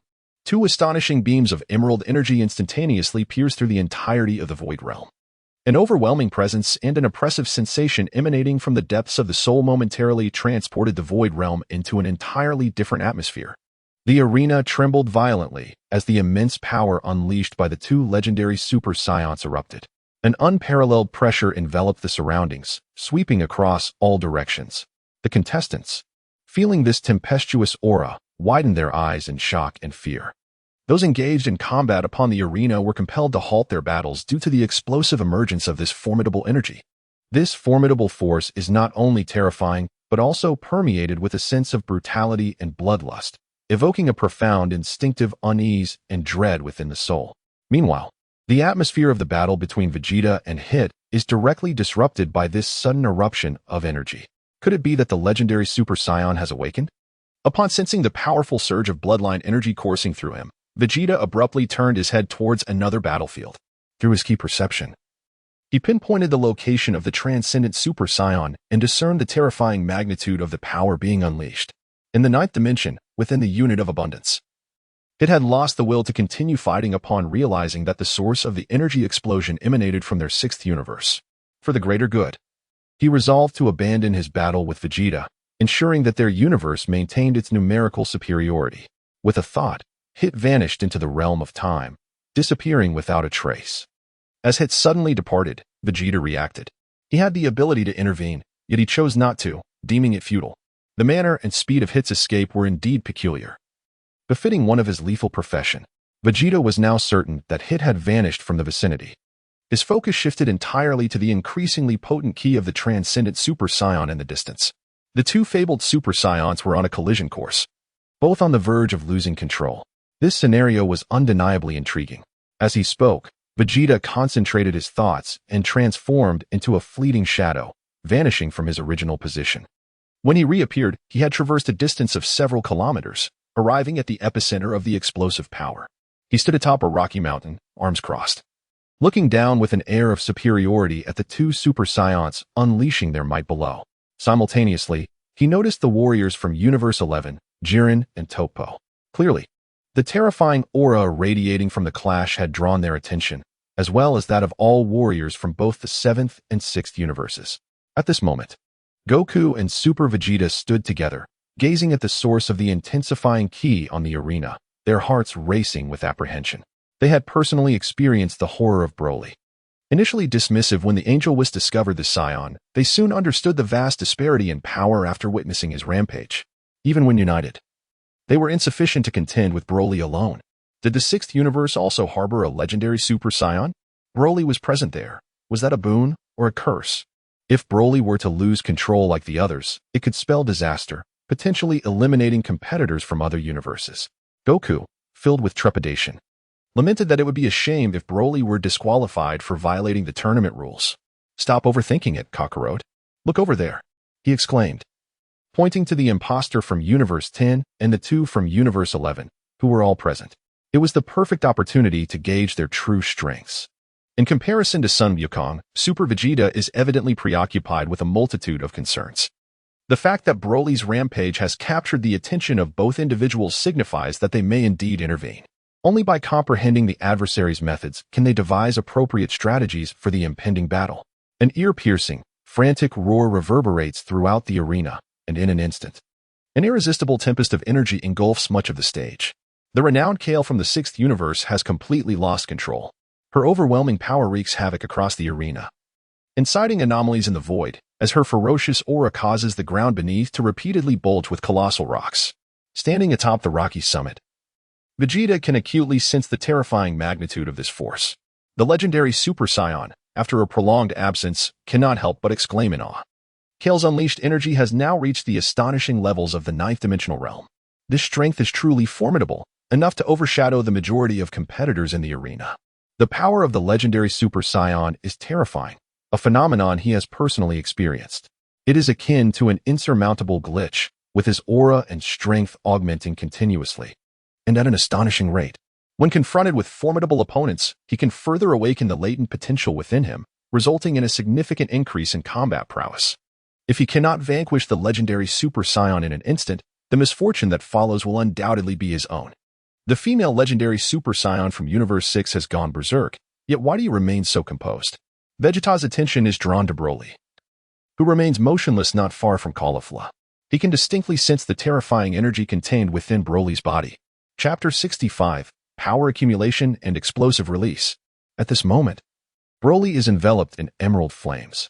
Although he remains in his ordinary state, the energy he possesses rivals that of the rampaging Caulifla, and may even surpass it.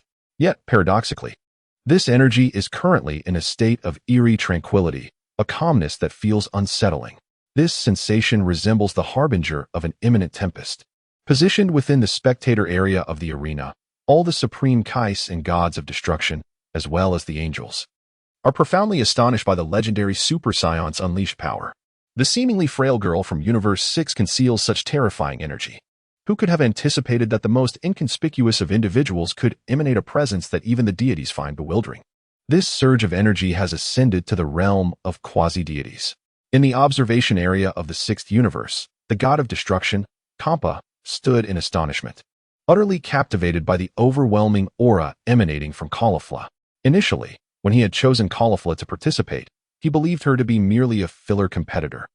He never anticipated that she harbored such terrifying strength. Hey, Vegeta-Thus, did you already know about this Saiyan girl's formidable power?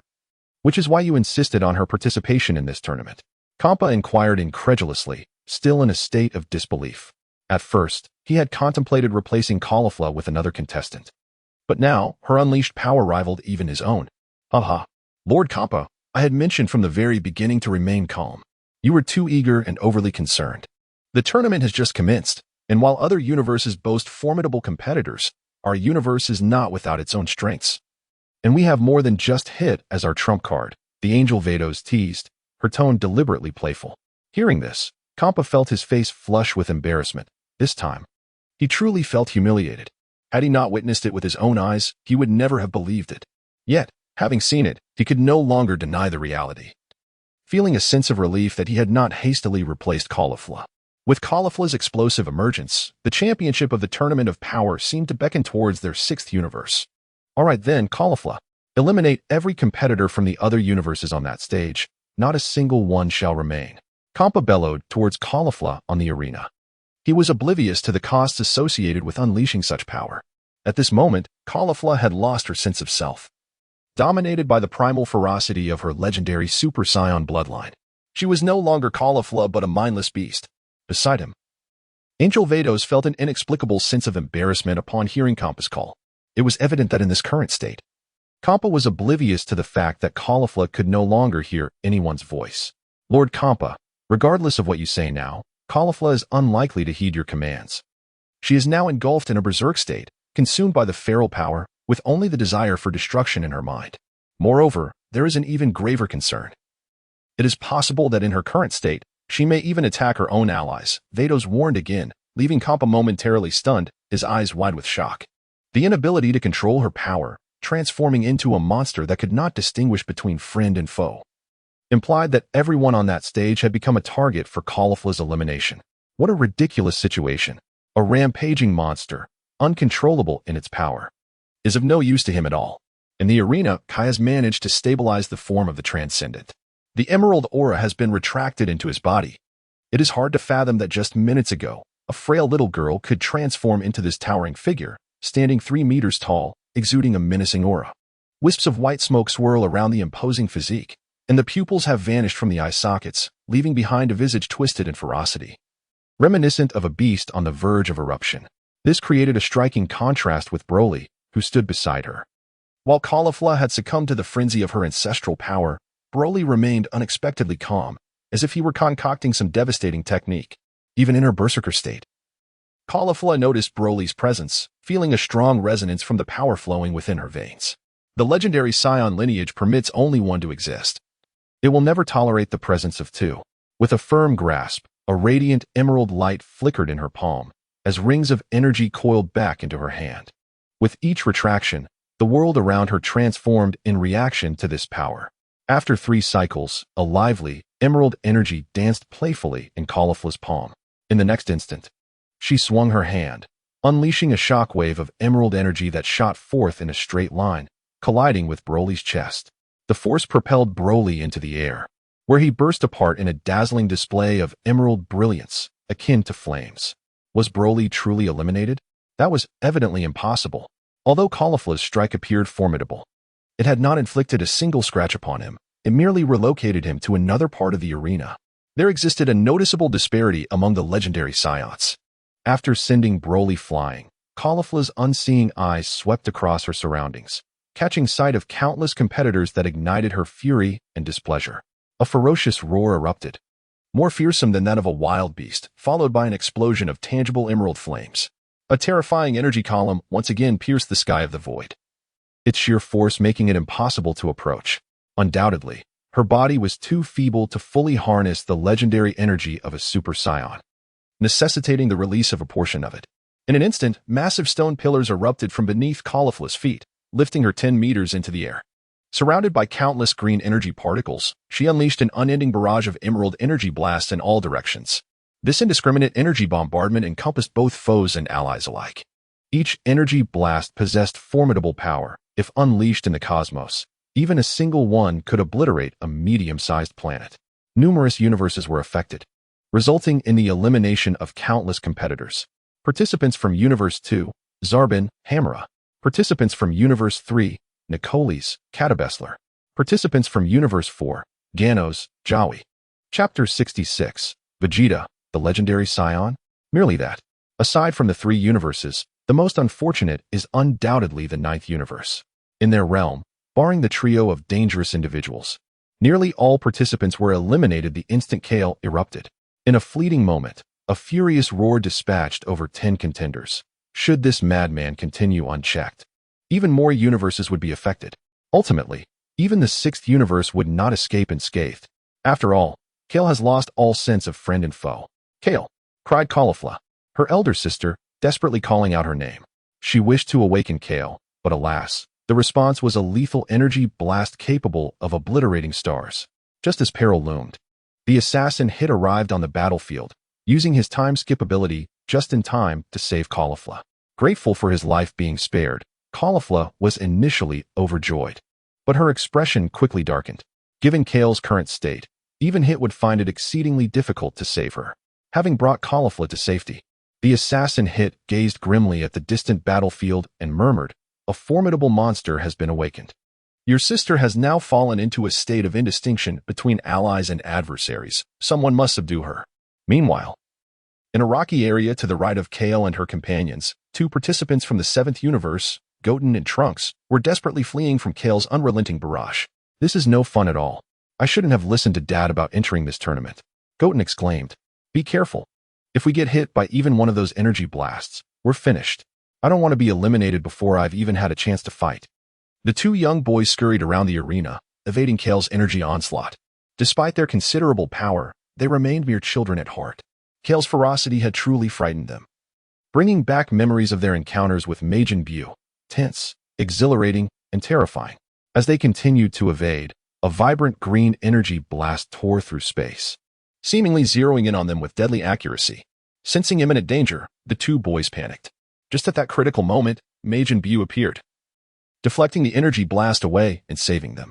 "Buu, Uncle Buu," Goten exclaimed with a smile upon seeing the familiar figure. "Thank goodness, we're saved." Trunks sighed with relief, wiping the cold sweat from his brow.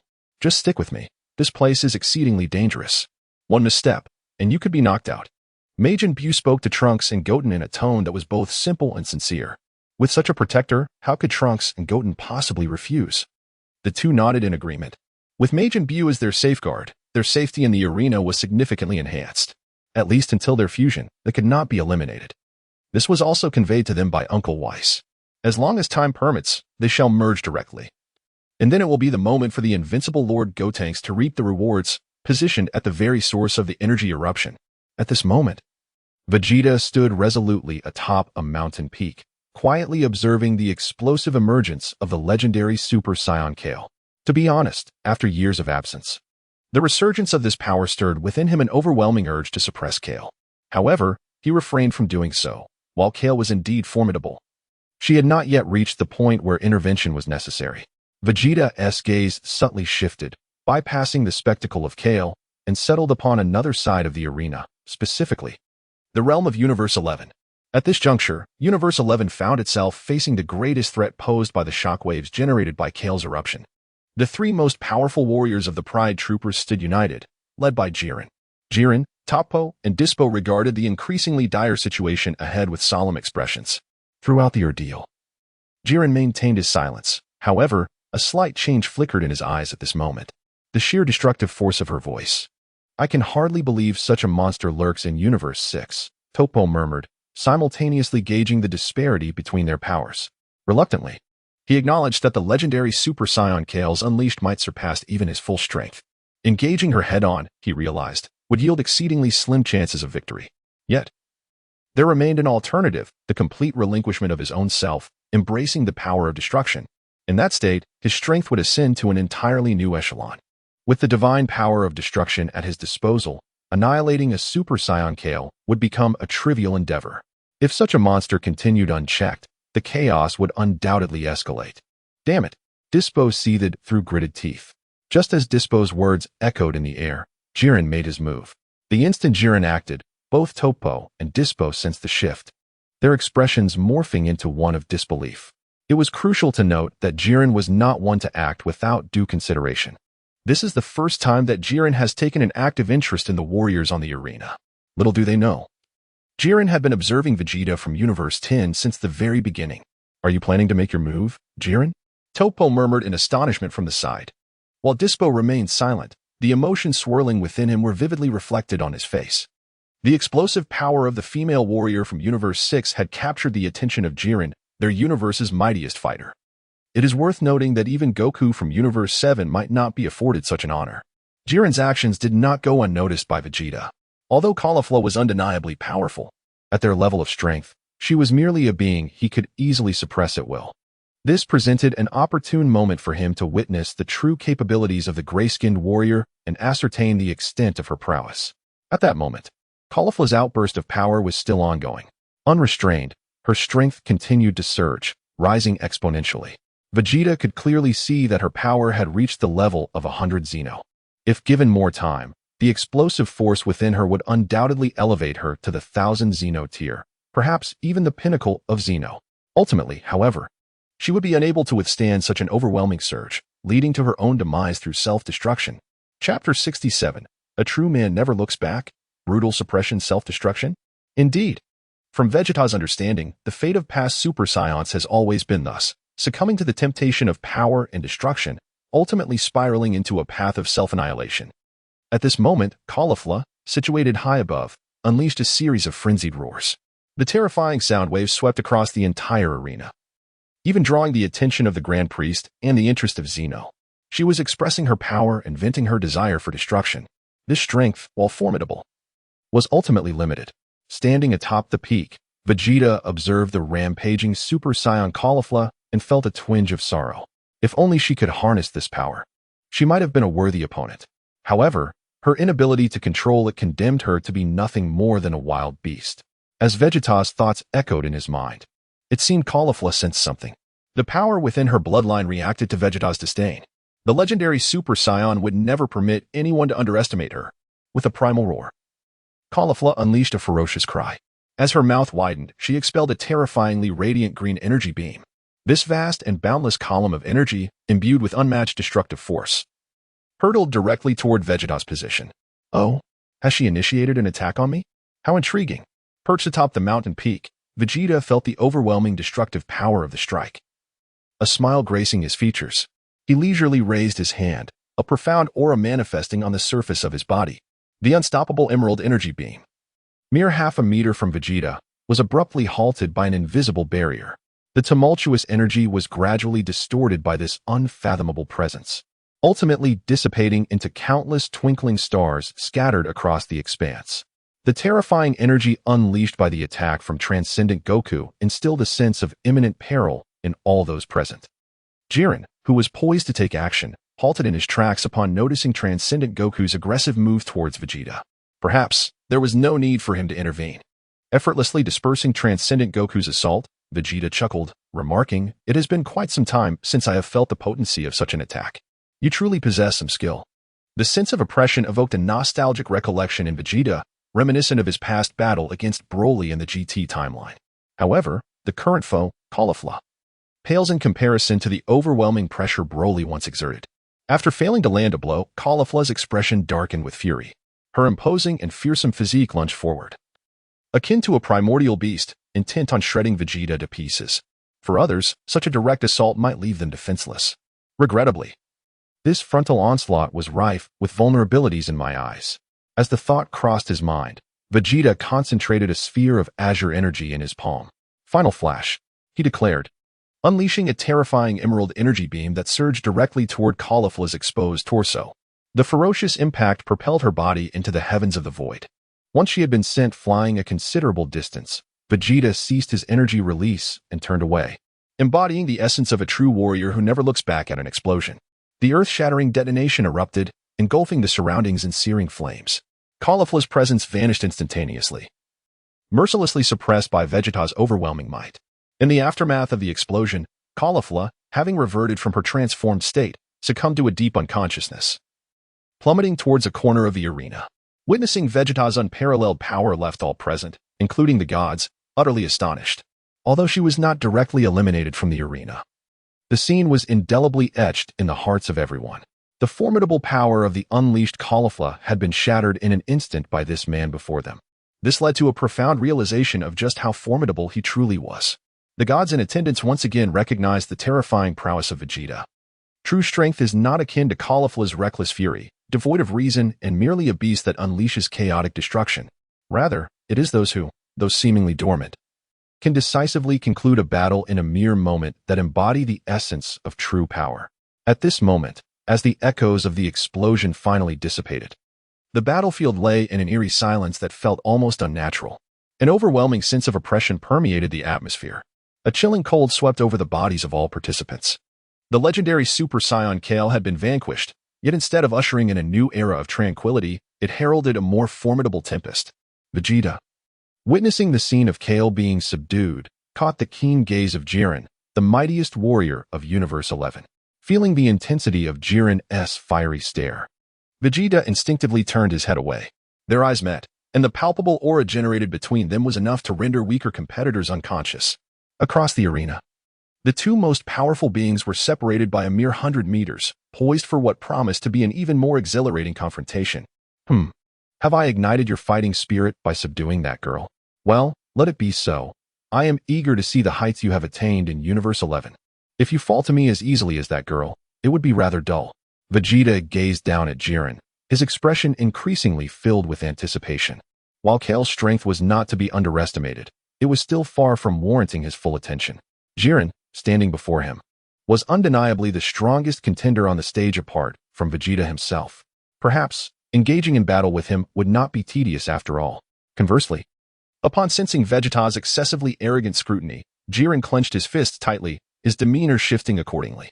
Even before the match had commenced, an undercurrent of suspicion had existed between them. Thus, Jiren understood that his greatest adversary in this arena was none other than Vegeta of Universe 10. Although confronting such a formidable opponent prematurely could spell trouble for the forthcoming battles, it was inevitable that they would clash sooner or later. It might as well be now. The desire to battle the strong was the singular pursuit of every true warrior's heart. The standoff between the two most powerful beings was also observed by the hidden Saiyan youths lurking in the shadows. This shall be the most noteworthy battle. Chapter 68, Confrontation with Jiren. The entire universe falls silent. Is the battle between Jiren of the 11th universe and Vegeta of the 10th universe about to commence? To be honest, I yearn to join them in this fierce contest. However, my current strength is far too inadequate to catch their attention. How frustrating. At this moment, Goku can only seethe with frustration over his insufficient power. In this scene where powerful adversaries confront one another, he surprisingly finds himself without a place. It is essential to recognize that in the 7th universe, he has no rivals left, save for Super Vegeta. Upon hearing this, Super Vegeta could not help but furrow his brow slightly. In this critical moment, Kakarot still harbored the desire to confront these two formidable opponents. Fully aware that such a battle was destined for defeat, yet he willingly sought to offer himself as a sacrifice. Even as a Saiyan, driven by the urge to challenge the strongest foes, he understood that the survival of the universe was at stake and would undoubtedly make the most prudent choice. With numerous concerns weighing on his mind, Super Vegeta cast his gaze towards a specific point, the direction from which Broly had been previously sent hurtling by Super Chilled. To his senses, he perceived Broly's aura, eerily calm and unsettling. Surely, you wouldn't succumb to fear so easily, would you? What are you truly plotting? Once you unleash your power, it is likely that no one on this stage could restrain you, Super Vegeta pondered, awaiting the opportune moment. Simultaneously, the gods observed the unfolding dynamics of this battle. On the side of Universe 10, as Vegeta confronted Jiren, the god of destruction, Rumshur felt a twinge of concern. The situation appeared precarious. Even that insufferable clown had a remarkably powerful warrior under his command. I too cannot discern the depths of his strength. Should Vegeta engage him in battle, the outcome remains uncertain. A bead of cold sweat trickled down Rumshi's forehead as he voiced his deep apprehension for Vegeta's predicament. The warrior of Universe 11, the stoic Jiren, emanated an aura of extraordinary strength that was palpable even at a glance. Even I, when faced with such a formidable opponent, cannot claim absolute confidence in victory. Rumshi's worries may be unfounded, although the fighter known as Jiren from Universe 11 is indeed powerful. Our universe's Vegeta might not necessarily be defeated. Conversely, should this battle commence, Universe 10 could seize the opportunity to shatter the morale of the competitors from the other universes. Contrary to Rumshi's apprehension, the angel, Kusu, remained resolutely confident that Vegeta would prevail. As an angel, she possessed insights that surpassed those of the gods of destruction. While Jiren was indeed a formidable warrior, having even surpassed the typical level of a god of destruction, he had yet to transcend into that realm beyond the gods. Vegeta, however, captivated her from the moment they first crossed paths, drawn in by his overwhelming power. For the first time, she experienced that almost divine, pure force, a strength unmatched by any god of destruction, and even surpassed by the angels themselves. Even if the battle were to commence, she remained utterly unfazed. As steady as an ancient oak, it appeared I had indeed been overthinking the situation. Listening to Angel Kess's explanation, Destruction God Rumsey also began to relax. With the assurance from the angel, Vegeta's victory seemed inevitable. Thus, there was no reason for unnecessary worry. Meanwhile, Supreme Kaiguas, overhearing the conversation between the two divine beings, continuously wiped the cold sweat from his forehead. Their discourse left no opportunity for him to interject. It was best for him to remain an inconspicuous presence. In the viewing area of Universe 11, Supreme Kai pondered gravely, his brow furrowed. His mind was rife with concerns, contemplating various angles. The premature clash between Jiren and Vegeta might not bode well. Had Jiren encountered that individual from Universe 10 sooner than I anticipated? While this disrupted my plans somewhat, an early confrontation could prove beneficial, for they were destined to face each other eventually. This battle would serve to demonstrate the vast disparities among the universes. The Destroyer God, Kampa, wore a subtle smirk, filled with confidence in Jiren's prowess. Even should that Vegeta from Universe 10 be formidable, Jiren was certain to prevail.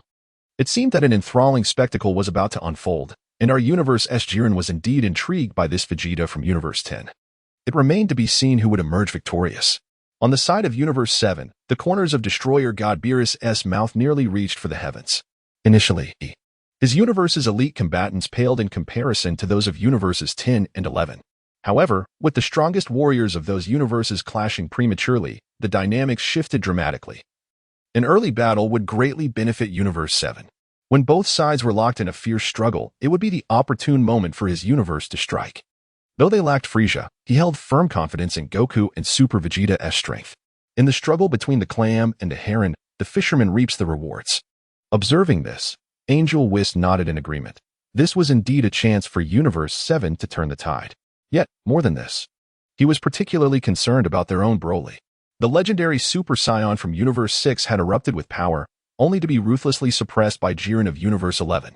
However, their universe's Super Saiyan possessed far greater capabilities. Once unleashed, none upon the stage would be able to contain him. What exactly transpired during this interval? It diverges significantly from my initial expectations. Is it possible that the encounter between the two legendary Super Saiyans results in one succumbing to fury while the other remains tranquil? No. Broly's energy has already been unleashed. It appears he is reluctant to unleash his full power, harboring restraint within. The angel, Whis, furrows his brow, deep in contemplation. As the scene shifts, we return to the arena. Vegeta and Jiren stand in a tense stalemate, neither daring to strike first. Yet it is precisely this impasse that presents an opportunity for the onlookers from other universes who perceive a potential opening. The last hope of Universe 9. The perilous trio, Black Wolf Bergamo, Yellow Wolf Lavinda, and Red Wolf Basil, gather, showcasing their signature technique, the dangerous triangle formation. Their chosen target is none other than Vegeta of Universe 10. Despite the earlier warning from the god of destruction, Sidra, advising them against provoking Vegeta, the three brothers cannot swallow their pride. During the preliminary skirmishes, Vegeta had eclipsed their universe, and now they seek to reclaim their honor. Chapter 69, Vegeta, what of the collective wrath? Let them come. Bergamo, brothers, are you prepared? The glory of Universe 9 rests upon this strike. Lavinda, fear not, elder brother. We shall exert ourselves fully to recover all that we have lost. Basil, united as brothers, our combined might is formidable. No matter how powerful he may be, he cannot emerge unscathed. For the fate of Universe 9, even if it is an ambush, so be it. Dangerous triangle beam. The perilous trio assumes their stance, channeling an astonishingly destructive tricolored energy beam through their united effort. While individually their combat prowess may be lacking, together they manifest a transformation of power. The destructive force of this perilous triangular beam rivals, if not surpasses, the energy ray that the Ultra Instinct Kakarot had just unleashed against Vegeta. Positioned atop the mountain peak, Vegeta engaged in a fierce standoff with Jiren, sensed a chilling presence approaching from behind. With a fleeting glance, Vegeta caught sight of a tricolored energy ray, formidable in its potency, ripping through the fabric of space just mere dozens of meters away from him. A mayfly shaking a tree, utterly oblivious. He muttered, refusing to yield. He raised his hand, concentrating energy that coalesced into a formidable sphere. Just as the perilous triangular beam was on the verge of striking him, an overwhelming tide of energy surged forth from Vegeta's palm, unleashing a cataclysmic roar that echoed through the air. Boom! This astonishing energy assault undoubtedly reached the caliber of the 10th-dimensional trench. The terrifying wave of energy obliterated the lethal strike of the perilous trio with overwhelming force. The shocking aftershock engulfed 1/5 of the arena. In that fleeting moment, the last hope of the 9th universe, the dangerous trio, was utterly annihilated. Consequently, the three brothers were defeated and cast down from the stage. This scene once again reshaped the perceptions of all the participants. At this moment, both the scions of the 7th universe and the formidable warrior Jiren of the 11th universe displayed expressions of disbelief. The power of this strike is utterly terrifying. The astonishing might displayed is even comparable to that of a deity of destruction. No, it surpasses it. Particularly remarkable is the nonchalance with which it was delivered. It is worth noting that no one had anticipated the attack from the three wolves. In this dire situation, a mere strike exhibited such formidable power. As the tumult of energy subsided, the gaze of all deities and mortals alike converged upon Vegeta. This seemingly casual blow possessed a might that even the gods trembled before. The 9th universe, having made its choices, faced the consequences. With the elimination of the perilous trio, the 9th universe was irrevocably led to its demise. The atmosphere grew unbearably tense in an instant, halting the competition at this pivotal moment. The Supreme Kai of the 9th universe, Laura, and the god of destruction, Sidra, were engulfed in despair. Their universe was doomed. With the total elimination of the 9th universe, Lord Zeno would erase their existence. At this moment, the Grand Minister, positioned at the pinnacle, pronounced the fate of the 9th universe.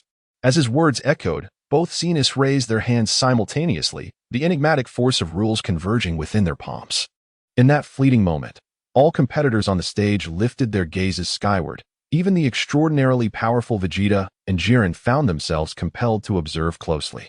The power wielded by a Zeno was terrifying beyond measure, and now there were two. The simultaneous use of their might to obliterate a universe promised to be unimaginably catastrophic. With a flash of white light, the 9th universe, along with Supreme Kai Laura, god of destruction Sidra, and the multitude of warriors, was rendered into nothingness. No trace of their existence remained, as if they had never been, utterly erased from reality. In the vast audience of the 9th universe, only the angel Mojito remained. Having witnessed the demise of the cosmos firsthand, the angels were rather unfazed, for such occurrences were not unfamiliar to them. However, the Supreme Kais and gods of destruction were distinctly different. The 9th universe now served as a cautionary tale, and it was conceivable that they might be next in line.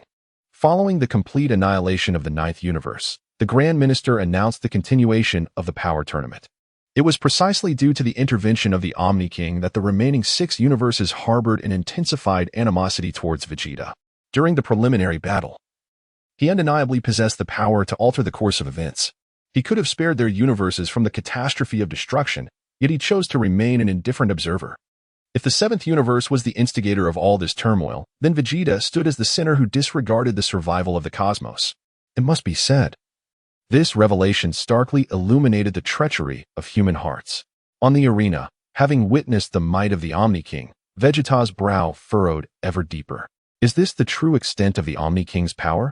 To erase an entire universe with but a single thought? The sheer terror of the Omni King's abilities, witnessed firsthand, instilled an unparalleled sense of awe in Vegeta.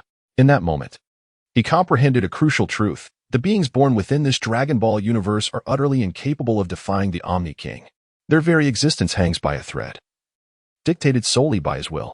He embodies the very essence of the world's laws. In essence, he is the world itself. Yet, one wonders whether this supreme entity can be influenced by an anomaly such as himself. As Vegeta emerged from the depths of the Omni King's boundless prowess, he regained his composure. With his keen perception, he sensed the scorching gazes directed towards him from all directions. Those stares seemed to yearn to consume his very existence. Vegeta was acutely aware of the reason for this collective focus upon him. Humph. To those cowardly scoundrels lurking in the shadows, I can feel your battle intent. This world has always adhered to the principle of the survival of the fittest. Do not say that I deny you an opportunity. Here I stand. Come at me if you dare. Yet, in my estimation, it would be wise for you all to attack together. Vegeta's declaration, imbued with an unassailable authority, reverberated throughout the arena. Following this, an overwhelming aura capable of making even the gods tremble surged forth. In an instant, the Void Realm experienced its greatest upheaval in history, as Vegeta single-handedly turned the entire dimension upside down. What a terrifying force! How could such power emanate from a mere mortal? This Vegeta is astonishingly formidable. Chapter 70. What of the 10th dimension? One strike to suppress. As Beerus, the god of destruction of Universe 7, could no longer remain idle, all the universes began to tremble. As the mightiest of the gods of destruction, Beerus fully grasped the magnitude of Vegeta's overwhelming pressure. It was even more terrifying than the force unleashed during the previous skirmish. Oh my, this is truly remarkable. The intensity is akin to a battlefield of demons. The only force that could possibly rival it would be the angels. Whis, the angel, imparted a weighty observation that struck Beerus like a bombshell. For Whis, an angel, to offer such praise, one could only imagine the extent of Vegeta's terrifying power. While Beerus of Universe 7 was astounded, the expressions of the gods from other universes varied greatly. The overwhelming pressure emanating from this being is such that even the celestial angels are left astonished, rendering the destroyers of other universes humbled in their presence. Expressions of tension and apprehension manifest among the destroyers and supreme Kais from various realms, with one notable exception. The destroyer of Universe 10, Ramses, is currently basking in an almost audacious exuberance. The angel, Kess, looks upon Vegeta's actions with great satisfaction, exclaiming, "This is precisely how it should be. Let us firmly suppress the warriors of the other universes. Regardless of their numbers or strength, let them all come forth. We shall bring them down, leaving not a single one standing." In this moment, the destroyer Ramses feels a surge of pride illuminating his countenance. This lofty, carefree sensation is utterly irresistible to him. How long has it been since he has felt such unrestrained confidence? It is indeed a declaration of dominance, perfectly in line with Lord Vegeta's character. Regardless of the strength of any opponent, he shall vanquish them, one and all, without hesitation. Lord Rumsey, our 10th universe has truly struck a stroke of good fortune this time. Angel Kusu stifled a giggle while discreetly casting her gaze to observe the expressions of the other angels. The expression of triumph upon her face seemed to declare, "Behold, the competitors I have chosen are incomparable to your pitiful lot." As Vegeta's formidable aura erupted, the expressions of the contestants on the stage varied greatly. Some were filled with excitement and anticipation at finally encountering a true warrior, while others were so utterly intimidated by this overwhelming presence that their fighting spirit dissipated entirely. Among them, none felt this impact more profoundly than the Saiyans. Within the oppressive force unleashed by Vegeta, they could distinctly sense the fear and suppression emanating from their very bloodline. Perched at the pinnacle of the mountain, Vegeta stood with his arms crossed, exuding an aura of invincibility as he surveyed his surroundings with disdain. His cold gaze swept over the competitors on the stage, who glared at him with barely contained fury. "Humph, is there not a single soul brave enough to challenge me?" Vegeta scoffed, shaking his head in utter disappointment. It appeared that this gathering, meant for the weak to be vanquished, would remain just that. As these thoughts crossed his mind, a moment of stillness enveloped the arena. In a corner of the stage, Broly, who had long been nurturing his latent power, finally reached the point of eruption, perhaps sensing the threat emanating from Vegeta's bloodline. The usually calm Broly of Universe 7 awakened. As he reopened his eyes, his dark hair transformed into a brilliant golden hue, followed by an immense beam of energy powerful enough to pierce through the very fabric of the void. The recent surge of energy is extraordinarily formidable. The formidable presence and overwhelming sensation emanating from this moment surpassed the awe-inspiring pressure previously exhibited by the legendary Caulifla. This feeling is unmistakable. Vegeta sensed the stirrings of power within his very bloodline. He quickly ascertained that this was indeed the legendary pressure associated with the transformation into a Super Saiyan. Furthermore, this iteration of Cauliflow was entirely distinct from the one he effortlessly vanquished in a single blow from Universe 6. This surge of energy, judged solely by its overwhelming pressure, has transcended the 9th dimension and firmly reached the realm of the 10th dimension. All those present on the arena have had their attention diverted by this explosive and vast aura. Vegeta cast a glance toward the source of this energy eruption. As the emerald green radiance of the Super Saiyan dissipated, a formidable and fearsome creature, exuding a menacing aura, gradually materialized before everyone's eyes. Upon witnessing this individual, Vegeta's brow twitched slightly. He instinctively recognized who this person was. In this temporal realm of the 7th universe lies the legendary Super Saiyan Broly. Apart from him, there seems to be no one else of note. How intriguing. I had presumed you would, as before, willingly succumb to tranquility, yet you have unexpectedly erupted at this moment. However, this is preferable. Your power is far more captivating than that of the previous girl. At the very least, you have reached a level that permits me to unleash my full potential.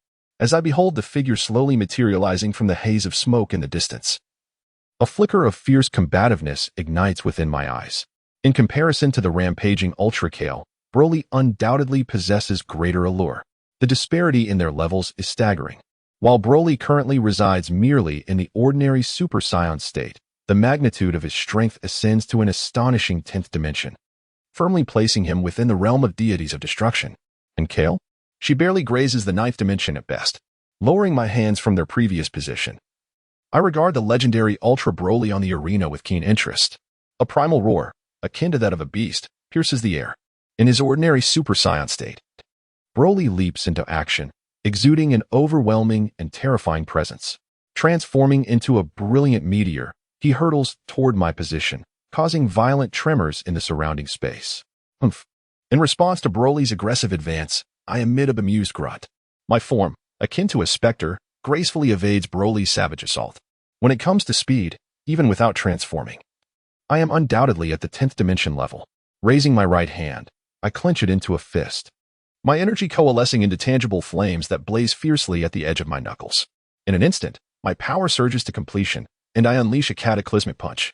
With a resounding explosion, my devastating blow crashes into Broly's face. The sheer force distorts his features and reverberates through the surrounding space. An unprecedented surge of power erupts instantaneously, propelling Broly's form in a straight trajectory backward.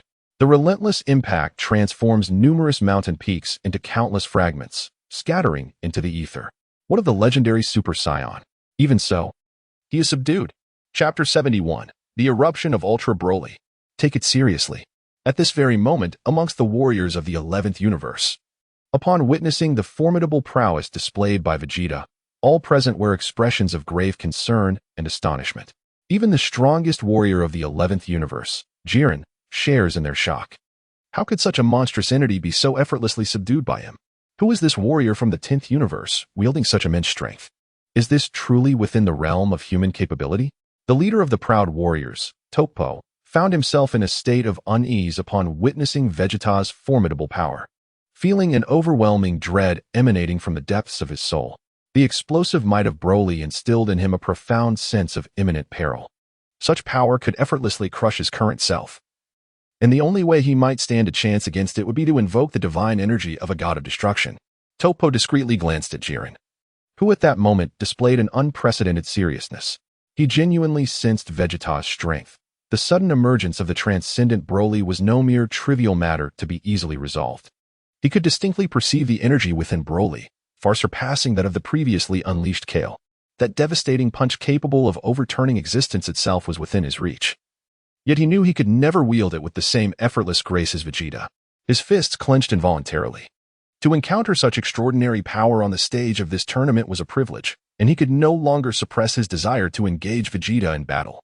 On the side of Universe 7, Goku and Super Vegeta, concealed in the shadows, were gravely concerned as they witnessed Broly's eruption of power being ruthlessly subdued. They had personally experienced Broly's might. Even in his Super Saiyan first-grade transformation, he could easily overpower their Super Saiyan blue forms. Yet, This formidable warrior was sent flying by Universe-Ten's Vegeta with a single blow, leaving them in stunned silence. His strength had reached staggering heights. Nevertheless, this presented an opportunity. Vegeta, let us join forces to assist Broly in confronting that foe. Together, the three of us stand a chance of bringing him down. Sun Wukong exhibited an air of remarkable composure, seizing the opportunity presented by Broly's explosive outburst to propose a collaboration. Ultimately, they were resolute in their stance of fighting independently, unless absolutely necessary. However, facing the formidable Vegeta of Universe 10, they recognized that without joining forces, hope for victory was virtually non-existent. Meanwhile, Super Vegeta, upon hearing Sun Wukong's suggestion, fell into a contemplative silence, grappling with a whirlwind of emotions. He gazed at the seemingly invincible figure that towered over all.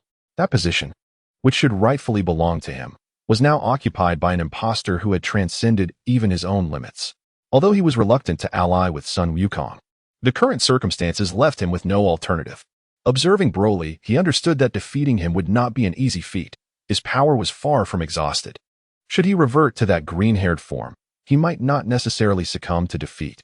Super Vegeta solemnly remarked that the time to strike had yet to arrive. On the other hand, in Universe 6, Hit, accompanied by Caulifla, located Caulifla, who lay unconscious from a single devastating blow dealt by Vegeta. She was unharmed, merely in a state of unconsciousness. You should find a safe place to hide her, Hit instructed Caulifla, casting a resolute glance towards Vegeta's vicinity. There was a task he felt compelled to undertake. You intend to confront that monster alone? Caulifla discerned Hit's thoughts, her words tinged with concern.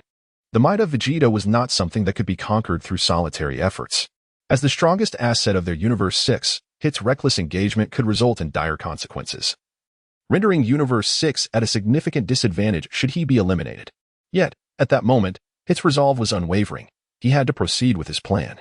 Without further ado, he activated his time-skip ability, vanishing into the realm of temporal space. As for Vegeta, he had become the focal point of attention for all universes. The mightiest combatant on the stage, he posed the greatest threat to every universe, yet he remained indifferent to such concerns. So many have come to confront him alone. He could not have wished for more. Let the tempest rage even fiercer. Standing atop the peak, Vegeta leapt gracefully down to the arena. His gaze fixated intently on the direction where Broly had been sent flying. If the legendary Super Saiyan could be subdued so effortlessly, it would indeed be a marvel. In his perception of energy, Broly's essence not only remained undiminished but surged with remarkable speed. Perhaps the overwhelming force of Vegeta's strike had awakened Broly's latent bloodline, igniting a frenzy within him and bestowing upon him an even greater power. At Broly's location, the very fabric of space trembled violently, and the atmosphere turned palpably eerie. Circles of emerald energy spread through the air, unleashing an oppressive aura that blanketed the void. In the distance, beneath the rubble, Broly underwent a transformation.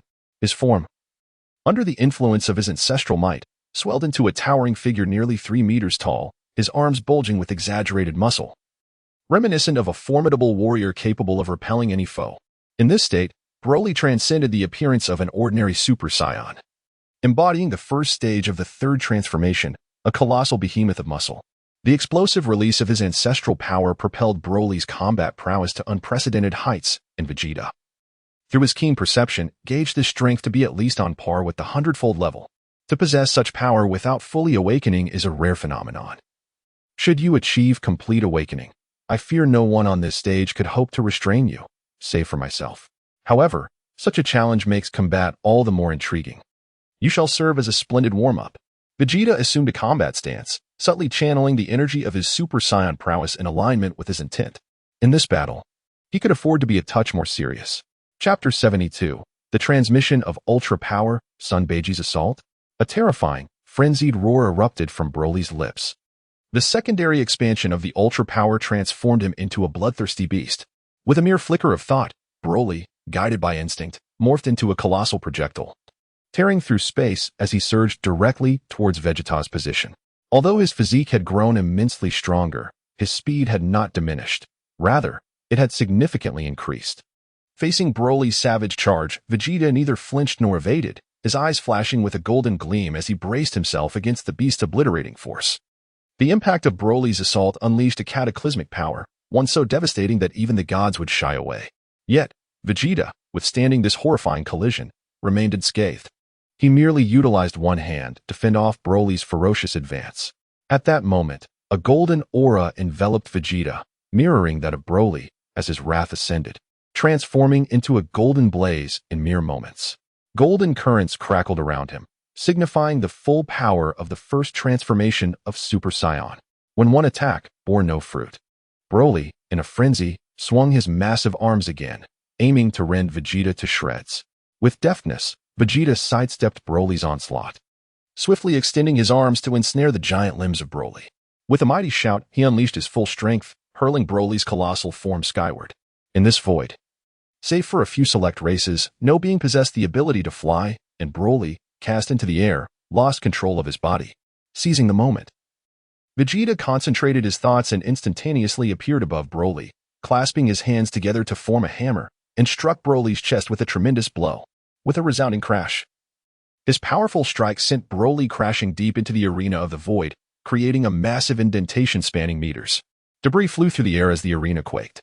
With Broly's body struggling amidst the chaos of rubble, Vegeta dove straight down from above, delivering another devastating punch to Broly's face. The sensation of pain surged anew, driving the beast into a deeper frenzy. Vegeta, unfazed by Broly's madness, commenced a relentless barrage of crushing strikes with an absolute, overwhelming force. The resounding echoes of flesh colliding reverberated through the air. At this moment, Broly resembled a human punching bag, allowing Vegeta to unleash his relentless assault. The torment and anguish inflicted upon his body provoked Broly's desperate howls and fervent struggles. Yet, each act of defiance was met with Vegeta's formidable might, swiftly quelling any resistance. The legendary Super Saiyan, under the overwhelming might of Vegeta, was crushed without the slightest chance to retaliate. As Vegeta's relentless assault continued, Broly's anguished cries reverberated throughout the realm of nothingness. A chilling wave of dread enveloped all the competitors as the desolation of his wails felt almost unbearable. Moments ticked by, and Broly's tormented shouts faded away from the arena. His body, battered and broken by Vegeta's unyielding blows, was left in tatters. Fortunately, as a legendary Super Saiyan, his physical resilience far surpassed that of others within the same realm. Otherwise, even a warrior of the 10th dimension would have been reduced to mere pulp under Vegeta's ferocious onslaught. Observing Broly, now utterly motionless beneath him, disappointment flickered in Vegeta's eyes. In his world, Broly had once instilled an unforgettable sense of oppression within him. Yet now, having reached the pinnacle of power and shattered boundaries, he found that Broly's strength paled in comparison. Just as Vegeta prepared to eliminate Broly, an unexpected turn of events occurred. A radiant emerald flame erupted from the myriad wounds of Broly's battered form. Vegeta murmured in surprise. In an instant, an even greater surge of energy erupted from Broly, permeating the entire expanse of nothingness. Vegeta was compelled to retreat, and as he sensed the intensity of this explosive energy, his derision transformed into anticipation. With his keen perception, he discerned that this newfound power reached at least 1,000 units. From the shimmering emerald beam of energy, Broly's figure gradually emerged, and as the energy dissipated completely, he appeared in a completely new form. His hair, now a vibrant green, his physique more robust and wild than ever before.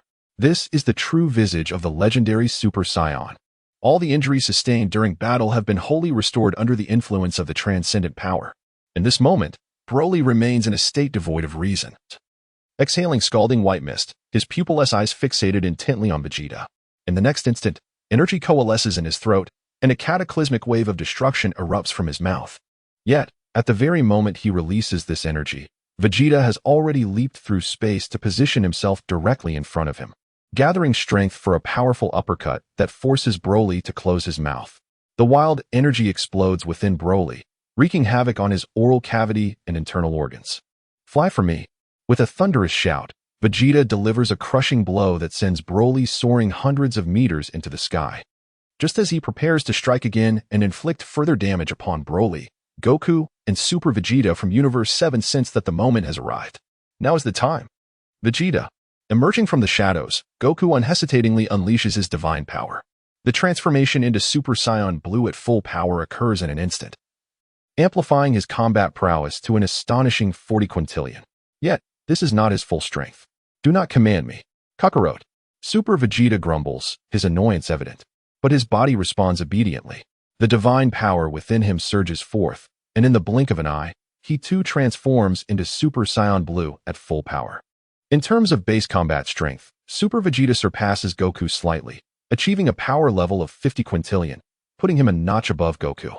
The two Saiyan warriors unite, launching an offensive from both sides against Vegeta in a pincer attack. Chapter 73, 1 against 3, a more serious approach. Bang. Boom. The resonating sounds of impact echo as Vegeta effortlessly deflects the simultaneous assaults from Super Blue Goku and Super Blue Vegeta. Observing the significantly enhanced powers of Super Blue Goku and his counterpart from this world, a smile graces his face. Indeed, your strength has risen to such heights.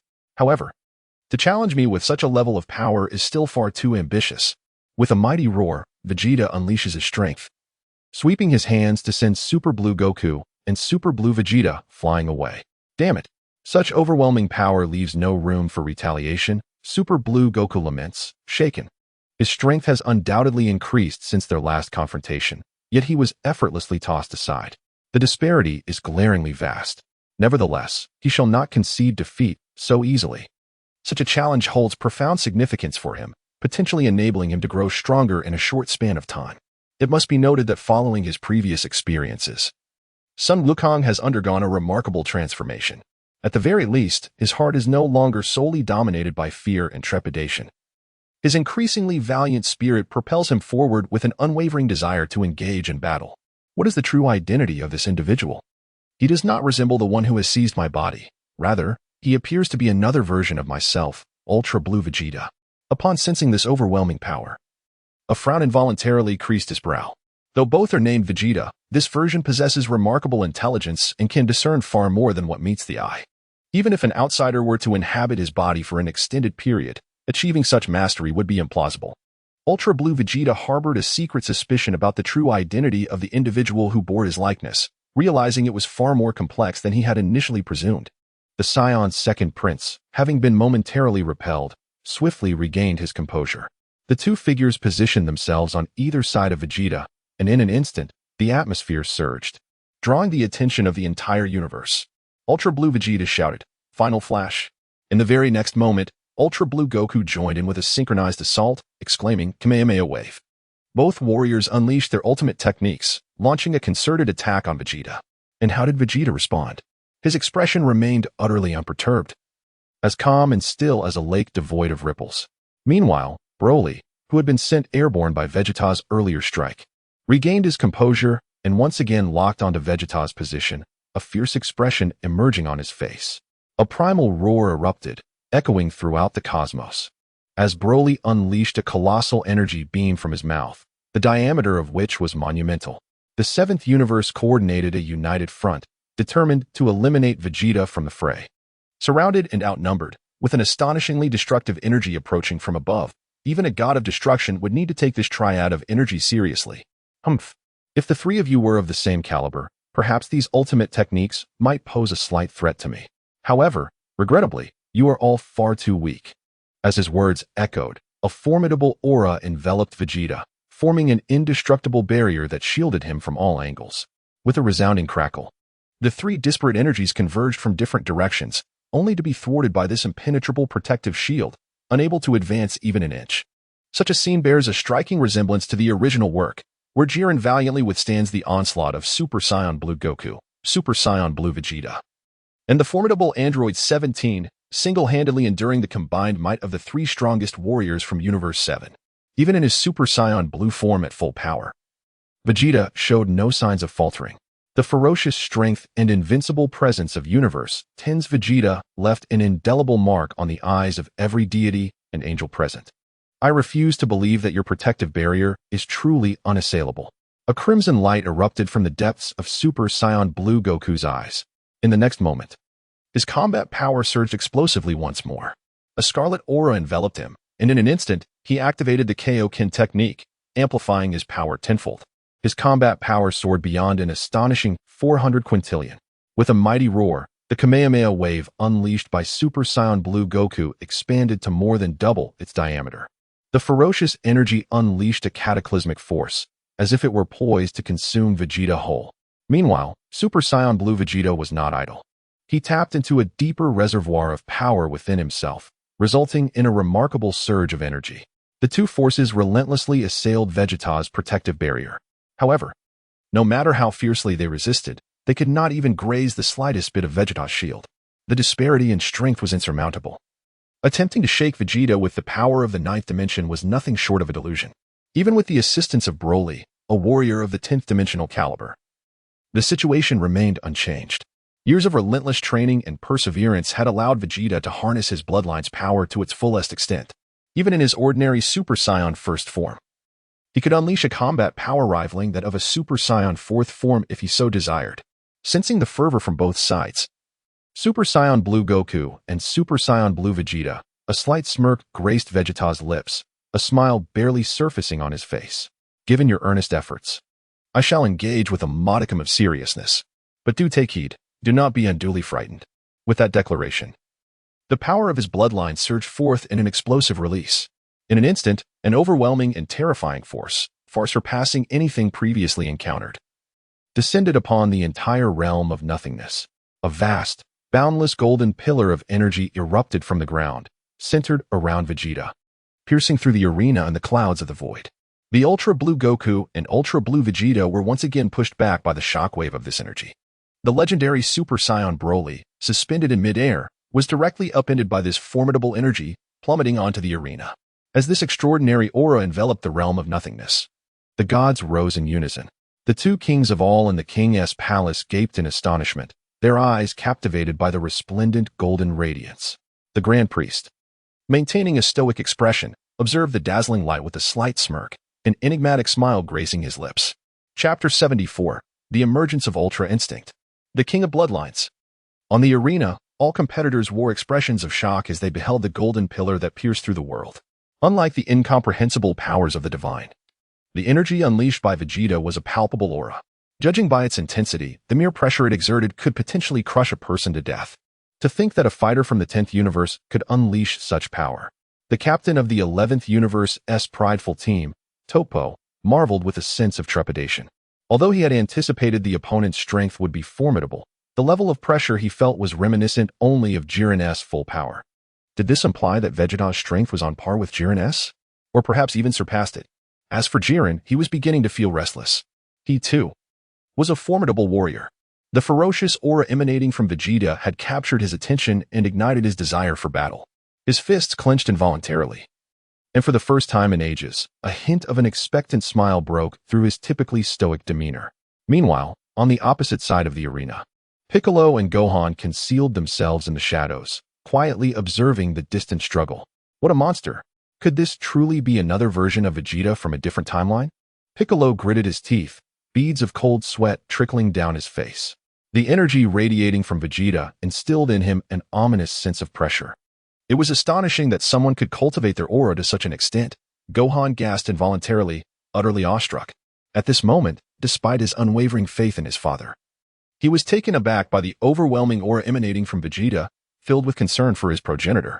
Just as their attention wavered, two golden energy spheres tore through the fabric of space, hurtling towards them from behind. Ever vigilant, Piccolo swiftly turned around, his hand sweeping through the air to shatter the energy blast into oblivion. "Is it you?" Piccolo exclaimed in surprise. For the assailants were none other than his fellow Namekians. The formidable duo from Universe 6, Pabina and Sayanal, bore the hopes of their entire race, having assimilated nearly all their kin to participate in this power tournament. Do not blame us for our underhanded tactics, fellow. You are aware of the dire consequences should we fail in this power tournament. For the survival of Universe 6, we had no choice but to act thus. Pabina and Sayanal intoned, their gazes fixed upon Piccolo. Piccolo, however, was unfazed by their ambush. In a battle governed by rules, such tactics were commonplace. Were he in their position, he would have done the same. At Piccolo's side, Gohan signaled that he was prepared to join the fray. "No need, Gohan. They are my kin. This battle is fated. Moreover, your strength surpasses mine by a significant margin. Conserve your energy for the final moments of this contest. The ensuing conflict will require your prowess. I shall handle these two," Piccolo declared, as his aura began to surge and boil, unleashing his latent potential. His muscles swelled, his skin adopting a hue of orange-yellow. This transformation, reminiscent of the later stages of the original series, was known as the Orange Piccolo, often referred to as the Dragon God form. Originally, This power was meant to be unlocked with the aid of Shinron post-tournament, awakened only after confronting the crisis of the artificial beings. However, the immense power radiating from Vegeta had compelled the warriors of Universe 7 to grow stronger, prompting Piccolo to attain this form ahead of schedule. In this state, his combat prowess reached a staggering 8th-dimensional unit, nearing 1,000 of such units. What is this? Do we Namekians possess transformations beyond merely enlarging ourselves? Pabina and Sanal exclaimed, their eyes wide in astonishment at Piccolo's metamorphosis. This is a transformation they have never witnessed before. And instinctively, his body informs him that the strength of the present Piccolo far surpasses theirs. Then I shall take my leave first, Uncle Piccolo. I will reunite with you shortly, Son Gohan remarked before hastily making his way to the opposite side of the arena. As Gohan departed, a smile graced Piccolo's face. His fists clenched tightly, filled with combat fervor as he shouted at his fellow Namekians, come forth and battle. Who among the Namekians of the two universes is the strongest? Meanwhile, on the side of Vegeta, as the golden energy beam gradually dissipated, the tumultuous realm of nothingness began to return to tranquility.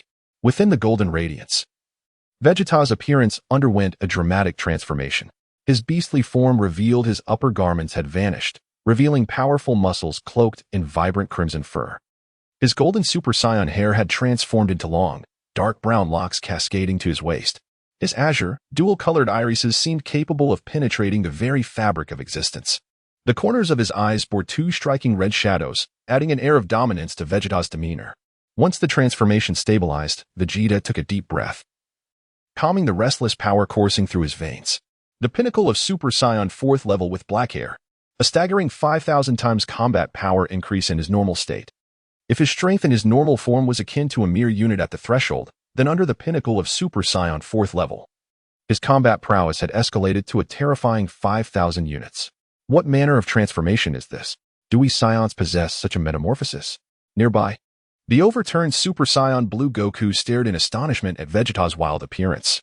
In his understanding, Saiyan transformations were limited to Super Saiyan 1st through 3rd levels, followed by the God form attained through mastery of divine power, culminating in the present Super Saiyan Blue.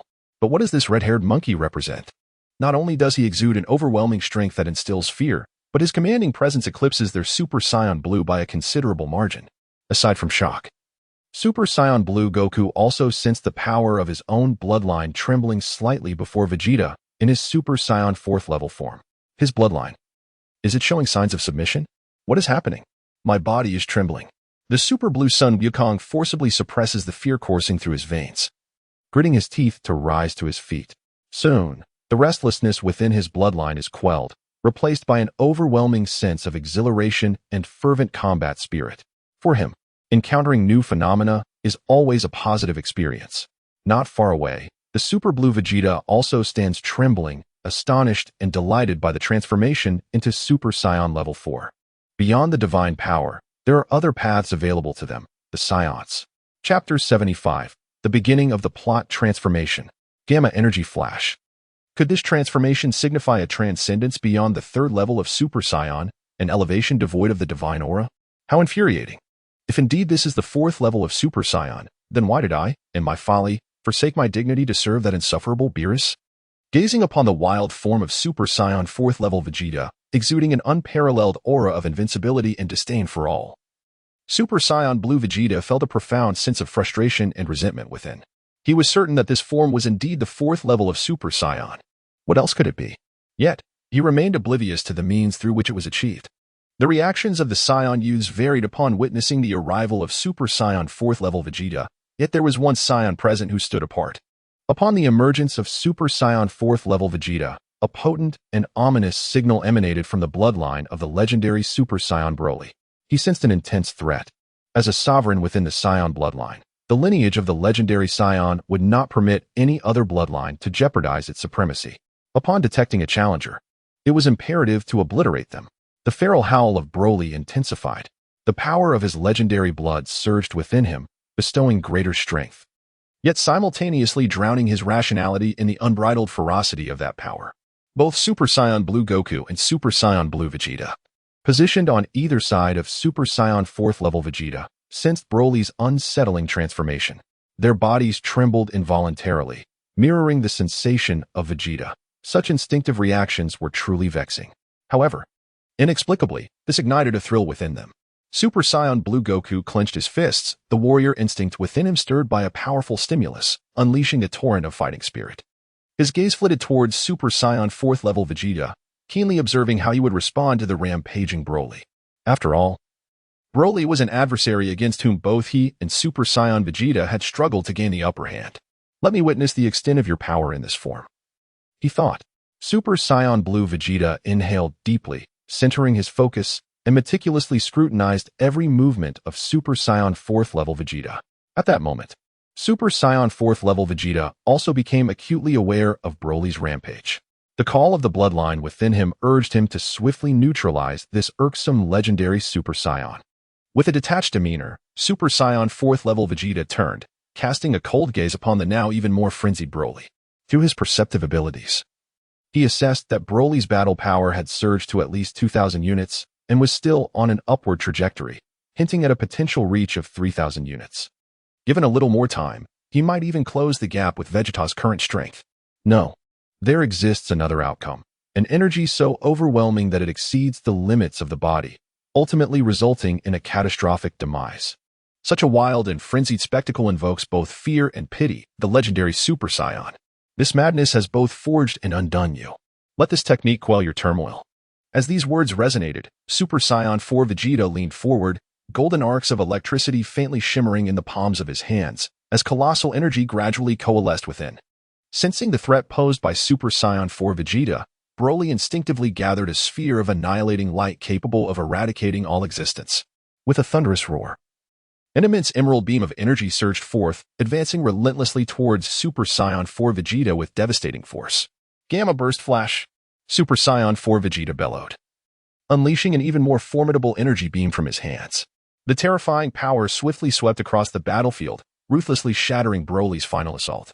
The overwhelming energy engulfed Broly entirely, provoking the frenzied beast to unleash a series of anguished roars. Broly's pained howls echoed throughout the arena, instilling a sense of dread among the other competitors. Super Saiyan 4 Vegeta summoned his strength once more, causing the Gamma Burst Flash to expand dramatically. The ferocious energy pierced through Broly's form, propelling him beyond the confines of the tournament arena. As the tempest of energy subsided, the legendary Super Saiyan Broly found himself teetering at the edge of the stage. No longer the revered warrior, as Vegeta's Gamma Burst Flash had so devastatingly reverted him to his primal state. His body swayed perilously at the brink of the abyss, on the verge of plunging into the void. In the nick of time, Android 17 dashed forward, rescuing Broly from his impending fall just as it seemed inevitable. Phew, that was close. If he had been eliminated, our universe would have faced dire consequences. Android 17 sighed in relief. Leave him to me, he shouted towards Goku and Vegeta, who were nearby. In the next moment, he hurriedly carried Broly's sturdy form deeper into the arena. This action brought a sense of relief to the gods and angels of Universe 7, as well as Goku and Vegeta. The fact that Broly had not been eliminated was a stroke of fortune amidst the misfortune. At that moment, in the audience of Universe 7, the god of destruction Beerus and the angel Whis observed the unfolding battle with emotions tightly constrained, reaching a boiling point. This contestant, a remarkably powerful scion discovered after an exhaustive search across the universe, possesses strength that is at least on par with the Super Saiyan Blue Goku and Super Saiyan Blue Vegeta. Yet, before the Super Saiyan 4 Vegeta of Universe 10, he was decisively defeated. Fortunately, he was not entirely eliminated. Alas, the situation appears grim. It is unexpected that such a formidable presence as Broly was vanquished by that Vegeta from Universe 10. Even should Goku and Vegeta join forces, their chances of victory seem rather bleak, as noted by the angel Whis, who wiped a bead of cold sweat from his forehead. Fear not.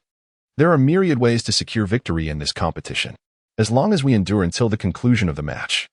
The side with the greater number of participants shall triumph.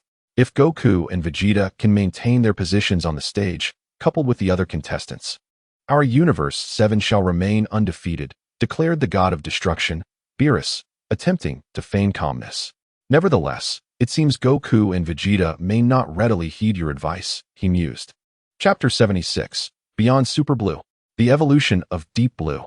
The combat prowess exhibited by the Vegeta of Universe 10 stirred a fervor within both Goku and Vegeta, who are also Saiyans.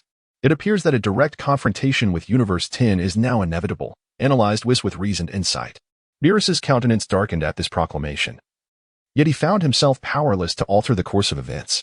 Meanwhile, within the realm of the Omni Kings, the radiance of Super Saiyan 4 Vegeta.Thus Gamma burst drew the attention of both Omni Kings. What a dazzling light! That extraordinarily powerful Super Saiyan was swiftly defeated, remarked one of the Omni Kings, engaging in dialogue with his counterpart from the future timeline. On the arena, Super Saiyan 4 Vegeta, having noticed Android 17 rescuing Broly, remained unperturbed. It was, after all, the end of the line for him. His gaze then shifted to Super Saiyan Blue Goku and Super Saiyan Blue Vegeta.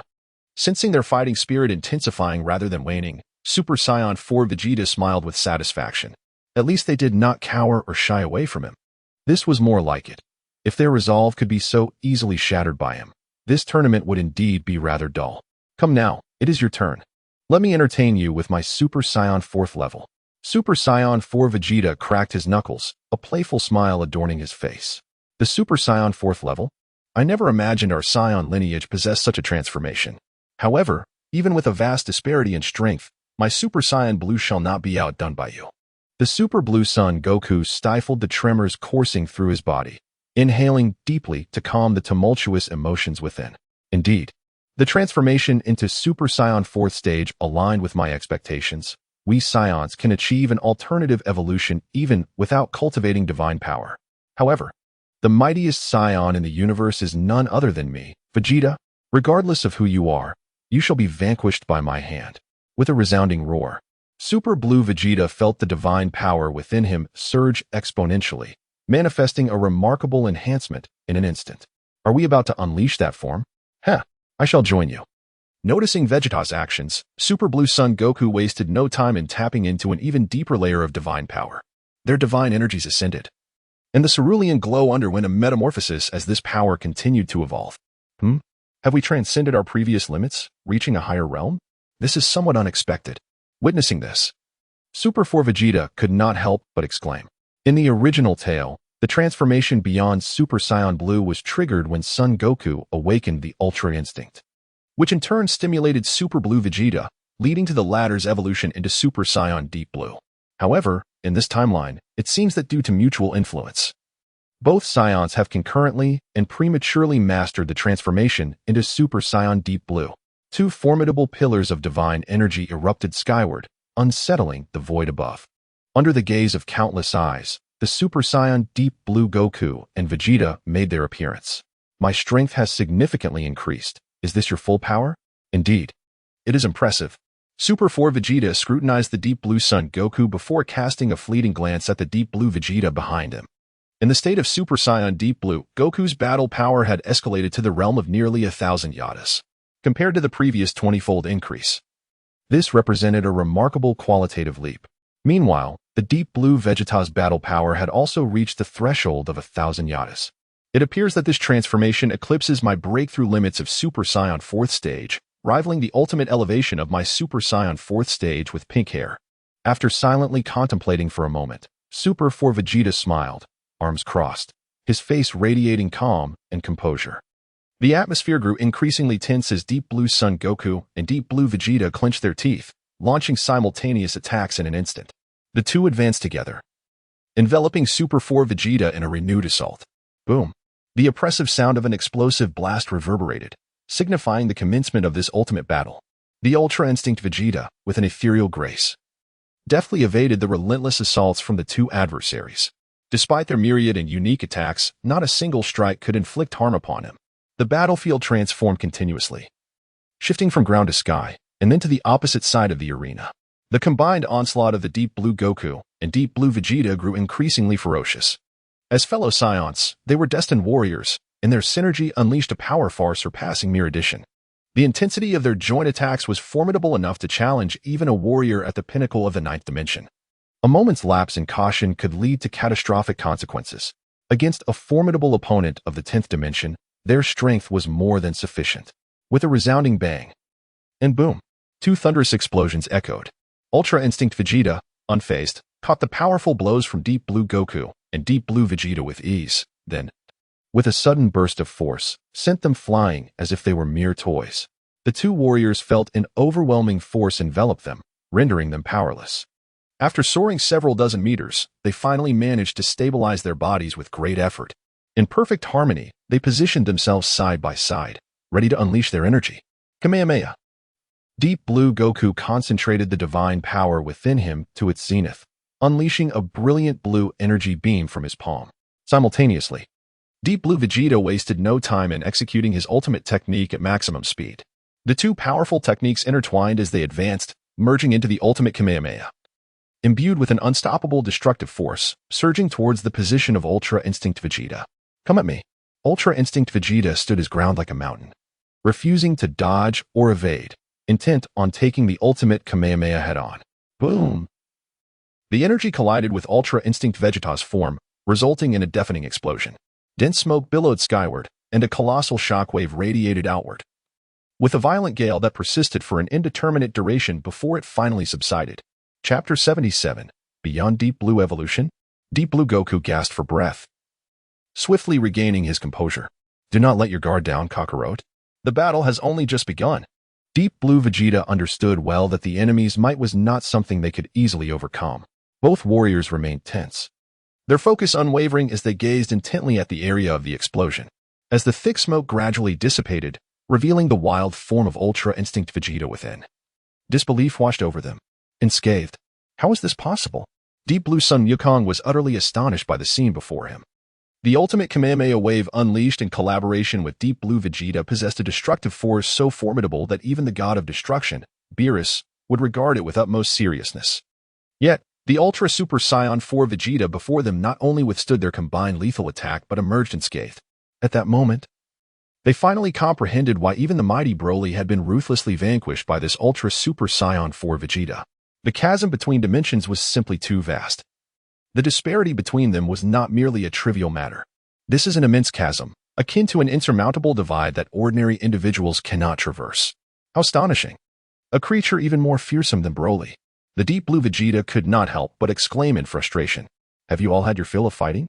Now it's my turn. Emerging from the thick smoke, Super Saiyan 4 Vegeta leaped into action. With an astounding burst of speed, his powerful form transformed into a projectile, colliding forcefully with the body of Deep Blue Goku. The intense impact sent Deep Blue Goku hurtling backward, his anguished cries echoing as if propelled by a rocket. Had it not been for the enhanced power bestowed by his Deep Blue transformation, Goku would have undoubtedly been vanquished. Such speed. A bead of cold sweat trickled down the forehead of Deep Blue Vegeta, his eyes trembling violently. Even with his heightened concentration, he was utterly unable to detect when Super Saiyan 4 Vegeta had launched his assault. Seizing the moment, Super Saiyan 4 Vegeta charged forth once more, moving with such swiftness that he instantaneously appeared directly above Deep Blue Goku. His hands clasped together, forming a hammer-like shape, he descended with immense force. The sound of a thunderous impact echoed, bang. The tremendous blow struck fiercely against Deep Blue Goku's chest. The force of the hit sent Deep Blue Goku reeling, his internal energies surging chaotically as he crashed into the arena, creating a massive crater nearly 100 meters deep. Pooh! A mouthful of blood erupted from Deep Blue Goku's lips, and with this outpouring, his vitality diminished significantly. Such a heavy blow, it felt as though his bones might shatter. Was this the kind of force that Broly had endured? Just one strike nearly shattered my body? Deep Blue Goku struggled to rise again, but found his body on the brink of collapse. No matter how hard he tried, he could not regain control over himself. At that moment, Super Saiyan 4 Vegeta had no intention of granting him respite. As he plummeted from the sky, he unleashed a colossal kick that pierced through the air, driving forcefully into Deep Blue Goku's abdomen. Boom! The sound reverberated as the already deep crater sank even further. Overwhelmed by the sheer force of the blow, Deep Blue Goku could not utter a word. His consciousness shattered in an instant, plunging him into unconsciousness. The transformation of Super Saiyan Blue had dissipated, reverting Goku to his normal state, his aura flickering like a candle in the wind, on the verge of extinguishing. After the devastating strike, Super Saiyan 4 Vegeta looked down from his elevated position at the barely breathing Goku below. His enthusiasm completely waned. So weak. No, he is simply too powerful.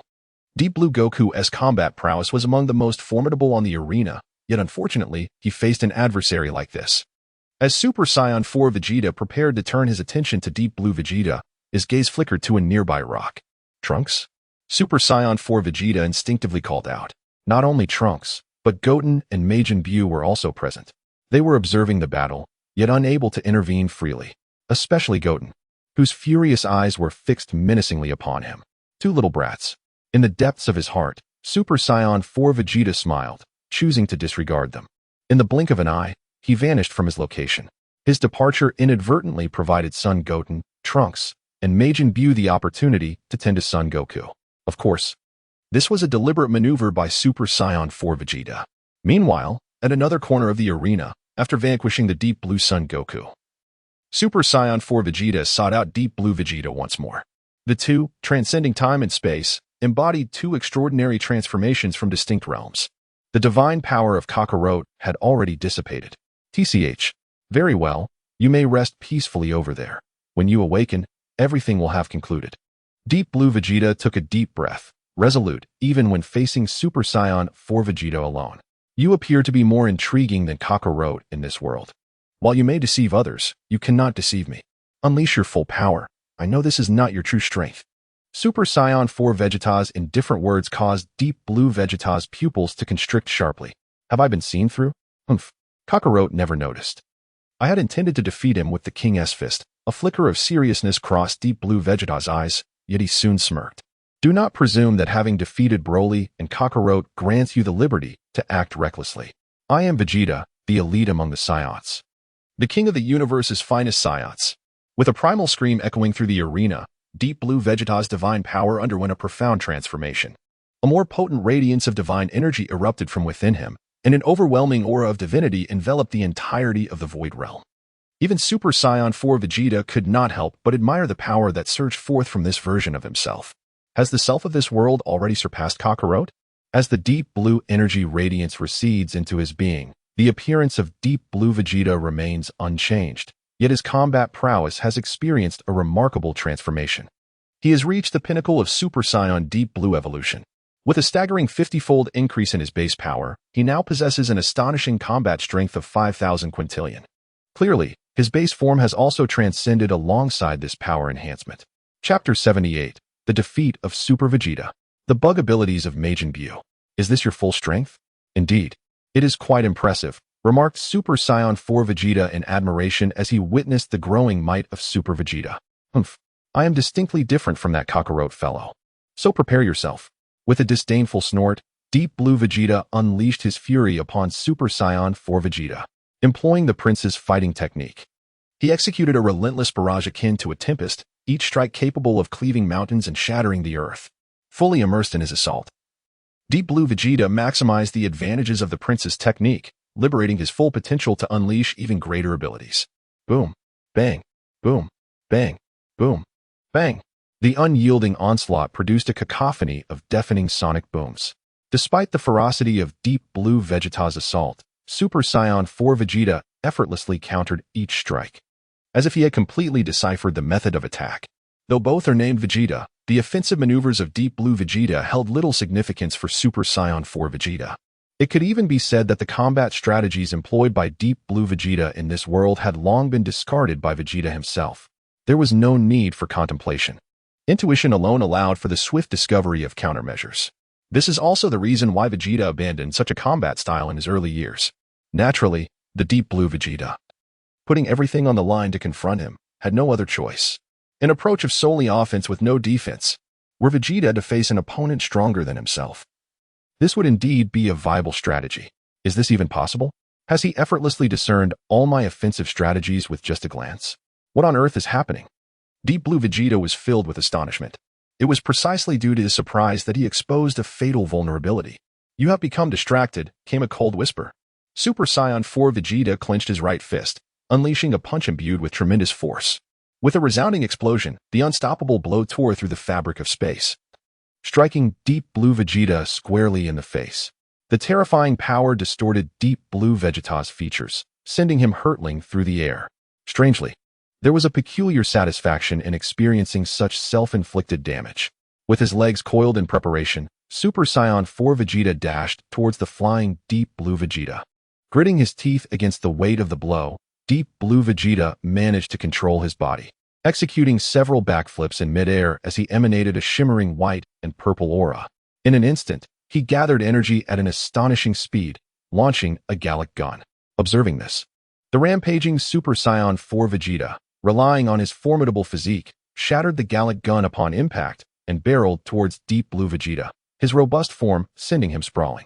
Raising his hand, Super Saiyan 4 Vegeta seized Deep Blue Vegeta's ankle, unleashing a brutally overwhelming force. Deep Blue Vegeta was tossed about like a mere plaything, battered mercilessly. The dull thuds of impact echoed continuously as Deep Blue Vegeta's body was hammered into the ground like a meteor hammer. A spurt of blood erupted from his mouth. The relentless barrage left Deep Blue Vegeta severely injured, his bones feeling as though they were on the verge of shattering. The overwhelming strength was utterly unbreakable. Deep Blue Vegeta unleashed a surge of energy, attempting to liberate himself from Super Saiyan 4 Vegeta's grip. Yet, alas, the opponent's power was insurmountable.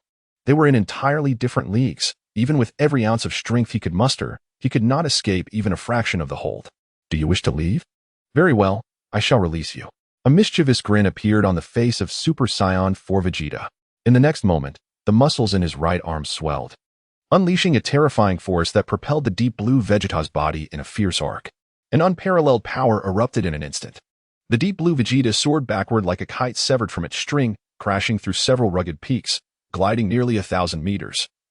And ultimately being buried beneath a multitude of scattered stones, his energy significantly diminished.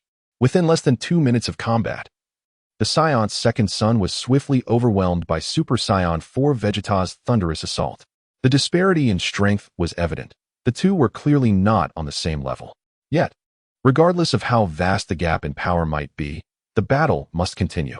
The competitors from other universes had not yet been entirely crushed in spirit.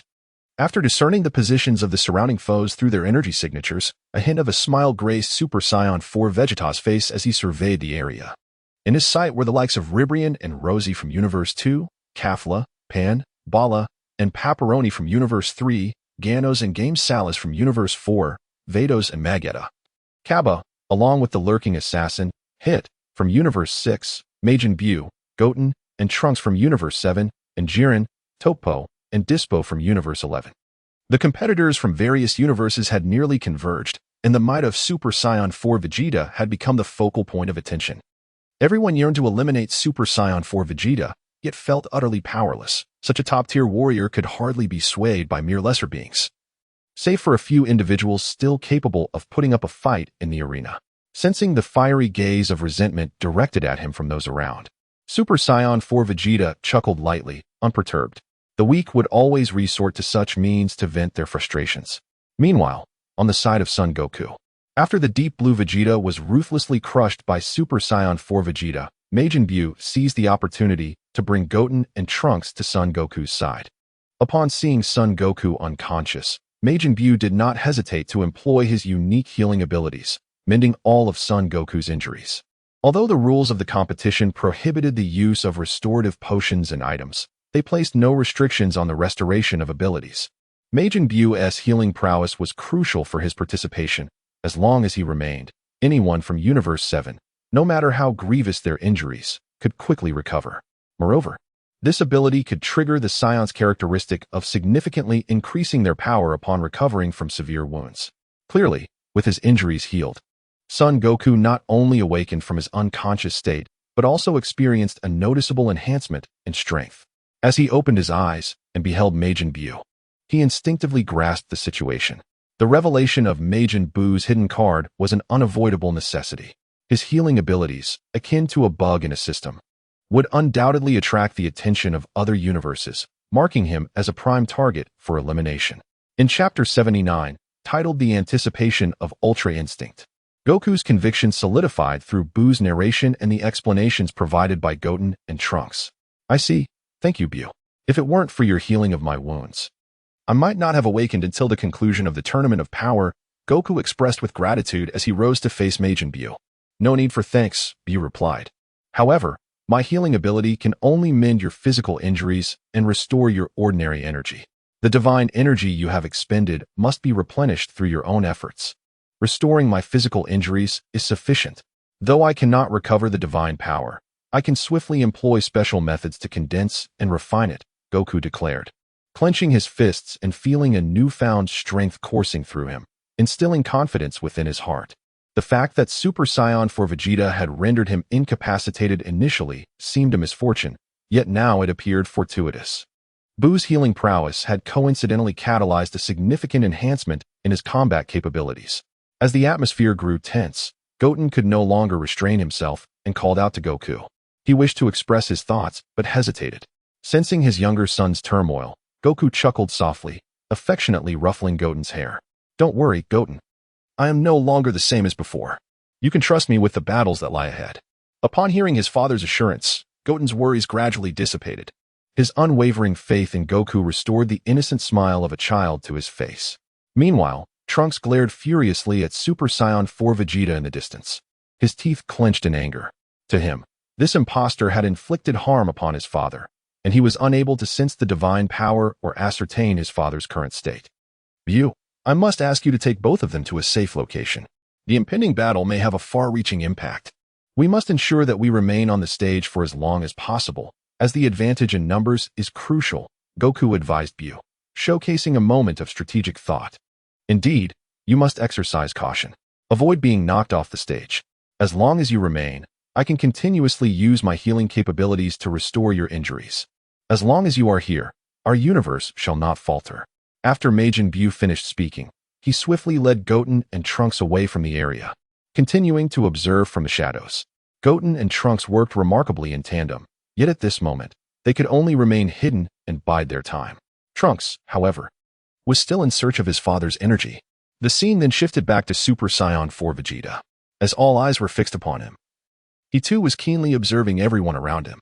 His formidable perception enveloped the entire arena, rendering the movements of all competitors exposed under his simulated energy field, leaving no room for concealment. The recovery of Goku did not escape his keen awareness. This was something Vegeta had anticipated from the very beginning. Otherwise, he would have simply dispatched Goku earlier. His intention was to provoke Goku further, to incite his awakening, particularly with regard to that ultimate technique, which he was eager to witness. Has he finally regained his strength? Kakarot, my efforts to keep you here have not been in vain. Under the unique abilities of Majin Buu, after recovering from his severe injuries, Goku's combat prowess has seen a significant enhancement. The question remains, however, whether he can swiftly grasp the ultimate technique as depicted in the original tale. Yet, the transformation into Super Saiyan Blue seems rather mundane to me, mused Super Saiyan 4 Vegeta inwardly. Suddenly, his keen senses detected a shift in the energy of Super Saiyan Blue Vegeta. His gaze turned to the area where the deep blue Vegeta had been sent flying. There, the once feeble divine energy erupted anew, experiencing a second surge. The overwhelming divine power surged forth, shattering the rocks upon the arena. Amidst this radiant blue divine energy, the figure of deep blue Vegeta reemerged. Though he bore numerous wounds, his aura was not waning. Rather, it was intensifying. It appeared as if something dormant within him was gradually awakening. The damage inflicted by Super Saiyan 4 Vegeta had become a catalyst for his transformation. It seems you have undergone quite a transformation yourself. This is intriguing. I wonder what form you will ultimately take? Noticing the metamorphosis of deep blue Vegeta's energy, Super Saiyan 4 Vegeta felt a sense of resonance and offered a slight smile. The self within this world appears to be evolving towards an unknown realm, stimulated profoundly by its own intensity. This transformation left even Super Saiyan 4 Vegeta in a state of disbelief. Soon, the healed Goku returned to the battlefield, landing beside the newly evolved deep blue Vegeta. Goku was both astonished and exhilarated by Vegeta's further evolution into Super Vegeta. Is this truly your power? You have remarkably cultivated the Super Saiyan deep blue transformation to such an extraordinary level. Just right, let us engage once more. Before Goku could finish his thought, he was forcefully interrupted by deep blue Vegeta. Step aside, Kakarot. This is my battle, and it is not your place to intervene. He is my opponent. Deep blue Vegeta's resolve was unwavering. He had discovered an entirely new direction. In his battle against Super Saiyan 4 Vegeta, he continually transcended himself and grew stronger, and now, he stood on the precipice of true ascendance. This also marks the dawn of his second evolution. Could it be that you have already? Sun Wukong involuntarily gasped, his eyes betraying a look of astonishment. It is worth noting that although Super Saiyan Vegeta achieved the Super Saiyan Deep Blue evolution some time before him, he has only just begun to grasp the full extent of this form's power. Yet, Vegeta is on the verge of yet another breakthrough. What does this signify? He has already surpassed Vegeta. In astonishment, Son Goku gazed towards the distant Super Saiyan for Vegeta. Both Vegetas have outstripped him, clenching his fists. An indomitable spirit ignited within him, propelling him to a remarkable breakthrough in his own realm. It appeared as though a barrier, once impervious, now exhibited cracks that he had finally discerned. Humph. Without responding to Son Goku's inquiry, the deep blue Vegeta remained oblivious to Goku's transformation. His focus was solely on himself, a resolute determination gleaming in his eyes. The injuries upon his body were suppressed by divine energy, and even aided by it, began to heal. He inhaled deeply, unleashing an overwhelming surge of divine power once more. Chapter 80, Transcending Limits, Super Vegeta ascends to the 10th dimension. The deep blue Super Vegeta swelled once again, the intensity of his divine power forcing Son Goku back several meters. Compared to earlier, it had at least doubled.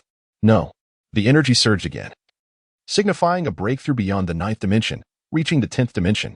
The level of energy was terrifying, the divine power amassed to its zenith, and in an instant, Deep Blue Vegeta struck first. Deep blue flames coalesced into a tangible form, enveloping him in a blazing inferno, making him resemble a being of deep blue fire. Excellent. This fervent fighting spirit is precisely what is required. This is the pride that Vegeta should possess. Super Saiyan 4 Vegeta grinned with exhilaration and charged forward in an instant. The second round between the two mighty Vegetas erupted once more. Bang, bang, bang, bang, bang. Both sides unleashed their prince techniques, attacking each other with identical offensive maneuvers. This is the deliberate act of Super Saiyan Vegeta. He has suppressed his own power, responding with identical strength and style. Two individuals, hailing from disparate timelines. Though Vegeta is a traveler, in essence, they are the same person. Vegeta has reached the pinnacle of bloodline power, elevating the Saiyans' purest strength to its utmost peak, showcasing the most primal and fundamental essence of the Saiyan race. Super Vegeta, on the other hand, has embarked upon the realm of the divine, currently undergoing a transformation towards a higher echelon of divinity. Their fervent battle persists. The speed of the deep blue Vegeta's assaults continues to accelerate, each strike and maneuver unleashing the destructive capability of the Prince's combat style to its fullest extent. To the naked eye, one would witness countless rays of light swiftly traversing the space, rendering clarity impossible. At this level, any slight fluctuation must be discerned primarily through instinctive perception to gauge the opponent's strikes. What on earth is happening? With the same combat style, it should be impossible for him to reach this level, no matter how diligently he practices. As the battle progressed, the deep blue Vegeta recalled a terrifying notion. He hastily ceased his offensive and swiftly distanced himself from Super Saiyan 4 Vegeta. Noticing the gravitas in deep blue Vegeta's gaze, Super Saiyan 4 Vegeta's lips curled slightly, revealing a faint smile. It seems you have finally become aware. Super Saiyan 4 Vegeta observed the depths of deep blue Vegeta's eyes and spoke softly. Who are you? This fighting style cannot possibly be executed by a mere imposter. It mirrors my own combat techniques to the finest detail. No, it even surpasses mine. Deep blue Vegeta demanded loudly. In truth, he had long harbored suspicions, yet hesitated to confirm them. Who am I? You must have already known by now. The words of Super Saiyan 4 Vegeta instantly validated deep blue Vegeta's conjecture. Upon hearing this, shock registered in deep blue Vegeta's eyes, causing his body to involuntarily stagger back 2 steps. However, this astonishment was soon eclipsed by exhilaration. The energy within him surged at his command, and the overwhelming divine power surged forth. Hey-ha-ha! With a frenzied roar, deep blue Vegeta spread his arms wide. His muscles swelled significantly, and torrents of energy transformed into colossal waves, rapidly expanding. His divine power continued to swell, its intensity soaring, momentarily transcending limits, stabilizing his combat strength at the 10th dimension, tenfold units. Such formidable energy, if unleashed in full force, could obliterate the entire arena, one wonders. What magnitude could your ultimate strike achieve? Super Saiyan 4 Vegeta stood his ground, neither evading nor retreating. Deep blue Vegeta was betting everything, concentrating all his energy into a single point. This technique is undoubtedly one of his ultimate skills, the Gamma Burst Flash. Regardless of whether you are the genuine or the counterfeit version of me, the champion of this power tournament shall undoubtedly be none other than I, the illustrious Vegeta. The supreme scion of the universe will forever be me. Amidst his thunderous roars, the deep azure aura enveloping Vegeta transformed into a tangible form, with golden lightning erupting around him like the dawn breaking through the darkness. Without a shadow of a doubt, this represents his true full power. The ultimate Gamma Burst Flash. Recently perfected, had previously obliterated the fused Zamasu in the future timeline with its unfinished might. Now, having undergone further refinement in the hyperbolic time chamber, his energy has ascended once more, amplifying the potency of this strike exponentially. Under the force of my attack, prepare for elimination. Gamma Burst Flash. Boom. An unstoppable wave of destructive energy surged forth from the palms of Deep Blue Vegeta. The horrifying energy, akin to a world-devouring dragon, gaped its blood-soaked maw, intent on engulfing Super Saiyan 4 Vegeta entirely.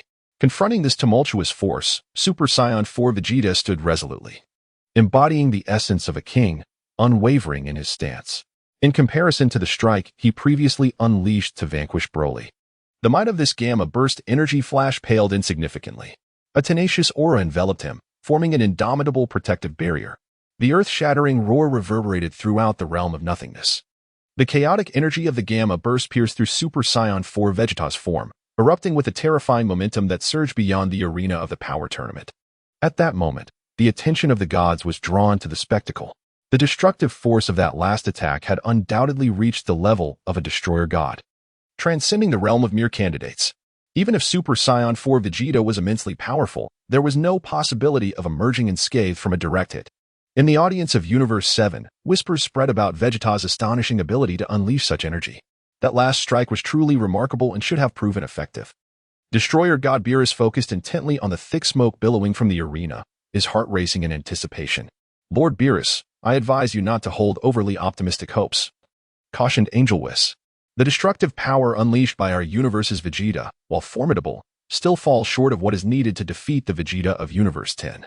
Whis, fully aware of the terror and might of Super Saiyan 4 Vegeta, recalled how easily Broly had been subdued. Even if this were the full force of Deep Blue Vegeta, it would likely struggle to breach even the protective barrier. Should it succeed, the damage would be at most superficial. Chapter 81. Son Goku's Fiery Combat Spirit. In the audience of Universe 10, the commotion sparked by the full-powered attack of Universe 7's Deep Blue Vegeta was considerable. The astonishing energy was a sensation not felt in many years. Even I, caught off guard, would sustain significant injuries. Universe 7's Vegeta is indeed an exceptional individual, remarked Destroyer God Ramushi earnestly, his gaze filled with respect. It is undeniable that he holds a particular admiration for the Saiyans. Why is it that our universe lacks such beings? This is the first time I have witnessed Lord Ramushi bestowing such high praise upon a mortal from another universe. However, while this technique is undeniably powerful, it remains but a shadow before true strength, akin to any prior moves. At the moment when Angel Kess conversed with the god of destruction, Rumsey, a sudden flash of insight illuminated the audience area of Universe 10. The competitors Jillison, Wabuni, and Lily Bay danced back to the observation zone of their universe simultaneously, their expressions a mixture of bewilderment as they exchanged glances, utterly unaware of how they had plummeted. It was evident that the overwhelming energy unleashed by Vegeta from Universe 7 had directly affected the region they occupied, leading to their abrupt descent. However, they were not the only ones to be struck down. Competitors from various universes suffered the same fate. Plon, Baikel, and Jimmy's from Universe 2, Zapoli, Nalaroma, and Biala from Universe 3, Damon, Decoli, Shosa, Mona, Gamasaurus, and Xiangxia from Universe 4, Watai Majida, Boredom, and Dr. Loda from Universe 6, and Boone, Quincy, Taba, and Coco from Universe 11. A portion of the weaker competitors from different universes had been incapacitated by the terrifying force of this attack, either by the overwhelming impact or by stealthy ambushes. All universes found themselves in peril, yet Universe 7 maintained a numerical advantage. At that moment on the arena, the rhythm of breathing grew increasingly labored as the Deep Blue Vegeta endeavored to calm his racing heart. He fixed his gaze unwaveringly on the center of the billowing smoke. Not far from him, Son Goku was also affected by the staggering energy and was currently prostrate on the ground. Vegeta had managed to condense energy to such an extent. Would this technique yield any effect if it struck? A foreboding sense gnawed at Son Goku, a premonition that soon proved true. As the smoke from the explosion partially dissipated, the imposing figure of Super Saiyan 4 Vegeta stood resiliently at the epicenter. Upon witnessing this, both Son Goku and Deep Blue Vegeta's expressions froze in disbelief. Before Deep Blue Vegeta could react, Super Saiyan 4 Vegeta launched an instantaneous attack. Teleporting directly in front of him, a sphere of golden energy hovering perilously close to deep blue Vegeta's chest, flickering ominously. A profound sense of impending doom rendered deep blue Vegeta immobile, every cell in his body signaling an undeniable threat. Observing the almost vacant expression in deep blue Vegeta's eyes, Super Saiyan 4 Vegeta chuckled lightly, remarking, "Though we share the same name, your strength indeed surpasses my expectations. However, I must assert that the gap between us is anything but trivial." As the words fell, the energy within Super Saiyan Blue Vegeta's palm erupted with tremendous force. The golden energy propelled the deep blue Vegeta's body, crashing violently into the colossal pillar at the center of the power tournament arena. At that moment, the deep blue Vegeta's aura rapidly diminished, and the transformation of Super Saiyan Blue evolution was lost. He not only reverted to his normal state but also plummeted from the pillar to the ground. Deep blue Vegeta was defeated in an instant. This scene profoundly resonated with the hearts of all present, simultaneously elevating Sun Wukong's anxiety to its zenith. The recent gamma explosion was formidable to such an extent that it could not even faze Super Saiyan 4 Vegeta in the slightest. Should he engage, the outcome would likely mirror that of his predecessors. However, given the current predicament, he had no choice but to step forward. After vanquishing the deep blue Vegeta, Super Saiyan 4 Vegeta's gaze shifted once more to Sun Wukong. "It is now your turn, Kakarot of this time and space. Having recovered from your injuries, I presume your strength has significantly increased? Let me see how you measure up against another version of myself." Super Saiyan 4 Vegeta regarded Sun Wukong from a distance with a smile. "To be honest, I feel I possess no real chance of victory against you. With Broly's defeat and Vegeta's fall, my fate would likely be the same." At this moment, Sun Wukong chuckled, yet the fervor of battle in his eyes remained undiminished. Saiyans have always approached formidable foes with a fight first, question later attitude, and especially for the martial enthusiast that is Sun Wukong. Previously, his trepidation stemmed from the unknown and a fear of higher dimensions. However, clarity has now emerged. Once his conviction solidified, Sun Wukong's relentless determination came to the forefront. This is also one of his strengths. Although aware of the impending outcome, I have not felt such exhilaration in a long time. The power of the Super Saiyan 4th level is astonishingly formidable. Sun Wukong is eager to engage in yet another battle. The divine energy within him surges forth like a torrential flood. The deep blue aura intensifies continuously, and in the blink of an eye, he achieves the Super Saiyan Deep Blue evolution. With a combat power enhancement of 200,000 times his normal state, his battle prowess escalates to an astounding 2,000 yadas. Following his near-death revival, his base combat power reached the level of 100 zetas, coupled with the formidable augmentation of the Super Saiyan Deep Blue evolution. It is this enhancement that elevates his battle power to its current state. However, even with such strength, it pales in comparison to the Deep Blue Vegeta from earlier. Yet, judging by the current demeanor of Deep Blue Sun Wukong, he appears to possess considerable confidence. Whoosh! In an instant, the divine energy surges once more. The barriers that constrained him are shattered. His Deep Blue evolution reaches its zenith, mirroring that of Super Vegeta. With a 50,000-fold increase, his combat power reaches 5,000 yadas. This was precisely the power unit Vegeta wielded before. Moreover, this is not yet his limit. Whoosh! A crimson energy aura manifests around him, and in an instant, the aura of Deep Blue Sun Wukong experiences a tremendous eruption. Noticing the shift in the aura of Deep Blue Sun Wukong, Super 4 Vegeta raises an eyebrow slightly. He recognized the technique. Chapter 82, The Defeat of the 20-fold Kaioken. Goku gambles everything on the Kaioken. Indeed, Goku originally possessed this technique in the original narrative. He had previously employed it during the skirmish, leaving no reason for him to abandon it upon reaching the pinnacle of Super Saiyan Blue evolution. In this state of transcendent Super Saiyan Blue evolution, I wonder if my body can fully withstand this immense power by utilizing the Kaioken. Nevertheless, even at the risk of bodily destruction, I must amplify my strength. This is my sole hope of vanquishing you. The depths of Goku's azure eyes radiated an unprecedented determination. The crimson aura surged, igniting the deep blue divine energy into a frenzy. Within the perception of Super Saiyan 4 Vegeta, Goku's battle power was escalating at an astonishing rate. Battle power reading: 6,000 AR battle power reading, 7,000 AR battle power reading, 8,000 AR battle power reading, 9,000 AR. And it continued to rise. The 9th dimension was shattered. The 10th dimension, a unit of the abyss. So, it is indeed the tenfold Kaioken? Humph. Given your current physical strength.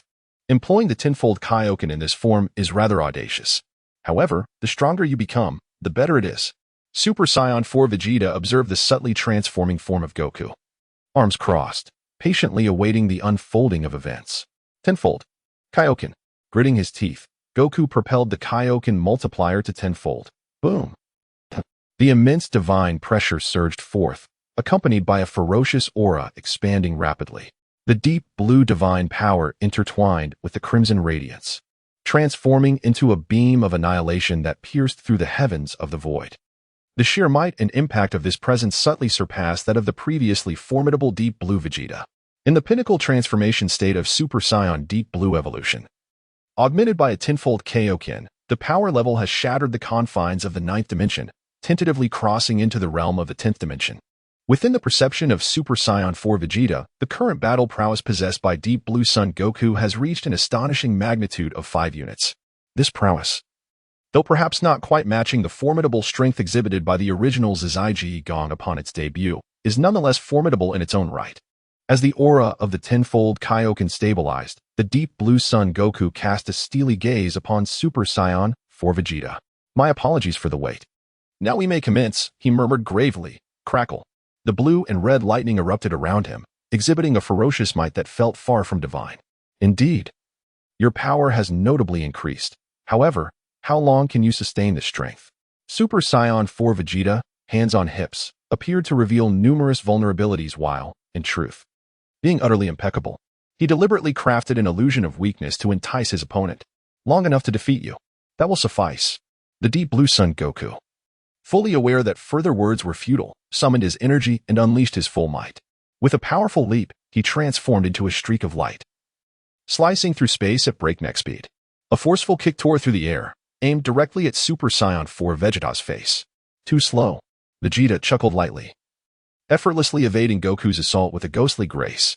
Undeterred by the miss, the Deep Blue Son Goku unleashed his combat techniques with fervor. A relentless barrage of attacks surged from various angles. The Turtle School's martial arts, known for their balance of offense and defense, proved challenging to penetrate in a battle of equal caliber. Yet, when faced with an opponent wielding absolute strength, the defensive measures of the Turtle School began to falter. Now it's my turn, Kakarot. Super Saiyan 4 Vegeta sneered, clenching his right fist. A golden aura coalesced around his knuckles, unleashing an unstoppable heavy punch. With no means of evasion, the Deep Blue Son Goku could only brace himself, crossing his arms to form a defensive stance. Boom! A sudden explosion shattered the silence. The overwhelming power of the Super Saiyan 4th level far surpassed his expectations. Deep Blue Goku felt a piercing pain in his arm as his body was hurled away by this irresistible force. While being propelled backwards, he quickly regained his balance. With swift motions, he unleashed a barrage of energy blasts from his palms, aiming to obstruct Super Saiyan 4 Vegeta's vision and hinder his movements. Yet, he underestimated the formidable might of Super Saiyan 4 Vegeta, whose resilient aura coalesced around him, forming an impenetrable barrier. His robust form surged forward in a straight line, ruthlessly pushing through all energy blasts and obstacles, arriving directly before Deep Blue Goku, grasping Goku's ankle firmly with his right hand. It appeared that a tragic scene was about to repeat itself. Deep Blue Goku was acutely aware of the fate that awaited him once ensnared by Super Saiyan 4 Vegeta. He could no longer afford to consider whether his body could withstand an even greater surge of energy, decisively unleashing the 20-fold Kaioken. A crimson energy erupted violently, the ferocious power surging forth, elevating Deep Blue Goku's battle prowess once more. His power level rose from 5 to 10. The sudden influx of energy allowed him to break free from Super Saiyan 4 Vegeta's grip. Spinning rapidly in midair, he quickly distanced himself from Vegeta. With his hands clasped together in a sunflower formation, he gathered energy and unleashed a swift Kamehameha wave. Observing this, Super Saiyan 4 Vegeta's eyes narrowed, his aura solidifying as if an invisible hand were dispersing the energy of the Kamehameha wave. Blue energy particles floated throughout the space. Although Deep Blue Goku had anticipated this moment, witnessing his ultimate attack being effortlessly neutralized by Vegeta inevitably stirred a tumult of emotions within him. How infuriating. Is this all for naught? I wonder if my body can endure any more. Even the Kamehameha wave powered by the 20-fold Kaioken was so easily dispelled by you? Then I have no choice but to escalate. Gritting his teeth, Deep Blue Goku's forehead pulsed with veins, his muscles alternately swelling and contracting. The dense veins surfaced across his body as every cell within him was momentarily drained of energy. You rely too heavily on the Kaioken Kakarot. This superficial amplification holds no value against me. No matter how much you attempt to enhance the Kaioken's multiplier, fundamentally, there remains no change. A flicker of disappointment crossed Super Saiyan 4 Vegeta's eyes. Chapter 83, Limit Break, 30-fold. A single strike to crush Deep Blue. At this moment, Goku had reached the pinnacle of his potential. Relying solely on the Kaioken would not allow him to transcend the shell of latent possibilities and truly take that decisive step forward. 30-fold. Kaioken. In a desperate gamble, the Deep Blue Sun Goku has truly thrown caution to the wind. With a 30-fold Kaioken, he has surpassed the limits of his physical endurance. Wagering his very life as a stake, a moment's miscalculation could spell his demise. A scarlet energy beam erupts, completely overshadowing the deep blue energy emanating from the Super Saiyan Deep Blue transformation. His combat power surges once more, reaching a formidable 15,000. In this all-or-nothing moment, the entirety of his aura coalesces into a tangible force. The Deep Blue Sun Goku leaps, channeling his strength to tear through the very fabric of space. Concentrating all his power into a singular point, blue and red flames blaze fiercely atop his fist. Victory or defeat hinges on this single strike. The Super Saiyan 4 Vegeta offers due respect to Goku's life-risking blow. A thunderous explosion resonates, shaking the entire arena with its might. The ground beneath Super Saiyan 4 Vegeta sinks several meters deep, enveloped in thick smoke that obscures the view for both gods and mortals alike. Amidst the haze, the Deep Blue Sun Goku pours every ounce of his strength into a singular attack, only to have it met and caught effortlessly by Super Saiyan 4 Vegeta with a single hand. This moment starkly reveals the vastness of the world to Deep Blue Sun Goku. Undoubtedly powerful, yet he realizes that Super Saiyan 4 Vegeta stands on a higher pedestal, one that eclipses any hope of victory. The might of this punch is indeed extraordinary. Yet such a level of combat prowess is still far from sufficient to defeat me. Return and train diligently for a while longer, Kakarot, Vegeta states, exerting pressure with his left hand, locking onto Goku's fist, while his right fist clenches, golden flames roaring at its tip. Charging up, he prepares to unleash his punch. At this moment, time seemed to freeze, as the Deep Blue Sun Goku's pupils trembled violently, helplessly witnessing the unstoppable force of Super Saiyan 4 Vegeta's fist hurtling toward him. The sound of impact erupted with a resounding bang. A punch imbued with overwhelming power forcefully embedded itself into Son Goku's chest. In an instant, the terrifying force engulfed him entirely. He could not catch his breath and violently spewed blood from his mouth. The transformation dissipated, and he flew backward like a kite severed from its string. With a series of resounding crashes, his body pierced through several massive rock formations. After sliding for several hundred meters, he barely stabilized at the edge of the arena. The pinnacle of Super Saiyan Deep Blue transformation, amplified by 30-fold Kaioken, was shattered by a single blow from Super Saiyan 4 Vegeta. Consequently, all the formidable powers of the 7th universe were systematically dismantled by Vegeta. In this critical juncture, could you, Kakarot, conjure another miracle? If the Ultra Instinct were to awaken, perhaps you could contend with my current self. Super Saiyan 4 Vegeta gazed at the area where Son Goku had been sent flying, his eyes penetrating through the thick haze, fixating on the unconscious Saiyan buried beneath the rubble. In the original narrative, Son Goku had been struck by a spirit bomb, using its energy to shatter the shell of potentiality, thus achieving the transformation into Ultra Instinct. Now, he lay gravely injured, on the brink of death. It appeared that the awakening of Ultra Instinct was a forlorn hope. As Son Goku faced yet another devastating blow, the competitors of the 7th universe, who had been lurking in the shadows, sprang into action. Son Gohan, who had been concealed, rushed to the area where Son Goku lay, clearing away the massive stones and extracting his barely conscious father from the perilous vicinity. Yet, could their furtive maneuvers escape the keen observance of Super Saiyan 4 Vegeta? Nevertheless, Vegeta remained unfazed. Even if they managed to recover, what difference would it make? Majin Buu observed the battle from the shadows, and upon learning of Goku's severe injuries, he wasted no time and swiftly approached Gohan, entering Goku's vicinity. Meanwhile, Trunks and Goten, who had maintained a low profile while remaining on the arena, could no longer afford to wait as Goku continued to face defeat. At this juncture, they were eager to join the fray. The timing was opportune. As the conclusion of the Tournament of Power was imminent, it was their moment to act. Simultaneously, on Piccolo's front, he faced the dual onslaught of the Namekians. Pabina and Sayanal, with an air of calm and composure, Having unlocked his latent potential through the Dragon Balls, he had also awakened a new transformation. Had it not been for the bond of kinship, he would have already sent both competitors tumbling from the arena. However, the precarious situation surrounding Goku soon reached Piccolo's awareness. The circumstances in Universe 7 were dire. Had the battle on Goku's side already determined a victor, given the drastic decline in his energy? Time was of the essence. He could no longer squander it on these two. With a glimmer of determination in his eyes, Piccolo ignited his golden aura. Sensing the shift in momentum, Pabina and Sayanol hurriedly retreated. The two unleashed a combined attack, releasing an extraordinarily destructive energy beam aimed directly at Piccolo. Once he resolved to engage seriously, his battle power transformed, becoming incomparably greater than before. In a heartbeat, he unleashed a terrifying speed, propelling his robust form like a cannonball, crashing into Pabina and Sayanol. The impact caused both adversaries to expel torrents of acidic saliva, overwhelmed by the formidable force that threatened to shatter them. In an instant, Piccolo's unparalleled strength overturned them, sending them flying several meters away. Seizing the opportunity, Piccolo brought his index and middle fingers together, rapidly accumulating energy to unleash a devastating special beam cannon. The golden spiral energy pierced through the fabric of space, colliding with Pabina and Sayanol and sending them hurtling from the arena like skewered meat.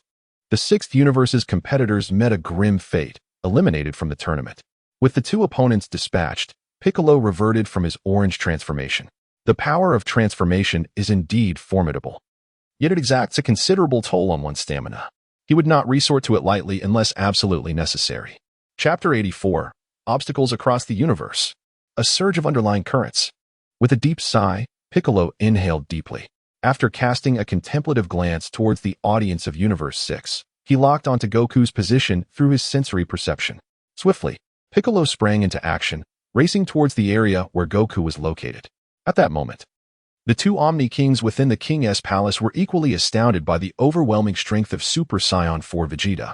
"How remarkable!" exclaimed the Omni King of Universe 10. "Without the aid of divine power, he has defeated the newly empowered Goku. It appears Goku has succumbed to unconsciousness, far more severely than before," another remarked. "The Super Saiyan 4th level is truly impressive. Indeed, Goku, who transcended the limits of Super Saiyan God, has been vanquished so swiftly." The two Omni Kings exchanged remarks, engaging in a dialogue that resembled a duet. Although Goku is ostensibly their friend, they would remain impartial during this tournament of strength. The guards flanking the Omni Kings exchanged glances, seemingly communicating something before respectfully seeking permission from their sovereigns and departing. Meanwhile, the Grand Minister, who hovered high above in the void, gazing down upon the battlefield, found himself deep in contemplation. His right index finger gently rubbed his chin as he observed the invincible Vegeta on the arena. The unfolding events were becoming increasingly intriguing. In this world, both Sun Wukong and Vegeta have been vanquished by you, instilling a profound sense of trepidation among the warriors of other universes. What course of action will you undertake next, Vegeta? The Grand Priest's curiosity regarding the existence of Super Saiyan 4 Vegeta intensifies. He has long been aware of Super Saiyan 4 Vegeta's identity and has meticulously investigated the timeline from which he hails. Vegeta's formidable strength serves as a pivotal piece in his grand scheme. In his realm, there exists a GT Goku whose power is not significantly inferior to his own. A Saiyan who may also be of use to him. It appears that he must occasionally venture into that parallel universe. In the audience of the 7th universe, the god of destruction, Beerus, wore a grim expression upon witnessing Goku's defeat at the hands of Super Saiyan 4 Vegeta, his face marked by deep concern. He had anticipated that claiming victory in this tournament of power would prove exceedingly challenging, yet he had not foreseen the extent of the difficulty. Super Saiyan 4 Vegeta loomed over them like an insurmountable mountain, suffocating their spirits. Fortunately, Goku and Vegeta had not yet been entirely eliminated, and the primary combatants of the 7th universe remained in the fray. As long as they stayed on the stage, there remained a glimmer of hope for victory. Beerus inhaled deeply, striving to quell his restless heart. With more than a third of the tournament elapsed, time still lingered. As long as they maintained their numerical advantage, regardless of Vegeta's overwhelming strength, they could exploit the rules to secure a victory. However, he harbored little hope in achieving triumph through sheer numbers, my Lord Beerus. "The Vegeta of Universe 10 has yet to reveal his true power," murmured Whis, his expression still grave. Beerus fell into contemplative silence, casting a sidelong glance at the audience from the other universes. It was hard to believe that after witnessing Super Saiyan 4 Vegeta's almost otherworldly combat prowess, the gods of destruction could remain indifferent. In Universe 2, as the competitors dwindled one by one, only 3 warriors remained: Ribrian, Kakunsa, and Rosie. The situation for their universe was dire. Observing the invincible Super Saiyan 4 Vegeta on the stage, the god of destruction, Hellas, commented gravely, "What a savage and wild appearance. Utterly lacking in beauty." Following this remark, she employed a special method to contact her universe's warriors. "All remaining fighters of Universe 2, be on high alert. Your greatest foe is the warrior from Universe 10. For the survival of our universe, you must find an opportunity to defeat him." The god of destruction, Hellas, covertly commanded the remaining contestants of the second universe to target Super Saiyan God Vegeta as their primary offensive objective. The angel, Sawar, perceptively sensed the underlying tension, yet chose to remain silent. In this moment, unity among all universes against this formidable Vegeta seemed the most prudent strategy. Without vanquishing Vegeta, victory would elude them. In the battleground of the third universe, the god of destruction, Mosco, similarly issued commands to the remaining contestants, advising that they could unleash their ultimate trump cards when necessary. Once the opportune moment arose, they would strike down Super Saiyan God Vegeta. In stark contrast to the fervor exhibited by the second and third universes, the gods of destruction, Quatella of the fourth universe and Kappa of the sixth universe, were acutely aware of each other as formidable strengths. Without absolute certainty of success, they refrained from taking the initiative, prioritizing the preservation of their respective contestants. Observing the gods engage in their discourse while hesitating to take direct action, the god of destruction, Rumshur of the 10th universe, secretly reveled in their predicament. Only the strong attract such focused attention. Yet, those who possess true strength regard any schemes or stratagems with disdain. In the face of overwhelming power, no matter how many adversaries converge or what tactics they employ, it becomes inconsequential. The ultimate victor will inevitably be the strongest. A belief that Rumshur has steadfastly upheld. "Continue your quarrels. The more fervent your disputes, the better," Rumshur confidently proclaimed. In the end, the champion of this power tournament will undoubtedly be the 10th universe. The other gods of destruction seemed increasingly unsettled by the overwhelming prowess of Vegeta. However, the god of destruction from the 11th universe appeared to be somewhat different, Rumshur noted. At this moment, Angel Kess reminded Destroyer Ramses to pay attention to Universe 11. There, the clown destroyer, Waymide, had closed his eyes, revealing no emotional fluctuations. Ramses, however, remained indifferent. "Humph. Let that clown do as he pleases. Nothing he does will change anything." Ramses was unconcerned.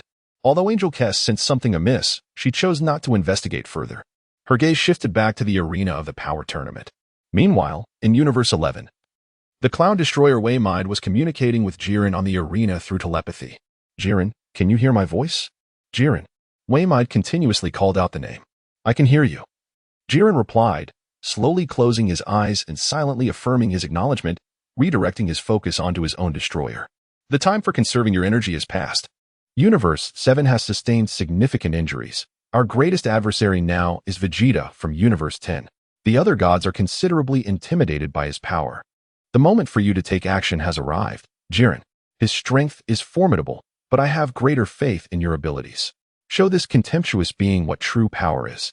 Jiren, let all the universes know that we, Universe 11, are the supreme force in the cosmos."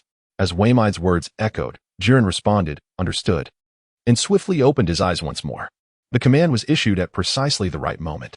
He had long harbored the desire to act, yet had awaited an opportune moment. Now, Goku and the others from Universe 7 had been defeated by Vegeta from Universe 10. The time had arrived. With his thoughts focused, an unprecedented shift surged through his aura. The formidable warriors from the Pride Troopers, Toppo and Dispo, widened their eyes upon sensing the change in Jiren's demeanor. Could it be that Jiren has finally made his decision? Toppo clenched his fists, a fiery intensity flickering in his gaze.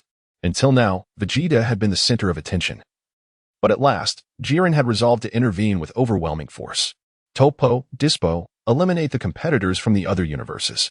Leave that Vegeta from Universe 10 to me. It is time for everything to come to an end."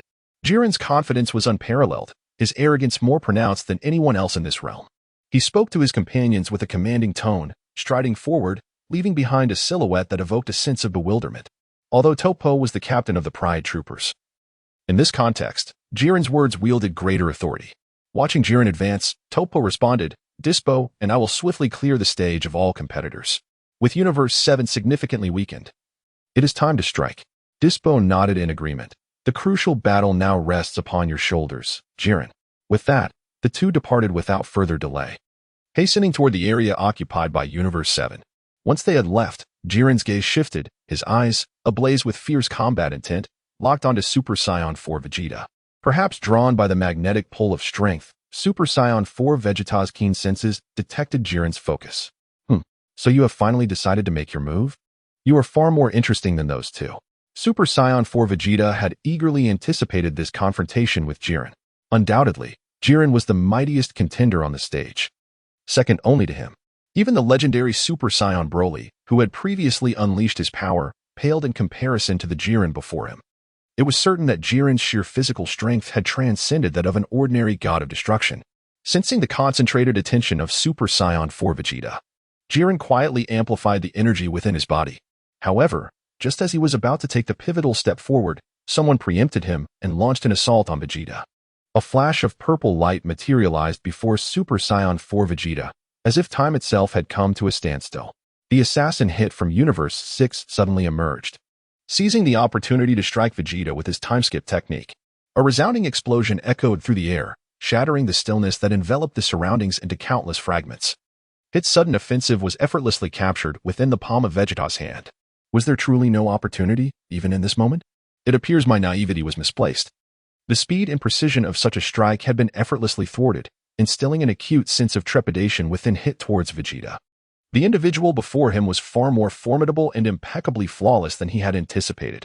Ah, the assassin from Universe 6. What brings you here? Vegeta, in his Super Saiyan 4 form, regarded Hit with an impassive gaze. While the instant transmission technique was undeniably powerful in the face of his current prowess, it amounted to nothing more than trivial antics. However, what took Super Saiyan 4 Vegeta by surprise was Hit's resolute decision to launch an attack after witnessing his overwhelming strength. "Come and do my bidding." Hit intoned coldly, his voice a low murmur. In the blink of an eye, his form became indistinct, slipping seamlessly into the realm of instant transmission, projecting his image before Super Saiyan 4 Vegeta. "It seems you are indeed eager to challenge me, which suits me well. The battle that had previously remained uninitiated shall commence now. It is the perfect opportunity for me to ascertain the true extent of the rumored instant transmission technique." Vegeta chuckled lightly, his expression replete with ease and contentment. The notorious assassin Hit, while renowned and possessing the formidable instant transmission as a key weapon, found that such tricks were utterly ineffective against a genuine powerhouse. "Do not be overly arrogant," Hit warned, reappearing before Super Saiyan 4 Vegeta. Their eyes locked. The atmosphere thickened with tension. Yet, Vegeta remained unfazed, maintaining his nonchalant demeanor, for he understood that the Hit before him was not his true self. The authentic Hit lingered within the realm of instant transmission. What he currently beheld was merely a projection. The atmosphere turned increasingly peculiar as Hit, concealed within the realm of instant transmission, silently shifted to Vegeta's rear and raised his fist to strike. Anticipating this move, a glimmer of insight flashed in Vegeta's eyes. And in the next instant, he pivoted and unleashed a powerful punch. With a thunderous crash, the space behind him erupted, revealing Hit, who had been lurking in the realm of instant transmission. Vegeta's formidable blow connected with Hit's arm, the sheer force of it sending him sprawling several meters away. Struggling to regain his balance, Hit winced in discomfort as pain coursed through his arm, his expression betraying his embarrassment. The weight of Vegeta's punch exceeded his expectations. Was this the force behind Son Goku's strikes during battle? Indeed, it was remarkably heavy. He could feel it. Suppressing the agony radiating from his arms, Hit gritted his teeth. A newfound wariness reflected in his gaze as he regarded Super Saiyan 4 Vegeta. Chapter 86. Flawless Defense, Perfectly Countering Instant Transmission. Since attacks concealed within the realm of transient time prove futile, one must resort to the power of temporal displacement.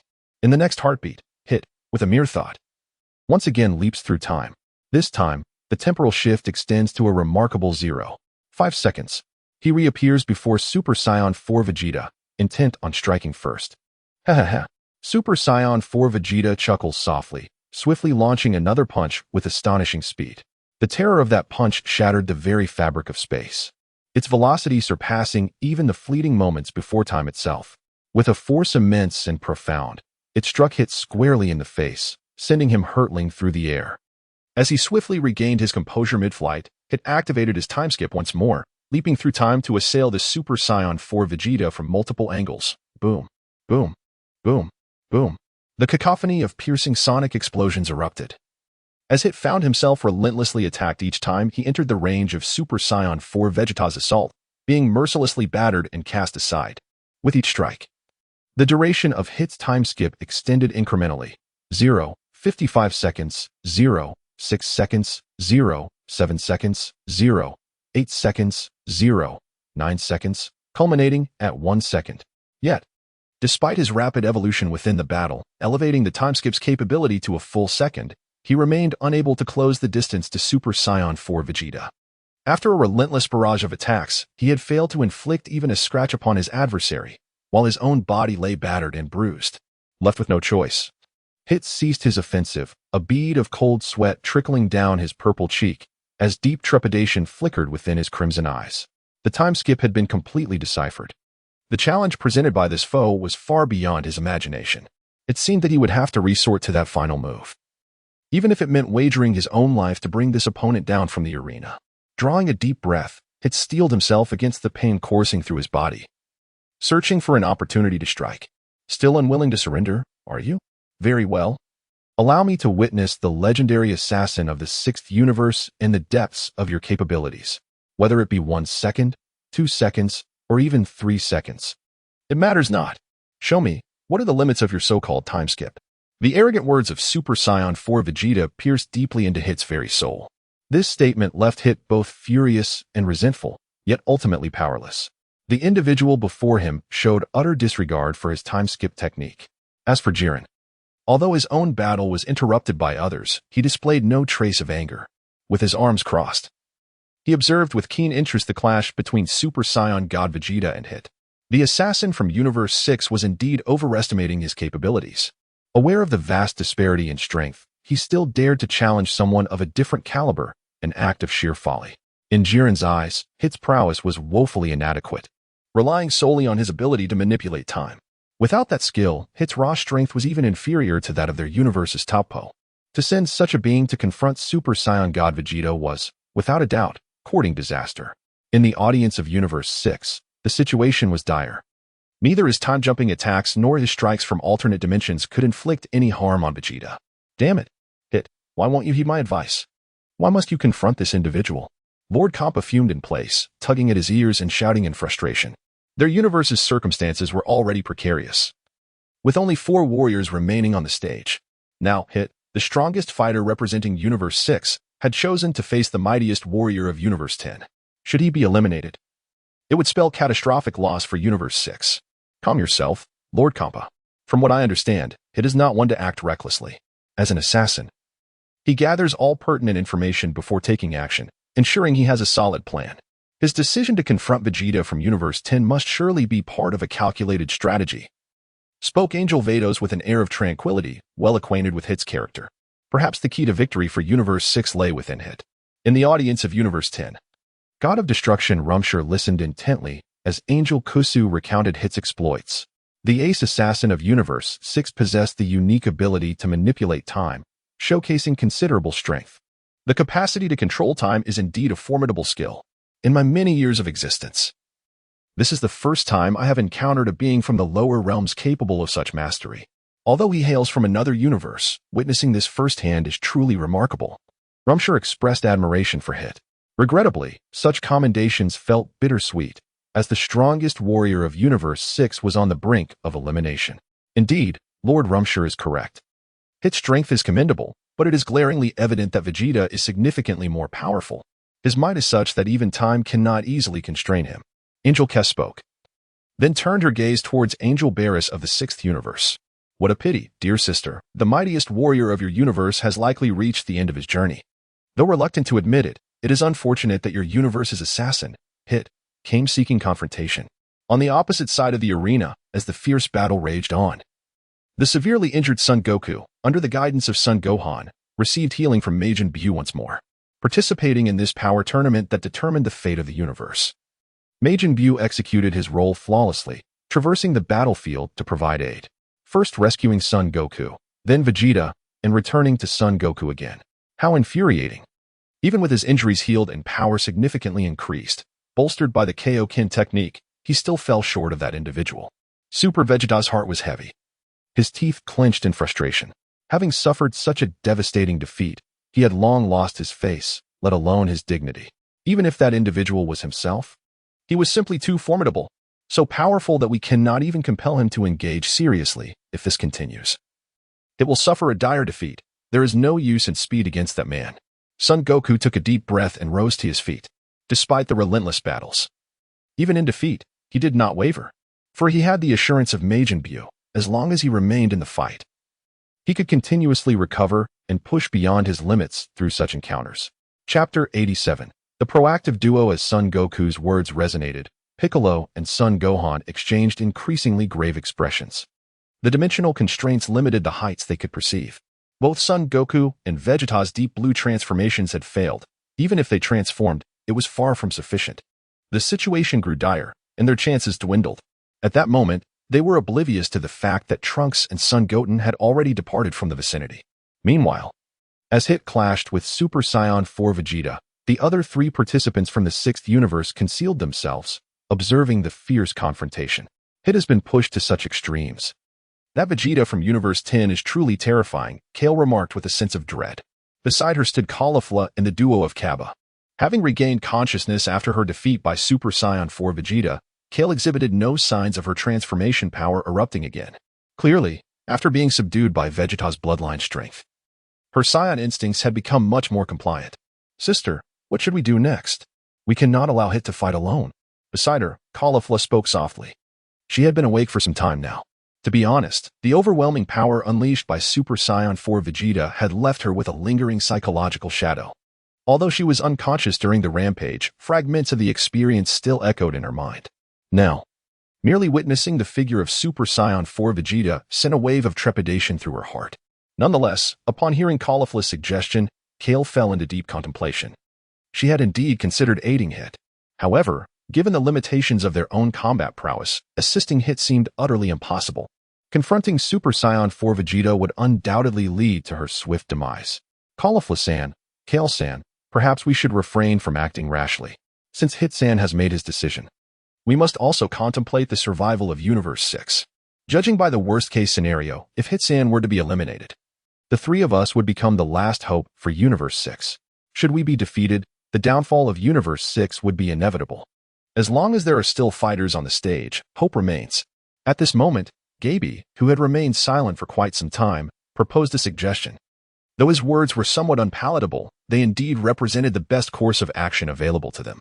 Lacking absolute strength, they had no choice but to lurk in the shadows, biding their time and seeking opportunities. Upon hearing this, Caulifla clenched her fists tightly. As a Scion, she yearned for battle against formidable foes. However, given her current prowess, any one of the strong fighters in the arena could likely eliminate them with ease. It was a daunting task to encounter someone of comparable strength. Suddenly, two golden energy blasts tore through the fabric of space, hurtling toward Caulifla and her companions from behind. Watch out, sister. Kale was the first to sense the impending danger, shouting a warning. Before Caulifla and Gaby could react, the two energy blasts struck them directly. With a resounding explosion, a thick cloud of smoke enveloped the trio from Universe 6. The assailants were none other than the young Scions from Universe 7, Goten and Trunks. Trunks, do you think our sudden ambush might be a bit inappropriate? Goten asked, a hint of timidity and awkwardness in his voice. At a time like this, you're still saying such naive things, Goten. The outcome of this power tournament directly impacts the survival of our universe, with Dad and Uncle Goku both severely injured. If they are eliminated, the responsibility falls on us, Trunks admonished, his tone laced with reproach. Chastened, Goten fell silent, his gaze fixed ahead. Who dares to attack us from the shadows? How infuriating. Amidst the smoke, Caulifla, Kale, and Gaby emerged unscathed. Trunks and Goten's surprise attack had failed to inflict any significant harm upon them. It's you two brats, Caulifla exclaimed, having recognized Trunks and Goten as the culprits of the sudden assault. After a brief moment of contemplation, a spark of unique interest ignited within her. Always wild and impulsive, she formulated a plan. How audacious of these younglings to provoke them. Were they not simply delivering themselves to their doom? The scornful taunts from Caulifla elicited displeasure on the faces of Trunks and Goten. They were seasoned Saiyans, having weathered many storms, and certainly not inexperienced children. The very reason Trunks and Goten sought out the Saiyans of Universe 6 was, quite frankly, to prove their own capabilities. That as caulifla, isn't it? And isn't that Saiyan the son of our master? Gaby instantly recognized the two individuals before him, yet he hesitated. Although they had approached him, he was reluctant to confront the son of his master or engage directly with the seventh universe. To him, it seemed that the sixth universe should stand united with the seventh against their common foes. Gaby, at such a critical moment, why do you still hesitate? One might chide. The adversaries had come to them. If he was unwilling to act, then it would fall to another to take decisive action. I shall swiftly dispatch these two brats to alleviate my frustration. Kefla, perceiving Gaby's awkward demeanor, understood his internal conflict. Feeling impulsive, she disregarded Gaby and any other considerations. Goten, did you hear that? She intends to knock us both off the arena, she declared. I heard it, Trunks, Goten replied. The two exchanged a knowing glance. And in the next moment, they unleashed the Saiyan blood coursing through their veins, a golden aura erupting from within. The full power of Super Saiyan at the first level manifested in an instant, though they typically engaged in leisure rather than rigorous training. For the sake of this power tournament, they had deliberately sought the Elder Kai to unlock their potential. Furthermore, even without formal training, they had consistently participated in combat games, ensuring their bodies remained sharp. Coupled with their inherent potential, enhanced by the Elder Kai's development, their baseline combat power was already at the scale of quintillion. With this foundation, the Super Saiyan first level's full power, which provided an 80-fold increase in combat strength, propelled their power levels beyond quintillion, reaching the staggering figure of octillion. Chapter 88, Alliance vs. Kefla 8 octillion in combat power. This formidable power is likely unparalleled, even by Son Wukong and Super Vegeta after their encounters with divine beings. Upon sensing the overwhelming aura emanating from the two and witnessing their transformed forms, Kale's previously indifferent expression transformed into one of astonishment. Can you two little ones also become Super Saiyans? How delightful!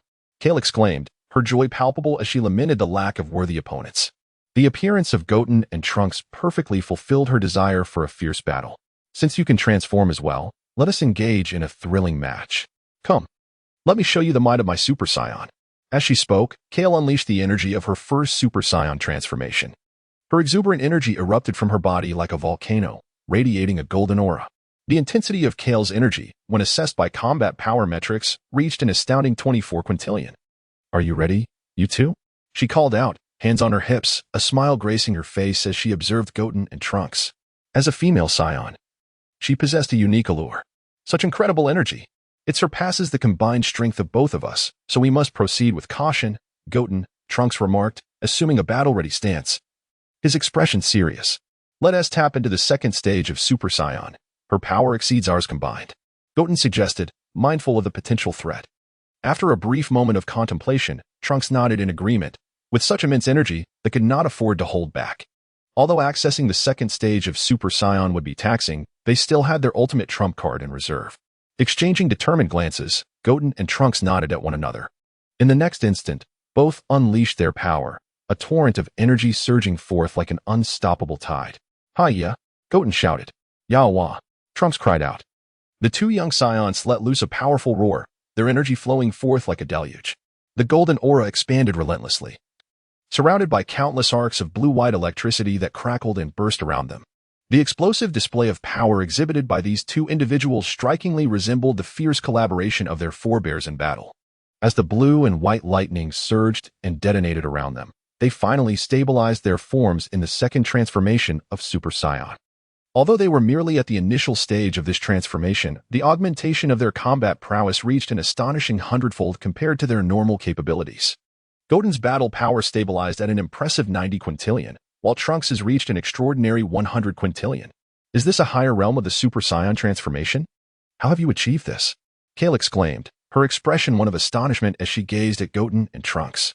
She found it hard to believe that these seemingly youthful boys could unleash such a formidable force, despite her own battle power surpassing theirs. She recognized her inferiority in the realm of transformation. Kiki, big sister, are you unable to perform the second stage of Super Saiyan transformation? If you manage to defeat us, perhaps we could share the secrets of achieving it. Goten and Trunks teased, their youthful exuberance shining through. All right then, it's a deal. You better not go back on your word. As long as I win, you must reveal the method to the second stage of Super Saiyan transformation, Kale declared. Her fists clenched and her eyes ablaze with fervent determination. Although Goten and Trunks had mastered a more advanced transformation than her own, Kale remained confident in her abilities. In the next moment, Kale launched herself into action, charging at Goten and Trunks with remarkable speed. In response to her aggressive advance, the two boys quickly unleashed energy blasts towards her. Futile. Your power pales in comparison to mine, Kale exclaimed as she faced the approaching energy blasts. With a swift motion, she deflected them, sending them crashing into a nearby stone pillar, resulting in a spectacular explosion. Seizing the opportunity, she closed the distance, standing before Goten and Trunks, unleashing a relentless barrage of iron fists upon them. The two boys could only evade her ferocious onslaught. The sheer force of her blows would be overwhelming for their smaller frames. Trunks, Goten, her strength is immense. We can't withstand her punches. Is she really a woman? Goten, I know, right? We need to come up with a different strategy, or we'll be eliminated. As Goten spoke, he spotted an opening and leaped into the air, swiftly gathering energy to form the Kamehameha wave. Trunks, recognizing the urgency, jumped back to create distance between them and Kale. Here we go. A cerulean beam of energy erupted from the palm, hurtling directly towards Caulifla. With no means of evasion, Caulifla braced herself, gritting her teeth and crossing her arms in a futile attempt to withstand the onslaught. The ground shook with a thunderous roar as the tempestuous energy struck, resulting in a deafening explosion that sent plumes of thick smoke billowing forth, obscuring all visibility for Caulifla. Lacking the ability to perceive breaths, she lost track of her adversary amidst the dense haze. Suddenly, a piercing sound sliced through the air as the Super Saiyan second grade, Trunks, tore through the fabric of space, launching a surprise attack on Caulifla. With a resounding crash, Trunks landed a powerful kick to Caulifla's back, sending her soaring like a kite severed from its string, crashing into the debris-strewn ground. Well done, Trunks, Goten exclaimed as he descended beside him, a smile gracing his lips. It seems our synergy remains intact, Trunks replied, sharing a knowing high-five with Goten. Yet, the innocence of youth often breeds overconfidence, as they reveled in a minor victory. It is crucial to remember that the arena of the power tournament resembles a battlefield, where every fleeting second brings unpredictable shifts. Chapter 89. The Final Struggle, Time Standstill. One moment, you might be dominating your opponent, and the next, you could be ambushed and toppled by competitors from other universes. Caulifla. Upon witnessing Caulifla falter, Gabe could no longer remain idle. This battle, after all, concerns the very survival of the universe. Even though Trunks is the son of Vegeta, he must take action. You two dare to harm my sister. This is utterly unforgivable. Unlike Gab's indecision, Caulifla is on the verge of an explosion. Witnessing her beloved sister being tormented by these two youngsters, Caulifla, the fierce protector of her sister, is teetering on the brink of fury. The immense power of Super Saiyan within her is gradually erupting, fueled by her intense emotions. Trunks and Goten, sensing the vast reservoir of Super Saiyan energy within Caulifla, feel a weight in their hearts and cautiously retreat. The fearsome nature of this woman is something they have witnessed firsthand. If they were to confront this legendary Super Saiyan, would they not be utterly vanquished? Kale, wait a moment. At that moment, from amidst the distant rubble, the voice of Caulifla emerged. She pushed aside the stones that had fallen upon her, appearing before everyone unscathed. Trunks' earlier kick had failed to inflict even the slightest injury upon her sister. Upon seeing the unharmed Caulifla, Kale's previously agitated emotions began to settle. Gab, Kale, neither of you is permitted to intervene. I still need to extract the transformation method for the Super Saiyan second level from them. Besides, they are merely children. Engaging in a one-on-one battle would be somewhat unfair. Caulifla cracked her knuckles, her demeanor markedly different from before. She was now serious. All right, since you insist, I shall refrain from meddling, Kale assured from the side. Caulifla, remember, he is the child of my master. Do tread lightly. Gab, fully aware of Caulifla's temperament, feared that she might inadvertently inflict severe harm upon Trunks. In response, Caulifla smiled knowingly. Rest assured, Gab, I am counting on them to share the transformation method for the Super Saiyan second level. How could I possibly allow them to be so easily defeated? Goku and Trunks, sensing the formidable presence of Caulifla, swallowed hard, overwhelmed by the pressure. Together, they barely had the means to contend with Caulifla, should they fail to achieve the Super Saiyan second level transformation. They would be left with no choice but to reveal their trump cards. Meanwhile, On the other side, the battle involving Super Saiyan 4 Vegeta raged on, characterized by an unrelenting one-sided domination. Hit repeatedly attempted to employ his time-skip technique, only to be effortlessly thwarted time and again. Although he demonstrated remarkable skill in defense, the sheer brute strength of Super Saiyan 4 Vegeta rendered his efforts futile. Even a casual punch from Vegeta demanded all of Hit's strength to block, and a moment's inattention could lead to his immediate elimination. Bang, boom, bang, boom. The resounding echoes of explosive impacts reverberated repeatedly, no matter the angle of attack. Super Saiyan 4 Vegeta accurately discerned Hit's position and countered with precision. Vegeta furrowed his brow, a flicker of impatience dancing in his eyes. Enough. How long do you intend to repeat this tiresome assault? In a guttural growl, Super Saiyan 4 Vegeta unleashed a powerful punch, channeling an immense force that shattered the very fabric of space itself. The formidable strike struck precisely between Hit's arms, unleashing a terrifying energy that coursed through Hit's entire being. In an instant, Hit felt his internal energies roiling as though his body were on the verge of disintegration, propelling him backward like a cannonball. The resounding echoes of impact reverberated, a series of thunderous booms marking his tumultuous descent.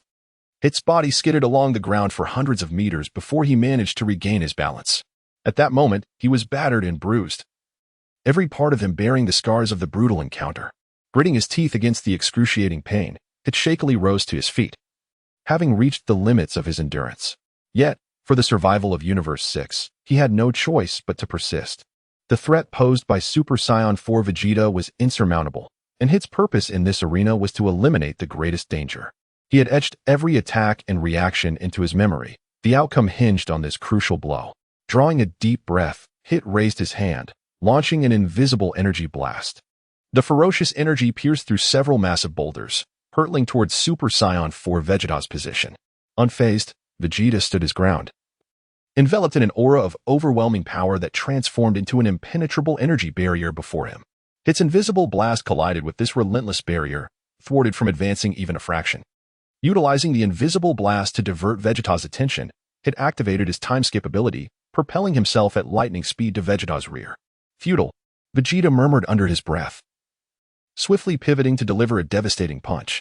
The force of this punch was utterly overwhelming, capable of shattering all things. Should Hitler endure such a devastating blow? Given his current physical condition, he would undoubtedly be eliminated. A thunderous bang echoed through the air. This time, the conclusion took an unexpected turn. It was not the iron fist of Super Saiyan Blue Vegeta that struck Hit, but rather Hit's fist that landed upon Vegeta's chest. The fist, infused with immense power, propelled the Super Saiyan 4 Vegeta's form backward by a staggering 10 meters. Intriguingly, it shattered my protective aura. I underestimated you, Hit. As Super Saiyan 4 Vegeta felt a sharp pain radiating from his chest, a smile crept upon his lips, and he could not help but express his admiration for Hit's performance. The power of this punch transcended the barriers of dimensions, reaching a magnitude comparable to that of the 10th dimension. Although it was merely a single strike, its significance was nothing short of remarkable. It is essential to note that the Hit before us is merely a warrior of the 8th dimension. Just as Super Saiyan 4 Vegeta prepared to move, he found himself ensnared by an invisible force. Super Saiyan 4 Vegeta sensed something peculiar, but soon enlightenment dawned upon him. No wonder this punch carried such weight. It was the ultimate technique mastered by Hit in the original work, time skip. This ability traps an individual S-body within the confines of time, completely immobilizing their actions. Chapter 90. Hit's elimination. I must say, your strength is unparalleled, a rarity I have never encountered before. I fear there exists no warrior on this stage of the tournament of power who could rival you. However, this is where it ends. I shall confine you within this temporal prison. For the sake of the universe's survival, I must eliminate you. It stood atop a massive rock directly in front of Vegeta. Looking down upon him with an air of superiority, he concentrated the remnants of his energy into his palm, forming a deep violet energy sphere. This strike encompassed all of his being. Failure would lead to his demise. Should he falter, all efforts would be rendered futile. A faint, playful smile appeared on the visage of Super Saiyan 4 Vegeta. His form began to advance incrementally, suggesting a potential breach of the temporal confines by his formidable strength. As he sensed the overwhelming pressure emanating from the confines of time, Hit clenched his jaw tightly, beads of cold sweat forming on his brow. The might of Super Saiyan 4 Vegeta was even more astonishing than he had anticipated. This individual's power could not even be restrained by the temporal prison. What followed would be my all. With a mighty roar, Hit leaped forward, charging at Super Saiyan 4 Vegeta with unparalleled speed. Observing this, Super Saiyan 4 Vegeta halted his movements, a subtle smile gracing his face. He stood his ground as Hit unleashed his full-force attack, showing no inclination to evade. The collision of terrifying energy struck against Super Saiyan 4 Vegeta's chest, erupting in an instant. A violet luminescence burst forth, soaring skyward. The ferocious energy compelling those who observed the unfolding battle from a distance to retreat in trepidation. The intensity of this maneuver's energy is truly astonishing. Concealed in the shadows, the warrior of the 7th universe has it succeeded. Sun Wukong could not help but clench his fists, silently expressing his concern for it. The terrifying power of this strike was palpable, even to him, emanating a profound sense of threat. Should he truly succeed in toppling Super Saiyan 4 Vegeta from the arena, Hit would undoubtedly become a pivotal hero across the cosmos. Super Saiyan 4 Vegeta stood as the most formidable adversary, serving as the greatest impediment to their collective triumph. Meanwhile, Super Saiyan Vegeta, Gohan, and Majin Buu held their breaths, fully aware that the outcome hinged upon this very moment. In the battleground of Universe 11, Jiren's enormous gaze fixated on the dense smoke produced by the explosion. With his exceptional vision, he could perceive far more than any ordinary being. While Hit's time cage and self-sacrificial strike were undeniably formidable, the distance he had to traverse in order to defeat a true powerhouse remained insurmountably vast. Such a level of combat prowess is still far from being able to defeat them.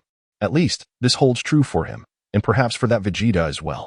After all, the strength of the warrior before him has reached a level that even he cannot underestimate. The deities in the audience are now fully focused. Particularly the god of destruction from Universe 6, Kampa. If it can eliminate Super Saiyan 4 Vegeta, it would at least restore some dignity to their Universe 6.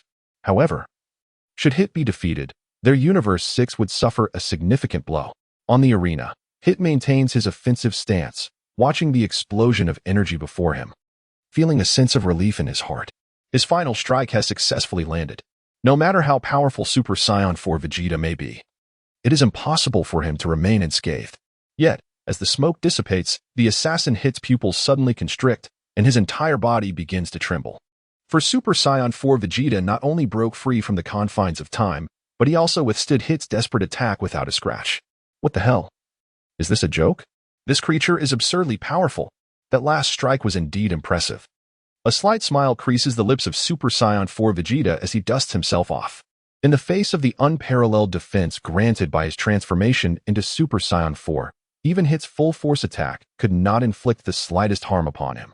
This is impossible. Hit trembles, unable to control the rising panic within him, continuously retreating. In that moment, the assassin found himself utterly flustered. Even during his last mission to eliminate Sun Wukong, he had never felt such trepidation. The man before him was simply impeccable. Victory was beyond his grasp. Ah, the assassin from the 6th universe. You have seized the opportunity to strike at another warrior. Now that your performance has concluded, it is time for me to escort you to your end. As the words of Super Saiyan 4 Vegeta echoed in the air, an unparalleled aura erupted instantaneously. A terrifying presence enveloped the assassin Hit, imposing an unimaginable sense of oppression that rendered him immobile, feeling his body slipping beyond his control. Hit's nerves tensed as he could only watch helplessly while Super Saiyan 4 Vegeta concentrated a sphere of energy against his chest.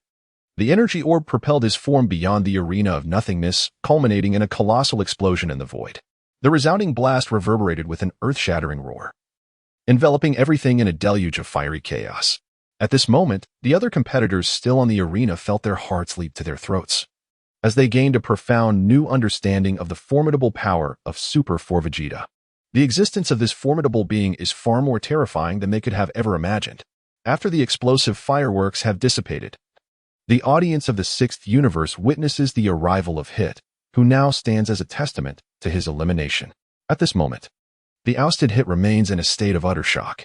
The overwhelming strength of Super Saiyan Blue Vegeta is the most absurd he has ever encountered. Even the confines of time seem powerless against such a being. What incredible prowess this is. It surpasses even that of a god of destruction. You need not blame yourself, Hit. You have performed admirably, and this is not your fault. That individual is so powerful, it is almost terrifying, remarked the god of destruction, Kampa, as he observed the disheartened Hit. The Vegeta from Universe 10 indeed possesses strength that is quite beyond imagination. His power has transcended time itself. I have never witnessed a human reach such a realm before. His strength likely surpasses that of the gods of destruction, said Angel Vados, gazing solemnly at the nearly invincible Vegeta on the arena. He is so powerful that one cannot perceive any flaws. I am at a loss as to how this battle could possibly be won. Chapter 91. Jiren takes action. The universe shudders in the audience area of Universe 7. The shock was palpable. Has even that assassin been defeated? The very confines of time have been shattered? Damn it. What level has this Vegeta reached? On this arena, it seems there is truly no one who can stand against him. To think one could rely on strategy to achieve victory is nothing but folly. God of Destruction Beerus felt a wave of frustration wash over him. Even he, the mightiest of gods of destruction, found the situation exceedingly challenging. Unlike the agitated Beerus, his companion, Angel Whis, remained remarkably composed. His gaze had never strayed from the battle zone of Universe 11, where the warrior known as Jiren resided. Lord Beerus, I must disagree. While Vegeta is indeed powerful, there are still those on this arena who can contend with him directly. Take a closer look at that warrior from Universe 11. He is unlike anyone we have seen before, Whis remarked softly, subtly redirecting Beerus's attention. Previously too focused on the unfolding battle, Beerus had scarcely paid heed to the warrior from Universe 11. It was him. Upon witnessing the robust physique and the unfathomable aura of the gray-skinned Jiren, Beerus's expression deepened with intrigue. This individual, indeed remarkable, exists within the realm governed by the god of destruction, the 11th universe, where an extraordinary creature resides. In the arena, as Super Saiyan 4 Vegeta eliminated Hit, his gaze shifted towards the formidable gray figure of Jiren. Confronted by this seemingly unfathomable powerhouse, Super Saiyan 4 Vegeta communicated telepathically. Now, there is no one to impede our battle. After observing for so long, I trust your anticipation has grown insatiable. Coincidentally, I feel the same. You appear to be significantly stronger than those from the 6th and 7th universes. If it is a fight you seek, then let it commence. Super Saiyan 4 Vegeta extended an invitation to battle Jiren. This signifies that the clash between the two most formidable beings on the stage is about to commence. Hearing the haughty declaration of Super Saiyan 4 Vegeta, Jiren certainly would not show any leniency. With a disdainful snort, he unleashed an unfathomable tempest of energy that swept across the arena of the Tournament of Power. In an instant, the atmosphere of the Null Realm began to tremble. The unparalleled storm of energy raged forth as Jiren, determined to outshine Vegeta in sheer force, resolved to engage with utmost seriousness. Where his aura traversed, it stirred considerable upheaval. The atmosphere of the Null Realm was cleansed, the arena quaked, and the very fabric of space contorted. Super Saiyan 4 Vegeta, sensing the terrifying might emanating from Jiren, could not help but display a gleeful expression. Ha! How intriguing. Truly, this is immensely fascinating. Only such a level of power can be deemed strong. Having encountered an entity like you in this realm, I consider myself exceedingly fortunate. At first, I thought you were merely another of those common types. Super Saiyan 4 Vegeta laughed exuberantly, utterly captivated by Jiren's formidable strength. This sheer power, distinct from divine strength, exudes an undeniable sense of oppression. When compared to battling those endowed with divine abilities, the formidable combat prowess of Jiren is evidently far more captivating to him. Simultaneously, the other competitors on the arena felt a profound heaviness in their hearts as they experienced the terrifying impact of Jiren's overwhelming aura. The gods, too, became alert in that moment. The angels cast their gazes in his direction. The atmosphere plummeted to an icy stillness. One Super Saiyan 4 Vegeta is already fearsome enough, now? The emergence of a being whose strength rivals that of Super Saiyan 4 Vegeta and Jiren adds to the intensity. How shall this be fought? The warriors of the second universe find themselves in a precarious situation. What manner of monsters are these combatants in the arena?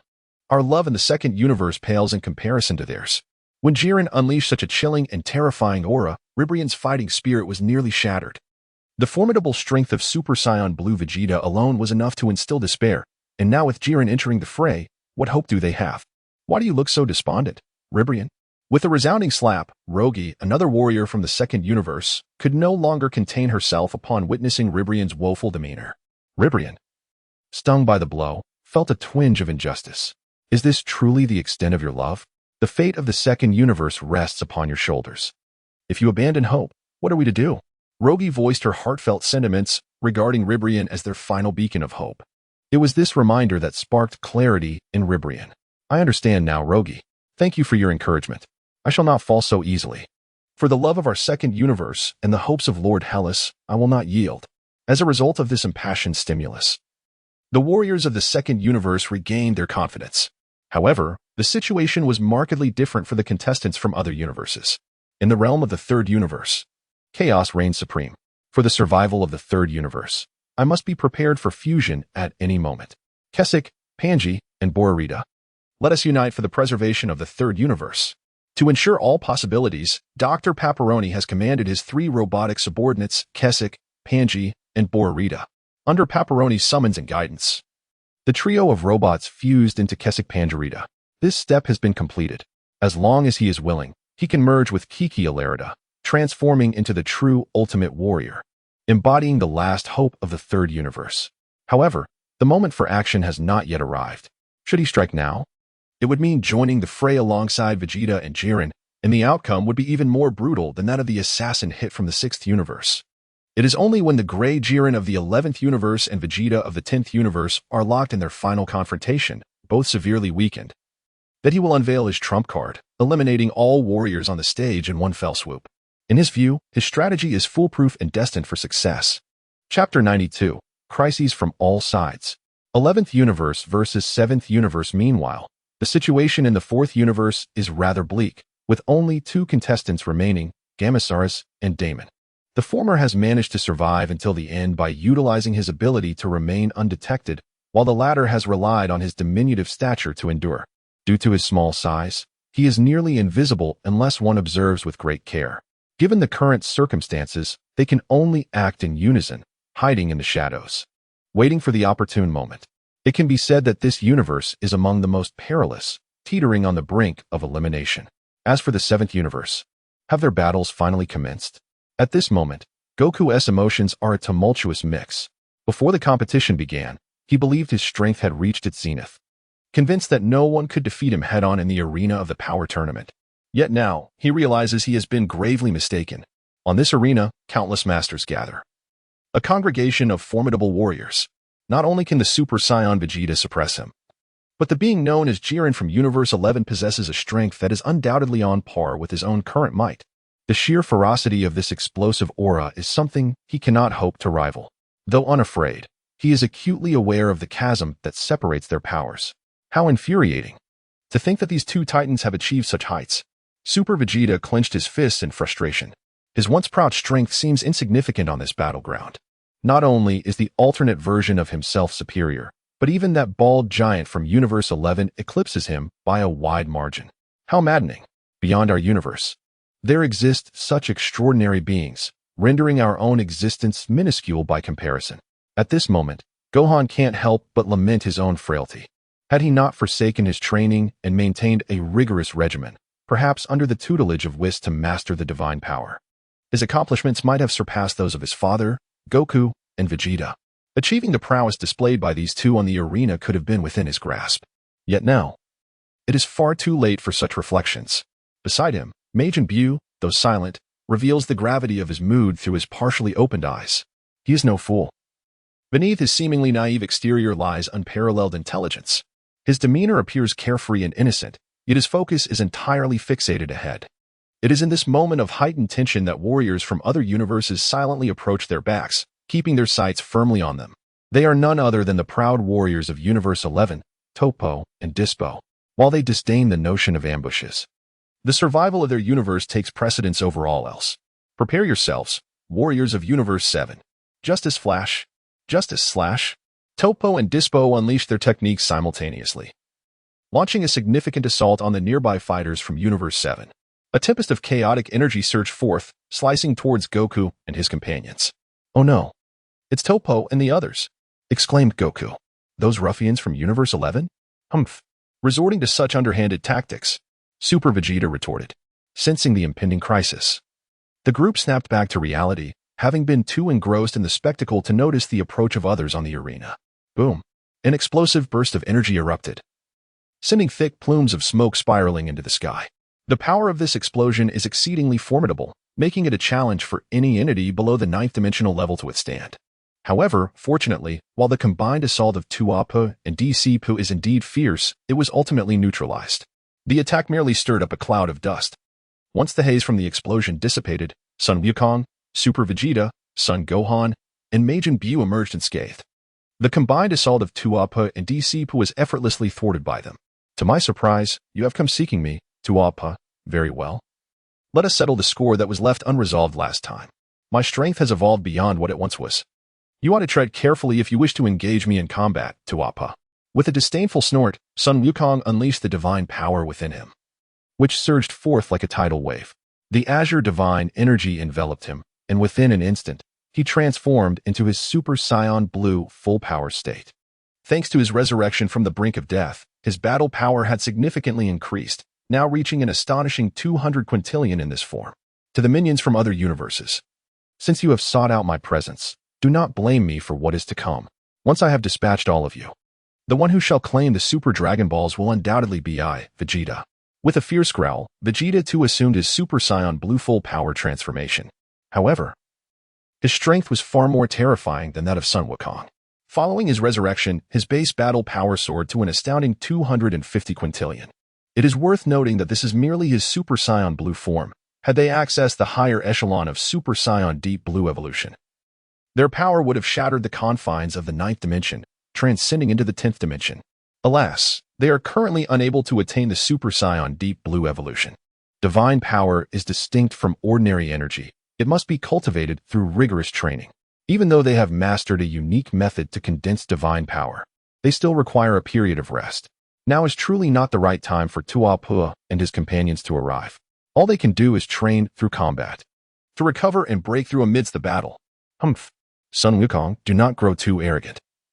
Do you believe I am still the same as I was during our last duel? After undergoing training under the esteemed Wei Meida, I have undergone a complete transformation, unlike before. At your current level, you are no match for me. Ha ha ha ha ha. Upon hearing Sun Wukong's boastful proclamation, Tuapa let out a cold snort as energy surged forth from within him like a tidal wave. A deep crimson radiance enveloped his entire being, and at that moment, his battle power experienced a remarkable surge. Whoosh. The deep crimson light swirled around Tuapa. The overwhelming energy stabilized as it transitioned from its explosive state, and Tuapa's battle power data stabilized at that instant. Chapter 93, Awakening, Super Saiyan Beast. The surging energy stabilized from its explosive state, and the combat power data of Trappa also reached a moment of equilibrium. Following the specialized training under the Destruction God, Weimide, his combat prowess had indeed ascended to an unparalleled level. Presently, his combat power reached an astounding 200 quintillion, nearly on par with Son Goku's Super Saiyan Blue full power. In fact, even Goku, who had not experienced a near-death revival, was no match for him. Conversely, Tispo, standing nearby, exuded a less formidable aura, merely at the 8th dimensional level. However, his speed was remarkably swift. It was likely that Trappa's full-speed burst could not compare to him. Otherwise, Tispo would not be renowned for his rapidity. As the impending battle loomed, Son Gohan decisively stepped forward, positioning himself in front of Son Goku. Upon witnessing this scene, Super Blue Goku momentarily froze, and as realization dawned, a look of astonishment filled his eyes. His son, Son Gohan, was he truly intending to confront Trappa alone? Father, you should rest a little longer. The victory of Universe 7 depends on you and Uncle Vegeta. Thus, I shall take on Trappa from Universe 11. Leave this to me. Son Gohan exuded immense confidence in his abilities, convinced that he would not be defeated by Trappa, despite not possessing the same strength as Goku. He believed he could delay Trappa for some time. Moreover, it was high time for him to showcase the results of his training. I want to join too. I'll handle that rabbit-like fellow. Majin Buu eagerly volunteered to take on Tispo. Initially, he had a slight desire to confront a powerful adversary in the Tournament of Power, intending to enjoy the experience. Majin Buu was indeed a warrior at heart, although his understanding of combat was akin to play. Humph, have you finally come to a realization? Very well. I entrust this to both of you. Just be sure not to bring shame to the Saiyans, Gohan. Vegeta, with remarkable decisiveness, reverted from his Super Saiyan Blue transformation. Since the commencement of the tournament, he had noticed a distinct change in Son Gohan. This moment was opportune for Gohan to restore his strength, regardless of whether he could defeat the enemy. Once his power was fully restored, Trappa and Tispo would pose no threat. Furthermore, He was curious to see the extent of Gohan's newfound abilities. Years ago, this boy had surpassed both him and Kakarot. Now, with such confidence in facing Trappa, Vegeta was certain Gohan must have some hidden trump card. Very well, I leave this to you, Gohan and Buu. Witnessing Vegeta's calm demeanor, Son Goku also promptly deactivated his transformation and stepped aside. Here, it instantly transformed into a battlefield for others. Yoshi, I shall not let anyone down, Son Gohan exclaimed. His fists clenched in excitement as he unleashed the full extent of his mysterious state as combat prowess in an instant. At this moment, in his enigmatic form, his battle power had reached an astounding magnitude of 5 quintillion units, placing him squarely in the realm of the 9th dimension. This clearly illustrates the formidable strength he possesses in this mysterious state. This marked the first time he had erupted since the commencement of the competition. He had ventured into the Spirit Time House for training, and now he was reaping the rewards of the potential unlocked by the Elder Kai. Yet, his strength extended far beyond this. A profound and resounding roar escaped Son Gohan as the latent power within him surged forth. A blinding white flame erupted, emanating an overwhelming aura that even eclipsed that of Toppo. Amidst this frenzied outcry, Gohan's transformation began. His ebony hair gradually transitioned to a lustrous silver, while his pupils morphed from black to a striking blood red. With a tremendous outburst of energy, an immense force shot skyward. The terrifying energy was so potent that it forced several onlookers back by several meters. Within this radiant light, Gohan's metamorphosis was complete. At that moment, had the battle on the other side not been even more horrifying, Gohan would have undoubtedly taken center stage. All of his potential had been converted into combat power, and as the radiance of his explosive energy dissipated, Gohan's form had undergone a remarkable change. Super Saiyan Beast. His battle power had soared to an astonishing 250 quintillion, surpassing that of Toppo before him. What is this? Gohan, could this be your newly awakened transformation? Is this also a Super Saiyan?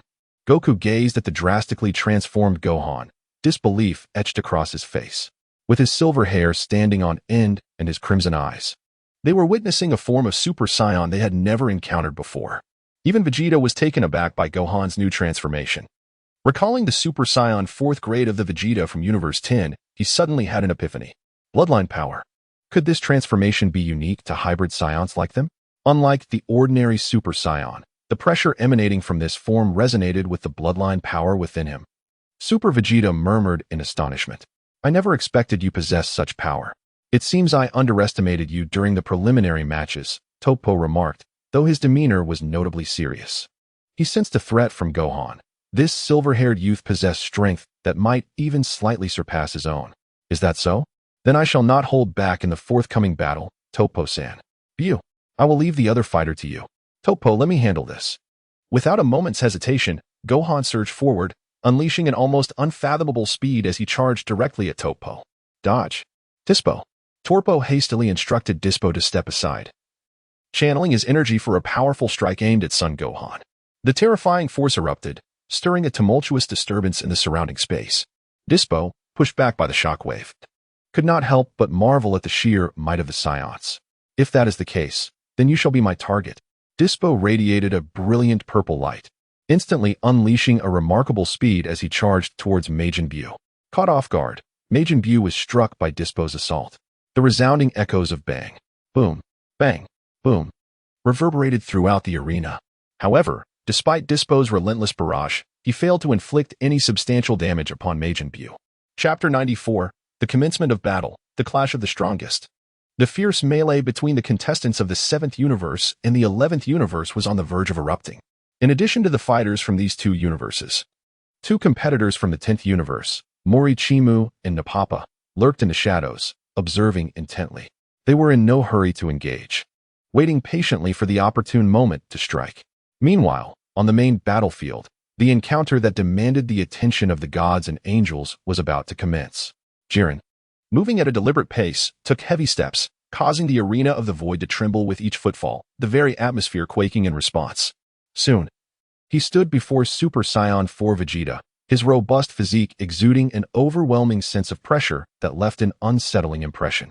Super Saiyan 4 Vegeta, with a confident smile, assessed the formidable adversary before him. Through the intensity of their auras, he discerned that Jiren's combat power had reached an astonishing 5,000, on par with his own peak Super Saiyan 4 form.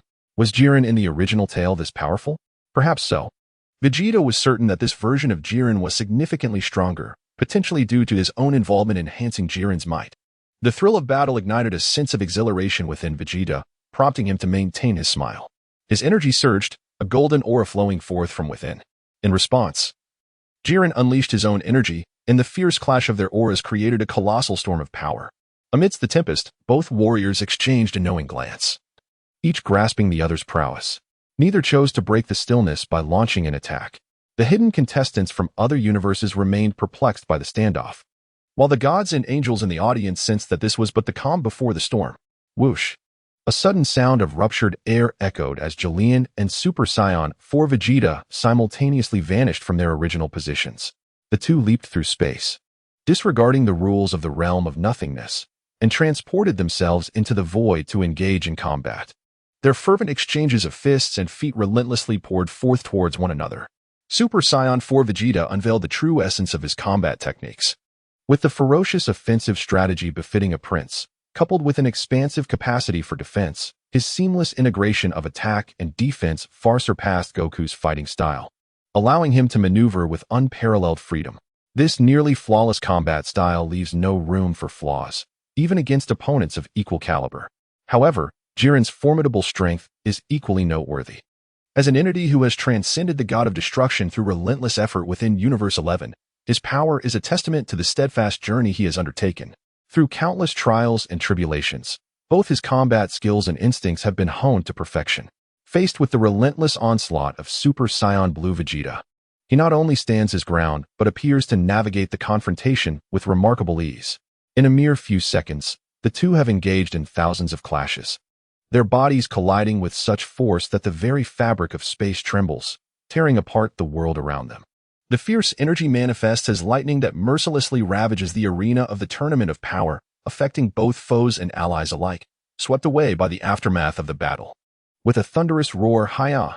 Super Jiren unleashes the entirety of his strength, delivering a devastating punch capable of annihilating worlds. The resounding impact echoes through the air as Super Saiyan Blue Vegeta finds himself taken aback by Jiren's overwhelming might. The terrifying blow, infused with unparalleled power, strikes his chest, sending him plummeting towards the ring like a meteor. What a heavy punch! Vegeta reflects internally, executing a graceful spin in midair before landing with poise. A colossal imprint of Jiren's fist materializes upon his chest, emanating scalding white smoke. Seizing the moment, Jiren raises his hand, enveloped in searing crimson flames. As he concentrates the blistering energy into his palm, forming a cataclysmic energy sphere, the force of his power surges forth. The strike was one of Jiren's signature moves, a terrifying force capable of obliterating a significant portion of the arena. A blazing, crimson energy, radiant like the sun, dazzled the eyes. The tumultuous energy tore through space, enveloped in unparalleled destructive power, hurtling towards Super Saiyan God Vegeta. Sensing the sheer devastation this blow could unleash, Super Saiyan God Vegeta smiled, feeling the blood within him surge with adrenaline in the face of impending danger. He raised his hand as white and purple lightning coalesced around the energy, gathering in his palm. Ultimate explosion. With a mighty roar from Super Saiyan God Vegeta, a sphere of energy, compressed to its utmost limit and brimming with boundless destructive force, erupted from his palm. When the two energy spheres collided, the anticipated cataclysmic explosion did not occur. The energies, of equal magnitude, canceled each other out, igniting a series of explosive flashes throughout the space. As the aftershocks subsided, the realm of nothingness fell into an unexpected tranquility. Jiren's formidable figure descended from the air, landing 10 meters away from Super Saiyan God Vegeta. The two mightiest warriors had merely engaged in a brief test of strength, yet it had incited turmoil within the realm. Their gazes locked, the pressure of their auras contained within their bodies. Super Saiyan God Vegeta regarded Jiren with fervent battle intent, instinctively clenching his fists. Since my arrival in this world, you are the first to engage me in battle and temporarily hold me at bay. It appears that participating in this tournament of power was indeed a wise choice. As Super Saiyan God Vegeta beheld the extraordinary power of Jiren, a desire for a grand confrontation began to blossom within him. Vegeta of Universe 10, your existence has truly exceeded my expectations. Your strength ranks among the greatest I have encountered, second only to the gods of destruction. It is an honor to engage in combat with you, though regrettably. Regardless of the outcome, This may be our last opportunity for such a duel. Although it is a pity, I shall forever remember your might. Jiren's declaration was both arrogant and audacious. While it may have sounded harsh and irksome to others, he possessed the qualifications and strength to make such claims. Chapter 95. A Mutual Respect Among the Strong. Ha ha ha ha. It seems you have a wish that must be fulfilled through the Super Dragon Balls. However, I regret to inform you that the ultimate victor of this tournament will undoubtedly be me, Vegeta. Jiren was indeed arrogant, yet Vegeta matched him in pride. No, he was even more conceited. After a brief exchange, the two shared a knowing glance, both smiling. This is a moment of profound connection. A smile that signifies the discovery of a kindred spirit. The fleeting interactions and exchanges between them have not gone unnoticed by the divine observers in the audience and the eliminated competitors. In the viewing area of the 11th universe, when Jiren revealed a smile, the god of destruction, Vermaud, the supreme Kai, and the other members of the Pride Troopers exhibited expressions of disbelief. Jiren actually smiled. What an astonishing occurrence. It seems he is quite pleased with that warrior from the 10th universe. One can only hope for an exhilarating battle in this power tournament. Vermaud felt a genuine joy for Jiren. Having interacted with him for so many years, he understood the profound loneliness and reclusiveness that resided within Jiren. Yet, it is precisely this stoic demeanor and the harsh experiences of his childhood that have forged the formidable warrior who now commands his admiration. I too wish for Jiren to unleash his true self in this battle. It is the first time I have witnessed him so joyful. Undoubtedly, the champion of this power tournament will belong to our 11th universe. The supreme Kai wore an unwavering smile, brimming with confidence in Jiren's strength.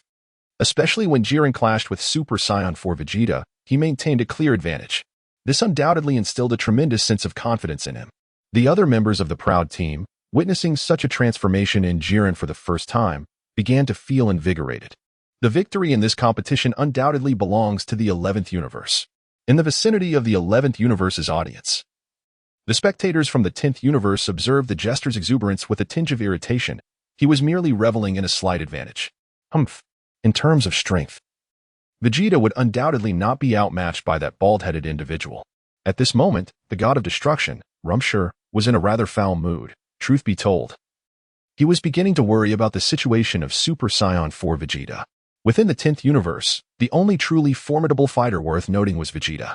Moreover, 7 of their universe's competitors had already been eliminated, leaving only 3 remaining, Vegeta, Murichimu, and Napapa. Their situation was marginally better than that of the 2nd and 4th universes. Without a doubt, Vegeta represented the pinnacle of strength in their universe.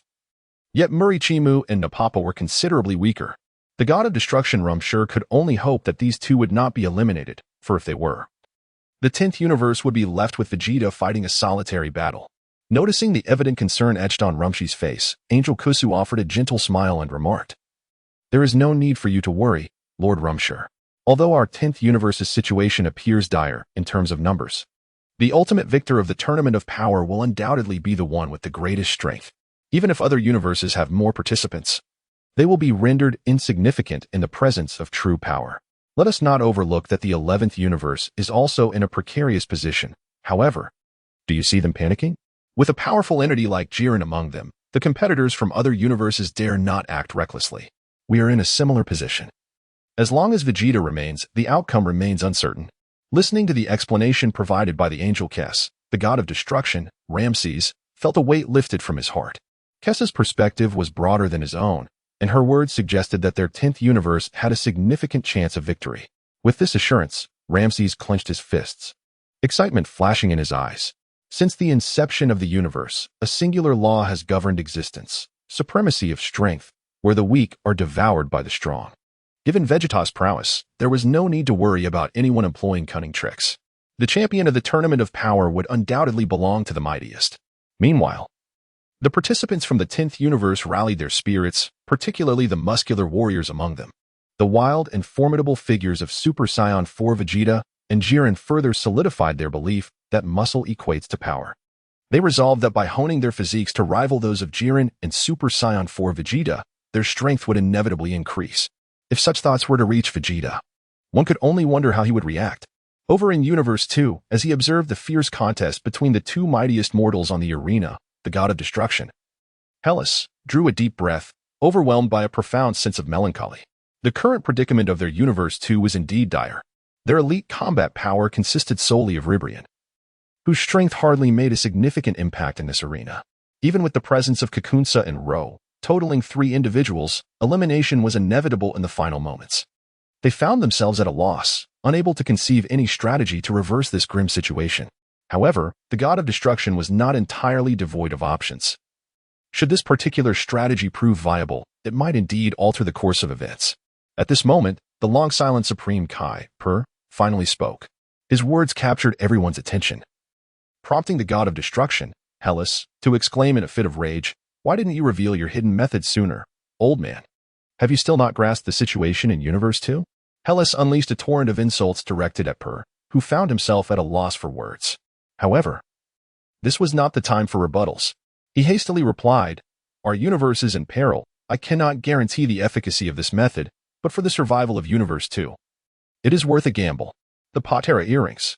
My plan is to fuse Ribrian and Rashi using the Patera earrings. Should they successfully merge, they will undoubtedly give birth to an immensely powerful warrior. In that event, love and justice for Universe 2 shall surely prevail, and securing victory in the power tournament will no longer be an insurmountable challenge." Chapter 96. The Battle. Continue fighting.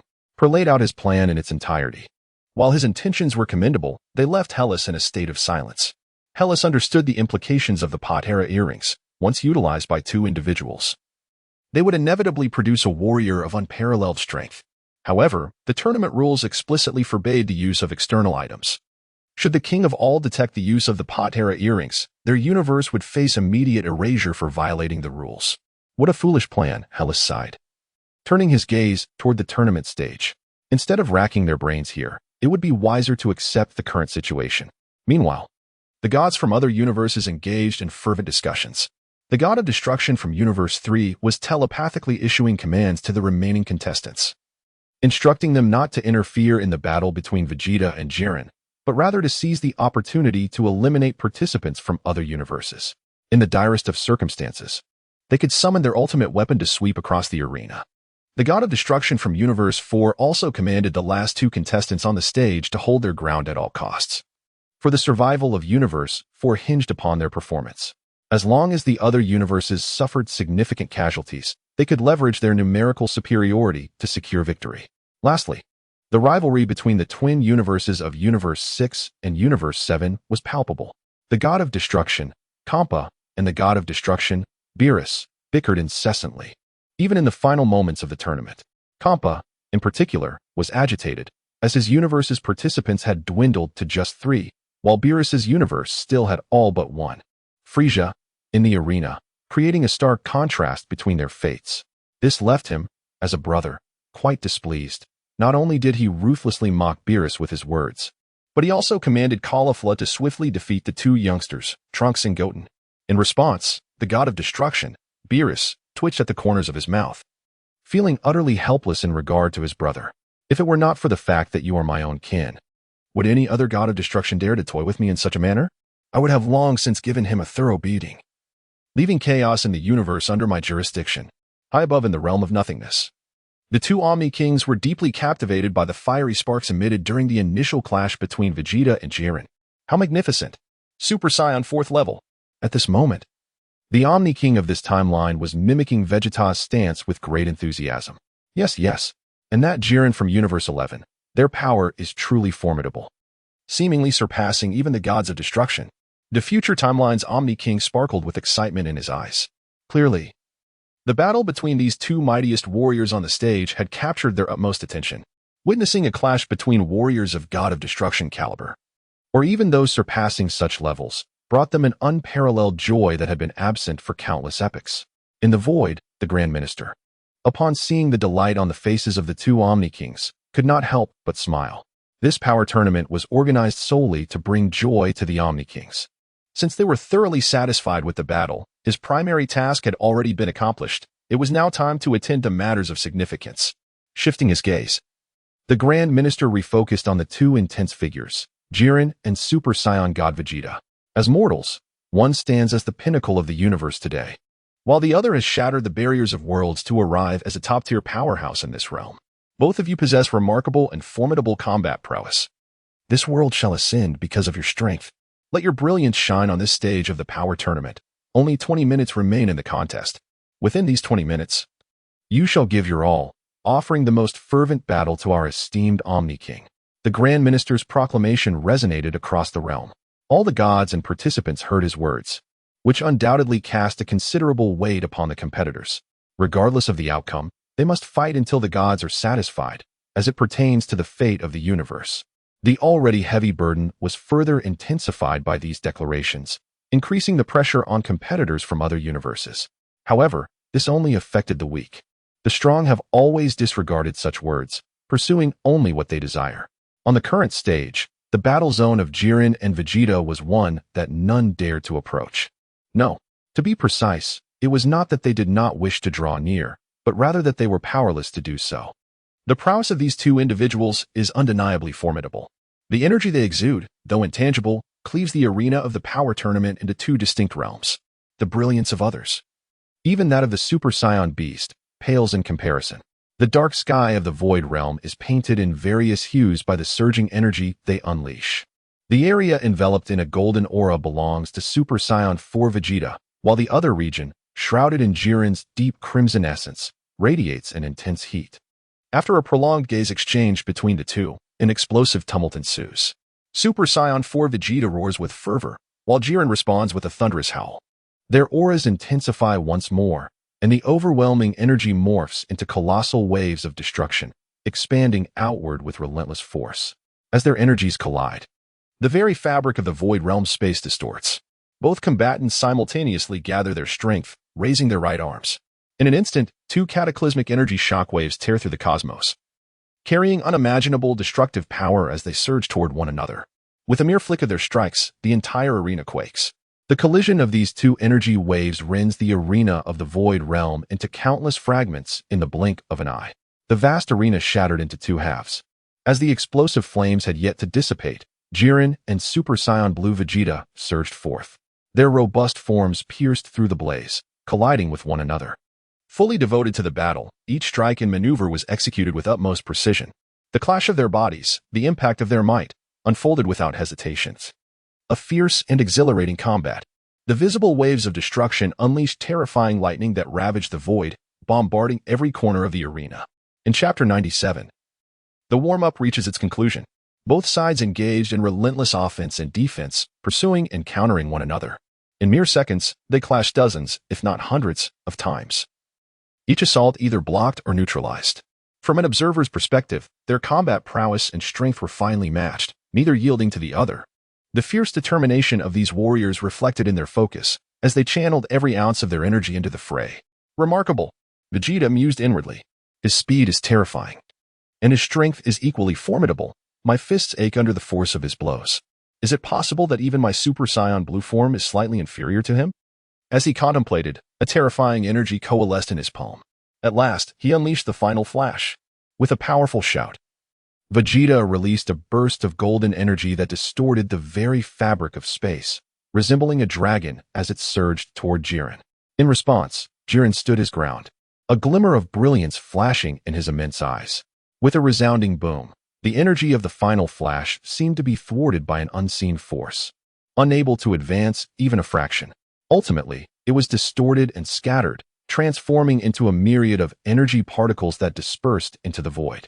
At this moment, Jiren's dominance and ferocity were vividly displayed. You managed to block my final flash with mere perception? Impressive. Aside from that relentless cockroach, you are the first to ignite such excitement within me. How many more techniques do you have concealed, Jiren? Vegeta erupted with a powerful aura, his energy surging more fiercely than before. This overwhelming presence only stoked Jiren's desire for battle. Is this your true power? I must respond in kind. Do not succumb easily to me. Universe Tens Vegeta, planting his legs firmly on the ground, he clenched his right fist, his formidable biceps rippling as crimson flames coalesced at the edge of his fist. The might of this strike is truly formidable. Even the formidable Super Saiyan Blue Vegeta could not help but display a grave expression. In the original narrative, it was this exceptionally powerful punch that startled Super Saiyan Blue Goku into reverting to his ordinary state, fiery electromagnetic. Now, Jiren employs precisely this attack. Moreover, The sheer weight of this blow surpasses that of the original. With a mighty roar, Jiren unleashed a punch, deep crimson flames enveloping it, carrying with them an unfathomable and ultimate destructive force that shot forth from the tip of his fist. As this overwhelming strike was unleashed, even the formidable Vegeta sensed a looming threat. Compressing all his strength into a single punch, he unleashed a force so terrifying that, on this stage, none other than myself could withstand it. However, this level of attack is still far from being able to challenge me. Vegeta extended one hand, blocking Jiren's blazing electromagnetic strike. The ferocious energy was hindered, transforming into countless rays of light that bombarded every corner of the arena. At this moment, both allies and foes were caught in the explosive shockwave unleashed by this terrifying energy. As the residual waves dissipated, Jiren's electromagnetic blaze was utterly extinguished. Both sides effortlessly neutralized each other's techniques, appearing remarkably at ease and unburdened by any pressure. Withdrawing his hand, Vegeta gazed at Jiren with a smile. Though no words were spoken, his intent was unmistakably clear, and Jiren understood his intentions. The exchange among the powerful rarely requires excessive words. A mere glance suffices to convey mutual understanding. Intriguing. Jiren moved his arms, the robust muscles beneath his skin creaking as his resilient bones shifted with his movements. What is this fellow doing? At such a tense moment, engaging in such warm-up actions seems to deliberately expose a significant vulnerability to the enemy. Of course, this is merely the perspective of outsiders.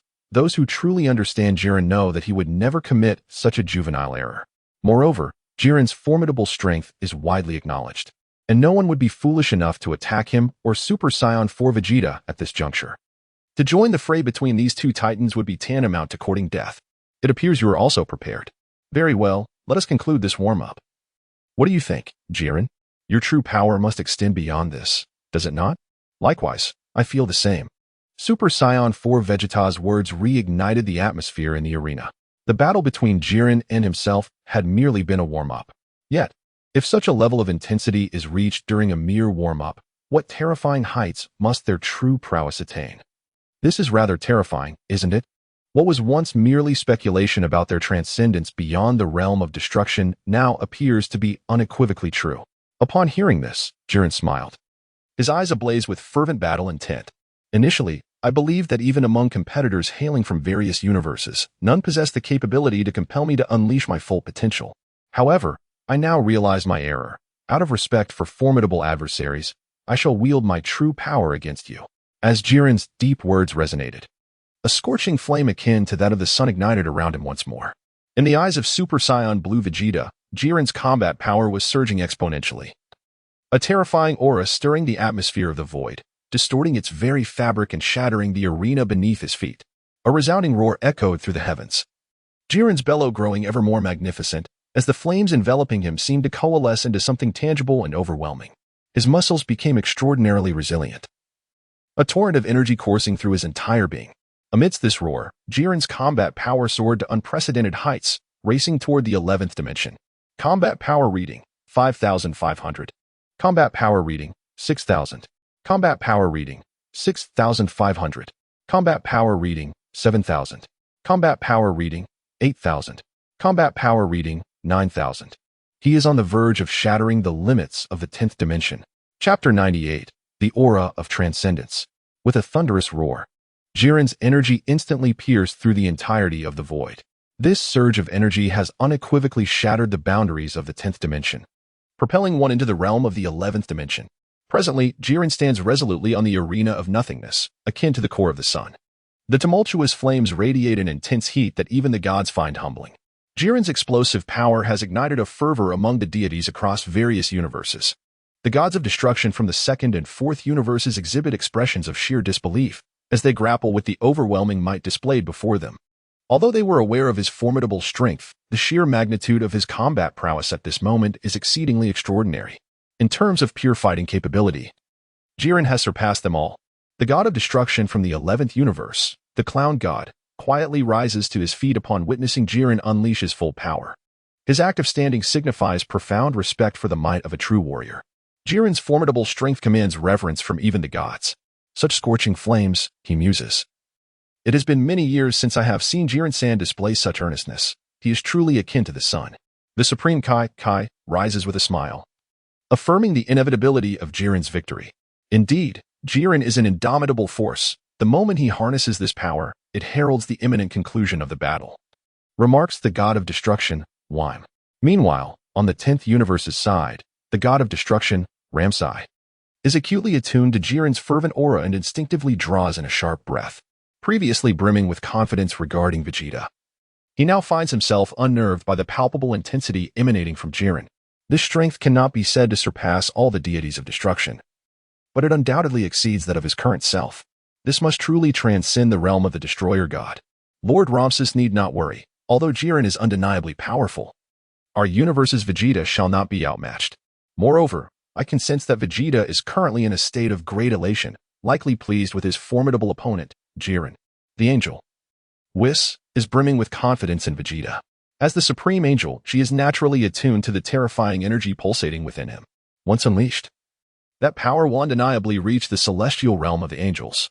Indeed, what a pair of monsters we have here, Ramses remarked, wiping the cold sweat from his forehead. Meanwhile, in the 7th universe, Angel Whis gazed upon the arena, where Jiren radiated a fierce glow, her heart seized by astonishment.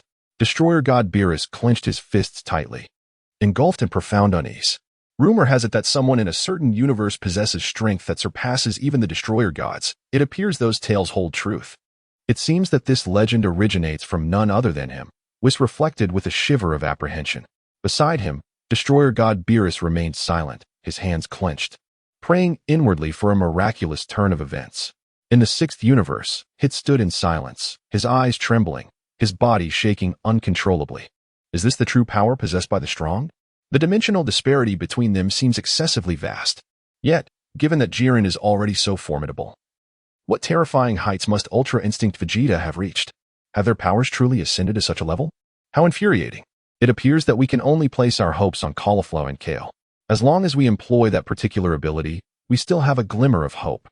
The god of destruction, Kampa, gasped for breath, clearly affected by the overwhelming aura emanating from Jiren, which had begun to influence the vicinity of Universe 6. The angel, Vados, remained silent, her gaze contemplative as she observed the audience from Universe 10. Upon noticing that the Grand Priest, Whis, maintained his confident demeanor, she comprehended everything. My dear sister, you have truly summoned an extraordinary beast to compete. Jiren is indeed powerful, but he likely pales in comparison to this Vegeta. However, after this tournament of strength, how will you confront the other angels? I may not voice my concerns, but the other angels are likely to harbor significant opinions. Vados silently mused, already sensing the potential aftermath of this tournament. Although they are angels, the relationships among the overwhelming majority are often fraught with tension. Unlike her, as a child of the Grand Minister, who can engage in amiable dialogue, the angels from other universes are not so accommodating. If their interests are threatened, they are capable of anything. At this moment in the Grand Xenos Palace, the two Xenos were utterly captivated by the sun-like brilliance radiating from Jiren. How vibrant and dazzling. Jiren from Universe 11 shines like the sun. I must say, this intensity is unlike anything I have experienced before. Look, even the gods of destruction seem taken aback.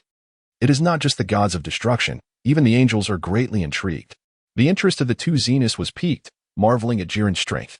Yet, if Jiren is this powerful, how formidable must Vegeta be? On the arena, as Jiren unleashed his true abilities, the battleground of the tournament began to crumble gradually, affecting the combat zones of other universes as well. The clash between these two ultimate titans was far grander than they had anticipated. The battle involving Caulifla, who was entangled with Goten and Trunks, had to be halted. The being from Universe 11 has reached a level of strength that is in no way inferior to that of Vegeta from Universe 10. How frustrating. I longed to join that battle. Kefla stood in place, seething with indignation. She loathed her own impotence and frailty. Had she been a touch stronger, she could have participated in those legendary battles. Alas, she was unqualified, her mastery limited to the first level of Super Saiyan at full power. Unable to grasp even the second level. If she were to engage, she would merely become a casualty. Her distraction afforded Trunks and Goten their opportunity. Chapter 99, The Fusion Warriors. Gotenks. The two young warriors distanced themselves, taking positions on either side, exchanging a knowing glance before nodding in unison. Enough of this. First, we must eliminate the two of you, and then I shall deal with the others from different universes. Kefla cracked her knuckles, evidently having lost interest in Trunks and Goten. She was oblivious to their intentions. The transformation into Super Saiyan's second level was no longer her concern. Hey, don't think we'll be defeated so easily. The true battle is just beginning. Trunks and I have some formidable techniques yet to be unleashed. The time has come, big sister, so prepare yourself. As they spoke, Goten and Trunks simultaneously assumed the fusion stance, rapidly approaching one another with the unique dance steps crafted by the Metamorans. What is this? Kefla gasped, her lips twitching with a sense of foreboding, though the sight was undeniably striking. Fusion, Trunks declared. Fusion, Goten echoed, with the collision of their index fingers. A fusion that had not been performed in ages was successfully executed. A radiant white light pierced the skies of the void, an overwhelming aura that, while not as fearsome as that of Vegeta and the others, represented a significant leap in power. The sudden surge of energy forced Kefla back. And even Cabba was sent flying several meters away. The legendary Super Saiyan Kale was also pushed back to an unknown distance. How could this momentum be possible? To reach such a level, Kefla was thoroughly terrified by the overwhelming force emanating from the brilliant light. The formidable aura enveloped him, bestowing upon him an unparalleled sense of oppressive might, comparable even to the overwhelming pressure exuded by Goku after his transformation in the 7th universe. Behold, the invincible Gotenks has arrived. Amidst the resplendent light, an exceedingly audacious dual magical resonance echoed forth. As the brilliance faded, the figures of Goten and Trunks had vanished, replaced by a fusion warrior clad in a vest, with golden hair cascading down to his waist. He is none other than the fusion warrior Gotenks. What is this? Where are those two little imps? Who are you? Carlifa found herself bewildered in the presence of the individual before her.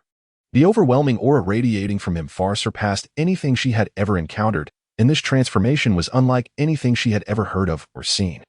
I am the fusion warrior of Goten and Trunks. Gotenks, at your service. Gotenks confidently placed his hands on his hips, emulating the flamboyant demeanor he had observed earlier, unleashing his own formidable presence. Although his terrifying energy did not quite match that of Jiren and Vegeta in the arena, it was certainly formidable in its own right. Particularly as the two young warriors who formed his essence, Trunks and Goten, had undergone potential development under the old Kai, achieving battle power levels in the realm of trillions prior to their fusion. After merging, Gotenks' battle power in his base form soared to at least 1,000 quintillion. Upon transforming into the pinnacle of Super Saiyan 3rd stage, the 600-fold increase in his battle power elevated him to a staggering 60 quintillion. The lad before her was a warrior of the 8th dimensional level. Fusion warrior? So you have merged? Carlifa muttered to herself. Yet soon her eyes ignited with fervent battle intent. The mightier the opponent, the more it stirred her Saiyan blood. Regardless of your fusion, a child remains a child. Watch as I cast you off the stage. With her hands clasped together, Carlifa unleashed a devastating wave of energy. The destructive force of this energy is indeed terrifying. Even those with combat power reaching the 100 quintillion level dare not confront it head-on. However, for Gotenks, who has now entered the 8th dimensional realm, it poses no challenge whatsoever. With a confident gesture, he rubbed his nose, a smirk playing on his lips, and a glimmer of brilliance flashed in his eyes. His figure danced through the space like a specter, flawlessly evading Caulifla's energy assault and appearing behind her. With a powerful kick, he shattered the fabric of space and struck fiercely against Caulifla's back. The agonizing cry of Caulifla pierced the air as she was propelled like a cannonball, crashing into the massive rock pillar that jutted from the ground. Humph!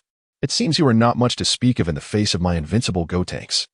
He arrogantly turned away, locking his gaze on the nearby Gabe and the legendary Super Saiyan Caulifla.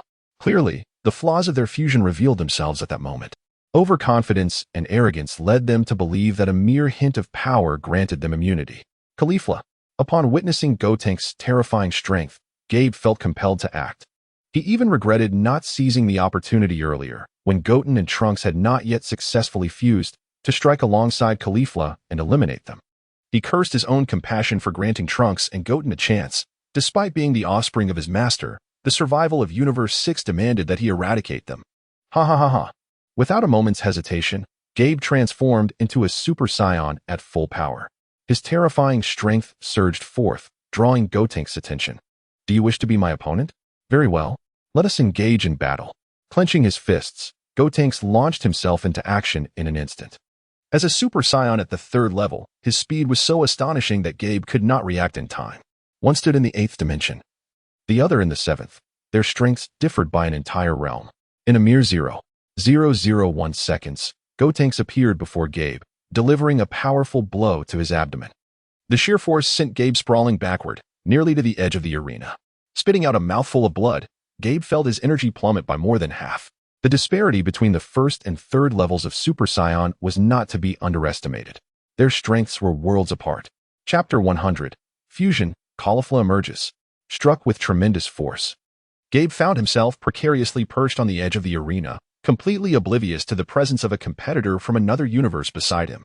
His lack of awareness stemmed from the fact that this contender could adapt his body's coloration to blend seamlessly into his surroundings, achieving an effect of invisibility. This individual was none other than Gamasalas from the fourth universe. Suddenly, with an explosive impact, Gabe was caught off guard and received a brutal blow from Gamasalas. Consequently, he was unceremoniously ejected from the platform. As he plummeted into the abyss of the void, a mysterious force whisked him back to the audience's seats, leaving him in a state of utter bewilderment. What on earth is happening? Despite being utterly alone, he managed to stabilize his body. What kind of presence has launched an attack against him?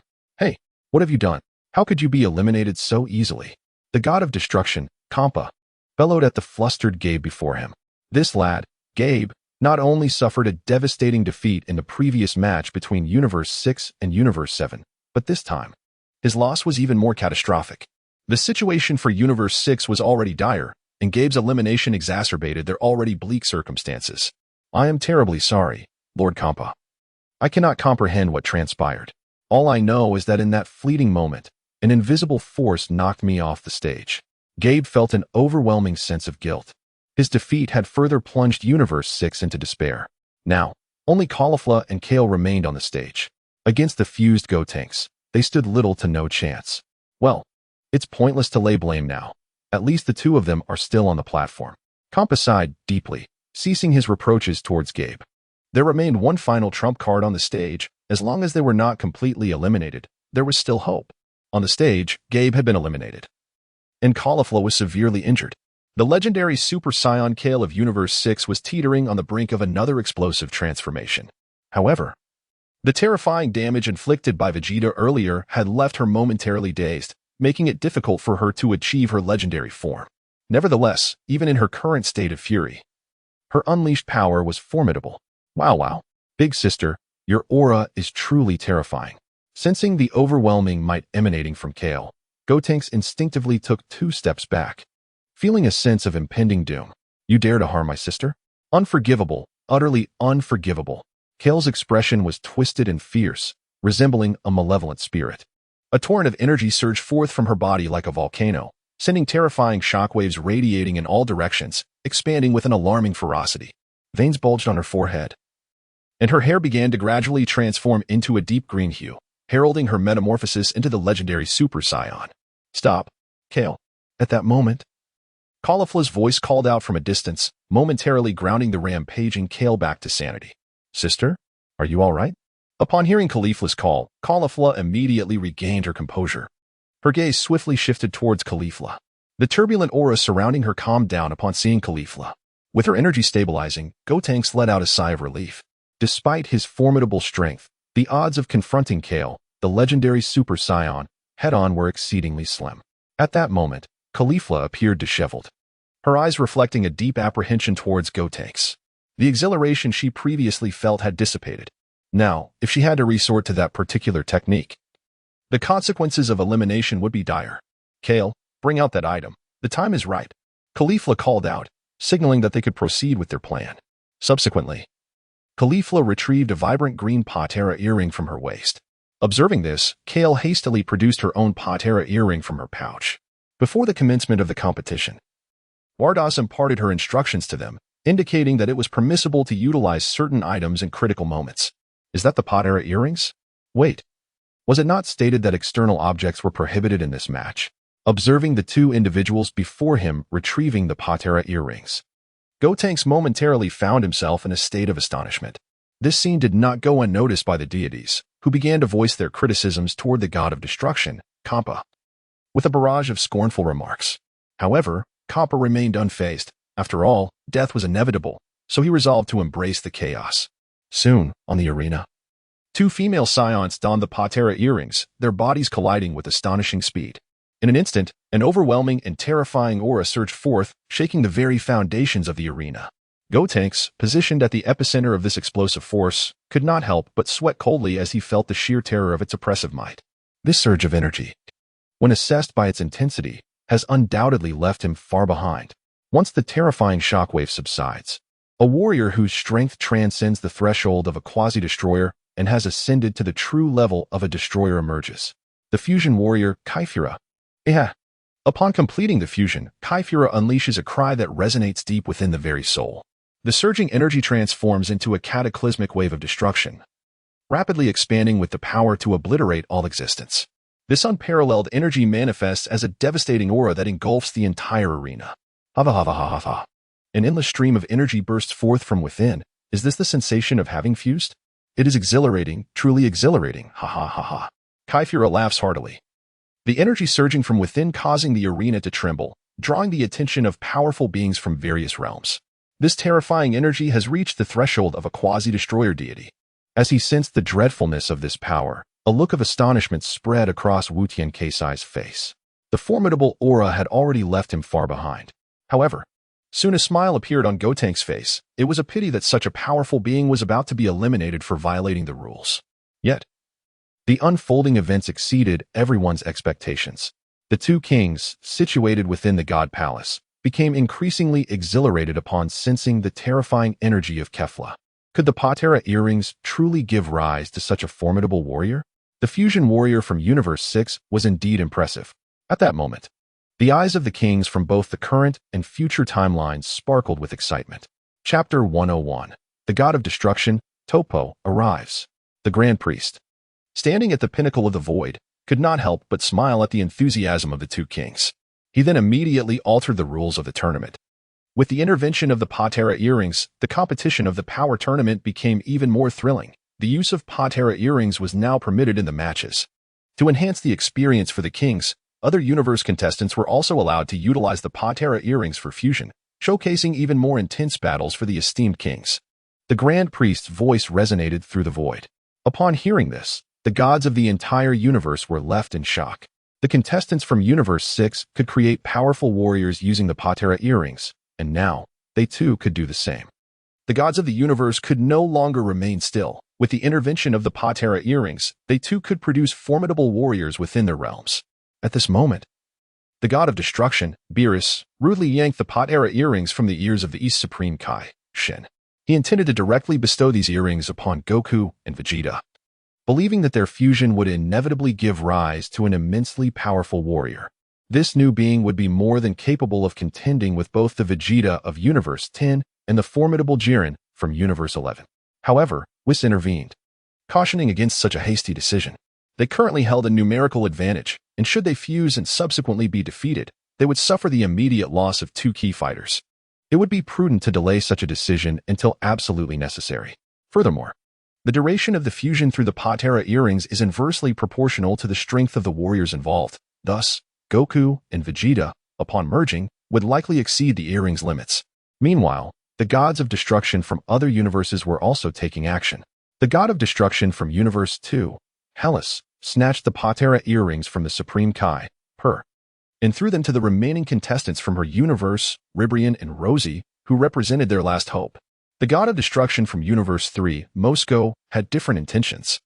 The artificial warriors from his universe did not require the Patera earrings, for they possessed their own unique techniques that could rival the earrings' effects.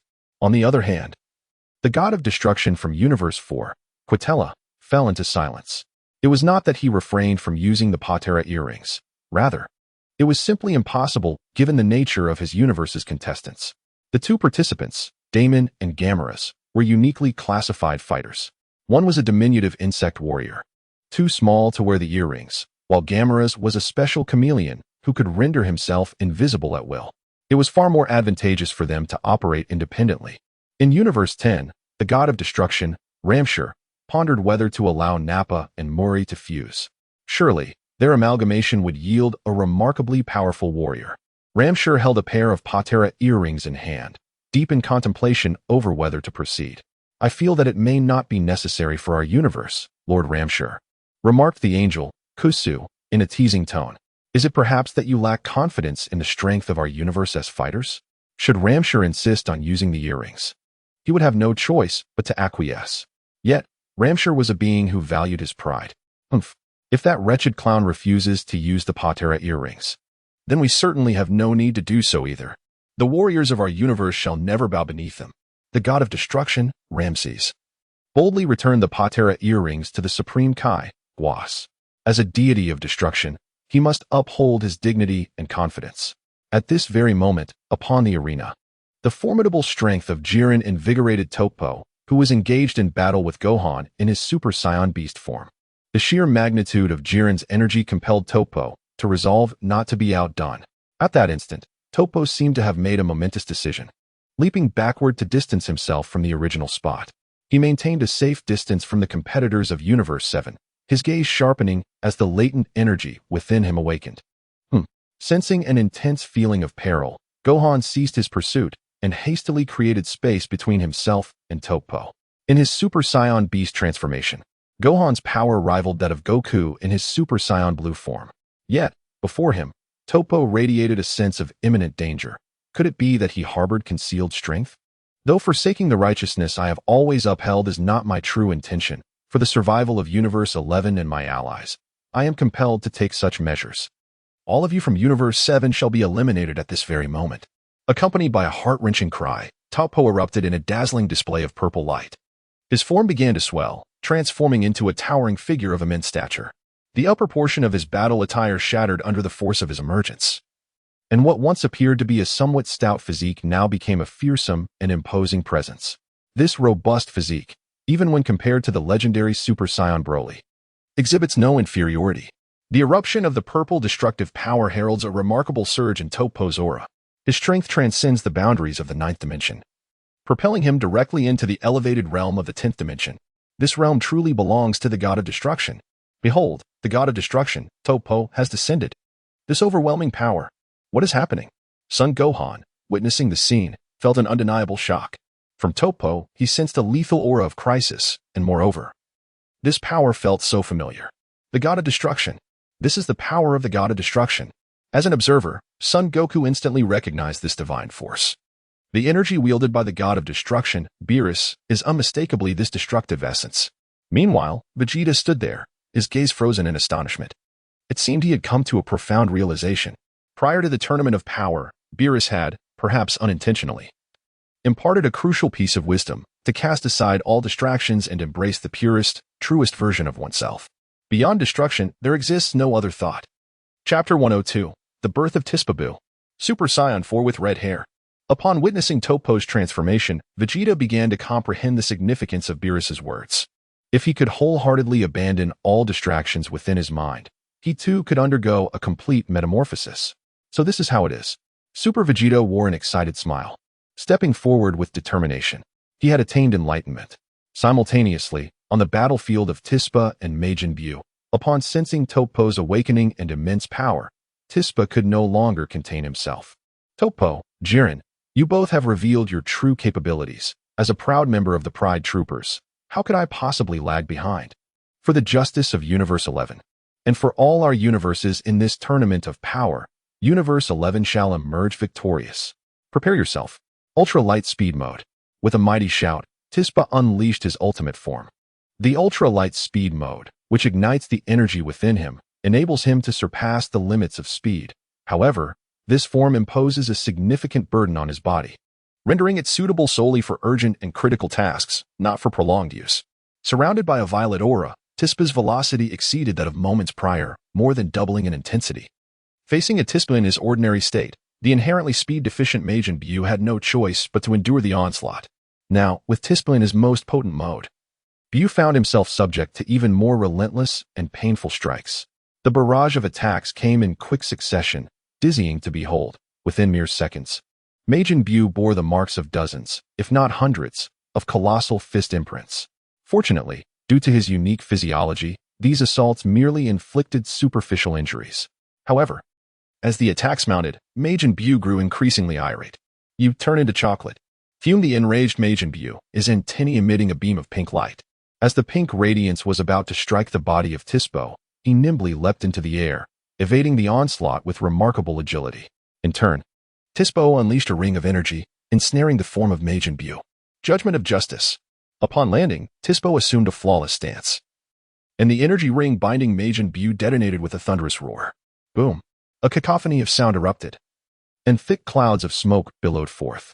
Majin Buu's body was obliterated, transforming into countless splatters of mud that rained down around Tispo. Oh no! In a moment of excessive force, he had inadvertently annihilated his opponent. Tispo was struck with a wave of dread. Eliminating a contestant meant he would forfeit his eligibility for the competition, leading to his imminent disqualification. This individual appears to be oblivious to the formidable abilities of Majin Buu. Possessing the power of cellular regeneration, Majin Buu is not so easily vanquished. The pink sludge scattered around Tispo seemed to possess a life of its own, attaching itself directly to him. Its numbers continued to multiply, and before long, the viscous pink substance enveloped a significant portion of his body. What is this? Get off me! Tispo struggled with all his might, yet the sludge showed no signs of abating, gradually spreading and expanding until all covered areas slipped beyond his control. Though he was unwilling to accept this fate, he could only watch helplessly as his form was consumed by the goo. As the mass of pink slime writhed, a new warrior emerged.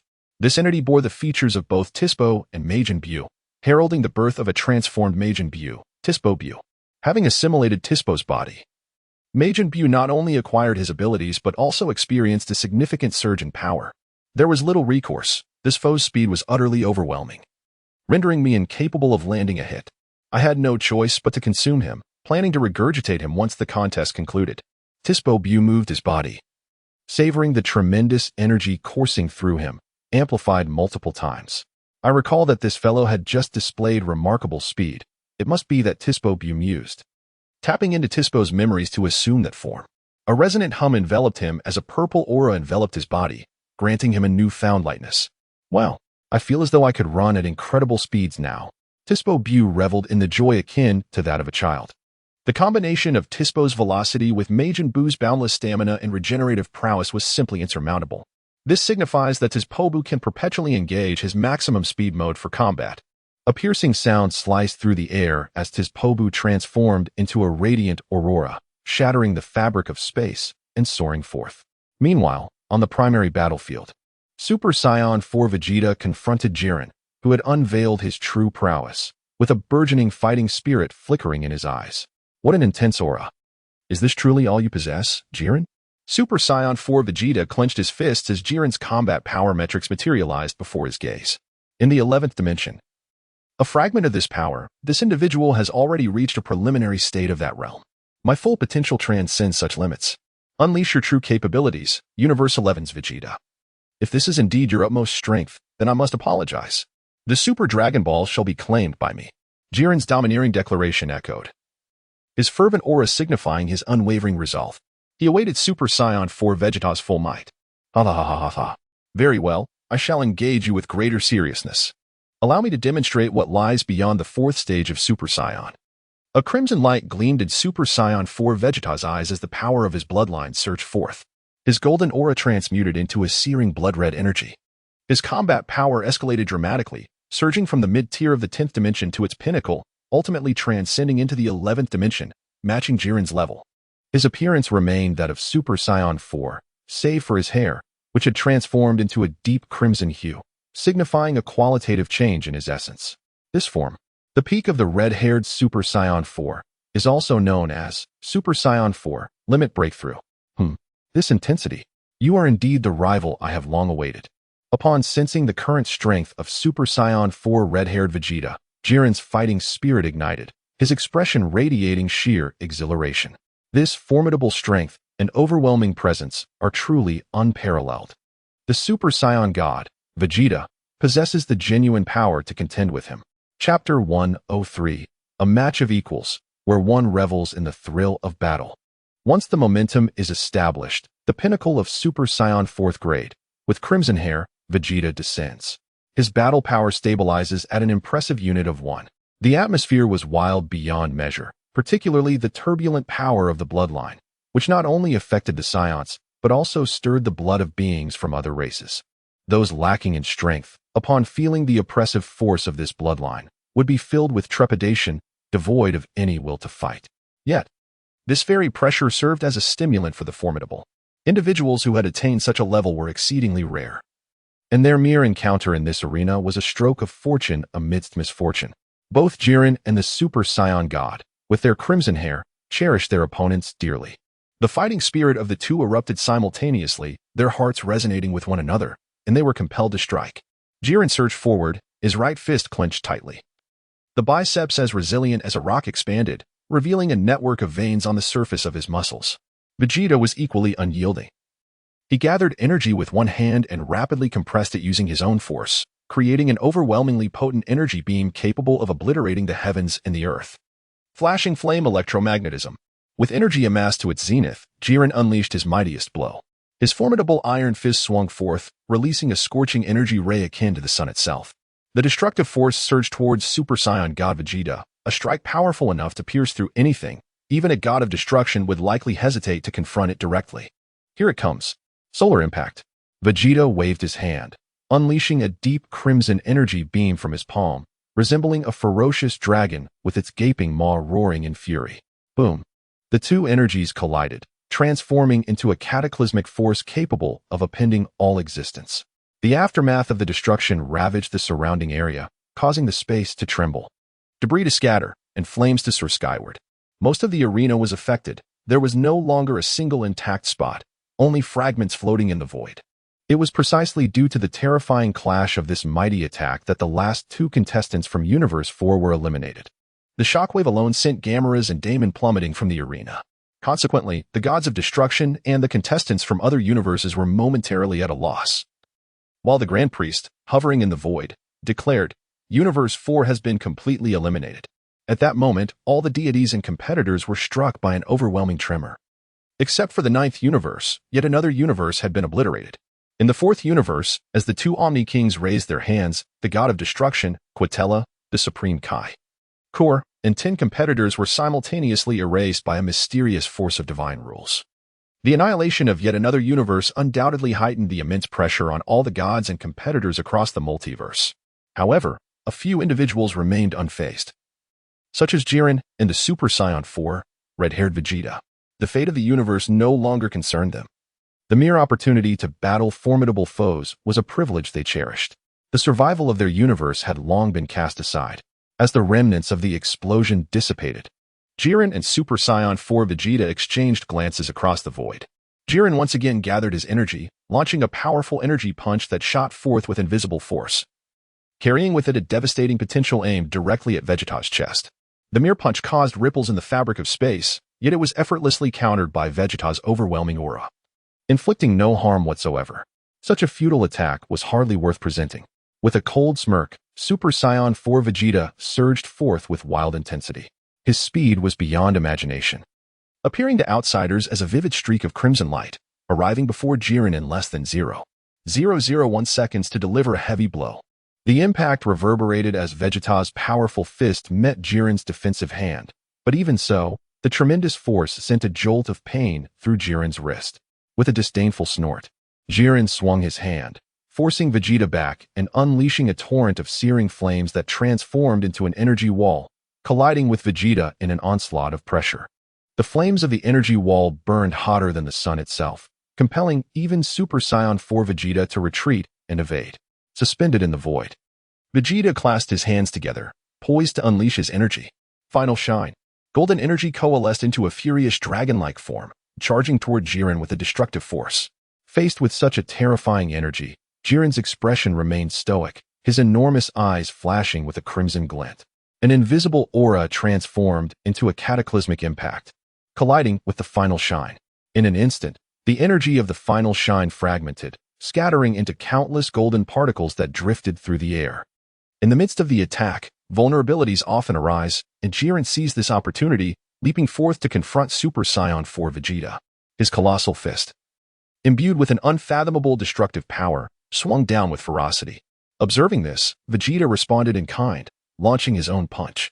A sudden explosion reverberated through the air as the iron fists of the two combatants collided, causing a violent tremor in the void of space. The heat of battle was imminent. The Super Saiyan 4, red-haired Vegeta, and Jiren simultaneously unleashed their fists, their speeds accelerating increasingly as they forsook defense, wholly immersing themselves in their offensive onslaught. The blood coursing through their veins surged with fervor at each clash of their bodies. The cells of battle within them rejoiced. In both Super Saiyan 4, red-haired Vegeta and Jiren relished this exhilarating sensation. The former, having recently arrived in this realm, lamented the absence of a worthy adversary until now, while the latter had remained invincible in Universe 11 for many years, even surpassing the god of destruction, Vermouth, in terms of combat prowess. Super Saiyan 4, red-haired Vegeta, deeply cherished this formidable opponent, deliberately restraining his power to engage in combat with Jiren. Meanwhile, Jiren reveled in the joy of encountering a worthy rival. His strength continually surged amidst the fervent clash, and the long-standing boundary that had plagued him seemed to waver subtly within this battle. With a series of explosive sounds, bang, bang, bang, bang, the impacts resonated throughout the void, each collision sending tremors through the arena and unsettling the hearts of the combatants. Their speeds intensified, and the force of their blows grew increasingly ferocious, as the clash of their energies unleashed crimson lightning that ravaged all directions. Chapter 104, The Birth of the God of Destruction, Vegeta. In the arena, the air quaked. The battles of all others were interrupted, unable to proceed normally. Jiren and Super Saiyan 4, red-haired Vegeta, were the central figures here, both of them embodying overwhelming prowess. The remaining two contestants from Universe 2, Ribrian and Rosie, gazed at the deep crimson lightning descending from the sky, swallowing hard in trepidation, their faces as pale as parchment, fear evident in their expressions. What a terrifying scene, akin to the apocalypse. Could our love truly overcome them? Ribrian lamented, a lingering dread in her heart. She was uncertain how to emerge victorious in this battle. The might of Jiren and Super Saiyan 4, red-haired Vegeta, rendered any hope of winning nearly invisible, even with the Patera earrings, which could significantly enhance their combat strength through fusion. What would it matter if they transcended dimensions? The disparity was glaring. No matter how they fought, victory seemed unattainable. Ribrian, gather your resolve. For the future of Universe 2, and for the justice of our universe, love must triumph over all sin. Now, let us commence. Rosie encouraged Ribrian, holding the Patera earrings recently bestowed upon them by the god of destruction, Hellas. This is the final hope of the second universe, and it represents their sole opportunity to alter their fate. Let us give our all. Even in defeat, we shall have strived valiantly for the love and justice of the second universe.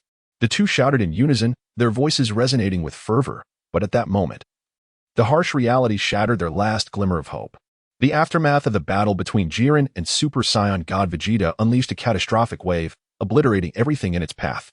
By a cruel twist of fate, a menacing crimson lightning bolt tore through the fabric of space, descending upon them. In an instant, the arena beneath Ribrian and Rosie erupted in a cataclysmic explosion, severely injuring both and nearly claiming their lives. The Patera earrings they were about to don disintegrated into dust, scattering into the air.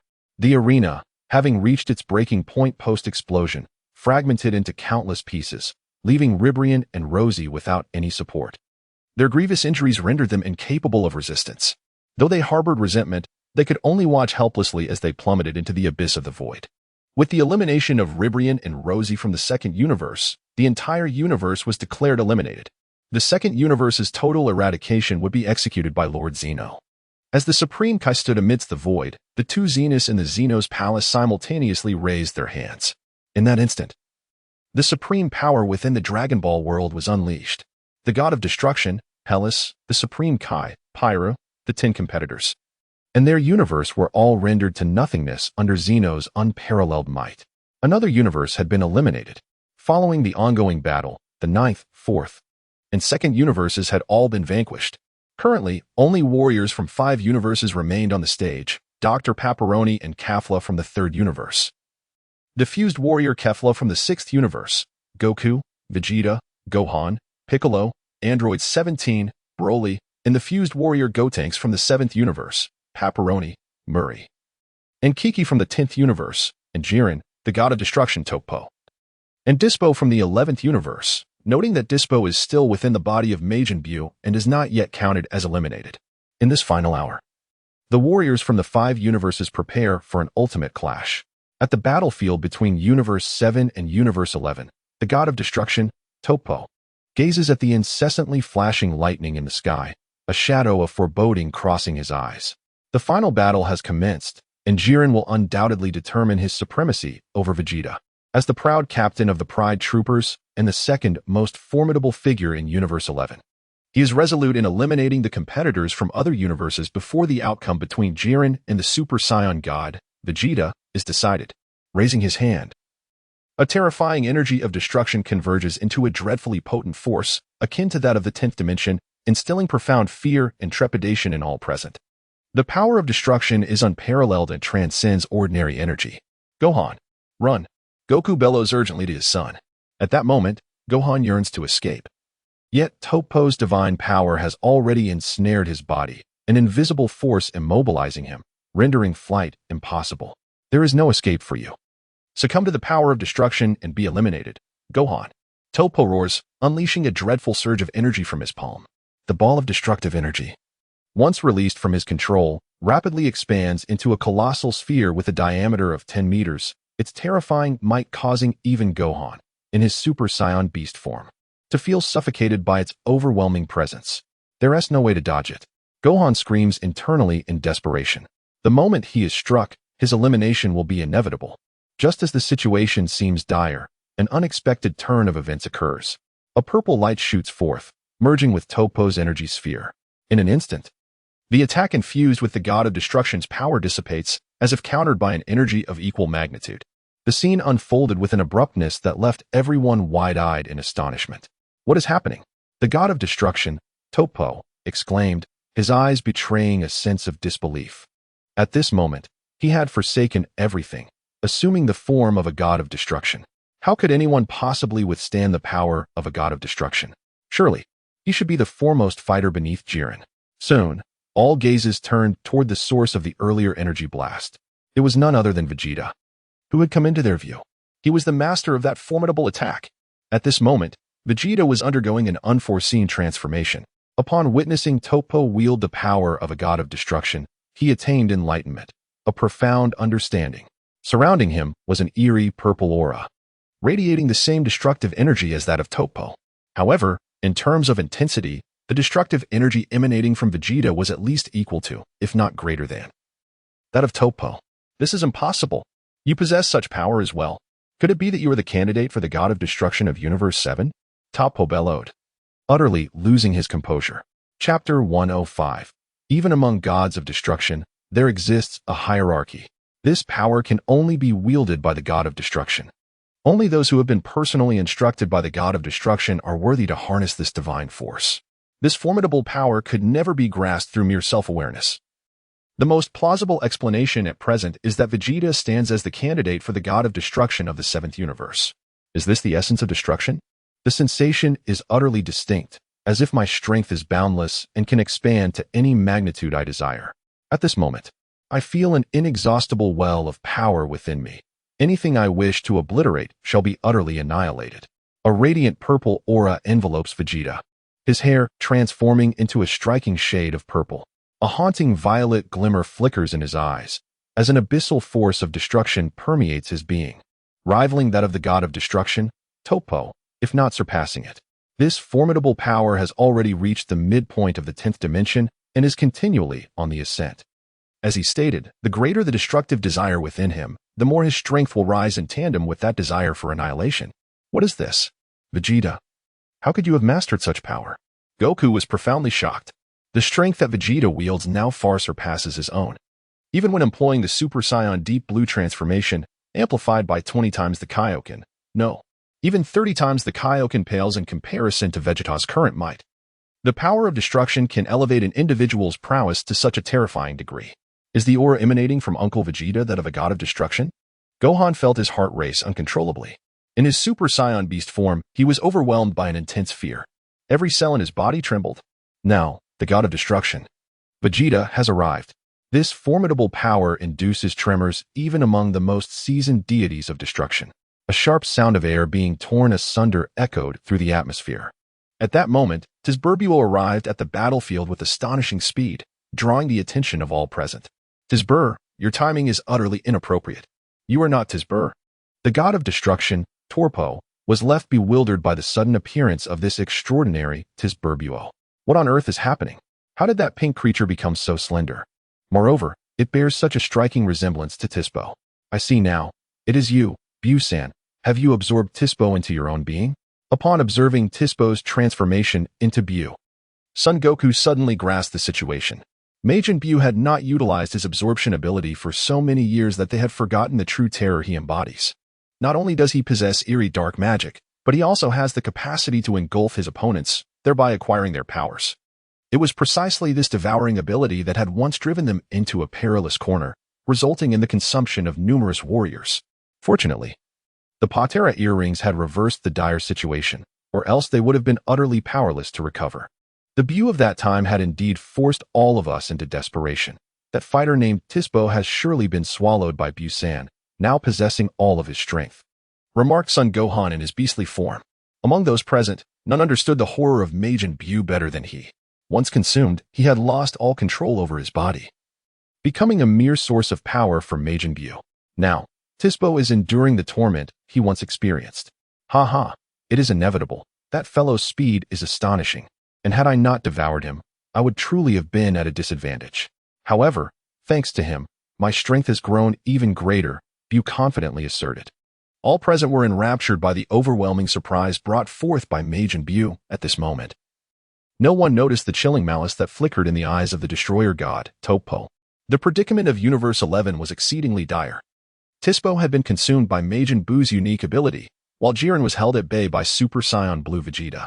As the instigator of this power tournament, Universe 7 still had a considerable number of contestants on the stage. He could no longer tolerate this. Boom. A fierce glint flashed in the eyes of destroyer god Topo as he summoned all his destructive energy. He could no longer afford to hesitate. You from Universe 7. How dare you employ such despicable tactics against my comrades? This is unforgivable.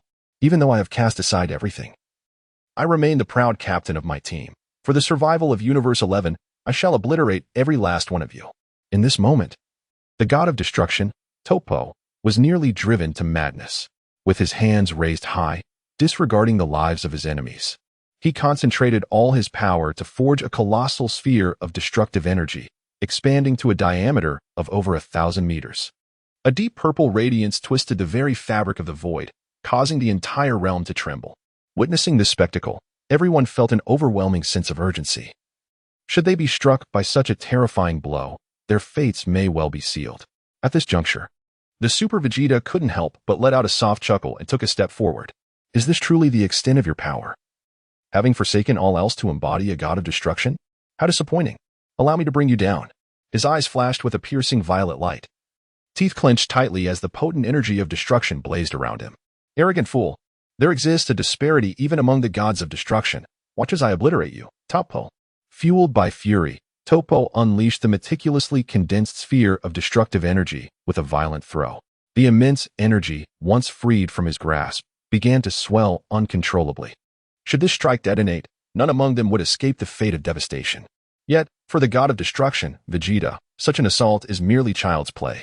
Having forsaken all, and cast aside his beliefs to become a god of destruction, he finds himself limited to this extent. However, I, Vegeta, am distinct.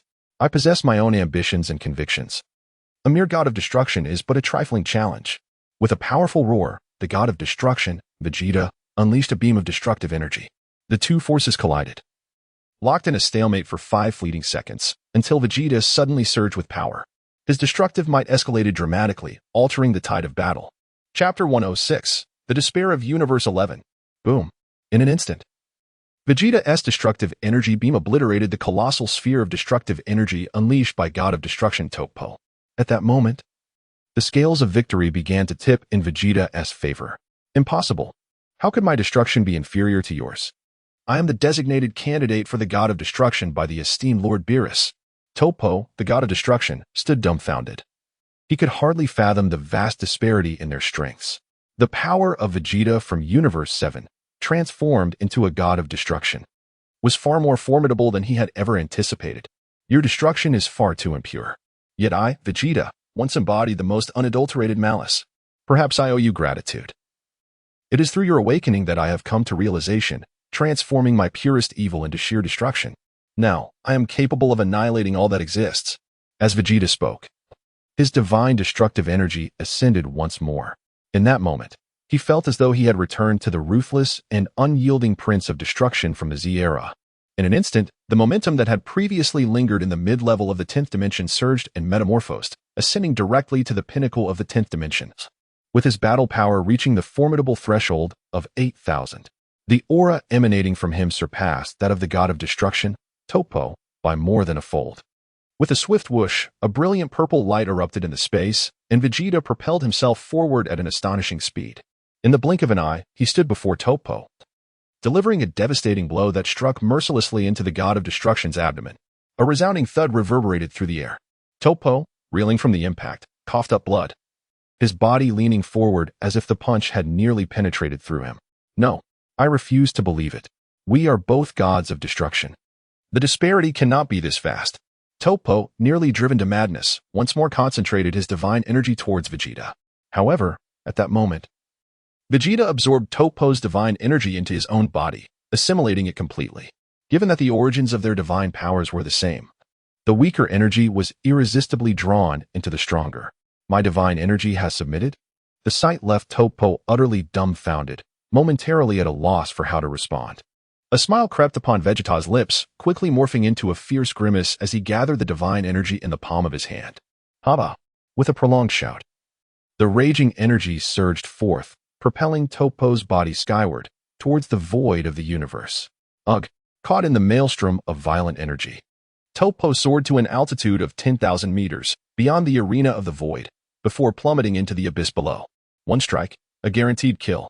In the observation area of Universe 11, the clown god of destruction, Vermouth, stared at the eliminated Topo, utterly bewildered. Having awakened, Topo possessed formidable strength. He was well aware of it. Even he, an experienced god of destruction, would require considerable effort to vanquish him. Yet, now, Vegeta of Universe 7 had awakened. His strength far surpassing that of Topo, a magnitude of power so fearsome that it left Vermouth feeling cornered. Damn it all. It's Vegeta again. Why must it always be Vegeta? Vermouth yelled, nearly driven to madness. He had initially believed that victory was assured in this power tournament. But who could have anticipated that the battles on the arena would shift so rapidly? Their universe had a god of destruction, but so did others. With Topo eliminated, the only remaining fighter on the stage was Jiren. However, the Super Saiyan god, Vegeta, was able to hold his ground against Jiren, both displaying comparable strength. Jiren, while powerful, could not possibly contend with so many formidable foes simultaneously. With Dispo absorbed by Majin Buu, the current situation appeared grim for Universe 11. It seemed that their only hope now rested upon Jiren. If even he falls, the 11th universe will be utterly devoid of hope, lamented Angel Makalita. In the stands of the 7th universe, an expression of disbelief adorned the faces of God of Destruction Beerus and Angelwis as Vegeta awakened the powers of destruction. To their astonishment, Vegeta had swiftly grasped the essence of annihilation. Now, he possessed the ability to elevate his strength at will, with a sufficiently intense desire for destruction. Defeating Jiren from the 11th universe or another Vegeta was well within his grasp. Lord Beerus, your clandestine guidance has proven to be remarkably effective. Whis praised the god of destruction. It's merely average, Beerus replied. Although this power is indeed formidable, it still pales in comparison to the ancient gods of destruction from other universes. I only offered him a slight nudge, and look at the results. His potential is truly astounding. Perhaps I have finally found a worthy successor for my position as god of destruction. Vegeta's awakening was the very outcome Beerus had longed to witness. Moreover, it asserted the dominance of their 7th universe, making it clear to the other gods of destruction as the mightiest god of destruction. Beerus' chosen candidate would undoubtedly be the strongest. Meanwhile, on the primary battlefield, the clash between Jiren and Super Saiyan 4 Vegeta raged on. Their relentless battle had seen countless exchanges of offense and defense, yet no victor had emerged. However, once the 7th universe's Vegeta awakened, it distracted Super Saiyan 4 Vegeta, revealing a fleeting vulnerability. Do you dare to let your focus wane while battling me? You truly are an imperfect being. Jiren seized this golden opportunity. With a resounding explosion, energy surged forth as searing heat coalesced around his fist, striking down upon Super Saiyan 4 Vegeta. With a deafening roar, crimson flames consumed all. The terrifying might of this strike is sufficient to pierce through anything. Even a god of destruction would be unable to withstand it. However, as the flames dissipated, the Super Saiyan 4 Gogeta, with his crimson hair, not only remained unyielded but resolutely absorbed Jiren's devastating blow, one capable of slaying a god. A look of incredulity flickered in Jiren's eyes. Chapter 107. Suppressing Jiren. The Battle of Dual Beings. The force of this punch is something that even a god of destruction could not endure. Yet, the current Super Saiyan 4 Gogeta not only blocked it, but also turned the tide, subduing him in return. Jiren, your strength is indeed formidable. Arguably the mightiest warrior in my realm, save for a certain hot-blooded fool. But as you stand now, you are still insufficiently strong. This intensity is all that you possess. With a low, thunderous whisper, the aura surrounding Super Saiyan 4 Gogeta underwent another metamorphosis. His vivid crimson hair transformed into a haunting pink. This form transcended the Super Saiyan 4th level, limit breakthrough, embodying a further enhancement of his bloodline power. Super Saiyan 4th level, pink hair, bloodline ultimate ascendancy. The augmentation of combat power in this state rivals that of the Super Saiyan Deep Blue evolution, if not surpassing it. The current Super Saiyan 4 pink hair Gogeta boasts a terrifying combat power rating of 20, eclipsing Jiren, who is unleashing his full might, by a staggering 20-fold. How is this possible? Jiren's pupils constricted in shock as he attempted to retract his fist, yet the overwhelming power erupted, rendering him immobile. He could not withdraw his fist. The disparity in their strengths was now glaringly evident. Boom. A soft pink glow converged in Gogeta's palm. Energy surging forth in a direct assault, propelling Jiren's body towards the colossal stone pillar at the center of the void. With a resounding crash, energy exploded as Jiren's form collided with the immense pillar, the upper half of his battle suit shattering into countless pieces, leaving him significantly injured. Though he retained consciousness, he had temporarily lost the capacity to fight under Gogeta's cataclysmic strike, his body ensnared within the great pillar, unable to move. Jiren found himself in dire straits. Suppressed by the Super Saiyan 4 pink hair Gogeta of the 10th universe, wielding absolute strength, his body gradually descended from the heights. At this moment, Super Saiyan 4 pink hair Gogeta stood atop the highest peak of the void, surveying the struggling contestants below with an air of invincibility, arms crossed, exuding an aura of unmatched supremacy. As for Jiren, instead of delivering a final, crushing blow to obliterate his opponent, he granted him an opportunity to transcend boundaries and grow stronger. This scene was witnessed by the warriors of Universe 7. Jiren's formidable strength undoubtedly overshadowed all present. Yet this supreme being found himself momentarily subdued by the Super Saiyan 4 Vegeta, rendering him incapable of countering. However, this did not extinguish their fighting spirit. Rather, it ignited an even greater fervor within them, particularly the god of destruction, Vegeta of Universe 7. Having grasped the essence of the god of destruction's power, he felt an infinite reservoir of strength, emboldening him to challenge the Super Saiyan 4 Vegeta.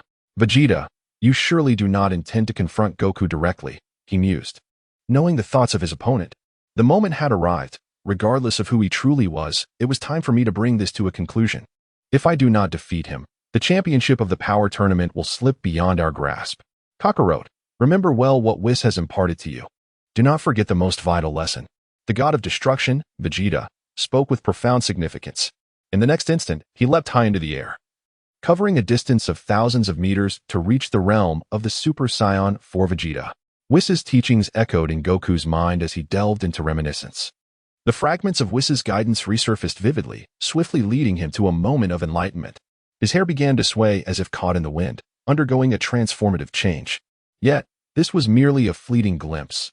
He had not yet truly comprehended that state.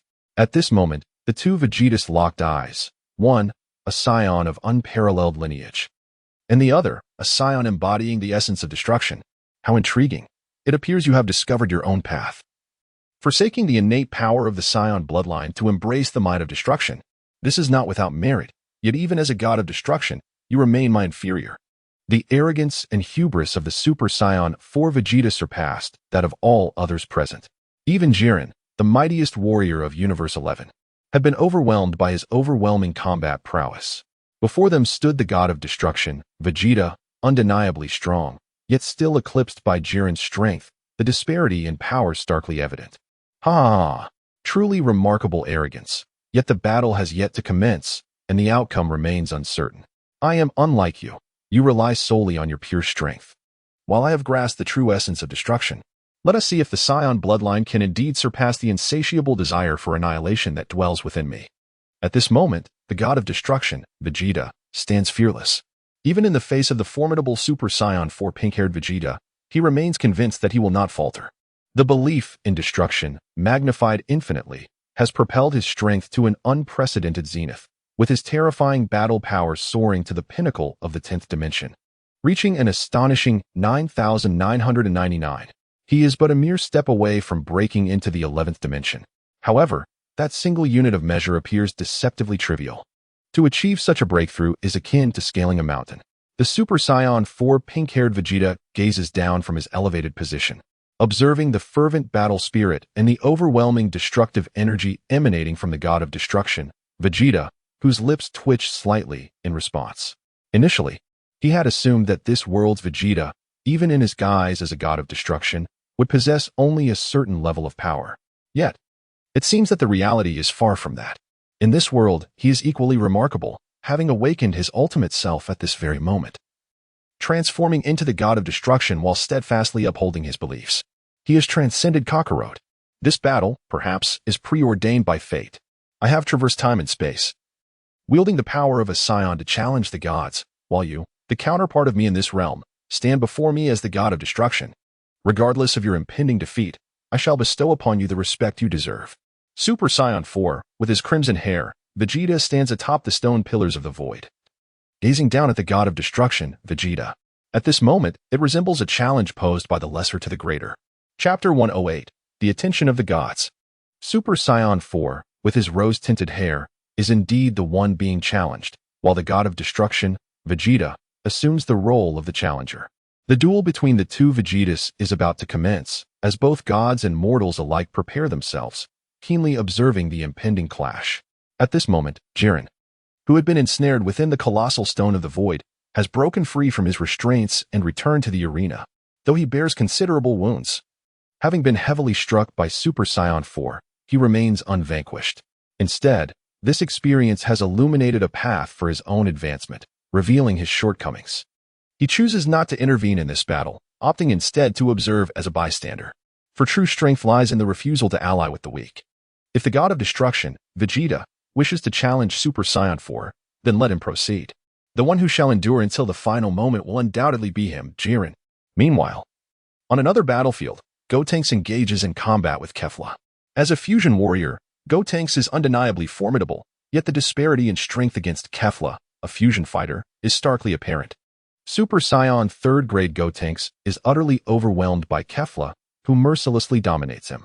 Even in her base form, Kefla relentlessly suppresses Gotenks. Behold my might. Super Binding Rings. Helpless, Super Saiyan 3 Gotenks unleashes his energy, forming multiple rings to strike at Kefla. Unfazed, Kefla allows the energy rings to encircle her, yet they fail to induce any discomfort. Although the rings are quite snug, they are woefully inadequate to restrain me. With a mocking smile, Kale exudes a torrent of energy from within. The energy pool of the Ultra Instinct surges forth, unleashing a terrifying force that pierces the limits of the 8th dimension and ascends into the 9th dimension, rapidly climbing until it barely stabilizes in the latter stages of that realm. What? The final shackles have been shattered, as Caulifla utilized a forceful method to break free, leaving Gotenks in a state of bewilderment. How on earth is one to retaliate? It is utterly impossible. His power has stabilized in the late stages of the 9th dimension. With a mocking smile, Caulifla swiftly launched her attack, her agile form slicing through the fabric of space to appear directly before Gotenks. A powerful fist tore through the air, striking forcefully against Gotenks' chest. Uffed. The impact sent Gotenks reeling, blood spurting from his mouth as he was propelled backward like a kite severed from its string, ultimately crashing down onto the arena. At the same moment, as they fell into the abyss of nothingness, the fusion state was undone. The damage inflicted by Caulifla's blow was simply too catastrophic. With Gotenks' elimination, the ranks of the 7th universe dwindled by 2. Effortlessly dispatching Gotenks, Caulifla smirked, her gaze shifting to the main battleground. Hee. How could I, Caulifla, possibly miss such an occasion? Just wait. I'm coming too. As a fervent warrior, upon witnessing the imminent clash between the two Vegetas, she felt an overwhelming urge to insert herself into the fray. After all, in her eyes, her strength was undoubtedly on par with these two Vegetas. Simultaneously, in the observation area of the gods, even Jiren was being suppressed. How could this Vegeta possess such formidable power? Jiren's might was supposed to be insurmountable. No matter how strong he was, it should be impossible for him to be defeated by Vegeta. The god of destruction, Vermaud, was nearly driven to madness, with Jiren being overwhelmed by the Super Saiyan Blue Vegeta. The commencement of the battle between the two Vegetas signified that their universe might very well follow the path of others and face immediate elimination. Fear not, Lord Vermaud. The situation is not as dire as it appears. Jiren has not been vanquished. Rather, he is on the verge of awakening. That last blow from the Vegeta of Universe 10 has ignited Jiren's pride. Perhaps this will serve as the optimal opportunity for his breakthrough, considering he has been invincible for far too long in Universe 11. The angel, Margarita, possessed a far broader perspective than the god of destruction, Vermaud. Furthermore, with Whis still residing within the body of Majin Buu in Universe 7, as long as Buu remained in the arena, Universe 11 was destined to avoid elimination. Let us hope that holds true. Listening to the soothing words of Angel Makalita, the destroyer god, Demigra, appeared noticeably calmer. In Universe 10, upon witnessing the encounter between the two Vegetas, destroyer god Ramses and several other participants were suddenly intrigued. It was fascinating that the Vegeta from Universe 7 had been designated as the successor by Beerus and could wield the power of destruction so purely. One could not help but acknowledge his exceptional talent. However, it was evident that our universe's Vegeta would be even more formidable. Ramses was now fully exhilarated. More than the battle between Jiren and Super Saiyan 4 Vegeta, he placed greater importance on the imminent duel between the two Vegetas. In terms of strength, Super Saiyan 4 Vegeta would undoubtedly triumph, and the sole reason lay in his physique and wild muscles, which aligned perfectly with Ramses' perceptions. Although Destroyer God Vegeta was impressive in his own right, he still lacked that certain flair when compared to Super Saiyan 4 Vegeta, as Lord Ramses had articulated. This battle would determine which universe's Vegeta reigned supreme, holding significant implications for Universe 7. At this juncture, the identity of Vegeta-san must surely be known to my younger siblings. Angel Kess chuckled lightly, seemingly indifferent to the gazes of the other angels.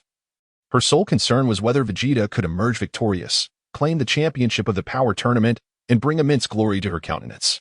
Meanwhile, in Universe 7, Destroyer God Beerus bore an immense weight of concern. The tension surrounding the duel between the two Vegetas signified not only the fate of their universe but also represented the ultimate confrontation between the Vegetas of two distinct timelines. Lord Beerus, what are your thoughts? Angel Whis inquired from the side. The outcome of this battle is not easily altered, even by him. Vegeta, from their universe, has comprehended the power of destruction, possessing boundless potential. His strength is solely determined by the convictions within his heart. Chapter 109. A single strike to annihilation. Goku awakens. Humph. Just watch. Upon hearing this, the god of destruction, Beerus, let out a cold snort, offering no further response. The outcome of this battle remains, to be frank, quite uncertain. Even he is unaware of what the final result will be. The might of the Super Saiyan 4, with its vibrant pink hair, remains an enigma. And despite the formidable strength of the god of destruction, Vegeta, it seems improbable that he could vanquish his opponent. On the arena, two Vegetas locked eyes, creating an entirely new battleground, where an overwhelming aura of pressure emanated from both. One was the bloodline power, unleashed at its zenith, representing the most unadulterated strength of humanity. The other was the divine might of the god of destruction, who had comprehended the essence of annihilation, continuously exuding a godly pressure. The forces of the two tore through the atmosphere of the void realm, tainting its skies. As the tension reached its pinnacle, the god of destruction, Vegeta, could no longer contain himself. With a frantic, soul-stirring scream, he elevated his power to its apex, amplifying his destructive desires to infinity. He leapt forth, transforming into a brilliant purple light, charging directly at the Super Saiyan 4 with a devastating punch infused with boundless destructive energy. With a resounding boom, the very fabric of the void realm trembled in response. The punch, imbued with the boundless power of destruction, was indeed terrifying in its might. Yet, it was firmly grasped by Super Saiyan 4 Vegeta, rendering it incapable of advancing even an inch. A formidable blow, but it was merely that. Super Saiyan 4 Vegeta mocked with a smirk. In the next moment, he unleashed the full force of his being, overpowering the destructive energy of Destroyer Vegeta. With a swift motion, he sent Destroyer Vegeta hurtling away. In an instant, he surged forward, catching up to the retreating Destroyer Vegeta and delivering a series of heavy strikes. Bang! Bang! Bang! The resounding blows landed with tremendous force upon Destroyer Vegeta, the unparalleled strength assaulting his very form. Reeling from the impact, Destroyer Vegeta coughed up blood, his body once again propelled backward. Just as he seemed poised to plummet into the abyss, he summoned his power anew, forcibly stabilizing himself. At that moment, a fierce expression marred his features. After enduring Super Saiyan 4 Vegeta's onslaught, rather than diminishing, his energy surged ever higher. Exhilarating. Destroyer Vegeta exclaimed with fervor, and in the next instant, he raised his hands, the destructive energy within him erupting like a volcano. A deep, violet radiance surged forth from his being, coalescing into a terrifying sphere of destruction energy, an orb of cataclysmic power measuring 100 meters in size. The terrifying might of this strike could easily shatter multiple universes into fragments. Take this. With a frenzied roar, the god of destruction, Vegeta, hurled this profoundly fearsome power towards Super Saiyan 4 Vegeta. Upon sensing the destructive force of the blow, Super Saiyan 4 Vegeta estimated its potency to be at the early stages of the 11th dimension, posing a lethal threat to those warriors who had just begun to step into that realm. Even Jiren, moments ago, would struggle to withstand it unscathed. What an utterly terrifying force, another version of myself. Having comprehended the power of a god of destruction, I have indeed reached this remarkable level, worthy of admiration, however. In terms of strength, I far surpass you. This destructive energy holds no effect on me. As the words left his lips, Super Saiyan 4 Vegeta raised his hand, unleashing a mysterious power from a distance. The mere presence of his aura exerted a pressure that completely sealed off the advancing destructive force, preventing it from advancing even a fraction. The might of his strength erupted. Just the intangible aura he exuded compressed the destructive energy. In 3 to 5 seconds, this force shrank from the size of 100 meters to that of a basketball, hovering within the palm of Super Saiyan 4 Vegeta. What? The god of destruction. Vegeta could hardly believe his eyes as he witnessed his ultimate attack being so effortlessly thwarted. The disparity in power was staggering. His full-force assault was treated as a mere plaything by his opponent. Surprised? Super Saiyan 4 Vegeta chuckled lightly, flicking his fingers, and in an instant, the destructive energy was obliterated into nothingness. The ease with which he extinguished this power speaks volumes of the extraordinary level of his strength. Your awakened power is commendable. But at this level, you lack even the qualifications to contend with me. With that, Super Saiyan 4 Vegeta raised his hand, and deep crimson flames flickered within his palm, a surging energy rolling forth like colossal waves across the void. He unleashed a wave of annihilating energy directed at the god of destruction, Vegeta. Sensing the imminent danger, the god of destruction did not evade but instead responded with his own destructive power. Boom. The fabric of the void shattered as the two waves of destructive energy clashed, astonishingly resulting in a stalemate. Humph. The Super Saiyan 4 pink-haired Vegeta let out a cold snort as the power in his hands surged dramatically. A torrent of energy shot forth, instantly overpowering the formidable divine energy, striking fiercely against the god of destruction Vegeta. In but a fleeting moment, the god of destruction Vegeta found himself gravely wounded. Blood gushing from his mouth, his gaze unfocused, and the divine power dissipating, leaving him collapsed in his ordinary state. Within less than 3 exchanges, the god of destruction Vegeta was ruthlessly suppressed by the Super Saiyan 4 pink-haired Vegeta. The disparity in strength was overwhelming. They existed on entirely different tiers. Had it not been for the protective barrier of divine energy, this single blow would have obliterated the Vegeta of this world into mere fragments. Is this how it concludes? Observing the god of destruction Vegeta, now devoid of any fighting spirit and with a shattered consciousness, the Super Saiyan 4 pink-haired Vegeta shook his head in disappointment. The gap was simply too vast. If the Ultra Instinct were present, perhaps the encounter would have held more intrigue. But alas, the version of himself in this world had only awakened once. At that moment, however, a staggering surge of divine power erupted from behind the Super Saiyan 4 pink-haired Vegeta, accompanied by an intense wave of scorching heat. Upon sensing the searing warmth and the overwhelming divine energy, the Super Saiyan 4 pink-haired Vegeta's lips curled slightly as he turned around nonchalantly. As he anticipated, Kakarot had awakened. Chapter 110, The Union of Ultra Instincts. Amidst the resplendent white brilliance, Son Goku approached him with an entirely new demeanor. His hair, slightly whitish, and his aura, now shrouded in mystery, imbued him with an air of enigma. Importantly, although his power was slightly inferior to that of the god of destruction Vegeta utilizing Ultra Instinct, he had yet to fully awaken. Should he unleash his complete strength, even the god of destruction Vegeta might find himself at a disadvantage. Such an immense energy. Yet is this truly your limit, Kakarot? The Super Saiyan 4 pink-haired Vegeta crossed his arms, a smile playing on his lips as he jested at the Son Goku, who had just begun to grasp the principles of Ultra Instinct. Though there remained a significant gap in their auras, he cautioned against underestimating him. As for how strong he had become, even he was uncertain. With his newfound understanding of Ultra Instinct, Son Goku's power had surged exponentially, and now he possessed the confidence to challenge the Super Saiyan 4 pink-haired Vegeta. Oh, is that so? The corners of Super Saiyan 4 Vegeta's mouth curled into a playful smile. In the blink of an eye, his form vanished like a specter, only to reappear directly before Son Goku, raising his fist to strike at the master of Ultra Instinct. Yet, Goku seemed to have anticipated this move, skillfully evading the attack and retaliating with a powerful punch. Observing this, Vegeta swiftly sidestepped and unleashed another blow. The clash of their fists resonated with a thunderous explosion, causing a tumultuous upheaval within the void.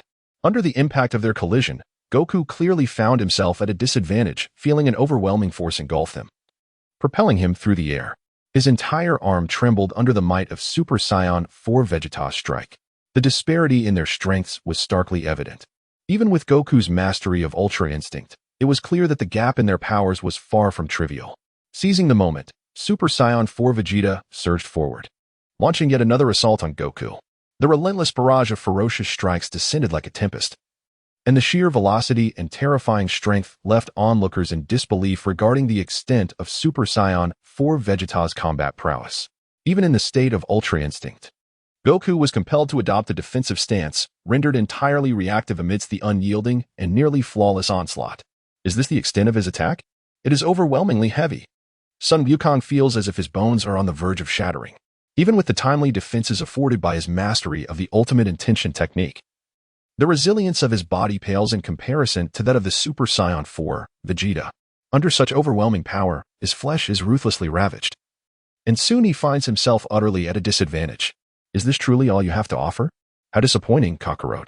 A glimmer of crimson flashes in Vegeta's eyes, and in the next moment, a punch capable of shattering all things is unleashed with ferocity. The unstoppable force of the devastating blow strikes Son Wukong squarely in the abdomen. The terrifying energy surges throughout his being, causing him to spew blood uncontrollably, his body propelled to the edge of the arena, teetering precariously as if on the brink of an abyss. The transformation granted by the ultimate intention technique nearly falters under the weight of this single strike. Coughing violently, Son Wukong expels dark blood, nearly succumbing to unconsciousness in that very moment. This strike has inflicted considerable injury upon him. What a pity, Kakarot, that even with the power you have awakened, it still pales in comparison to but a fraction of mine. Thus, I shall simply cast you down from this arena. The Super Saiyan 4, with his pink-hued hair, raised his hand, a deep crimson light flickering within his palm, clearly indicating his intention to eliminate Son Goku from the stage with this technique. At that moment, in the position previously occupied by the God of Destruction, an unexpected resurgence of divine energy ignited once more, despite the lamp of power having seemingly extinguished. Sensing this anomaly, the Super Saiyan 4 briefly averted his gaze. To his astonishment, the God of Destruction, who had appeared to be on the brink of collapse, rose once again, and moreover, his aura exhibited a remarkable enhancement compared to before. This indeed aligns with the characteristics of self-actualization. The God of Destruction, Vegeta, becomes increasingly formidable as his injuries intensify, aligning perfectly with his combat style of exchanging wounds for strength. Locking gazes with Son Goku, they seem to share an unspoken understanding, erupting simultaneously into an astonishing burst of speed, charging towards the Super Saiyan 4, pink-haired Vegeta. They flank him from both sides, creating a formidable pincer attack.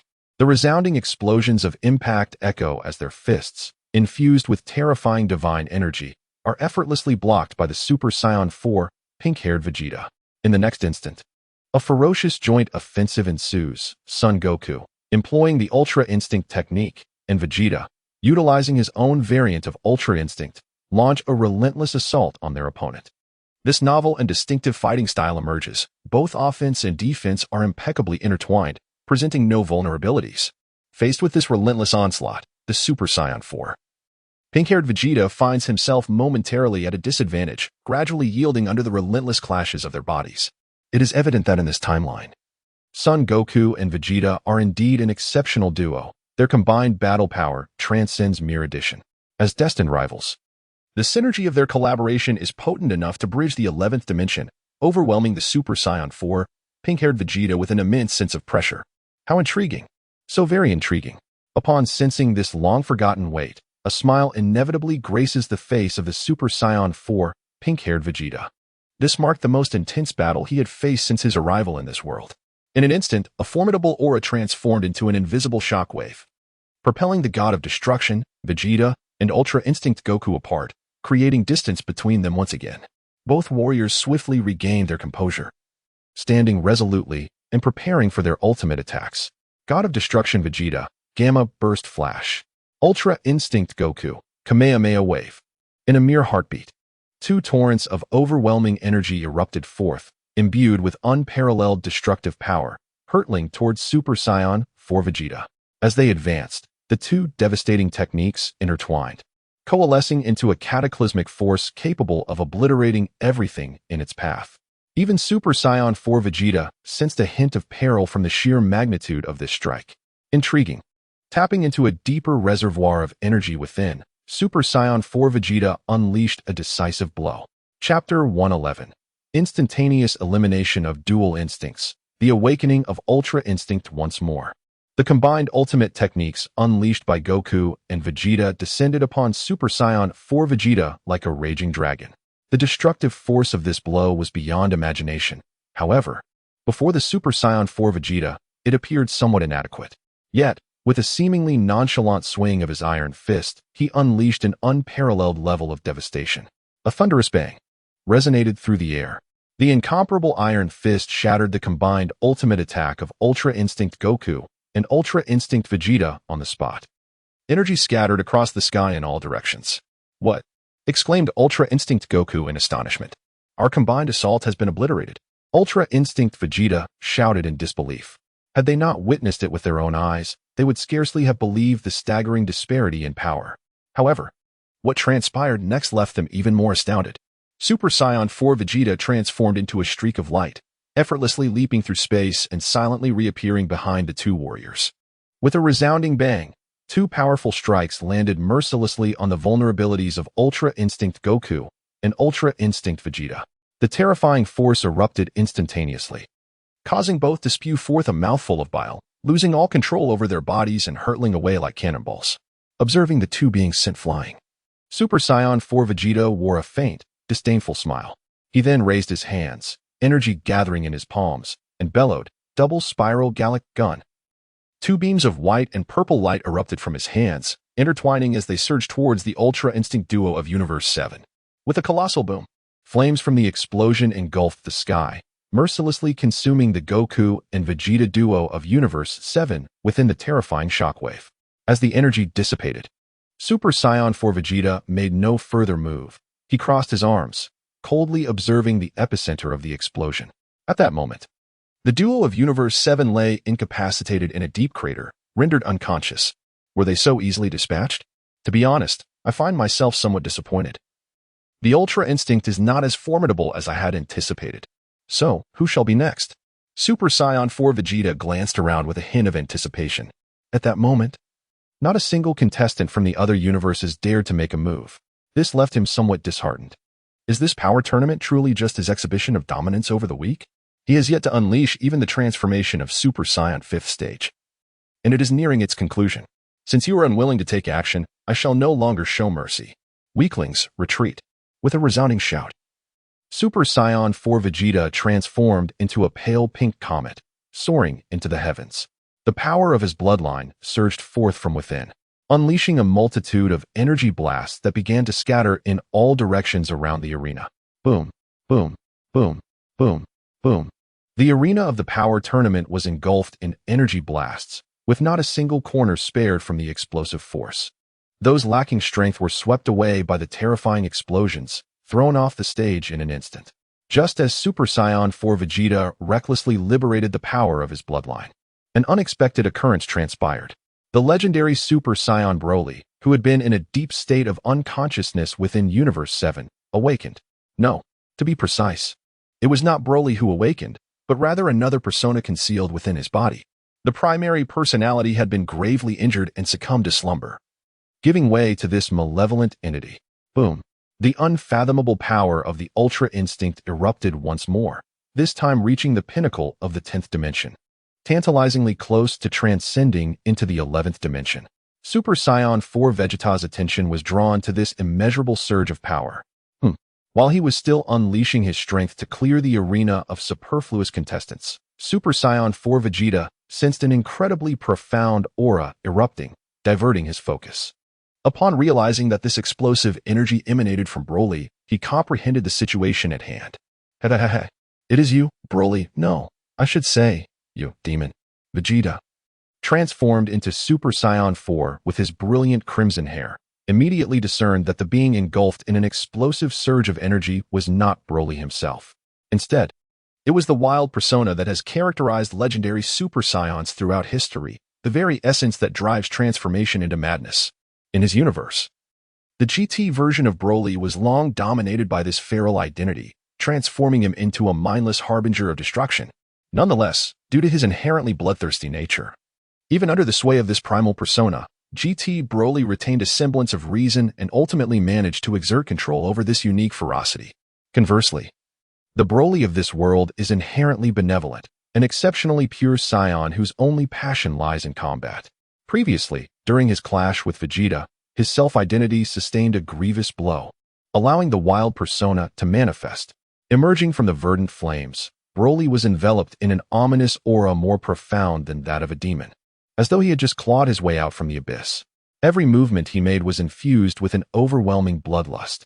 With a primal roar, Broly, now uncontrollably driven by his wild persona, committed an act far more extreme than anything Super Saiyan 4 Vegeta could fathom.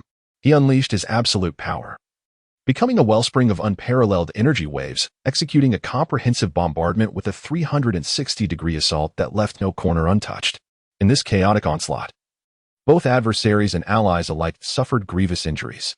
Indeed, certain universes were obliterated entirely due to the sheer terror of his might.